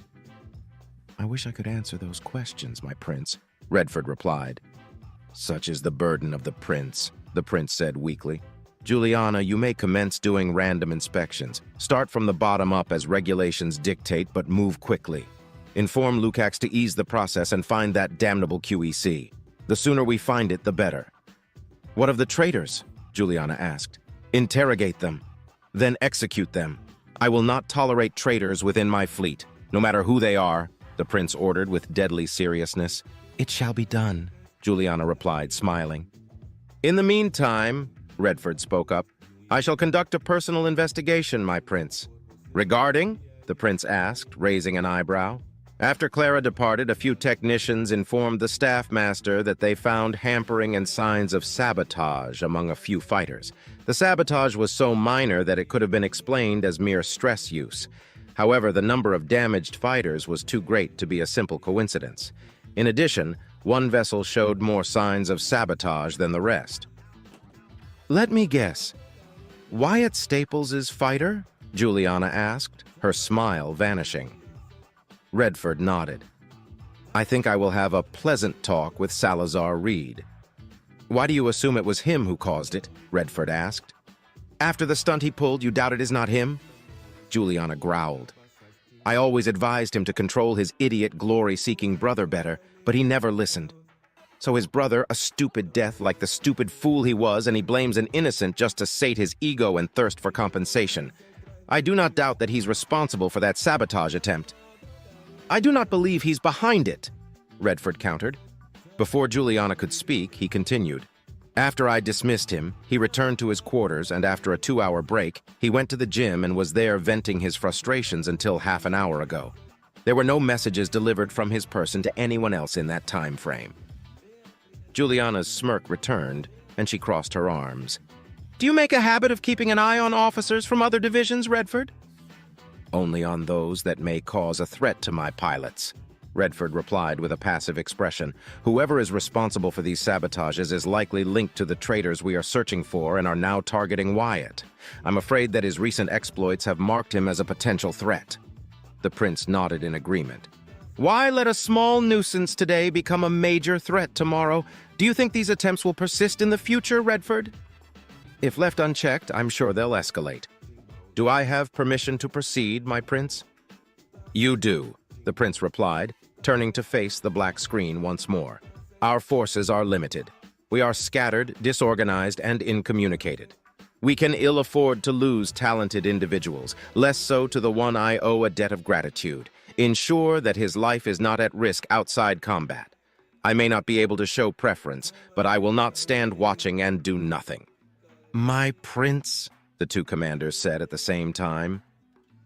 Wait here, the man leading the welcoming party said as he opened a door and closed it behind him. The guards on both sides stood silent, though the Marines proved to be the true professionals while the woodshaft guards shuffled every now and again. Wyatt stood next to Clara while Cynthia took the head of their little group, making it as if she was the most prominent noble present. Clara had asked him several questions regarding anything and everything she could think of asking. Why did he want to buy dried meats and toasted beans? What did they taste like? What did he usually eat? Did he miss his old job? What was it like hauling a garbage hauler? And many more trivial questions. He answered all of them, of course, and he was glad that he could ease her nerves even if just a little. But after their guide announced that they were nearing their destination, she politely ended their private conversation, and all that was left to do was the wait. He looked at the princess and noticed small details about her. She was constantly clenching and unclenching her hands. She bobbed her head up and down slowly, as if she were muttering something only she could hear, and her posture was rigid like a slab of rock. Cynthia, on the other hand, was staunch and firm, unshaken, unbreakable. And here I am, trying to prevent my heart from bursting out of my chest. Clara was right. The buildup is killing me. Is this what diplomats deal with all the time? I suddenly am less envious of their cozy posts, he thought to himself. 10 seconds later, the door opened and their guide returned. All right, you three may enter. The Marines must wait here. Uriel says you can keep your guns, but if you draw them, you'll be a goner, understood? Crystal, Cynthia replied. The guide then fully opened the door, allowing them entrance to the sealed room behind it. The blue-haired woman signaled her companions to enter after her, and they followed. Once inside, the guide closed the door, and a cleansing process began, followed by a pressurization period. Then, the door in front of them opened to reveal a large room. Stepping into the room, Wyatt immediately recognized it as a heavily retrofitted deck that once belonged to a cruiser. Several odd sculptures adorned the walls, along with paintings, a few strange plants, and most odd of all, a large fish tank with several fishes happily swimming inside it. Then in the middle of the spacious room, a desk stood in the middle as several screens dangled from the ceiling, all of them pointing at the lone figure sitting at the other side of the desk. The clanging of the door closing behind them made the lieutenant turn back, only to find that their guide was not to join them. Turning his attention forward again, he focused on Uriel Hoax. In truth, this was the first time he'd seen the man directly. He saw him once in a video recording, but that was it. All he knew about the black-haired man was that he was cunning and brutal, but reasonable and a surprisingly fair dealer, as long as you played by his tune. Seeing him in person further confirmed that. He was a towering man well past 2 meters tall, but he wasn't muscular, rather he was physically strong and lean. His long black hair flowed like a cascade from the back of his head. His facial features were smooth and polished but stern. His eyes were gray and dull, and his skin was slightly tanned, which was surprising given how far they were from any habitable world. "Take a seat," Uriel commanded, signaling to the 6 empty chairs before them. The trio walked down to the seat directly in front of Uriel and then turned to Clara, offering it to her. This caused Uriel to raise an eyebrow in surprise, and more so when the bodyguard and the pilot refused to sit down, preferring to remain standing behind the princess, flanking her and protecting her. "Looks like I'm dealing with a big shot," Uriel chuckled, leaning on his seat and picking a cigarette from a box resting on the desk. His left index finger suddenly split apart to reveal a small flame with which he lighted his cigarette. He inhaled deeply, then exhaled through his nose. "You must be a diplomat sent by the Royal House Astor, are you, girly?" Wyatt almost choked when he heard the clenching of Cynthia's fists, but nothing worse happened. He spared a glance at Clara, and his eyes widened. Her posture was now relaxed, yet firm. There were no signs of her previous nervousness, and he could have sworn she looked bigger for a brief moment before he blinked. Where did this change come from? "I'm afraid you're not dealing with a mere diplomat or a speaker, my dear Uriel Hoax," Clara replied with a serious, icy, dignified tone. She reached for her helmet and slowly removed it. Uriel Hoax stared at the face of the princess for several seconds until he burst out laughing for nearly half a minute. Oh, ho, ho, ho, ho, this is too good, too rich. An Aster, a real Aster has deemed it necessary to step into my home. Shit must be worse than I thought for a royal blue blood to come preen her feathers here. He's not entirely wrong, Wyatt thought while glancing at Cynthia, who was struggling to keep her cool if her shaking fists were any indication. As it is, yes, you are correct. The situation across the principality is dire. However, my presence here is not a display of weakness, but rather a show of force and respect, Uriel Hoax, she said sternly, her face stoic, unmoving, and firm. Seriously, where did this Clara come from? I thought she was too delicate for something like this. But here she is, standing her ground like I've never seen anyone do before. She's terrifying, Waite thought, but also did his best to maintain his composure. A show of strength? Uriel chuckled, and his laughter finally ended. I saw the battle play out from here, Princess. Yes, you gave the Caiston a pummeling, and I'm mighty happy that you did, but you also got your teeth kicked in. Where's this so-called show of strength coming from? It comes from the fact that I am here, ready to negotiate with you instead of conscripting every vessel, crew member, and living being aboard Woodshaft, Clara replied in that same unshakable tone. You must be aware that my brother, the prince, is waiting for my return at the heart of our fleet, and so you must know that I speak the truth. Woodshaft isn't defenseless, Princess, Uriel replied, taking a deep inhale from his cigarette. I am not defenseless either, Clara replied, her voice colder than before. Uriel stared at her for long moments until he began to exhale the smoke through his nostrils. Those Marines, I see. I've fallen right into a trap without realizing it. They're Royal Marines, aren't they? Royal Marines! Wyatt thought, and small bits and pieces of information connected in his brain. I knew there were a few Royal Marines on board to protect 2 royals, but over 30 of them? How many more are there? Now it all makes sense. The way they walked, how they never talked. Royal Marines. Woodshaft doesn't have anything that could stand up to 5 of them, let alone 30. Indeed they are, Clara confirmed, but worry not. They shan't take hostile actions unless I am harmed, or unless I give them the order to do so. Do you plan on giving me a reason? I am not a suicidal fool, Uriel replied, sinking into his seat, defeated. What do you want, Blue Blood? I wish to negotiate, Clara replied, her tone warming up. With 30 walking, thinking killing machines at your beck and call? I hardly call that terms to negotiate, Uriel countered, frowning. They are my insurance that you will not do something stupid, Uriel Hoax. Believe it or not, I do not intend to harm you or anyone else, nor do I seek unfavorable deals, Clara replied. Let's say I believe that you, he said, pointing his cigarette at her, aren't just going to take whatever you want from my station. Take away my people, my resources, and my ships, all to fuel your little war against Duke Draymore. You hardly have anything we could want or desire within your fleet. On the contrary, we have many things that you will find exceptionally interesting and worth your trouble, Clara remarked. Princess, do not take me for a fool. I know a bad deal when I see one. How do you think I was able to take control of Woodshaft in the first place? My father, damn be his name, wasted the wealth of our house on bad business practices until I made deals behind his back. I saved my house from bankruptcy. He repaid me by exiling me. I was just a bastard. I wanted to prove my worth, and when I did, he kicked me out. House Hoax is no more today, all thanks to him, and I only kept my name as a reminder of what happened. He inhaled from his cigarette again and exhaled quickly. You offer me nothing and can demand everything. Should I refuse, I'm certain that your lapdogs will pounce and kill me. His eyes landed on Cynthia and smirked. I'm certain that one is a Winfield, the most loyal dogs of the Asters. The other one? Not sure, but if he's with you, then he's just another glorified blue blood.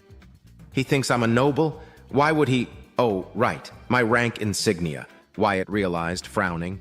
He was new to being hated or looked down on, but it was the first time he felt directly spat upon by someone thinking he was a blue blood.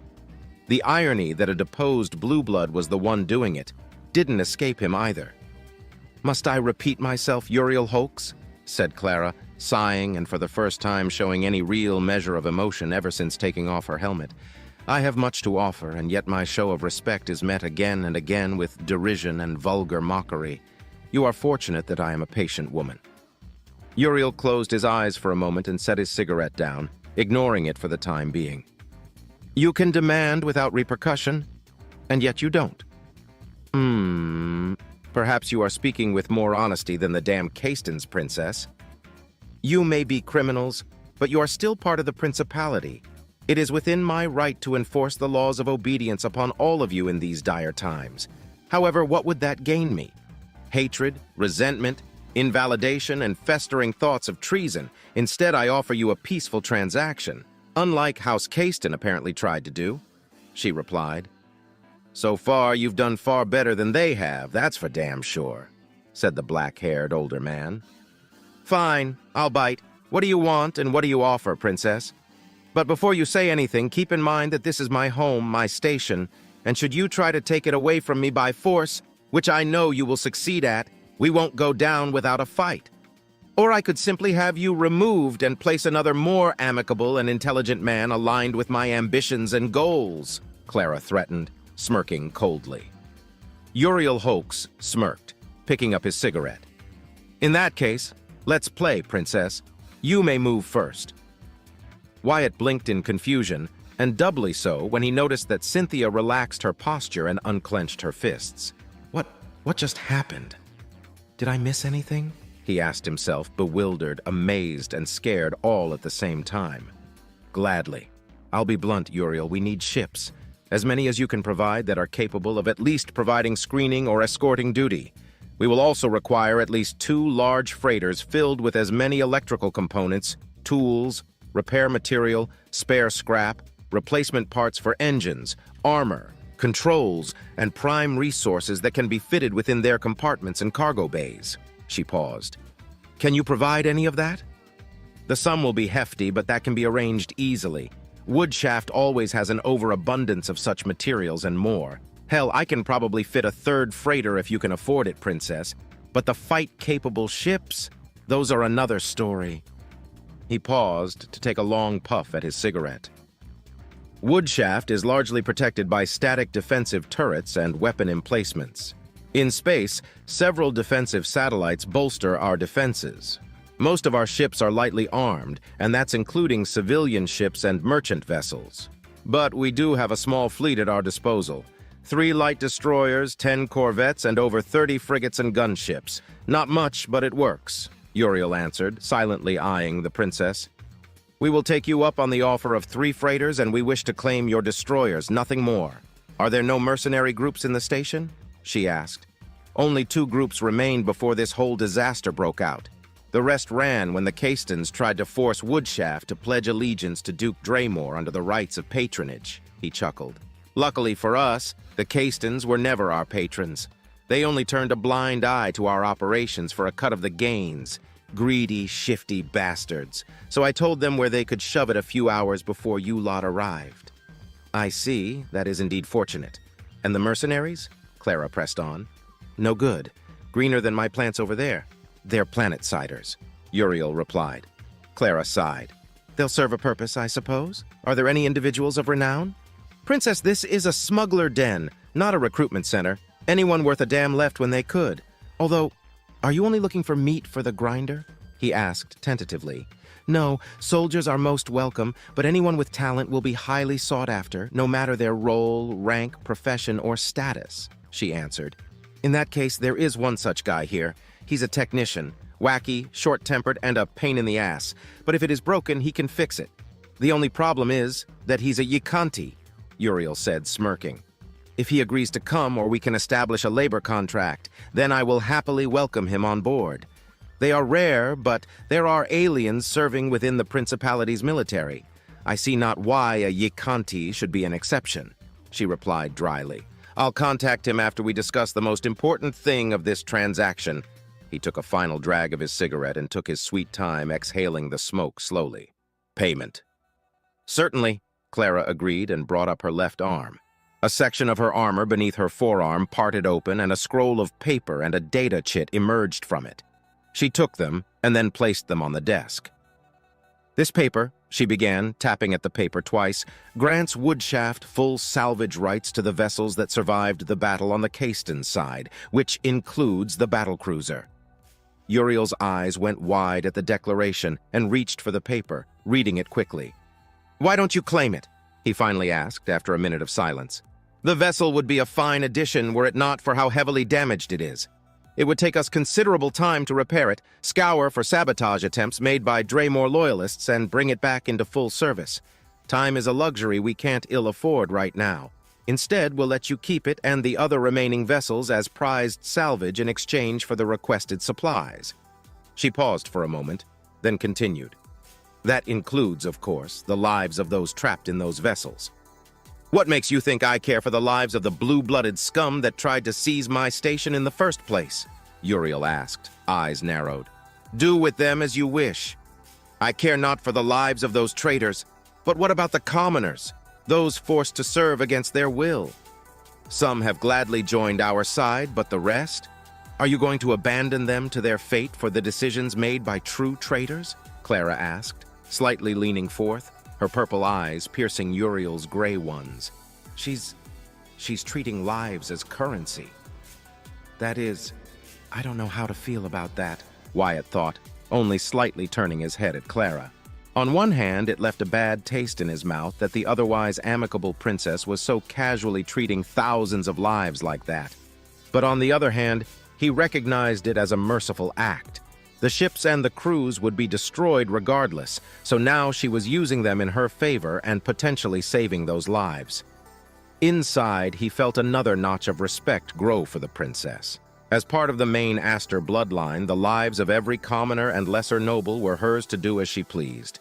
And yet she chooses a path of mercy that benefits her, but mercy nevertheless. Deciding to trust what little he'd seen of Clara so far, he relaxed and continued to pay close attention to the exchange. "Clever, princess. My implants and my education were all I got from my worthless father. I've always seen myself as a commoner more than asshat noble. Leaving those men and women to die." He hummed deeply and tapped at his desk a dozen times before continuing. "The battlecruiser alone covers the cost of what you desire, even with what you already scavenged from it." "Naturally," Clara replied, not missing a beat. "But the lives of so many people? Very well, princess. You have yourself a deal. The freighters and the destroyers are yours. Will they be crewed by your people?" he asked, raising an eyebrow. "Hopefully that won't be the case. We are stretched thin as it is," Clara replied, now turning to the data chit. "Will you inform the mercenaries and that Yikanti technician of my offer?" "Already done," Uriel replied, smirking. "Jincho already accepted. So have the mercenaries. Should I tell them where to meet you?" "After we are done with our business here, Uriel. For now, let us move to our second topic of discussion," said the blonde woman. "Ah," Uriel let out, eyes narrowing. "So that's why you offer me the survivors. You wish to take personnel from Woodshaft, but since you don't want to resort to conscription, I assume you have another offer on the table?" Clara nodded. "Within this chit is an authorization and royal warrant that'll give Woodshaft complete and total autonomy under the banner of House Astor itself. We won't be your patrons, but Woodshaft shall enjoy our protection, credibility, and legality needed to operate freely, without having to pay fees outside a binding contract of loyalty," she replied, stoic and firm, while Uriel and Wyatt mirrored the same shocked expression. "It also confers the overseer of Woodshaft the right of succession, be it a bloodline or by mentorship. I'm certain you can appreciate the security of not dealing with potential usurpers taking away your throne at any given moment." She tapped the chit again. "Additionally, it also offers every soul currently living and operating in Woodshaft a royal pardon for minor crimes committed and an invitation to join our cause and end the threat of Duke Draymore." Clara paused for a moment. "In exchange, we need an alternative jump point for us to use leading into Finnegan territory.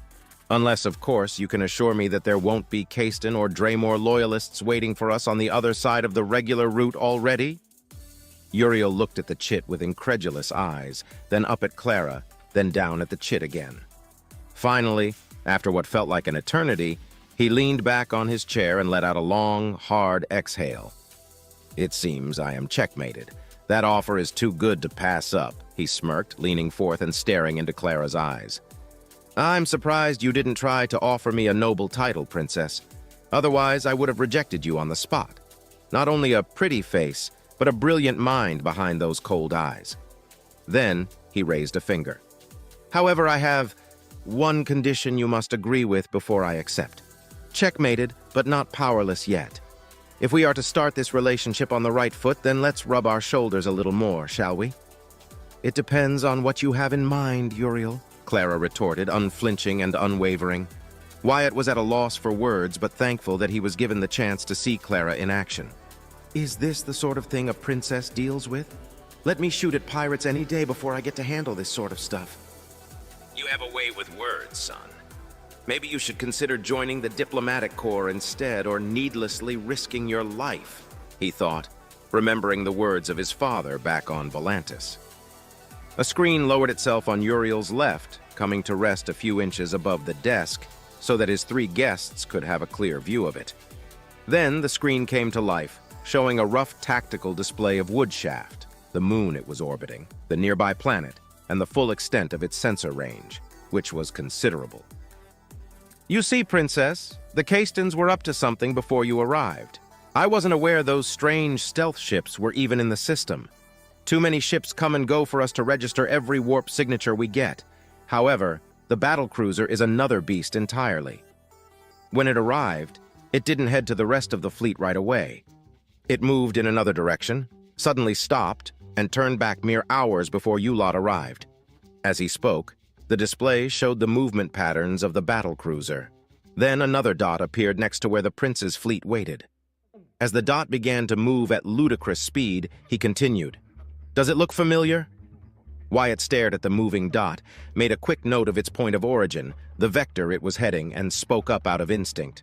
That's the black ship that survived the battle, isn't it? Give the lapdog a prize. Yes, that's precisely it.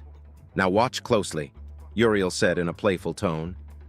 The dot on the display kept moving, and soon reached the same vector the battlecruiser was heading towards, quickly matched it, and moved forth until it finally came to a halt, only for it to vanish.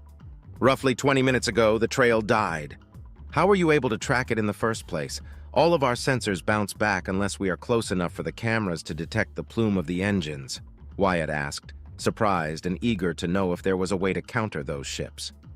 You're right. Whatever those blasted ships are made out of makes them nearly impossible to scan, lock on, or keep track of without direct visual confirmation. This ship, though, got unlucky. 1 or 2 lucky hits got it good. The trail we detected is leaked radiation. My sensor array operators nearly discarded it, but the speed of the trail gave it away. The display zoomed in to reveal a small station bored into an asteroid. The station itself was barely visible due to the distance and the limitations of the telescope, but it was there. I have no records of that station ever existing, so it is either a new one or a closely kept secret. Probably a military station or a repair docking station, Uriel added. Take over the station, place it under my command, and you'll have your safe access. Well, as safe as an unstable jump point can be, but no ship has been lost in over 10 years.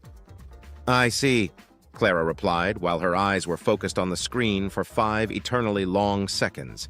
Then, she turned to Uriel once more. If the black ship is there, and we take it, we shall keep it, along with any other potential vessel stationed there, and any valuable equipment and information. Uriel shrugged. I only care about the station itself. Woodshaft can always use more space and landing docks.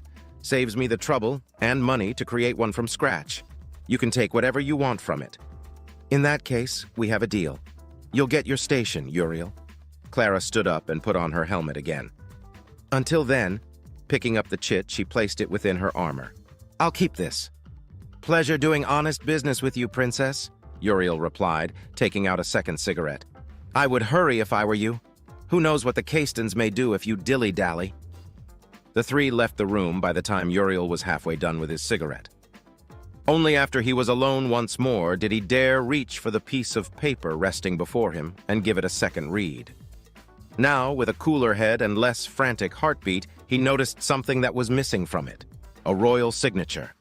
He chuckled to himself. Clever princess!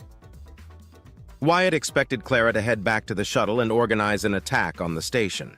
Instead, she asked him to guide her to the market stalls. He did so, of course, but after the meeting with Uriel was over, the two women had not spoken to him since. It had only been 10 minutes, but their silence was starting to worry him. Did I screw up by speaking out of turn? I hope I didn't bungle Clara's plan or anything like that. The one time I had to keep my mouth shut and I had to open it, Wyatt thought, wanting to kick himself for being so stupid. Behind the trio, their escort of Royal Marines followed closely and everyone gave them a wide berth. The only indication that Clara wasn't as mad as he thought she might be was the way her head turned from side to side, checking the stalls with mild interest. She'd stopped a few times but didn't approach to any. That is, until she came to a sudden halt and slowly made her way to a stall selling tools, replacement parts, display screens, and, oddest of all things, several models of ships, tanks, and action figurines. He followed the princess closely along with Cynthia until she stopped in front of the stall. The owner, a sleazy-looking older man, leaned forth at the prospect of clients. Why, welcome, welcome! See anything catching your eye there? I assure you these be high-quality stuff. You ain't gonna find better prices and pieces in all of Woodshaft. I highly doubt that, Cynthia replied through a private channel. Wyatt? You are correct, Cynthia, Wyatt replied, and felt relieved when he didn't detect any hostility in her voice. Most of what I'm seeing is junk. There are a few good things here and there, but I think Clara isn't looking for equipment, he pointed out, and sure enough, Clara's focus was on the models. Before he could say anything, he watched as she lifted her right arm and pointed a finger at a model of an old Kenkyo Mk2 fighter, the ancient predecessor of the modern-day Raptor fighters. I want that one, Clara announced. Oh, this one? The shopkeeper asked, taking the model from the shelf. You have a keen eye, lady. This here model was found on an ancient cargo ship, part of a collection that belonged to Luminor Tintar, the first lone wolf himself. This be a rare model and a part of history. I mainly keep it for show, but if you wants it, I think I can let it go for 4,000 credits. I'll take Eep, Clara replied without hesitation, but was cut off by Wyatt taking a step forth and slamming a hand on the counter, startling her. Do you think you can take us for fools? Wyatt asked, with a serious voice. If you don't want it, you can move along. This is a dear piece close to my heart, the shopkeeper replied with a smug grin. Like hell it is. That thing can't cost more than 300 credits, 400 tops, and you're trying to scam us? Wyatt pressed on. I have a business to run and you noble lot can afford it. Besides, I ain't lying. Look here, he said, and turned the model upside down to show a small carving with the letters LT under one of the model's wings. I speaks the truth, don't I? It belonged to Luminor Tintar. That alone is worth the price I ask for. Wyatt inspected the carving for several moments, and he had to admit that those weren't made recently. The tear and wear of the model matched the chipped edges to the crude carving. So am I to take your word for it? LT could mean anything or have belonged to anyone else but the first lone wolf. If it belonged to him, you wouldn't be selling it for so little. I offer 1,000 credits for it. 3,000. 1,200, 2,000 and a half, 1,300, 2,000, 1,500, and that's my final offer, Wyatt leaned forth. Unless you think you can get lucky and have someone buy it for that much ever again. The shopkeeper smiled widely. Deal. For a noble, sir, you know how to haggle. I can respect that. Here you go, he said, handing Wyatt the fighter model. In turn, Wyatt took out his credit chit and presented it to the shopkeeper, who also brought up his. The two touched, and a second later, the transaction was over. If you need anything else, you know where to find my stall, the shopkeeper said, unable to hide the joy of a good profit. Wyatt stepped back, and with him the two women. Once they were several meters away from the stall, he turned to Clara and presented her with the model. Here, it's yours, he said through a private channel. Wyatt, 4,000 credits are nothing to me. I could have easily paid for it. Clara replied, using the channel instead of talking directly through his implant. He shrugged. Maybe. But everyone here is a ravenous clixel and will lie, cheat, and betray one another for a chance to earn a single credit more in any deal. He paused for a moment. Besides, think of it as my way of saying sorry for meddling during your dealings with Uriel. You think you overstepped? It was Cynthia who spoke up, confused. Do not know the roles of a diplomatic entourage are to play? There are roles for that? Wyatt asked, baffled. Then the soft giggling of the princess cut through the channel. Oh, Wyatt, I was surprised you spoke when you did, but I am thankful that you did so. Truth be told, I had no idea what he was showing us initially. You saved me from a rather embarrassing moment of having to ask Uriel what it was. Thank you, Wyatt, she replied and reached for the model, clutching it delicately in between her hands. I've been looking everywhere for this model. They are so rare. Once you safely return, I shall pay you back for it. Think nothing of it, Clara. Since you gave me those sweets, giving you something in return is the polite thing to do, he replied. In that case, I shall not insist. Thank you once more, Wyatt, Clara said. Cynthia, I have decided on our course of action. We'll return to the shuttle, and from there you will proceed. My princess, Cynthia replied, turning to face the Royal Marines. Wyatt didn't hear what she told them, but they all simultaneously saluted and turned around. As they followed their escort, something Clara said finally clicked in. Wait, did she say once I safely return? This part contains depictions of blood, death, and violence. Please consider now if you would like to change the video. We will now continue. Are you nervous, Wyatt? Cynthia asked. Yes, Wyatt replied from his seat. I've never been part of a boarding action before. Just follow my orders and stay close to me, Cynthia remarked. If we had boarding pods, your presence wouldn't be required. But you're the best pilot available to us. I trust that your skills will be sufficient to get us there safely. It's my first time doing a hot drop, but I will do my best. It won't be pleasant, though. A sudden turn and a burst of deceleration can kill people even with dampeners, Wyatt replied. Our implants and augmentations will ensure our survival. Were it not for the Kinator implant you received, I'm sure Clara wouldn't have tasked you with this important role. Do not worry. I received strict orders to protect you as if you were my princess herself during this mission. Remind me to thank Clara for that once we return, he replied, not wanting to think about the other likely possibility. Speaking of our princess, I'm surprised you didn't object to her ordering you to lead the assault. You're her bodyguard, after all. My princess commands, and I obey without question. I am her bodyguard, her advisor, her friend, and her closest confidant, but I will never object to an order I know she wouldn't make without merit. 10 Royal Marines will be more than enough to ensure her safety against any potential criminal scum that may dare try to harm her. She smirked slightly. Of that, we can both agree. Royal Marines, I never thought I'd see another one in my life, Wyatt commented. You knew they were Royal Marines? Cynthia asked, raising an eyebrow. Not at all. I thought they were regular Marines until Uriel Holks brought it up. I saw one during my training days in the academy. He fought unarmed and without armor against 20 fully equipped Marine recruits. That was the first time I saw what exposed bone fractures looked like in real life. The fight was over in less than half a minute, Wyatt said, shuddering at the memory. Part of him felt guilty that the recruits, being all nobles, were all crying and asking for help after the fact.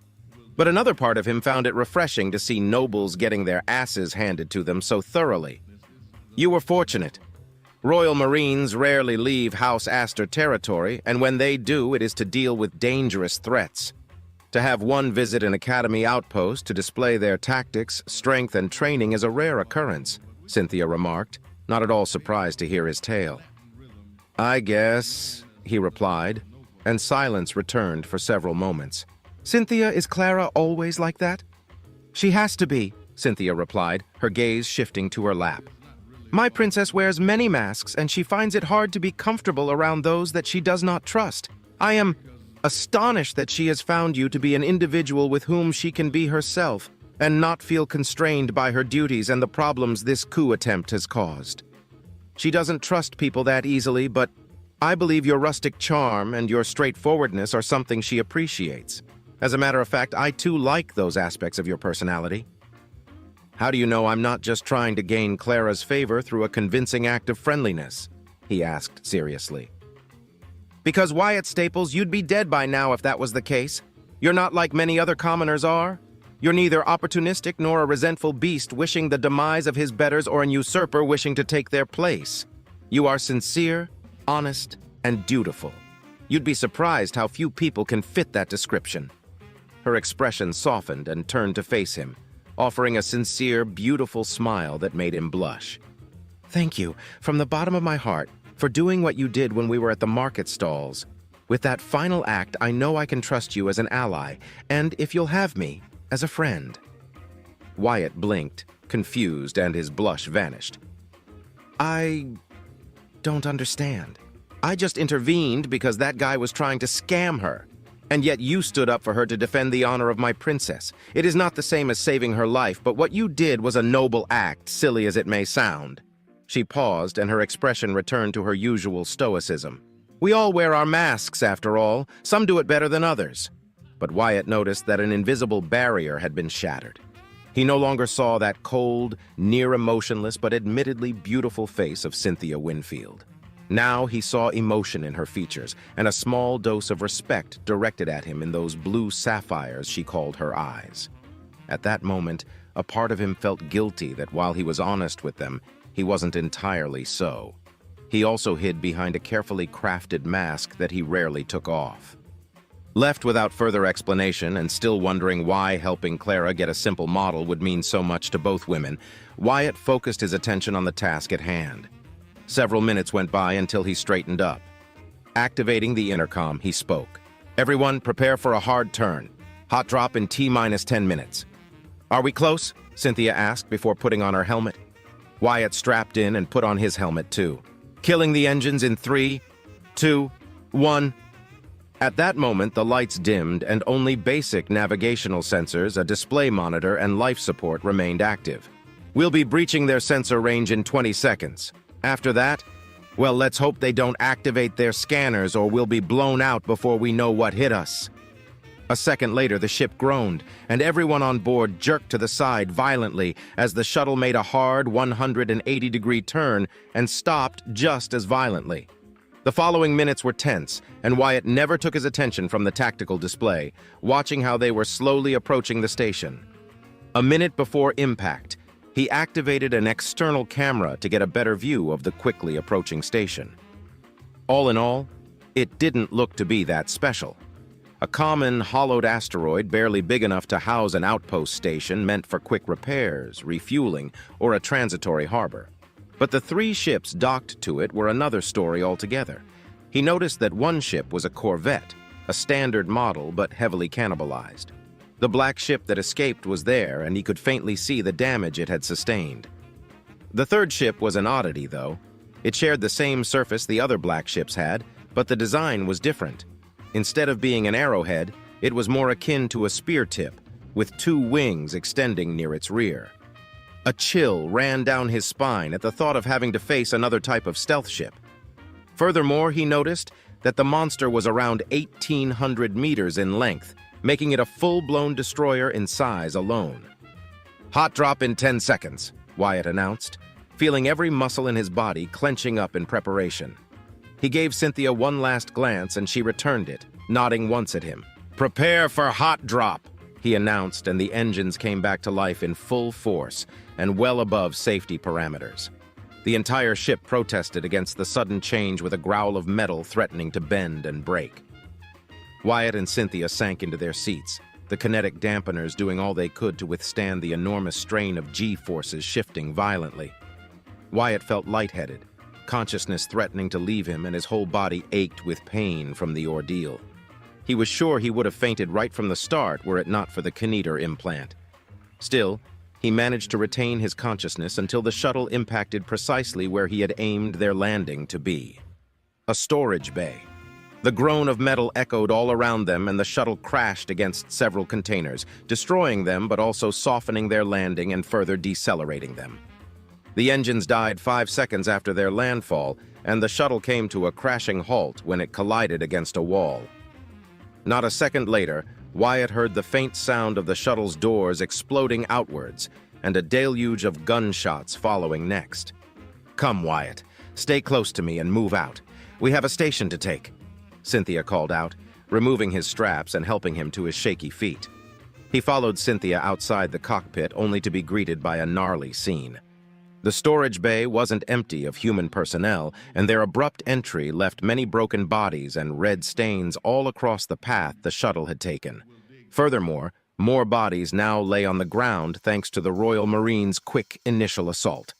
The blaring of alarms began to sound no long after, and he followed Cynthia without uttering a word. Cruel, but Clara gave her orders. No prisoners, no survivors, he reminded himself, knowing it was a necessary, if sad, conclusion. Even if the personnel and any potential crew members were innocent, they were in a station belonging to the Caiston and were on the Duke's side. The duo left the storage bay soon and quickly moved through the illuminated grayish hallways of the station. Twice, they were intercepted by panicked, confused Caiston guards who were quickly taken down by precise shots coming from Cynthia's pistol and his rifle. They stopped at a crossroads, and suddenly Wyatt's helmet's HUD was updated by a detailed map of the station. A second later, the alarms stopped blaring. "It hasn't been more than 2 minutes since we arrived and they already hacked the station? No wonder Royal Marines are considered to be the best among the best," he thought with genuine praise, and thankful that he was on their side. Paying more attention to the display as he followed Cynthia's lead, he noticed that the Royal Marines had divided themselves into teams of 2 or 3 and were quickly scouring the entire station with brutal efficiency and speed. Cynthia suddenly stopped and turned to him. "Wyatt, take out the 2 guards on the left. I'll take care of the rest. They've formed up at the end of the corridor," she said, drawing her sword from her back. Wyatt examined his display and found that she spoke the truth. A group of a dozen guards had managed to barricade the path right in front of them 300 meters away. A quick examination revealed that they were blocking the fastest way to the station's command center and a direct path leading to the elevators heading to the docking area. Rather than hear it, Wyatt turned to Cynthia when he felt a surge of energy cracking to life, and the edges of her sword sparkled with an intense emerald glow. She crouched for a moment and then broke into a sprint aided by the lower gravity. Wyatt followed her, rifle at the ready, and aiming at the objective she had given him, but he couldn't help but be in awe of her. "She's running faster than an angry clicksowl, and is she—" His thoughts were interrupted when her shields flickered, absorbing the attacks coming from the entrenched guards. She then began to zigzag, evading most of their fire, until she jumped on a wall and ran alongside its surface for several meters before jumping to the other side, continuing her run. Wyatt took a knee and brought his rifle up, scoping the panicking guards desperately trying to take down the blue-haired woman. He lined up with one of his targets and took a shot, killing her instantly. He lined up on his second target and pulled the trigger, dropping him a moment before Cynthia reached their line. Through the scope, he watched her twirl and spin in midair, her blade swinging along with her movements, creating a whirlpool of red and emerald green. 3 guards were decapitated before she landed, and with 2 cleaving swipes, 5 more guards fell dead as she stood up, cut down as if they were wearing nothing more than tissue paper for armor. 2 of the remaining guards lunged at her with combat knives, but Cynthia took them down within the span of an eye blink. The final guard broke down and cried out, running away. Cynthia aimed her pistol, and with a single shot, the path was cleared. The entire exchange had lasted no more than 10 seconds, if that, and 12 bodies now littered the ground. Wyatt stood up and ran as fast as he could to catch up to Cynthia, who had deactivated her sword and put it on her back once more. Note to self, do not make Cynthia angry. Ever, he said to himself as he tried to not step on the growing pools of blood, and felt pity for any fool unlucky enough to face her in combat. "Change of plans, Wyatt. We'll head to the destroyer. Captain Milcades is heading to the command center as we speak. We are the closest to the ship, and it is powering up its reactor. We cannot allow it to escape or destroy this station," she commanded, and broke into a run with Wyatt barely able to keep up with her. The lieutenant followed the bodyguard once more, encountering little resistance that was dealt with swiftly. A few minutes later, took up an elevator leading to the docking area and straight up near the destroyer. With the station's systems hacked, the clasps were in place and prevented the ship from using the armament at its disposal, but a ship that size had a few hundred personnel at the very least. something that proved to be correct when they were forced to take cover as around 300 guards, armed crew members, and a few Marines clustered around improvised barricades in front of the boarding umbilical cord that connected the dock with the ship. The surprise assault and the swiftness of the Royal Marines prevented them from preparing explosives, so this was likely their last line of defense in an attempt to allow the ship enough time to power up and escape, or self-destruct in the worst-case scenario. "What are we going to do? We can't fight against all of them," Wyatt replied, while laser and kinetic rounds impacted the reinforced wall he was cowering behind. "We wait," Cynthia said, unsheathing her sword once more. "That's fine and all, but what exactly are waiting for? It's not like they are going to run out of ammunition soon. What is that?" Wyatt argued in his mind, but shut up when he noticed a dozen dots quickly ascending all around the area where the defenders stood their ground. Again, he felt Cynthia ignite her sword and everything around her distorted, giving her a glitching effect. Then she charged without a second doubt. "Wait, Cynthia!" he cried out, not believing what the blue-haired had done.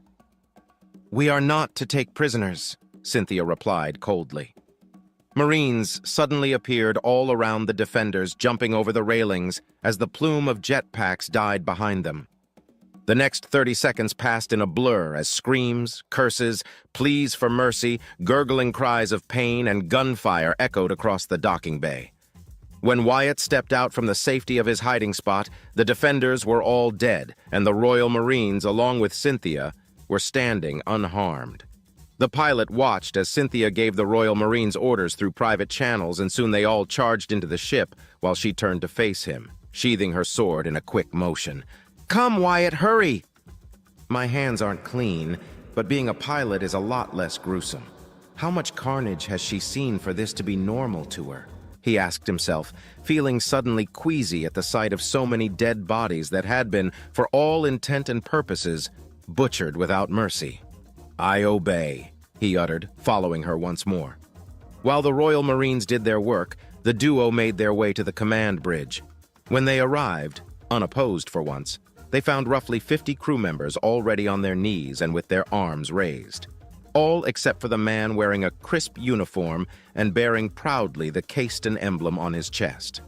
The man was tall and relatively handsome, with brown, short hair, gray eyes, and a stern expression on his face. "Stop," he commanded. "What is left of my crew surrenders to you." "We are not to take prisoners," Cynthia replied in a cold tone. "Let them be your prizes instead, if you can best me in single combat," the man drawing a sword hanging from his hip. "I, Samuel Caiston, challenge your champion to a duel," he proclaimed proudly. "For the honor of my house and yours, will you accept my just challenge?"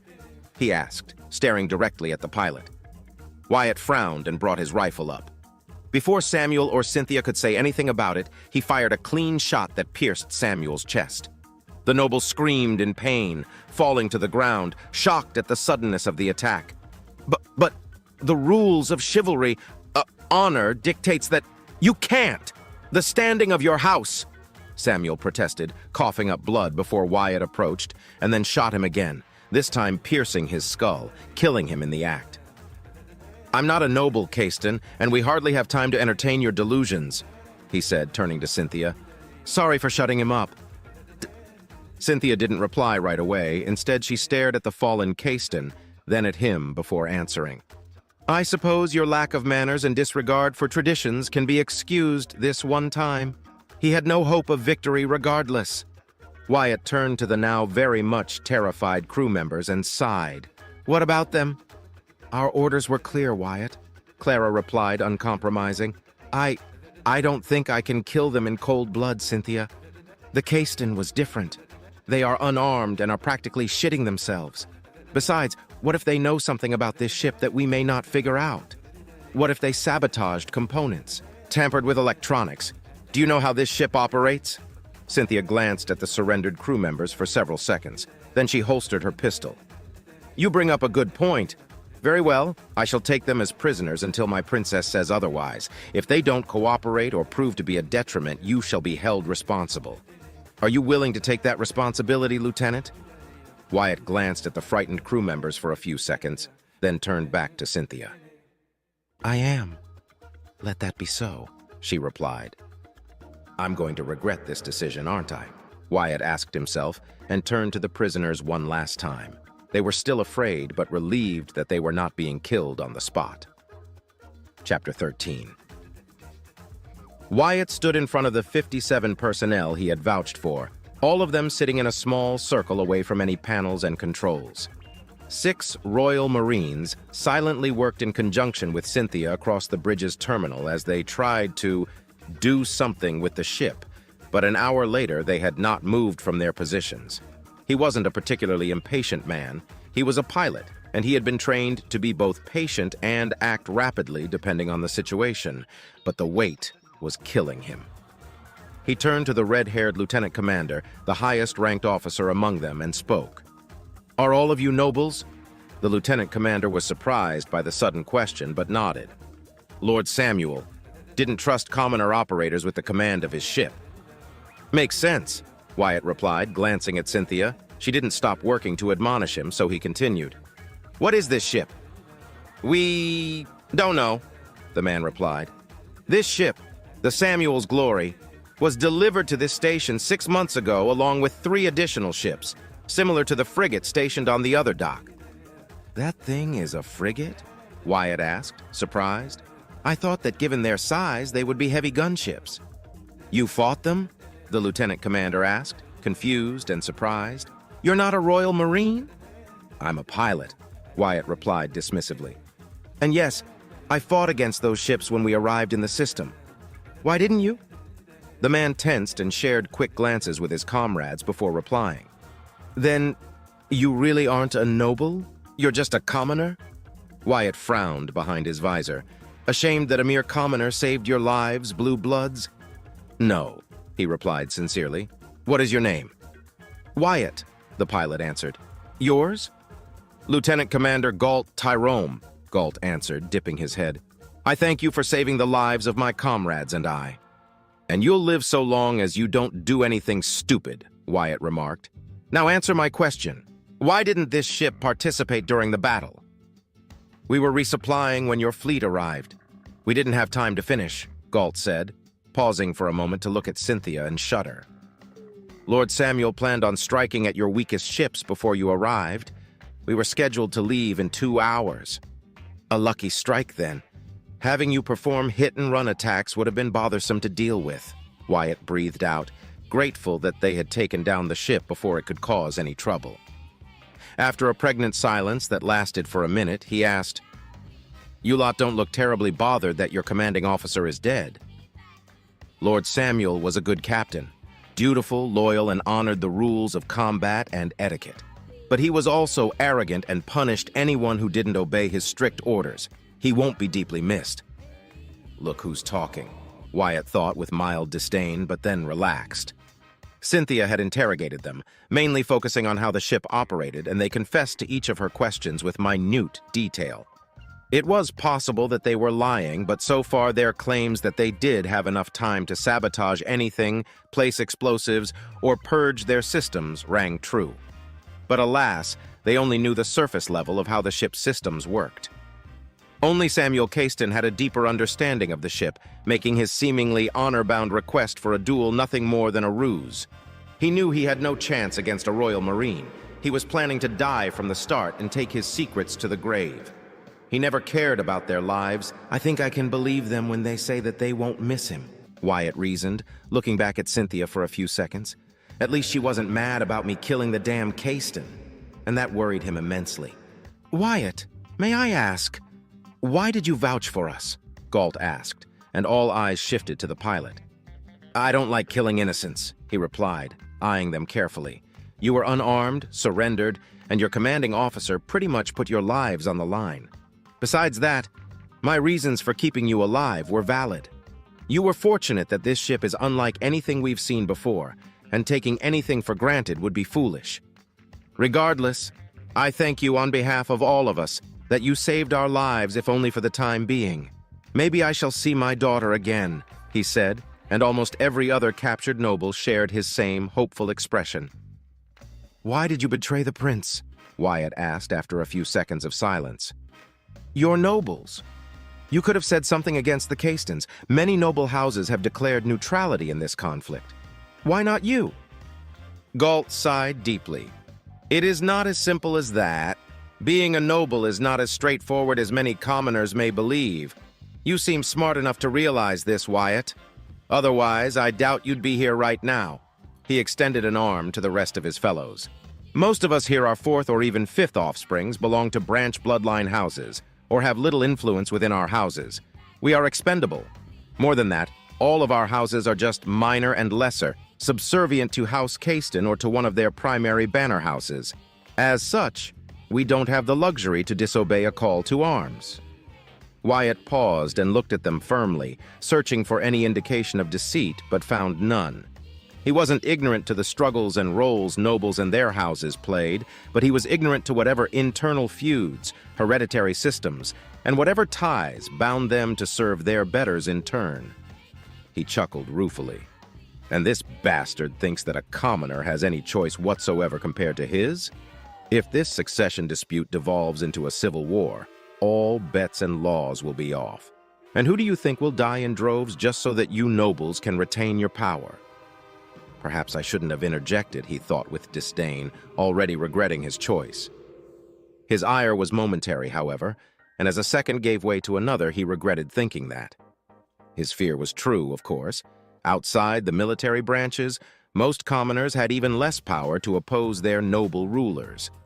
But nobles were, at the end of the day, people, no matter how much he wished them not to be. They had families waiting for them. They were fathers, mothers, siblings, children. Killing innocents in cold blood was not something he enjoyed. Our situations aren't dissimilar, but you can still choose. What choice does a commoner have but to obey? If we don't, we get lashed, sent to the gutter, beaten up, exhorted for what little we have, or simply killed. Wyatt glared at them, his voice still calm as a controlled rage filled his chest, barely managing to contain it and keep a neutral tone. Don't come to me crying about how unfair your situation is, because as bad as you have it, many more have it worse, Galt Tirome. All of them under your status. Maybe so, Wyatt, but as you are under the command of nobles, we are under the command of those greater than ourselves, Galt retorted, eyes narrowing. I am no fool. The Castons are strong enough to have refused the Draymore call to arms, but they happily joined their masters. How long has this coup been brewing? I know not, but do not accuse us of betrayal. We are loyal to the Principality first, our duties and houses second, and ourselves third. Wyatt felt his anger dissolve after hearing Galt's words, and how close they mirrored his own line of thinking. Instead, he scoffed. I got involved in this conflict by chance. I am fighting for the prince. My loyalty lies within the Principality. You chose to obey traitors. That's the difference. And now everyone else on this station is likely dead. If you want to live, I suggest you tell me anything and everything you might be concealing from us. Dropping to a knee to see Galt and the other prisoners at eye level, he continued. Unless your honor and loyalty towards a house that dragged you into this position is more important than your lives and those waiting for you back home. Your mental games won't work on any of us, commoner scum, a woman said abruptly. You may be wearing a lieutenant insignia, but you know nothing of true honor and duty. Even if we knew anything else, we wouldn't tell you, she finalized with a glare that showed nothing but contempt. You're nothing more than an ignorant, uneducated wretch who knows nothing more than to wait to be fed by your overbloated master. I know I am better than a filthy traitor, Wyatt said, raising his rifle and aiming it at the noblewoman. The prisoners flinched, and Galt moved in front of him, protecting the woman. Please, Wyatt, we truly do not know anything more. I swear upon my honor and that of House Timor that I speak the truth. The only one that knew anything more intricate than the basic functions of the ship and the operation of its systems was Lord Samuel Caston, Galt pleaded. Wyatt stared into the eyes of the red-haired man for several seconds and sighed. Lowering his weapon, he stepped forth and shoved him out of the way. The rest of the nobles froze, and Galt stared at him with impotence. Around the pilot, unnoticed by him, the Royal Marines and Cynthia had slowed down, and their attention was split between their work and seeing what the pilot and the prisoners would do next.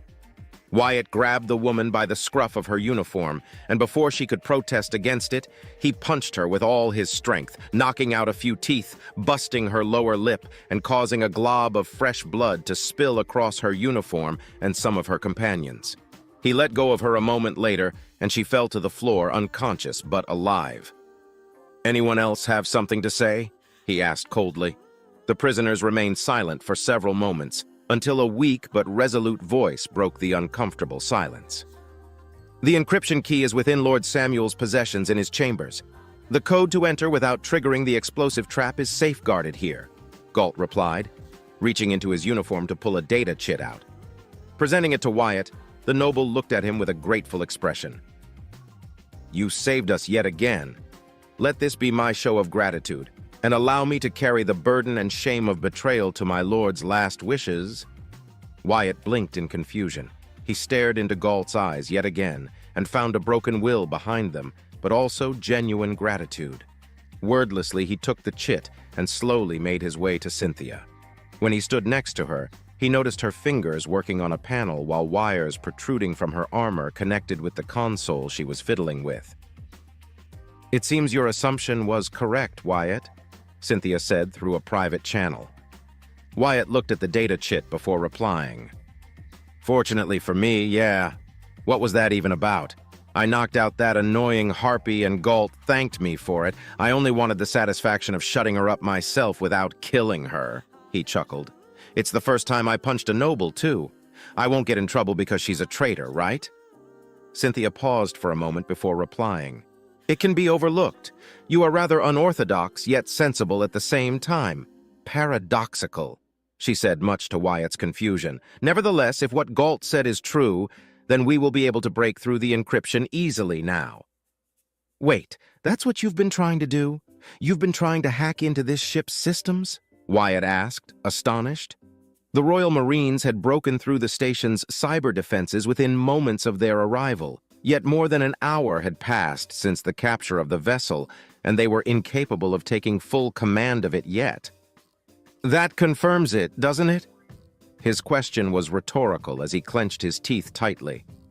"If you're referring to the origins of these black ships, then yes, this confirms it.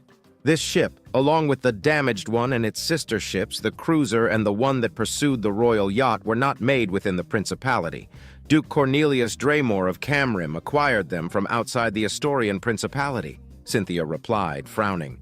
Her fingers stopped working and the wires detached themselves from the panel, returning to the confines of her armor. "Come with me, Wyatt. We were able to get basic information about the ship, including a layout map. We shall go to the captain's quarters and extract the encryption key." "I obey," Wyatt replied, nodding and presenting the chit to Cynthia, who took it and stored it safely within a compartment of her armor. When they were outside the bridge and making their way to their new destination, he found his voice again. "Are you going to kill them? Unless it was all a ploy on your part to make them give you information you suspected they withheld, then no, they are your prisoners, Wyatt," Cynthia replied. "My prisoners? Hardly. They are at your mercy, not mine," he said back. "Have you forgotten, Wyatt?" Cynthia said with a touch of amusement in her voice. "I said that I would protect you as if you were my princess herself. That includes listening and considering your requests, such as taking them as prisoners. And their actions are my responsibility," Wyatt said, feeling a headache forming. "That's just fantastic. They're Cynthia's prisoners, but I am the one to decide their fate until Clara says otherwise. This could not possibly get any more bothersome. Their lives are of no consequence to me. The traitors that put the life of my princess and that of the prince in danger deserve no consideration. Traitors, all of them. However, circumstances are to be taken into account. Their cooperation after your intervention shall grant them leniency if my princess deems it so," Cynthia replied. "Perhaps she will show them leniency." "Perhaps not," said Wyatt. Cynthia turned her head slightly to Wyatt. "You do not seem surprised by that." Wyatt bit his lower lip for a moment as he formulated a leveled answer. "Clara is unlike any noble I've met before, but she's royalty. She needs to do what needs to be done during these troubling times. I do not believe she could ever be cruel, but that doesn't mean she'll be kind or forgiving either." "Such is the burden of royalty," Cynthia agreed. What would you do with them if you were in her position? Wyatt shrugged. Send them to prison and put them under trial. His eyes narrowed. Galt had a point. Most of them were dragged due to laws, codes of honor, and bonds of servitude that tied their houses to House Caiston. They had little choice in the matter. Who among them are true traitors and who are only following orders? He replied with as much stoicism as he could manage.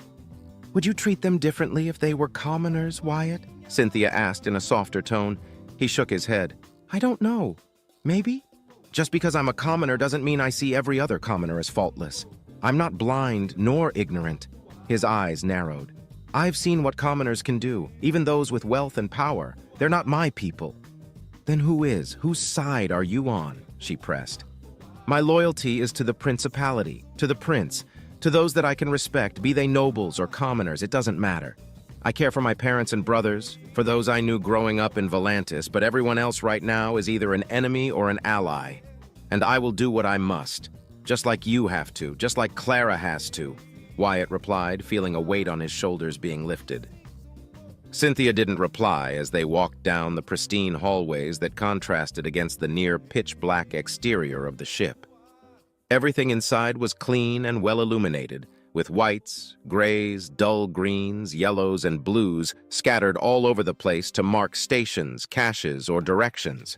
As Wyatt continued to admire the ship in silence, from the architectural standpoint, it was obvious that whoever constructed it was beyond the capabilities of the principality. The textures looked different. The angles were refined but strong. Principality ships were one of two: blocky, ugly, dull, and functional, or highly aesthetic and impractical for anything else but being leisure crafts. Ships like the Exalted Glory or the Royal Yacht were the exception to that rule, and they were rare. This ship is both beautiful and well made. I wonder who made it and how Duke Draymore got his hands on them. I don't even want to imagine how much they cost, Wyatt thought moments before arriving at their destination. Stop! Cynthia commanded, stopping right in front of a sealed door. I'm detecting a series of explosive traps, she said, and took the chit out. She presented to the identification panel next to the door, and it beeped. A moment later, the door opened. Stay here, Wyatt. I'll retrieve the encryption key, she said, and entered the room. Wyatt obeyed and waited. He expected to hear things shattering or being ruffled about, but all he heard were the steps she was taking and things being moved aside. Finally, he heard a loud click, followed by something heavy opening. A few moments later, Cynthia walked out of the room with a small black box in her right hand. Is that the encryption key? He asked, never before having seen one in person. It is. From what I'm reading, it is no wonder why we couldn't break through the ship's encryption algorithm. The sequence keeps shifting, rearranging itself in random patterns every time it is tampered with. It makes it not only near impossible to predict, but also time-consuming, forcing us to start from the beginning, trying to search for the correct algorithmic pathway, she said with mild frustration. Assuming that I understand what you're talking about, does that mean it is difficult? He asked. Cyber warfare and security were not his forte. Cynthia nodded. Incredibly so. The encryption sequence is long, and with every failure, it rearranges itself to a new sequence. It is vexing, to say the least. A dozen dedicated hacking AIs working together non-stop would be able to break such encryption within a week, I think. She raised the box slightly. With this, that won't be a problem anymore. What about the other ship? He asked, as the two resumed their walk back to the bridge. I already ordered the other Royal Marines to search for a similar chit on the officers' bodies. They found one and are on their way, she answered. Uriel Hoax will be happy to have his station then. Do you think Clara will be pleased with your victory? He asked. Our victory, Cynthia corrected. I believe she will. Despite your breach in her original orders, I am sure she will forgive your transgression in favor of gaining such a marvelous ship. Should I be afraid that I don't know if she's being serious or not? He asked himself before replying. That aside, do you know how to pilot a ship? Do the Royal Marines? Cynthia hummed softly. We can if need be. As good as their training is, their focus is to be elite shock troops, infiltrators, and line breakers. Space warfare and piloting are skills that are best served by other dedicated servicemen. Why do you ask? Because the shuttle got wrecked by the hot drop and this station doesn't have a hangar. It was never meant to be found, I think. No shuttles, no fighters, no lifeboats. You're going to have to fly those ships out of here if we plan to go back, or take a shuttle if there are any available on these ships, he explained. It was an intense entry, Cynthia agreed. Once I have full access to the ship's systems, I'll know for certain everything about it. About that, I was wondering something. Isn't it strange that this ship doesn't seem to have an AI? He asked. There was one. We managed to isolate and destroy it. Principality Standard Navigational and Communications AI, Cynthia replied nonchalantly. Whoever made this ship didn't bother to install an equally advanced AI to operate basic functions. I doubt we could have contained it as easily otherwise. Thanks for the terrifying thought, he replied with a sigh. Who do you think built these ships? I think either the Imperium or the hn-2 commonality are responsible. They are far more advanced and relatively close to the Principality. Cynthia nodded. I believe the same. Our answers, however, shall be answered soon. The rest of their trip back went in silence, and when they arrived back at the bridge, they found the Royal Marines no longer working at their station and were now maintaining an eerie watch over their prisoners. Wyatt followed Cynthia until she made it to the same console she had been working on before. She placed the box in a compartment beneath the console, and wires extended from her bracers once again, connecting to it. A full minute passed until, suddenly, the lights dimmed to the point they nearly died out, but a few seconds later, they went back to normal. Ah, damn it all! Cynthia cursed weakly through their private channel. Wyatt approached before replying. What's wrong? I have full access to the ship's systems and records, but everything previous to its arrival to Jintrax was completely purged. We don't know where it came from or where it was built. This ship is also different in purpose. According to the information the other team recovered from the smaller black ship, this is a true warship. And it shows, she said, impressed. A true warship? Isn't this a different model of stealth ship? He asked himself before speaking. What about the cruiser class that took part in the battle? No records exist. It is safe to assume every one of these black ships only contains information about itself, and we have to correlate data based on that. It may not give us all the answers, but it will be a start. This destroyer class will be useful to our cause. The frigate class will be dismantled. It is too damaged to be useful to us, and we can't repair it. Whatever secrets the technicians and mechanics can discover from plundering its carcass will be extremely useful, Cynthia replied. Establishing connection with Woodshaft. Established. Wyatt watched in silence as Cynthia killed their private channel to open a new one. He raised an eyebrow when she froze, looked to one side, then the other, then froze again. Half a minute later, she glanced at him for a second or two, then returned her attention to the console. He waited patiently, ready to assist the blue-haired woman in anything for what felt like a short eternity, until her voice broke through the silence, startling him. Wyatt, I require your help, Cynthia began, opening their private channel again. Place your naked hand on this panel. I obey, Wyatt replied, taking off his right gauntlet with a hiss. He placed his hand on the smooth, cool panel. A moment later, he felt something hot against his palm, almost to the point of burning him, but not quite there. It wasn't pleasant, but he managed to withstand it. Several moments later, the heat died out. Now take off your helmet and give this ship a new name. Samuel's glory is no more, she said with a hint of disgust in her voice. Why don't you give it a name yourself? He asked, confused, but sharing her disgust for that awful name. I'm not particularly creative, she replied. What is she playing at? He asked himself, but decided to obey her command regardless. He took off his helmet and hooked it to the maglock on his back. Cynthia pointed to the small microphone that sprouted from above the panel he was touching. What could be a good name for a ship like this? I don't want to name it something pretentious like the honor above all or the unyielding loyalty. I never got the appeal for such names, he thought as he mulled over what a good name could be. He always preferred short, simple names, especially the offensive and dangerous ones. That was one of the reasons he loved Raptor fighters so much. The name reflected what they were and their function. Deadly, simple, effective. Deadly, simple, effective. Deadly, simple, effective. He repeated in his mind, and a moment later he grinned. Who says a name can't have some irony to it? He leaned forth and licked his lips. Noir Navio, he said decidedly. Turning to Cynthia, he couldn't see her expression, but he could feel her unamused, judging eyes on him. With a clank that was felt rather than heard, the clasps were undone.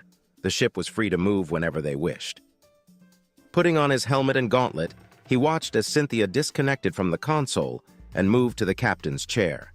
Really, Wyatt? Wyatt shrugged, glad that he could hide his wide smile.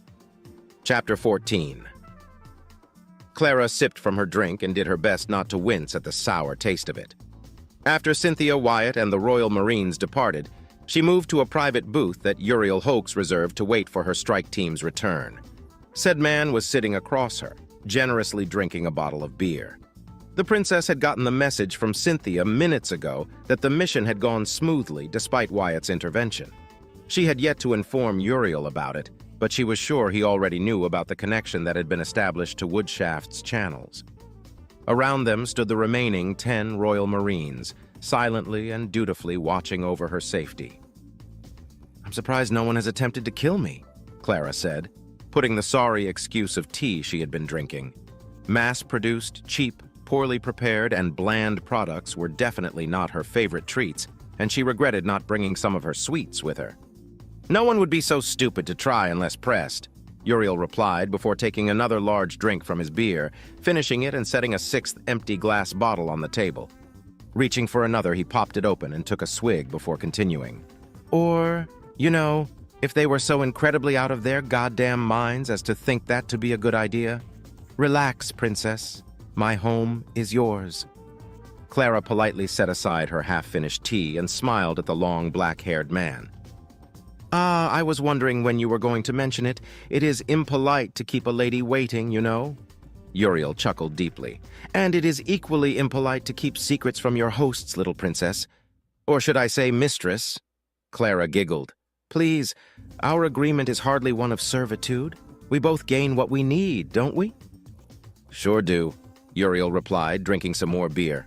Now then, princess, are you going to sign the paper and give me the decree, or are you only stringing me along? Them boys can take me and my forces out before we even blink. I deal in fairness and equal opportunities, Uriel. I seek not your demise, though replacing you would be an easy feat, as I mentioned before. It is true that I hold the advantage in this proposal. Is it not enough proof that I wish for a peaceful resolution? Clara asked sincerely. Got me there, princess. So I only get what I want when you get what you want and your lapdogs are returned to you? Indeed, Clara replied. Though please, try not to insult my friends again. One is precious to me and the other is someone I've found a delightful time getting to know, she said, eyeing the model of the ancient fighter sitting next to her peacefully. Sorry, princess. Old habits and all that. Though I gotta say, the two of them, scary friends you keep around, he said with a chuckle. Now that got her attention. She agreed with his observation regarding Cynthia. She was, after all, her bodyguard, her best and closest friend, and a killing machine if need be. But Wyatt? Oh, what makes you think that, my dear Uriel? Please, the red-armored one, the Winfield. Do I really have to say more than the obvious? He replied with a dry chuckle. She alone was enough for me to clench my pucker so tightly I could have gone for an EVA walk and be fine. Uriel paused and drank some more. When he was done, he hummed deeply. The other one? Well, he knows his shit, that's for damn sure. Clara leaned forth slightly. Elaborate? What do you see in him? Can't put my finger on it. But when you're as savvy around my line of business, you get to know the bad ones from the good ones, the dangerous ones, and the easily dealt with, those you can trust, and those that you need to avoid. In my line of business, knowing that is far more important than being good with a gun or barking orders. And he? He scares me, Uriel confessed. There's a cold indifference around him that I couldn't shake off. I couldn't read him. Can see why you'd keep that one for yourself, princess. I'm sure that your mind is playing tricks on you, Uriel. My companion is friendly and to the point.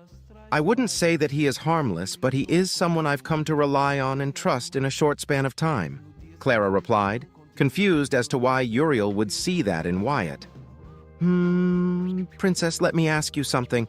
Have you ever peered into the eyes of a killer? And I mean not a soldier who has done their duty, but a cold-blooded, ruthless killer? Uriel asked, setting his bottle aside. I can't say that I possess such experience, Uriel. I've dealt with cheats, backstabbers, liars, politicians, and corrupt people who wouldn't bat an eye at the prospect of the demise of other people as long as they gain something out of it. But a true killer?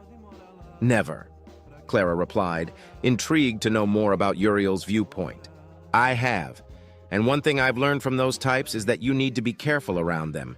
They ain't murderers or bloodthirsty lunatics, you can tell just by looking at them. And that guy you brought? I think he's a damn dangerous tool you got there, Princess. Make sure to use him right or dispose of him quickly, because they are the sort of people you do not want to fuck over. Preposterous, Clara said with an indignified huff. It is true that we met not too long ago, but what I have seen of him so far, his dedication, his skills, his talent, and his personality all indicate that he is trustworthy. He is no killer, he is a true knight of old. Then heed my advice and keep his leash. I mean keep him close. Perhaps it is as you say, Princess, but take it from someone who has dealt with the careful line between respectable crime and reprehensible criminality. His eyes narrowed. He is dangerous. How much? I can't say, but he is dangerous. Memories of witnessing Wyatt's performance during the competition and his exploits during the battle came to mind. She wasn't naive enough to believe Wyatt was harmless. Far from it. He was a deadly pilot, with skill and a mind to match. Clara gave Uriel a small, friendly smile before replying. In that case, I shall take your advice for what it is and keep it under consideration. Uriel shrugged. What you do with it ain't of my business. I just thought I should give you some friendly advice. Back to business it is. The station is mine now. Do not worry. I have enough tuggers to help move that thing here. It'll take weeks, but we can fend off any Caiston forces they send our way. The Third Fleet's movements have been doing odd movements according to the information we get. Such as? Clara asked, already knowing the Third Fleet had sided with her uncle, but it was a good opportunity to hear the rumors of the common people. Broken patrols, ships demanding civilian vessels to give them supplies, blockades in several systems, and loads of runaway Navy men, Uriel replied with casual ease. People are whispering that the Third Fleet is fighting each other between traitors and loyalists, but I ain't no fool. The Third Fleet and that pain-in-the-ass Cornelius Tygan must have sided with Duke Draymore and all of his lapdogs. An interesting viewpoint and not one far-fetched, Clara replied. Do you believe the Third Fleet to be traitors? The dead man's fleet? Oh, to be sure, but I wouldn't worry too much about it. Most of the people in it are incompetent, cowards, or so far removed from the politics of their houses that any fight in them will be gone with 1 or 2 defeats. The commoners will be no better. I foresee many deserters and turncoats. Maybe we'll see new gangs and pirate groups spawn from those. Small fish in a big ocean, nothing we can't handle. He took his bottle and drank from it again. The Third Fleet is going to be busy dealing with that, possible loyalists to the prince in their midst, and quelling unrest all over their designated area. They ain't gonna have time to focus their eyes on Woodshaft anytime soon. The Rightful Path and the Caiston ships here on Gintrax were probably their best bet at taking us to their side, Uriel said, crossing his arms. Now, thanks to you, Princess, they won't be able to bend our arms us anymore, unless, you know, this whole thing explodes and we end up having another civil war. My brother, the prince, is doing everything within his power to prevent such an outcome. Trust me, Uriel, that is something no one wishes to see happen, she said with utmost sincerity. Inside, her heart ached at the prospect of such a terrible thing happening, and anger mixed itself with anguish directed at her treasonous uncle. Uriel hummed deeply. I figured out that you're heading to Finnegan territory to consolidate, and from there stage your counter-assault against Duke Draymore. That's all well and good, and I'll be sure to show my appreciation after our deal is struck, Princess. I'll keep an eye out for any Caiston movements as further proof of our budding, mutually convenient partnership. Such efforts shall be appreciated, my dear Uriel, she replied. The black-haired man nodded, finishing his 7th bottle. If I may ask, Princess, do you know anything at all regarding those black ships? I ain't never seen anything like that before in my entire career, and I've seen a lot. They sure quake the confidence people may have in the prince. They are a threat, indeed, but not invincible. I know not how Duke Draymore managed to acquire such ships, but it matters not. He shall be defeated in due time, she replied softly. Suddenly, Uriel stood up before the frantic chaos of people running about, and the faint sound of alarms echoed in the distance. The Royal Marines readied their weapons but maintained their composure. "Is something the matter?" Clara asked calmly while her heart skipped a beat. "Sensors detected a large warp signature entering the system," Uriel replied, his gray eyes flickering with faint blue light. "How large?" she asked, trying to connect with the royal fleet, but no connection came through. She then tried to contact Cynthia, but failed as well. Whatever it was, it had deployed communicator jammers already. Powerful ones. "Damn it! Bastards are using jammers! Our long-range communicators are dead and our sensors are scrambled.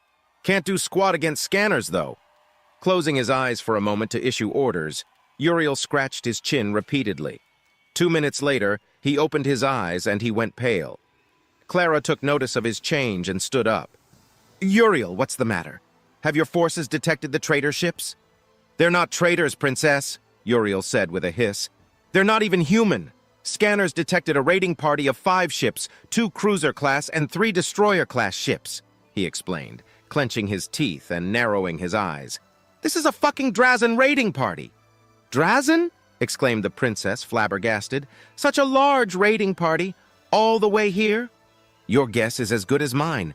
No Drazan ship has entered Jintrax in the last 100 years. What are those carrion feeders doing here?" Uriel asked, enraged. "Do you think the battle caught their attention?" she asked softly, giving an air of calmness and composure. Internally, she was worried and confused. Maybe if we were close to their usual targets. But here, in Jintrax? Not a chance. I bet my station that the damned Castons bought them or tipped them off somehow. Must have been planning on this for a while now. A straggler ship or a desperate fool I could understand, but such a heavy raiding party? They ain't here because of coincidence, damn it! Would House Caston do something so reckless as to invite the Drazen to their doorstep? Clara questioned. Such an action goes beyond this conflict, and we can't assume they are involved in this just yet. We will need irrefutable proof. "If we can survive the assault first," Uriel barked back. "Scanners are showing they are heading here to Woodshaft. If we can't contact the prince, it'll take them more than 2 hours to reach us. By that time, the Drazan will be pummeling us in full force. Our ships can make harassing strikes and keep their boarding pods away for some time. But once they are in range, we'll be in trouble." "My Royal Marines will be able to make short work of those monsters," Clara said with conviction. But internally she winced. The Royal Marines would outmatch any Drazen raider easily, but with numbers on their side, they could overpower a lonesome Royal Marine, and the station was vast. There would be no way for 10 Royal Marines, skilled as they are, to make a stand everywhere at once. "Then, Princess, let's move you to a secure location and watch as Woodshaft defends itself. We ain't defenseless, and I'll be damned if I let plants that talk any easy meals," Uriel declared. Clara nodded and followed Uriel while her Royal Marines made sure to keep her safe. "Brother, please, make haste. Cynthia Wyatt, stay safe," she thought, before putting on her helmet and clutching her figurine firmly. Chapter 15. "This ship is amazing," Wyatt muttered while scrolling through his display screen. The 12 Royal Marines present were busy manning a station or keeping an eye on the prisoners. The remaining 8 Royal Marines were manning the frigate-class black ship and were following them slowly. The damage the vessel received wasn't enough to risk a sudden malfunction or, worse, suffer a core overload, but it meant that they were powerless in a fight. "I don't know much about ships, but I must agree," Cynthia said from the captain's chair. Wires came out of her armor, connecting her to the ship's command center and giving her full access to the ship. "In your opinion, Wyatt, what makes it amazing?" "All I can see is the firepower and the speed it can reach." "It's not just that, though it is far above any destroyer class in the Royal Navy. Even most cruisers and battle cruisers would be hard-pressed to match it," Wyatt exclaimed with genuine eagerness. "It has 50 PD turrets, a small hangar bay that can fit an entire wing of Raptor fighters, 8 plasma cannons, 4 railguns, 4 heavy laser turrets, 2 torpedo launchers, 8 missile pods, and a spinal-mounted pulse beam cannon. This thing is a monster, he said, chuckling to himself. On the defensive, unlike the other black ships, this one doesn't sacrifice survivability. Reinforced titanium armor with a nano-enhanced carbon polymer for superstructural resistance. The shields are on par with a battlecruiser. Better if I were to take a guess, and it has double layer shielding. How is that even possible? He chuckled to himself, too enamored with the details of the ship. The engines, when put at full speed, would outrun the royal yacht easily. And how does it power it all? With a tri-reactor plasma core. What about its stealth capabilities? All I'm seeing is the exterior hull is another layer of armor nicknamed Boogeyman armor, she said, confused. Do you know what Boogeyman means? I believe it has some relation to an evil spirit, Wyatt replied. There are folktales back on Volantis speaking about supernatural creatures. I recall Boogeyman being in some of those stories, particularly one about a spirit of ice and mischief helping other kind-hearted spirits battle the Boogeyman. In that tale, this spirit used the shadows to move unnoticed. Perhaps the nickname is fitting to the purpose of these stealth ships. If so, then I can see why the manufacturers would keep the real name of the armor as a secret, along with any information about how it was made, Cynthia replied. That, however, does not explain how the stealth system works. I don't fully understand it either, but it seems like the Boogeyman exterior plating is not really armor. It runs small electromagnetic distortion fields across the entire hull, pushing away radar and sensor signals. No wonder locking on didn't work, and why the only real way to see them was when they were so close that their stealth system stopped being effective, Wyatt hummed. Even the engines are designed to match the background radiation at a distance, hiding the plume under a certain margin of thrust. Whoever designed them is a certified genius, he said, truly admiring whoever the designer was. For landing and boarding actions, there are 2 Mantis tanks, 16 hot drop pods, 20 orbital drop pods, 12 shuttles, and several dozen life pods for emergency evacuations. The ship is also designed to make boarding actions confusing and tardy, he said, eyes narrowing. I wonder why they chose to face us outside instead of trying to stop us inside. Honor dictates that a boarding action can only be engaged in space, Wyatt, Cynthia replied with mild disgust. It wouldn't have mattered at any rate. If anything, they only made our job a minute faster, if that. Honor. Honor. Why are nobles so obsessed with something so damn useless? Honor won't help them when they have a gun pressed against their thick-headed skulls, Wyatt thought with disdain as he glanced at the bloodstain left behind by Samuel Caston's corpse. After leaving the station, the Royal Marines carried every corpse inside the ship to the airlock and ejected them in full disgrace as so much trash. That included Samuel Caston. Regardless, he continued, that's not all. Cybersecurity seems to be top of the line, too.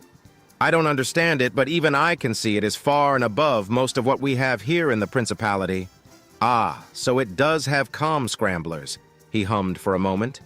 The ship sacrifices some luxury in return, though. No segregated mess halls for once, and the quarters are smaller and more compact even for the officers. The storage bay is also smaller than other destroyer-class ships, but the ammunition bays are expanded. No surprise there, he pressed on.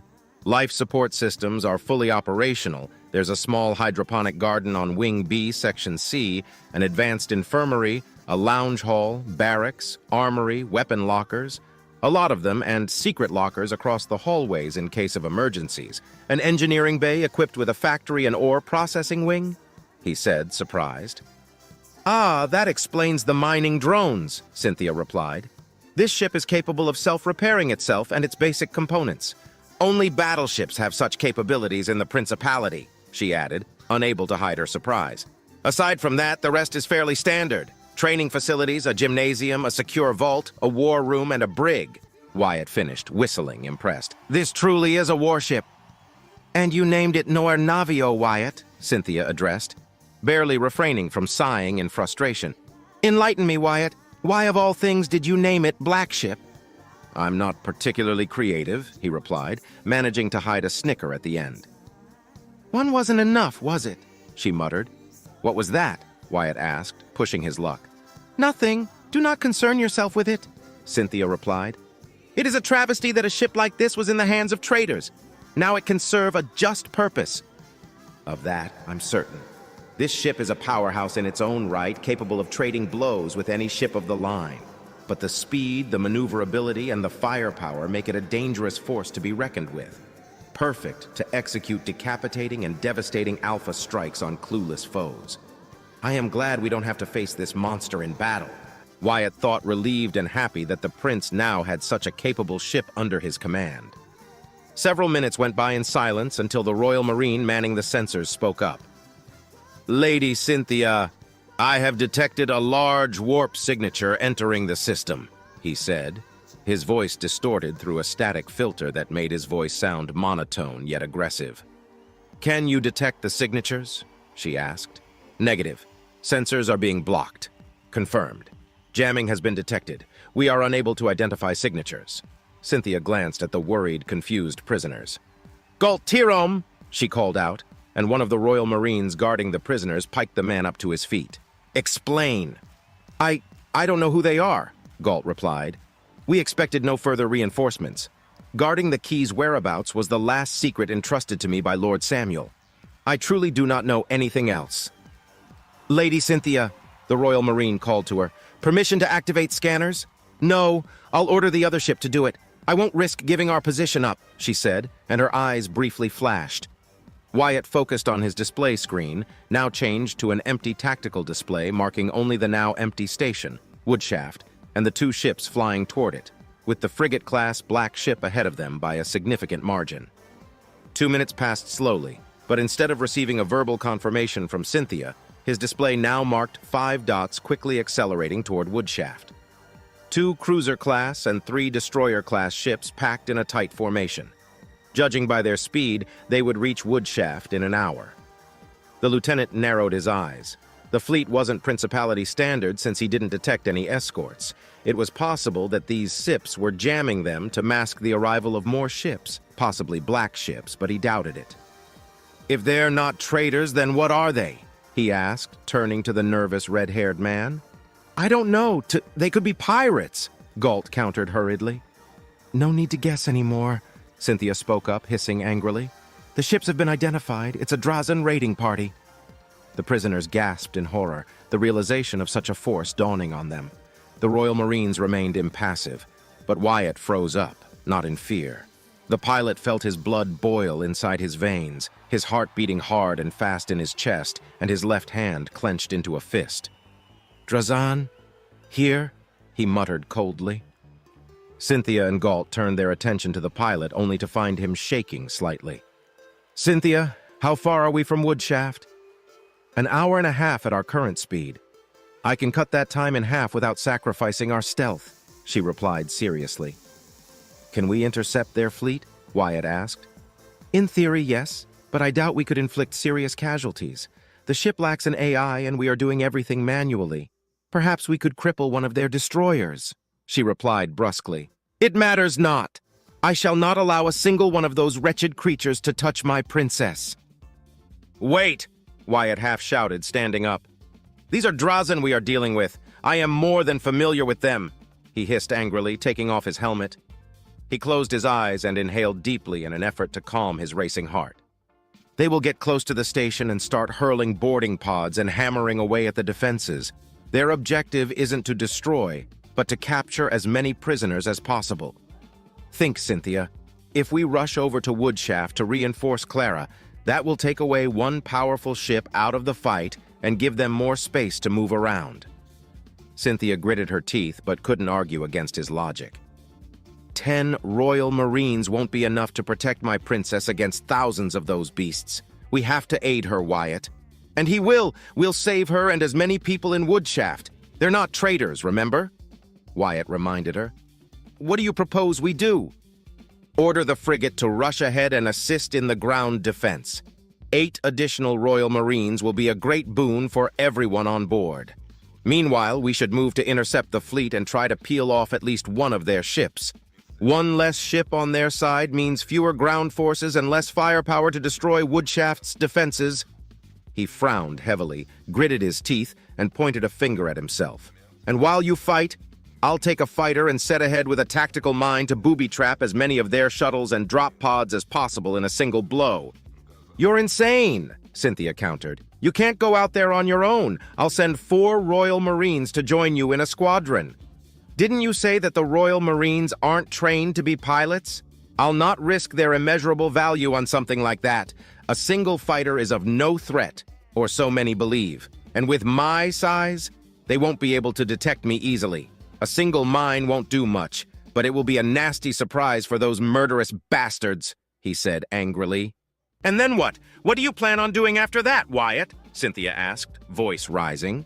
I'll do my best and take down as many of their pods and shuttles as I can. If they launch fighters, I'll run away, he replied. I'm not suicidal, but we have to stop them, or at least weaken them until the prince can engage them. Then stop talking nonsense, Wyatt.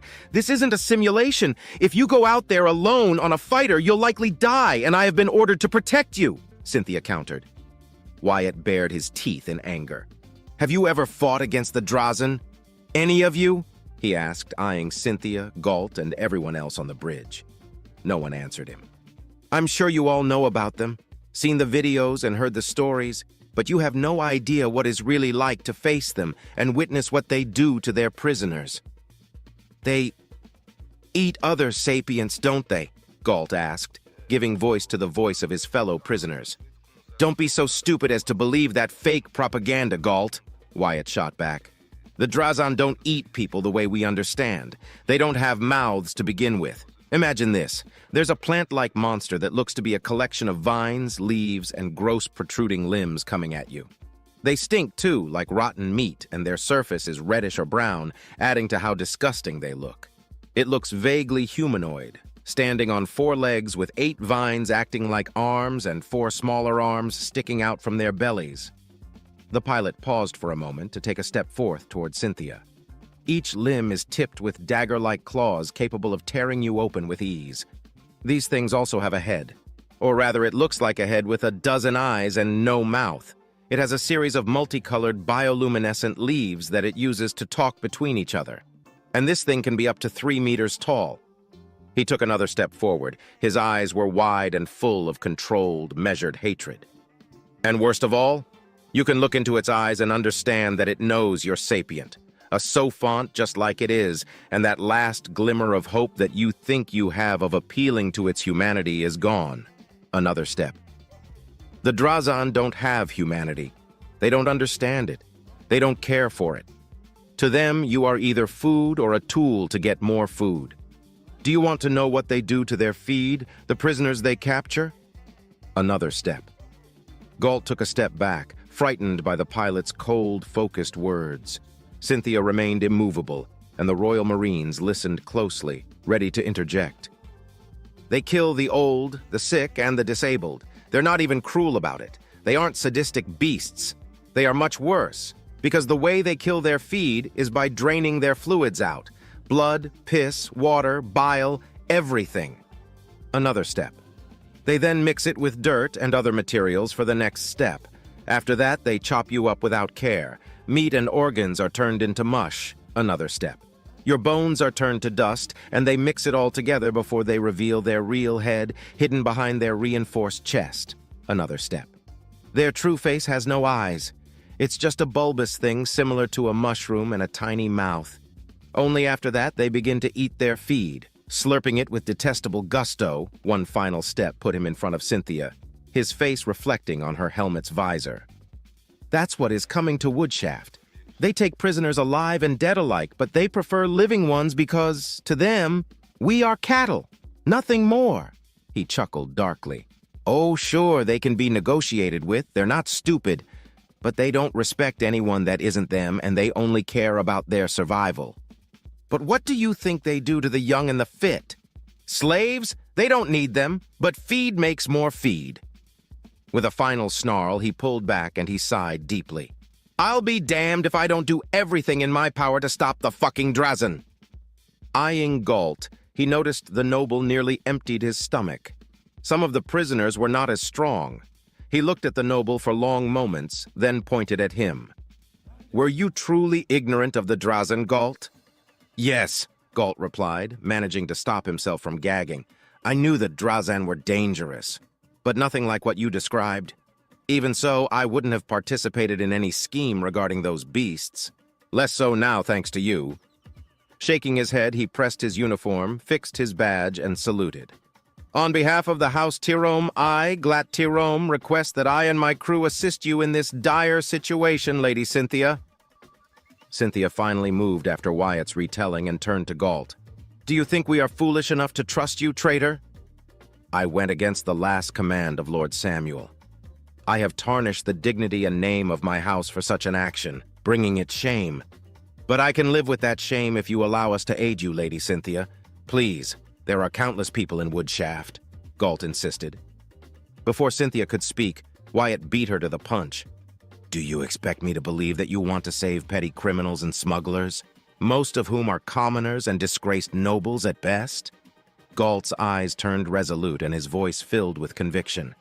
That may be so, but they are still human, Wyatt. The Drazen are enemies to us all. Our disputes, loyalties, and bondages can be set aside in favor of a common goal, even if just for a few hours. Please, let us help you, he said, turning to Cynthia. Do with me as you wish afterward, Lady Cynthia. The Royal Marines are deadly and remarkable, but we have experience dealing with this ship. It doesn't have an AI to run it.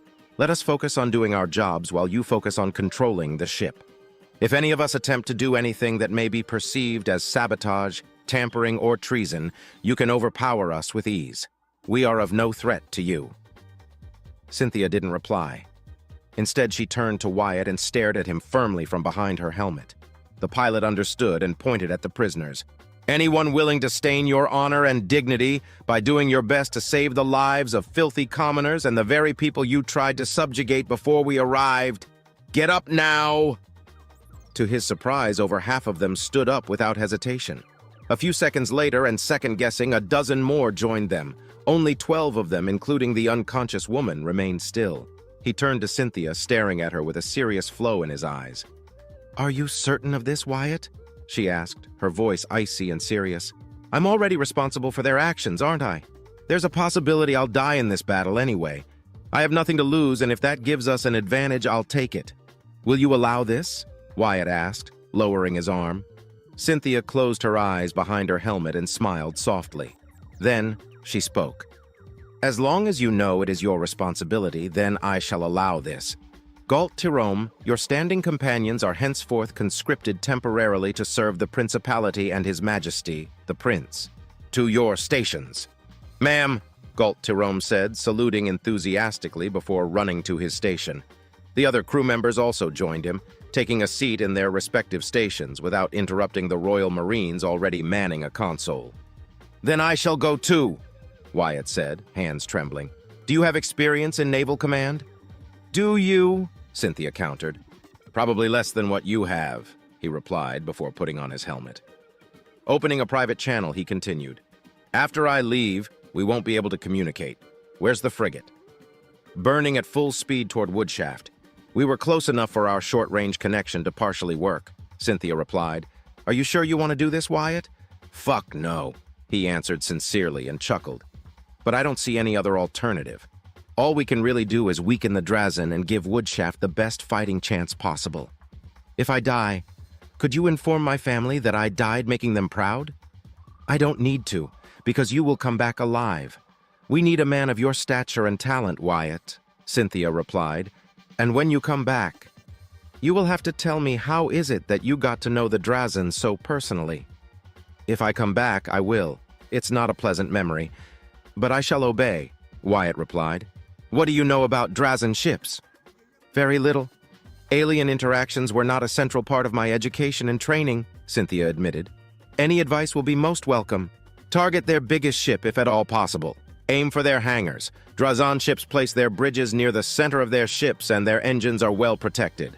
Their shields are poor, so use missiles and railguns to wither them, then punch them. They are also slow to change their direction, but they mount retro-propulsors on the front for quick deceleration. You are quite knowledgeable about the Drazen, Wyatt, Cynthia said, engraving the information given into her mind. More than I would like. I hate those damn plants, he said. Then he turned to leave. Good luck, Cynthia. Stay safe, Wyatt, Cynthia replied. Wyatt then broke into a run, heading to the hangar bay as quickly as he could. Thanks to his helmet, The map of the Noir Navio was in full display and the quickest path was highlighted. It only took him 10 minutes to reach the hangar. Despite his hurry, he took a moment to admire the beauty of it and the 30 Raptor fighters stationed in it. Despite being able to hold 100, it was obvious that aside from the ship and the weaponry, everything was to be provided by its new owners. Then the Castons, now the Prince. He shook his head and boarded the fighter closest to him. Luckily for him, it was fully loaded, equipped with a tactical mine, the missiles were stocked, and the flares and ammo were full. Turning it on, the hangar bay's door opened smoothly to reveal the blackness of space. The clasps were unlocked and he hit the thrusters. His tactical display showed the stationary position of Woodshaft and the predicted movements of the Drazan. If there was one thing he was glad to know about the Drazan, that was the fact that they rarely changed their tactics. Computer, calculate the possible fleet's movements. Calculating, the fighter's AI replied. 2 seconds later, the path remained the same with only one possible alteration. Wyatt thought and paused for a moment to look at his trembling hands. His heart was beating hard. He could hear white noise and his stomach was doing somersaults. What am I doing? This could get me killed for real. But these are Drazan raiders. Even if it kills me, I'll make sure to take down as many of them as I can. They show no mercy and they don't deserve any. He argued in his mind, filled with hatred, but quickly managed to reel his feelings back. Focus, Wyatt. Steady mind, steady hand. Activating the outside cameras, he focused on the quickly shrinking, menacing vessel, and a shiver ran up his spine. I'm truly glad that thing is on our side now, he muttered, then focused on braking as fast as possible to a possible interjection point. It wasn't a good plan. It wasn't a desperate plan. It wasn't even a stupid plan. It was just unimaginative. But what else can I do? Stink up the bridge? At least out here I can do some good. With any luck, we'll buy the Prince enough time to enter the destroy or chase off the Drazan. I bet Uriel Hoax is going to send out his small fleet to do harassing actions once the Drazan are close enough. He thought deeply, then hummed in frustration. But why are they here? Gintrax hasn't seen an incursion in decades. Are the Castons behind it, or is this just a coincidence? It's still too soon for pirates and Drazan to take advantage of the situation. What the hell is going on here? He muttered to himself, questions without answers and speculations running through his mind freely. Suddenly the alarms went off and the AI spoke. Alert! Detecting enemy fighters within sensor range. Wyatt made a close-up of his tactical display and cursed when he saw 30 dots appear dangerously close to his position. Their trajectory was also clear. They were hunting him. How in the world did they— Shit! Stupid! He cursed himself. In his stupor, he'd forgotten the speed he was traveling at. Fast. Too fast. Fast enough that the Drazan would easily detect him. But why did they send so many fighters? Oh no. No. They think I'm leading more fighters. They're here to clear the way. Clutching his controllers, he gritted his teeth when the AI alerted him a second later that missiles were locked and headed his way. That's how you want to play, eh? He shouted at the screen, the external view shifting to the barely visible fighters heading his way. The shroud of fear and dread vanished from within him, replaced only by righteous fury, and a controlled, calculated, focused rage. Launching one missile to intercept, he pushed the fighter to the max and slowly turned to meet his enemies. The missile exploded, causing a series of smaller explosions to follow suit. As he approached the screen of Drazan fighters, Wyatt saw that all of them unleashed a barrage of missiles, and so he unleashed his flares until they were empty. Computer, active the tactical mine. No automatic trigger, only manual detonation, he ordered, and a ping later his order was carried. Predictably, the missile's targeting systems were confused and scrambled. Some exploded outright before they reached him, while others veered away, forever lost until their timers ran out. Closer and closer they got at tremendous speeds until he was about to enter the effective range of their conventional weapons. His chest hurt, and the pressure of such intense G-forces threatened to crush him.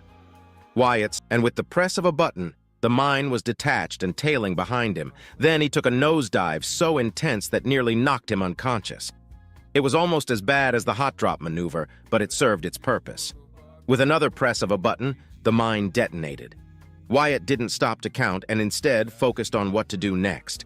His shields received impacts and were quickly depleting, so he began to barrel roll and weaving erratically to evade enemy fire. His senses were in a haze, but he was still able to focus on 3 targets. Locking on them, he released his missiles instead of launching them, allowing them to float in space until the Drazan fighters flew past them. Then, the missiles activated and gave chase to the bulkier, slower, less maneuverable fighters. 10 seconds later, 3 more fighters were gone, their shields ruptured by the force of the explosion and still far from recharging.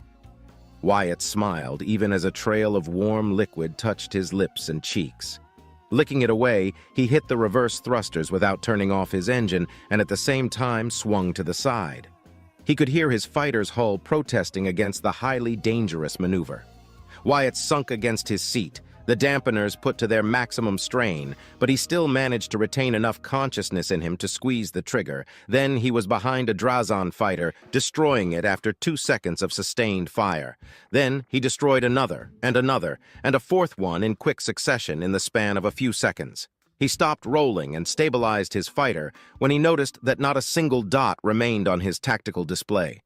His ears were ringing, his vision was blurry, he tasted metal, and he felt as if his head was about to kill him. He had let his instinct, intuition, training, and fury take hold of him, and he just went with it. Now, he was paying the consequences of his actions. "I'm pretty sure I only survived thanks to the implants. He chuckled weakly, smirking. "Pretty sure I broke something." He coughed, staining his chin with blood. "Took them down, though. I should go back to the ship. I can't do more now," he said, and looked at his tactical display. He quickly found a possible destination of the Noir Navio since it was already outside his sensor and visual range, and with the scramblers and jammers of the Drazan, he couldn't contact Cynthia. Bereft of options, Wyatt clenched his teeth and kicked the engines to maximum, ready to return to the ship. It took him nearly 20 minutes to reach visual range with the Noir Navio, as he had to ensure more Drazan fighters wouldn't detect him. He had more than half the ammo left for his coil guns, but without a mine, missiles, or flares, there was nothing much he could do. His desperate and sudden maneuvers had put a real strain on the fighter, and the AI kept reminding him of several minor damages and that he should return to base immediately, not to mention the wounds he had sustained. When he was 10,000 kilometers away from the ship, his short-range communicator cracked to life. "Wyatt, is that you?" Cynthia asked, unsure. "Yeah, it's me," he replied, trying to maintain his composure. But his chest hurt. The world around him was spinning and he felt lightheaded. "Did you encounter Drazan fighters?" she asked seriously. "A few, yeah, nothing I couldn't handle, but my plan was ruined. I had to use my missiles and the tactical mind to drive them off," he said, wincing. Technically, he wasn't lying, but there was no need to worry Cynthia with his pointless problems. "I understand. Come, enter, and join me on the bridge," she ordered. Wyatt saw the hangar opening as he approached, slowing down as he did so. Landing without support proved to be difficult, but he managed to land and station his fighter safely. He opened his cockpit and stepped out, only to fall on the 5th stair, landing on his back. He laid there for a moment, dazzled, before struggling to get to his feet again. He coughed violently, his lips and chin staining with fresh blood. "Definitely broke something!" With a wheeze and a snarl of pain, he stood upright. He turned to see the fighter, and his eyes widened when he saw the real damage it had taken. While the majority of the damage was bound to be internal, the wings were slightly bent and out of alignment. There were hull ruptures all across its surface, and the impact of high-velocity shots marred the otherwise pristine paint of the Raptor fighter, painted with the Kasten colors. Letting out another snarl of pain, he turned around and began to walk, making his way back to the bridge. "Cynthia?" he asked warily, opening a private channel as the hangar doors closed. "I am here, Wyatt," she replied in her usual serious tone. "How far are we from the Drazan ships?" he asked. "We are still moving blindly to a predicted vector. We should have visual confirmation in the next 10 minutes, she replied. "Are you injured? You sound winded." "The fight was intense. Had to do a hard pull." He winced again without muttering his discomfort. "Damn glad Commander Redford got me those implants now. Pretty sure I wouldn't have been able to beat those fighters otherwise so easily," he ended with a cocky chuckle. I would have died without the Kiniter and Dolaxis implants after I pulled that crazy movement, he thought, wincing again. As long as you are certain that you are fight-worthy, then I shall not press the matter, Cynthia replied. Then, after a pregnant pause, she asked, Wyatt, I have been discussing possible strategies with the Royal Marines, and I am unsure. I am not trained for command outside leading small strike forces. You are the expert when it comes to space warfare compared to us. I will need your input. She paused again, her voice relaxing. Truth be told, I am relieved you returned to us soon safely. Yeah, I'm just bruised like cowkie meat ready to be grilled, he thought with dark humor. I'm a pilot, Cynthia. Before this, I wasn't even trained to be a real fighter pilot, but I was good enough to earn my place in patrol duties. But I will, he clenched his teeth, suppressing a cough and feeling his blood stain and wash through his teeth. I will do everything in my power to aid you. I am relieved to hear that, she sighed. To be honest, I am terrified. I'm not like my sister, Juliana. The responsibilities of command are beyond my capabilities. And command is something I was never trained for. And after serving Commander Redford, I have concluded that command is not something I'd aspire to. Nobles lead and commoners obey. That is the imperative rule of the Principality, he replied, each step an effort as his head pounded and everything around him kept spinning. Regardless, I will welcome your aid and input, Wyatt, Cynthia replied. Wyatt was about to reply when a sudden realization entered his mind. Cynthia, have you asked Galt for advice? He's the lieutenant commander of the ship and Samuel's direct assistant. Surely he must know. I'd rather not trust a traitor and possibly give him any sort of command over the Noir Navio, she declared seriously. Would you trust him? No, I can't say I would, under other circumstances. But Galt seems to have common sense. And he's already putting his neck on the line assisting us against the Drazan, Wyatt countered.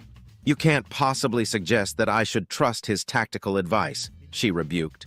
All right, let's have a test. Tell me, what it declared seriously. Would you trust him? No, I can't say I would, under other circumstances. But Galt seems to have common sense. And he's already putting his neck on the line assisting us against the Drazan, Wyatt countered. You can't possibly suggest that I should trust his tactical advice, she rebuked. All right, let's have a test. Tell me, what is your main plan to attack the Drazan ships? He asked. According to your previous advice, move in close to the largest vessel and engage it with a barrage of missiles and torpedoes to take down its shields.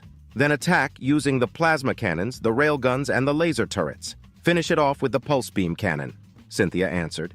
It is the one strategy that we have agreed upon so far. I know you're not familiar with space combat, but sweet mercy, woman, what? All right. I did say that you should target the largest ship, but not in a direct confrontation, he thought, dismayed. His side protested, and he let out an involuntary groan of pain. I suspect that means you do not approve? Cynthia asked, taking the groan as his answer. Your plan has many flaws. Mainly speaking, you're making the mistake many make. You think that ships are going to slug it out on equal terms, he explained. Every ship has a purpose and a role to play in and out of battles. This isn't a battle cruiser. This is a stealth destroyer, Cynthia. You've got to exploit its advantages in your favor. He paused for a moment, leaning against a wall as his vision dimmed for a second. Space combat is tri-dimensional. Take advantage of that fact. But the protocols of space combat do not matter against the Drazan, he snapped back, punching the wall. You have to play dirty against a superior foe or any enemy whatsoever. As long as you can remain hidden from their sensors, they won't be able to fight back immediately. Who knows how many more fighters they have? The ship has many PD turrets, but it won't be able to do much against hundreds of those bastards. He paused to gather his strength and continue on his way to the bridge.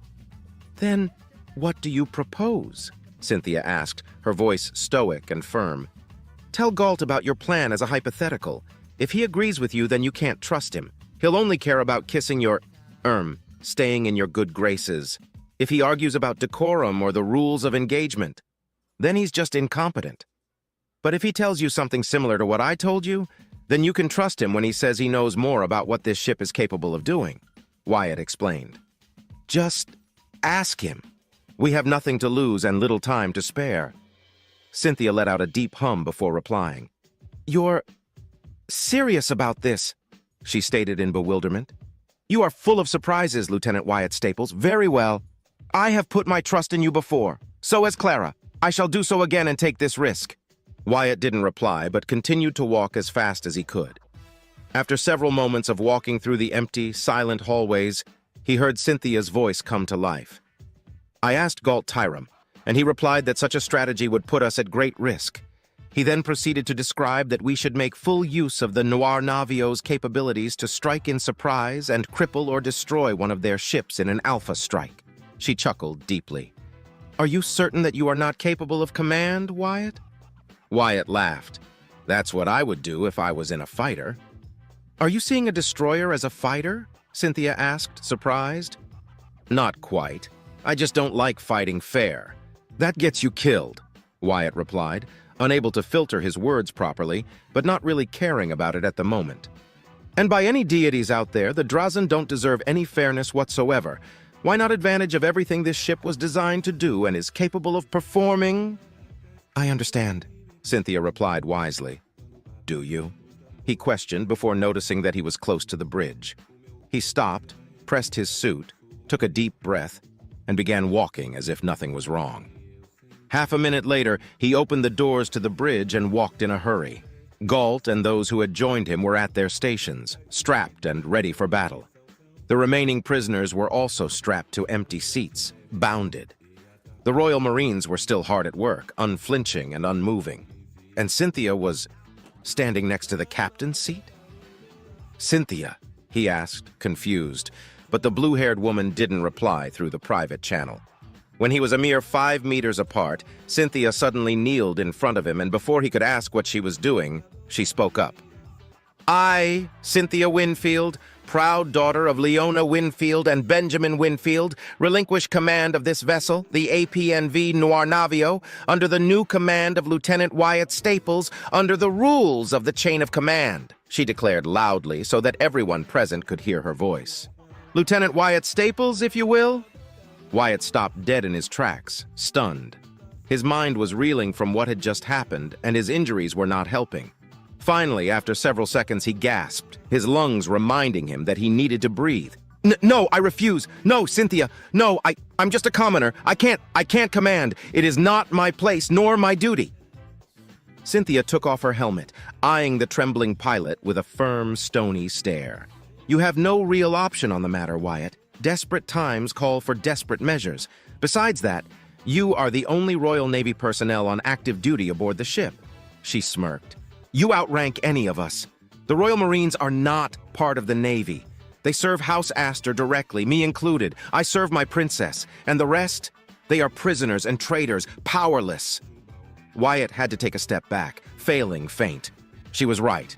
He knew that she was right. And he knew that was a damn poor excuse to suddenly thrust him into a commanding position. Leading a squadron of fighters was one thing, but to be the acting commander of an entire vessel was another thing entirely. Why are you doing this? I'm a filthy commoner. I am unworthy. I can't—" "You can do this, Wyatt," Cynthia replied, closing the distance between them in the blink of an eye. She placed a hand on his shoulder and offered him a sincere smile. "I am lacking in this specific field. Right now, with the life of my princess in jeopardy, I care not that you're a commoner. By necessity and by law, you are the only one capable of commanding this ship into battle. Protecting my princess and thousands of innocents is all that matters now."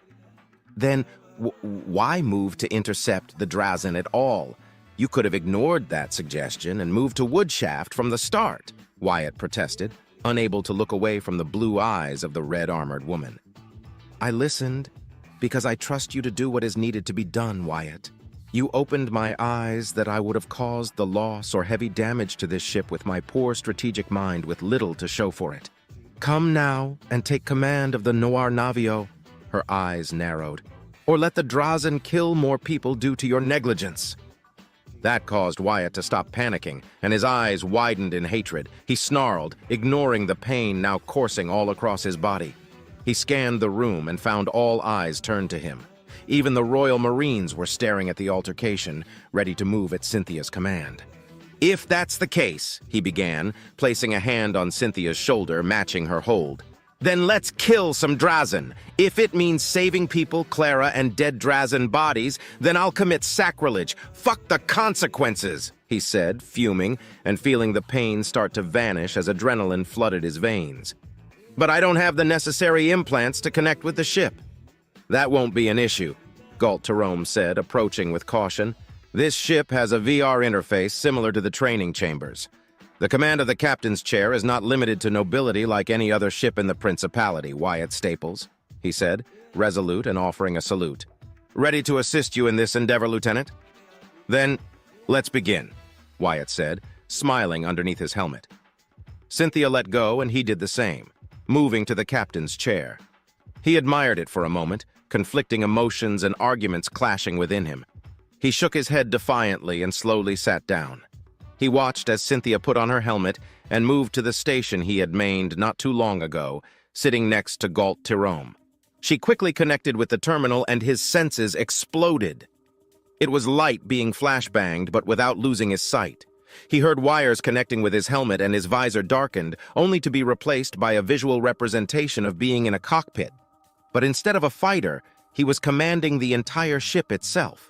Its sensors were his sensors, the exterior cameras were his eyes, and he could practically feel the pleasant heat of the engines, the power of the reactor, and the uncanny maneuverability a ship of that size had. This is otherworldly. Everything is so immense, he thought as he tried to make sense of the overwhelming sensations and information being presented before him. "Wyatt, can you hear me?" Cynthia asked, concerned. "Yes, yeah, I hear you. I have no words," he replied. "Since you lack the Antara and Ledium implants, I shall process the information for you and send graph representations to your helmet. Do not worry. This is simple for me. All you have to do is give us commands and we shall obey," Cynthia reassured. "I suppose I won't have time to get used to this," he muttered, eyes narrowing. "I'm seeing the Drazen fleet at the edge of the sensors. I can't control the cameras. Let's see. Focus on exterior camera U9 section 18. Magnify," he ordered tentatively, and a second later his order came to life as his vision shifted abruptly to zoom at a sector of space that showed 5 deceptively beautiful ships leaving behind bluish plumes that propelled them forth. The cruiser-class ships were shaped like large almonds, with smooth ridges and not a visible deck on their exterior. They were thicker than any Principality ship and were heavily armored, trusting it more than shields. In length alone, they were over 3 kilometers, nearly half of it in width and only 300 meters in height. The 3 destroyer-class ships were around 2 kilometers long, and they looked like the curved claws of a predator, sharing the same deceptively friendly exterior that the cruisers had. Anyone dumb enough to judge the aesthetics of a ship to match the potential character of its builders had come to find a nasty, terrible end at the stalks of the Drazen. "Distance until we are within railgun effective range?" he asked. 2 million kilometers and closing," Galt replied. "Estimated time to reach effective distance. 2 minutes and 40 seconds, sir." "How many missiles do we have?" he asked, still trying to read through all the information on his view screen. Instead of a direct answer, he got a highlighted response, showcasing that the ship had 400 Hawk missiles to spare for each pod, and the pods were already loaded with a full salvo of 5 missiles each. Running through the information quickly, he saw that they had 100 rending torpedoes, 2 already loaded and ready to fire. The PD and heavy laser turrets were ready to fire too. "All weapons ready.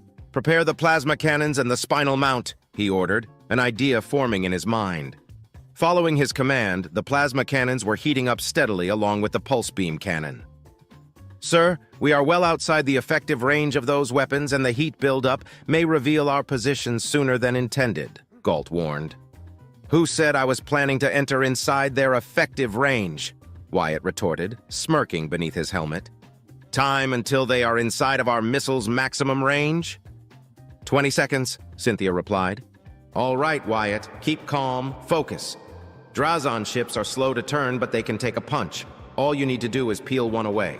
"Wait, what if... Could that even work?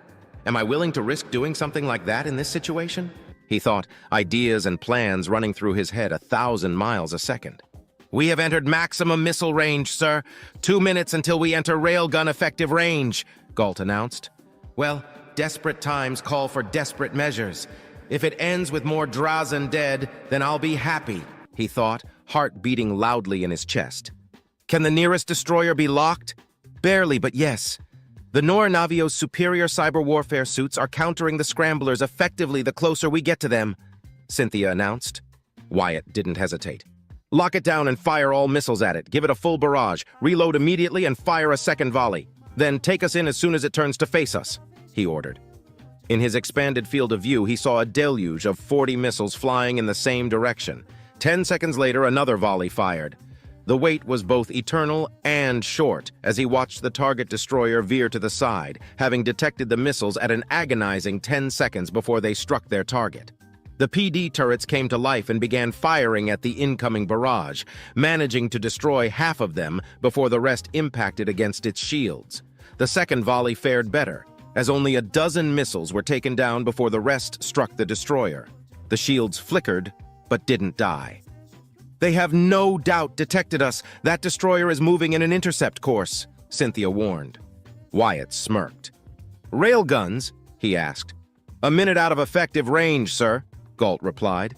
Turn the ship to a 45 angle downward and accelerate to 60% capacity. Present the topside railguns to the enemy and fire at coordinates X733, Y267, Z990 in 10 seconds, he ordered with a confidence that he didn't feel within him. Full barrage of missiles are to follow 3 seconds later. Wyatt waited to see if the first part of his gambit was going to work. Luckily for him, his orders were followed. The railguns fired at open space, and the missiles followed suit, flying directly at the destroyer. Before the missiles even covered half their distance, he gave a new order. Accelerate to 80% speed and do a hard turn at a 30-degree angle to port now. The strain of the high G maneuver was felt a second later, but the smile on his face was evident. With such awkward movements, it gave the impression that he was trying to run away, an irresistible prey that the Drazen would hardly give up on. And he was right. The Drazen destroyer matched his movements just in time for 2 railgun impacts to impact its shields. The first impact killed the weakened shields, and the second went straight through the ship, puncturing it. Moments later, the barrage of missiles impacted the confused, wounded vessel, causing several explosions across its structure. Now wounded, the ship tried to disengage. Sadly for it, though, the Nor Navio had closed the distance thanks to its sudden change, putting in effective range of the railguns. The Drazen only then realized that it had fallen for a trap, not a weak, fruitless retaliation. It fired a heavy barrage of missiles at them, but it didn't matter. Not anymore. Fire! Wyatt ordered, pouring as much hatred as he could into a single word. The railguns fired, and in less than the blink of an eye, the 4 shots impacted the Drazen destroyed. Not a single shot punctured the core, but the engines died and the ship began to drift freely, either dead or crippled. He watched as the PD turrets emerged from their secluded locations to fire at the coming missiles, shooting down all but 10, which impacted against the shields, draining the first shield by 5%. He allowed himself a deep, boisterous laugh, savoring the demise of so many Drazen. But it was not time to gloat. He had lives to save and more Drazen to kill, as long as the second part of his gamble worked. Keep acceleration. Head straight at the nearest cruiser. Prepare to fire the pulse beam cannon, he ordered, smiling widely. Wyatt? Cynthia questioned, confused. I thought you said you weren't trying to fight them head-on. I am not, he replied, focusing on his objective and smiling more when he detected fighters swarming out their hangars. Noting the alert that the pulse beam was almost ready to fire, he counted down the seconds until the charge was full. He could almost feel it.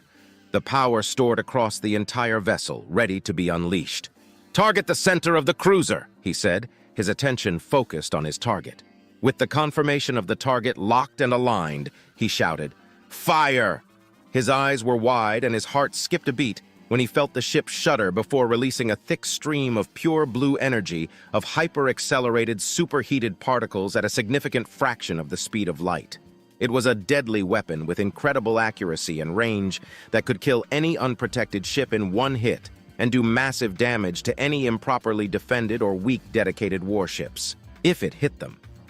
Firing at anything smaller than a fixed station or a cruiser was folly, as smaller targets could easily avoid it in time unless they were in kill range, which would only put a ship equipped with a pulse beam cannon at unnecessary risk, making the weapon all but useless.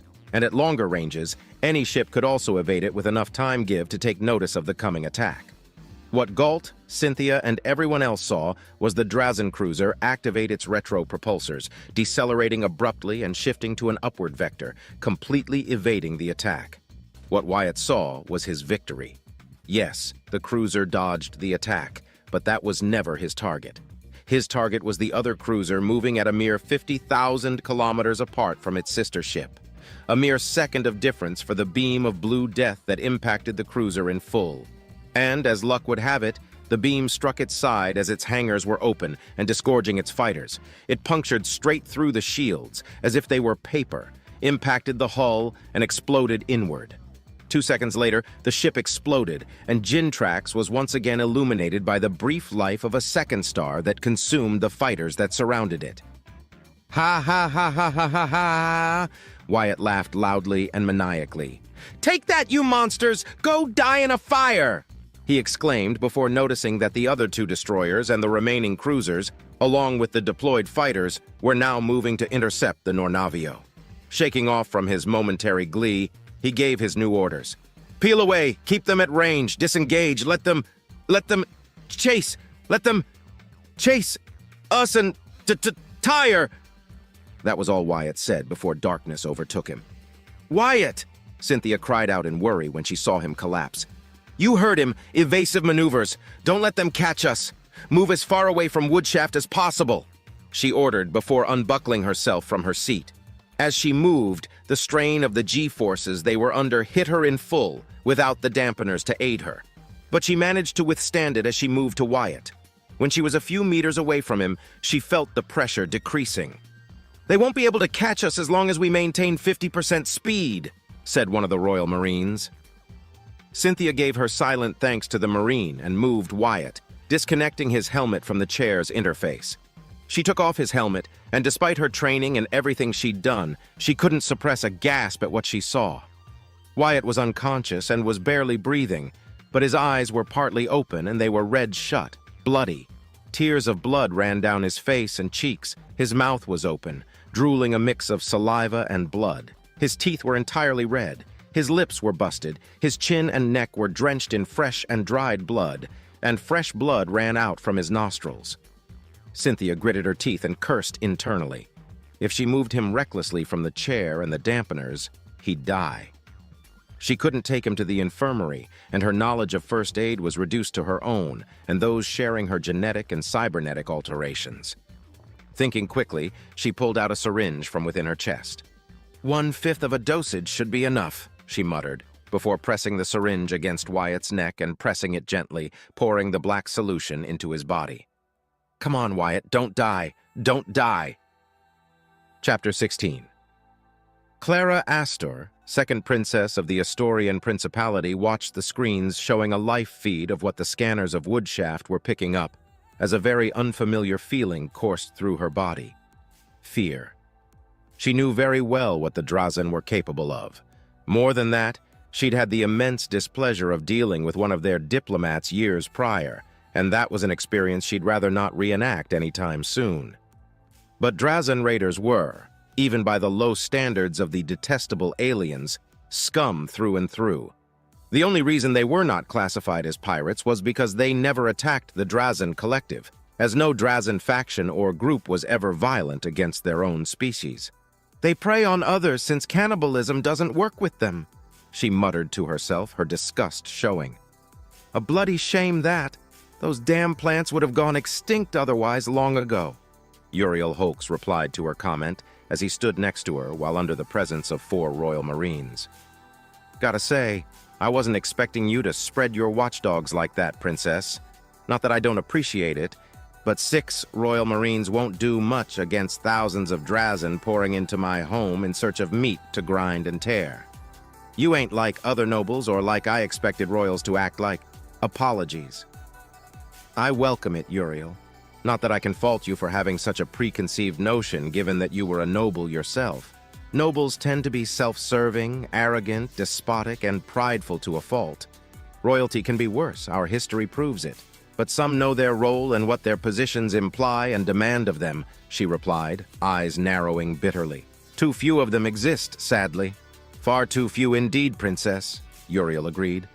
On the main tactical display screen, Woodshaft's fleet was already deployed and was safely circling the huge station within the protective bubble the defensive satellites and stations provided. It also showed the civilian ships, freighters and haulers mainly, burning away from the station whilst those already stuck here know it's too late to run away. Some armed freighters and gunships had joined the defensive fleet, adamant to at least provide some measure of support. Has the population taken refuge? Clara asked, impassive, yet internally concerned. We don't have bunkers or safe houses other than this one, Uriel answered, eyeing around the well-defended, secluded room. Everyone that can't fight worth a damn is hiding in their homes with barred doors. The rest are preparing to fight, he said, and the screen to the left showed the market area had transformed into a defensible position, with some defensive turrets and various palisades with people readying their weapons for the coming fight. Woodshaft won't go down silently, I see. You were not boasting, Clara praised. Will it be enough? Against the Drazen? Fat chance. We'll take down many of those monsters, but most of those people fighting for their lives aren't soldiers. Do you know what the martyr protocol is? Uriel asked, lips pursed. Clara nodded. I'm afraid that will be a constant during this battle, especially where my men are not present. Better to die on your terms than being taken alive by those things. I wonder how many will actually pull the trigger on themselves, though. If they like you, you'll be cattle. If they don't, you'll be food. Guess that's all the good I can say about the damn Drazen. They don't like wasting time or food. To be kept captive as mere cattle, forced to breed and to know your offspring will know no other life, always being aware that you'll see them die or have them watch you being devoured by your masters? I could imagine few fates worse than that, my dear Uriel. Then let's make sure they don't get their stalks on you, Princess. They aren't stupid animals. When they figure out who you are, they'll ask for a hefty ransom numbering tens of thousands of lives, he growled, eyes narrowing. Your life is too precious to be lost. A fair trade, most would say. Most, Clara admitted. But she, personally, was not among those.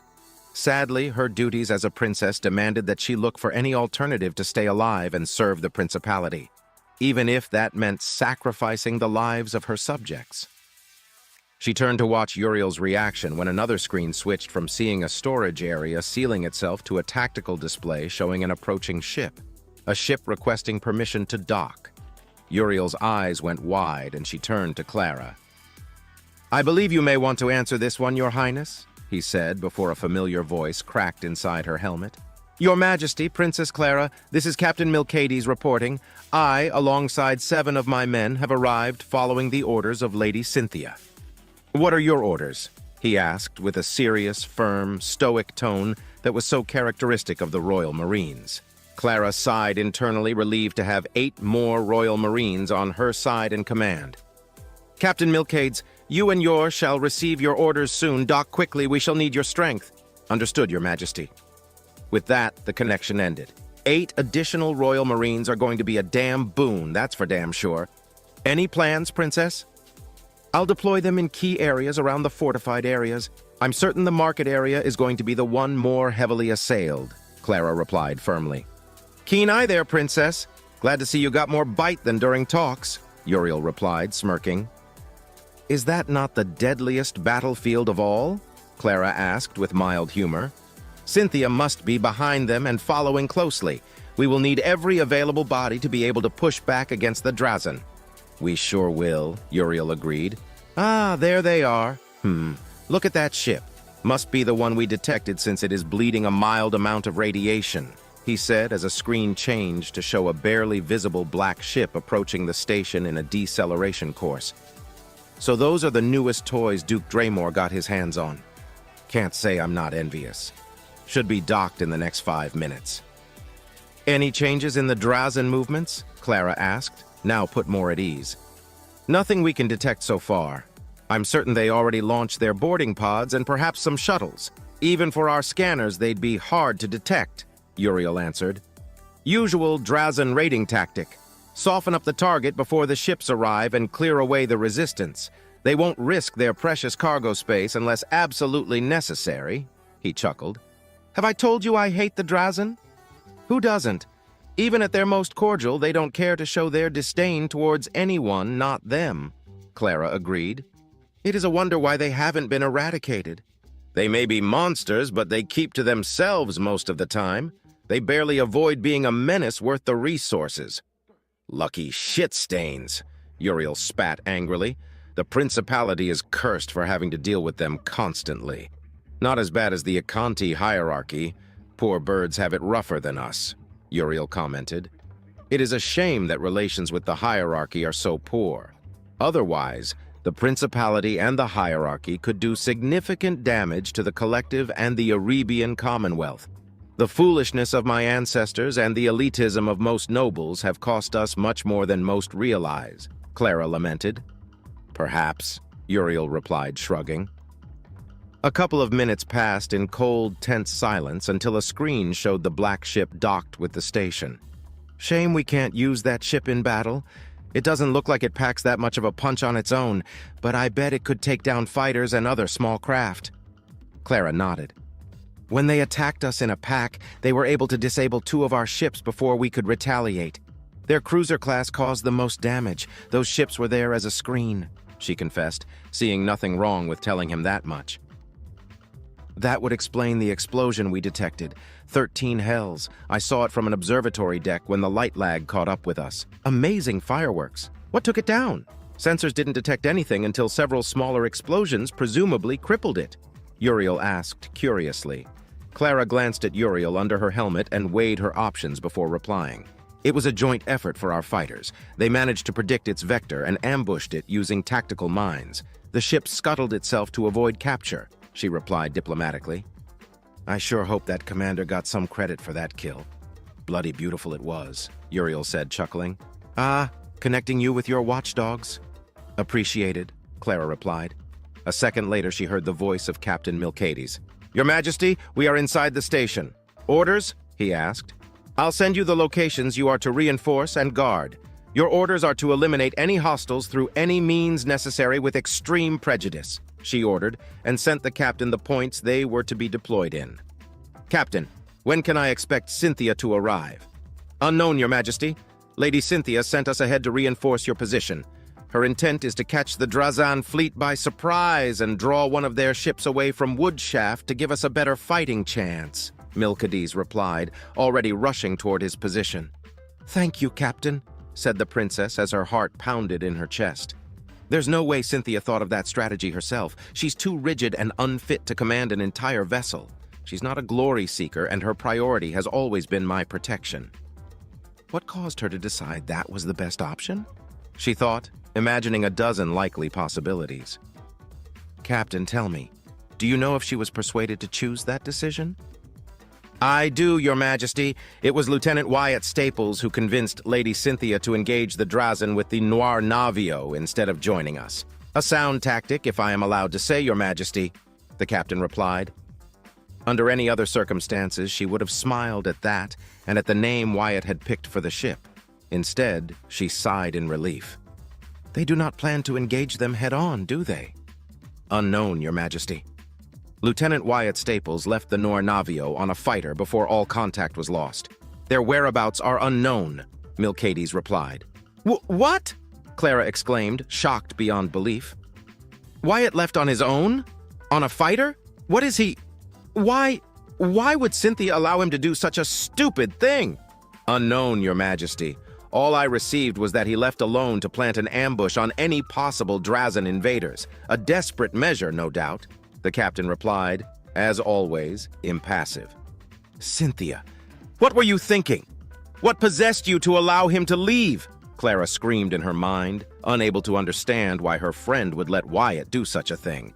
What the bloody hell? Uriel said, before enhancing the tactical display screen to a point still over half the distance between the Drazen and Woodshaft. Princess, you may want to watch this.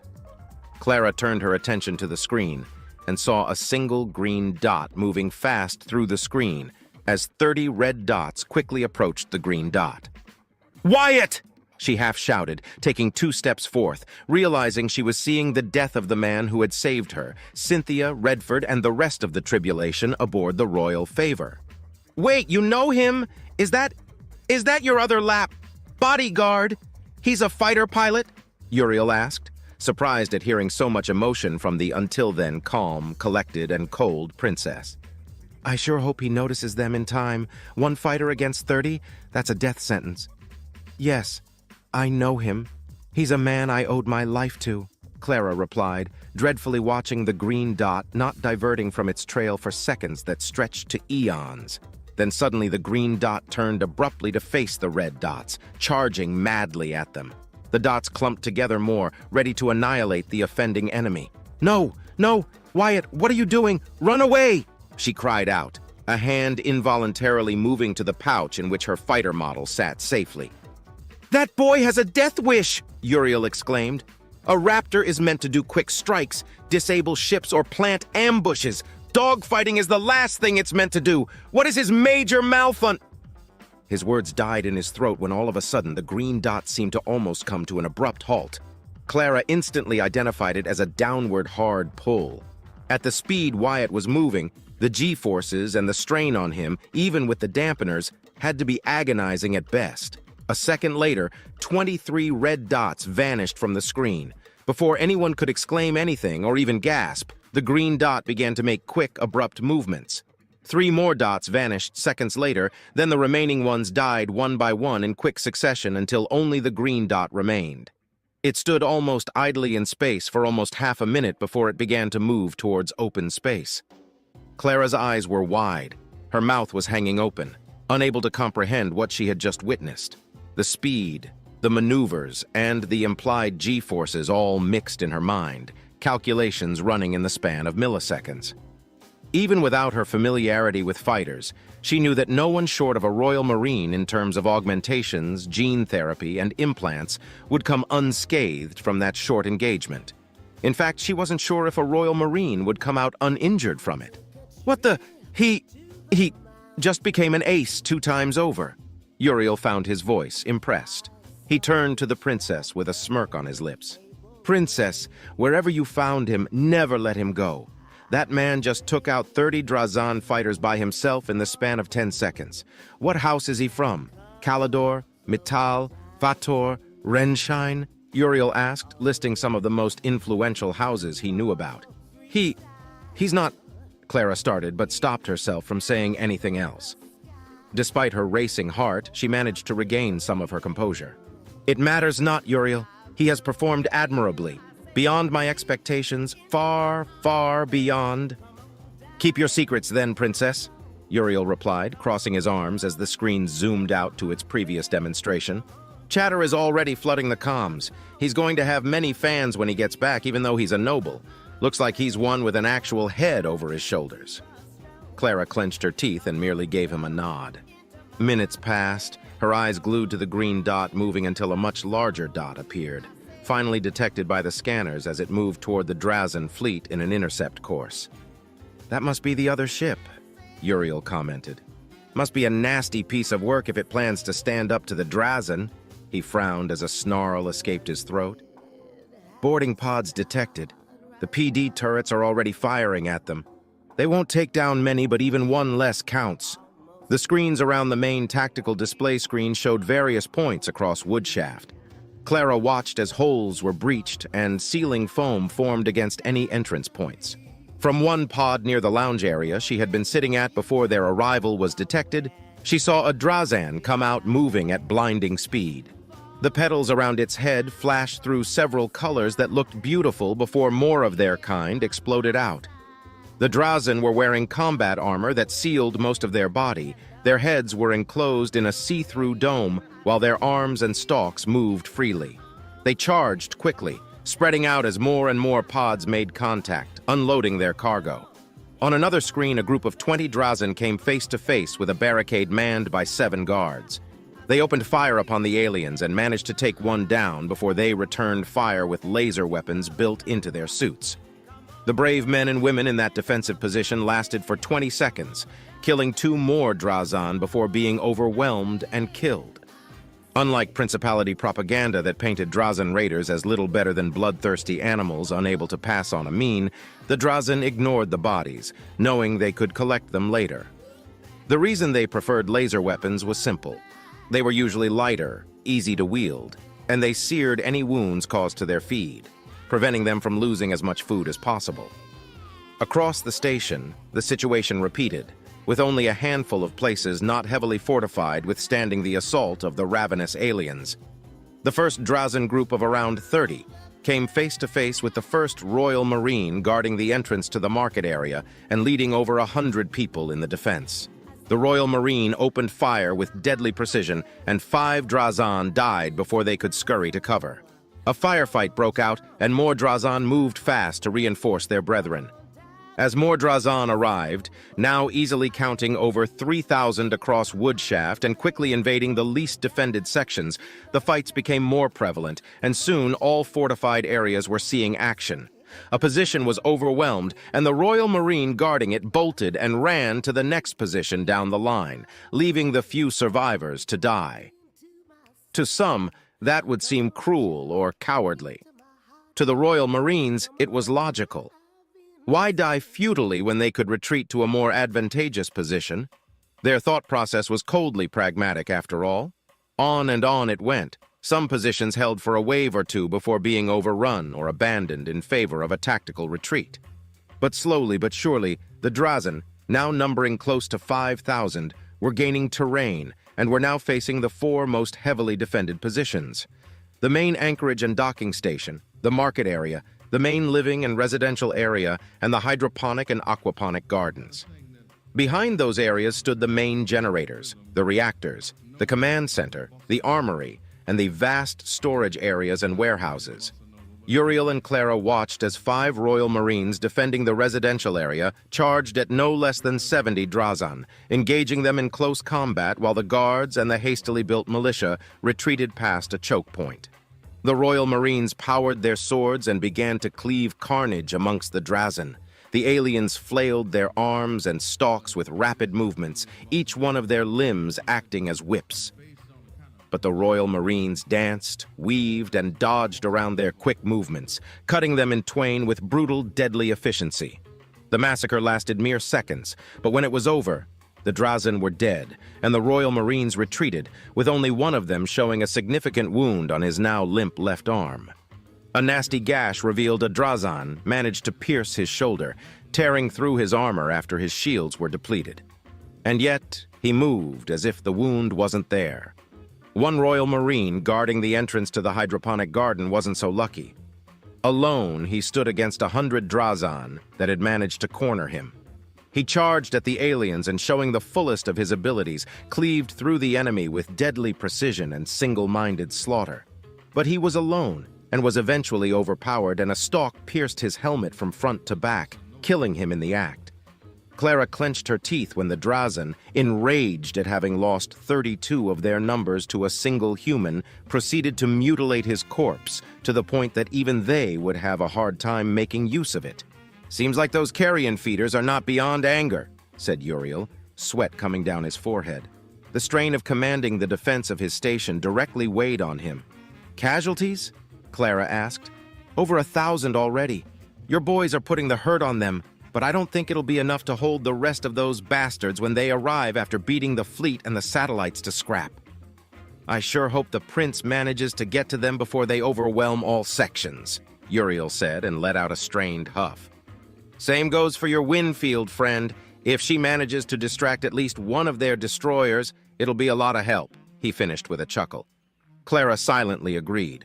The situation was manageable despite the grim reality that was encroaching upon them. In the security of the sealed command room they were currently at, it was highly unlikely that the Drazan would manage to get to them before being repelled, or getting as many prisoners as possible for their horrid purposes. How long has this siege lasted? Clara asked herself after realizing she had lost herself in the carnage and the defense of Woodshaft. Captain Milcades hadn't contacted her again, which was a good sign that he had everything under control. For now. Her eyes drifted to the tactical display screen and saw that the Drazen fleet was almost upon them. In 20 minutes, they would be within the maximum range of the defense satellites, and the hectic space battle would follow. She also noted that the Noir Navio was also close to the Drazen fleet, still undetected. Abruptly, the green dot representing the Noir Navio accelerated, more than duplicating its speed. But something was off. She could see it. The ship was not only accelerating, but now the scanners were also detecting a steady heat buildup. Cynthia hadn't shared with her all the specifics of the ship since she had to focus on breaking through the encryption, but she knew enough about it to know it was powerful. But why would Cynthia, straightforward as she is, blatantly reduce her stealth capabilities? Unable to answer that question, she watched the screen to see what she would do next. The scanners worked with FTL transmissions and receivers, cutting as much as possible the lag between what she was seeing and what was happening out there. "Let's see what your Guardian can do, Princess," Uriel said, as the display zoomed in on the Noir Navio and the Drazen fleet. One single large green dot against 3 similarly sized dots and 2 larger ones, all together forming a pentagon formation. Suddenly, a deluge of small explosions erupted across the nearest of the smaller red dots. A few seconds later, more explosions happened, and the dot began to move in an intercept course against the Noir Navio. Then the ship accelerated more and veered, changing direction in a maneuver that few ships could match at that speed, and less so do it so quickly. The wait was eternal as she watched the Drazen destroyer approach the Noir Navio steadily and with deadly intent. A minute later, however, something seemed to stagger the destroyer as the Noir Navio accelerated again and made a hard turn to port. Her eyes widened when she noticed the trap play out. The Drazen destroyed kept moving, but now was directionless, spinning in space as the scanners detected its heat signature rapidly decreasing. Uriel Holks let out a huge sigh of relief. "She managed to take it out," he said, hardly believing what he was seeing. "That's one less ship to worry about and one less problem for the prince to handle. You have a terrific guardian, Princess. Now that that's done, she should turn to run away and remain hidden." "I don't think that's Cynthia at the helm," Clara muttered to herself, realizing that the tactic was oddly familiar to what a fighter pilot would do in a dogfight. Before any of them could make another mention, they watched as the Noir Navio didn't peel away to remain hidden. Instead, it slowly corrected its course to face the rest of the Drazen fleet, charging almost directly at the nearest cruiser while both cruisers unloaded dozens upon dozens of fighters in a swarming tactic. Each beat of her heart pounded against her ears as she watched the green dot approaching with almost reckless abandon at the enemy. Then suddenly, the nearest red dot visibly decelerated. 5 seconds later, the second red dot vanished, taking every other tiny red dot that surrounded it. "I want a view of that location immediately, maximum zoom!" Uriel cried out as another screen changed from the defense of the market area to a view of empty space. The camera zoomed in to maximum, and for the first time since their arrival, the Drazen ships were visible as grainy, barely distinguishable forms coursing through space. "They're still at 10 million kilometers out. They'll be here in 10 to 15 minutes at their current speed. The light lag should be around 31 seconds to reach us here, but the zoom should see what happened about," Clara began, but was cut off when a faint but deadly stream of blue energy impacted the second Drazen cruiser. 2 seconds later, it exploded. Uriel Holks was open-mouthed, watching the destruction of a Drazen cruiser, unable to form a single word for the longest time. That surely pissed them off. "Wyatt," Clara muttered softly, smiling and pressing a hand against her figurine as the feed died. Focusing once more on the tactical display, she saw that the Noir Navio was already peeling away. The heat signatures were slowly dying down, and it had decelerated by a significant margin for some reason. The ship changed paths and moved on a course that put it away from Woodshaft. The Drazen would not have it, and quickly moved into an intercept vector, hoping to catch the Noir Navio before it could escape. One ship had been crippled, another was destroyed, and now the rest of the fleet was moving away from their main objective, buying precious time for the defenders to last and for the prince to arrive in time. The Drazen fighters moved in quickly to swarm the Noir Navio, giving chase. Clara expected Wyatt to do something against the fighters now, but the ship kept running away, never accelerating past its current speed. The Drazan ships wouldn't be able to catch them at that speed, but if the fighters managed to cripple the ship or slow it enough, they'd be at their non-existent mercy. And yet, nothing significant happened. A red dot vanished every now and again after being hit by a missile, but nothing more than that until the fighters caught up to the Noir Navio and its PD turrets became effective. She was certain that Wyatt wouldn't commit to a mere diversory tactic, no matter how much every gained second meant. "Something's wrong," she muttered, dreading that the crew Wyatt had spared had committed treason, or that something worse had happened. Chapter 17. Are they still chasing us? Cynthia asked, as most of her attention was focused on Wyatt. Half an hour had passed since the pilot lost consciousness, and the Drazan were stubbornly chasing them. Either Wyatt managed to anger them greatly and now sought to kill them, or they were so confident that their assaulting forces would capture the station that they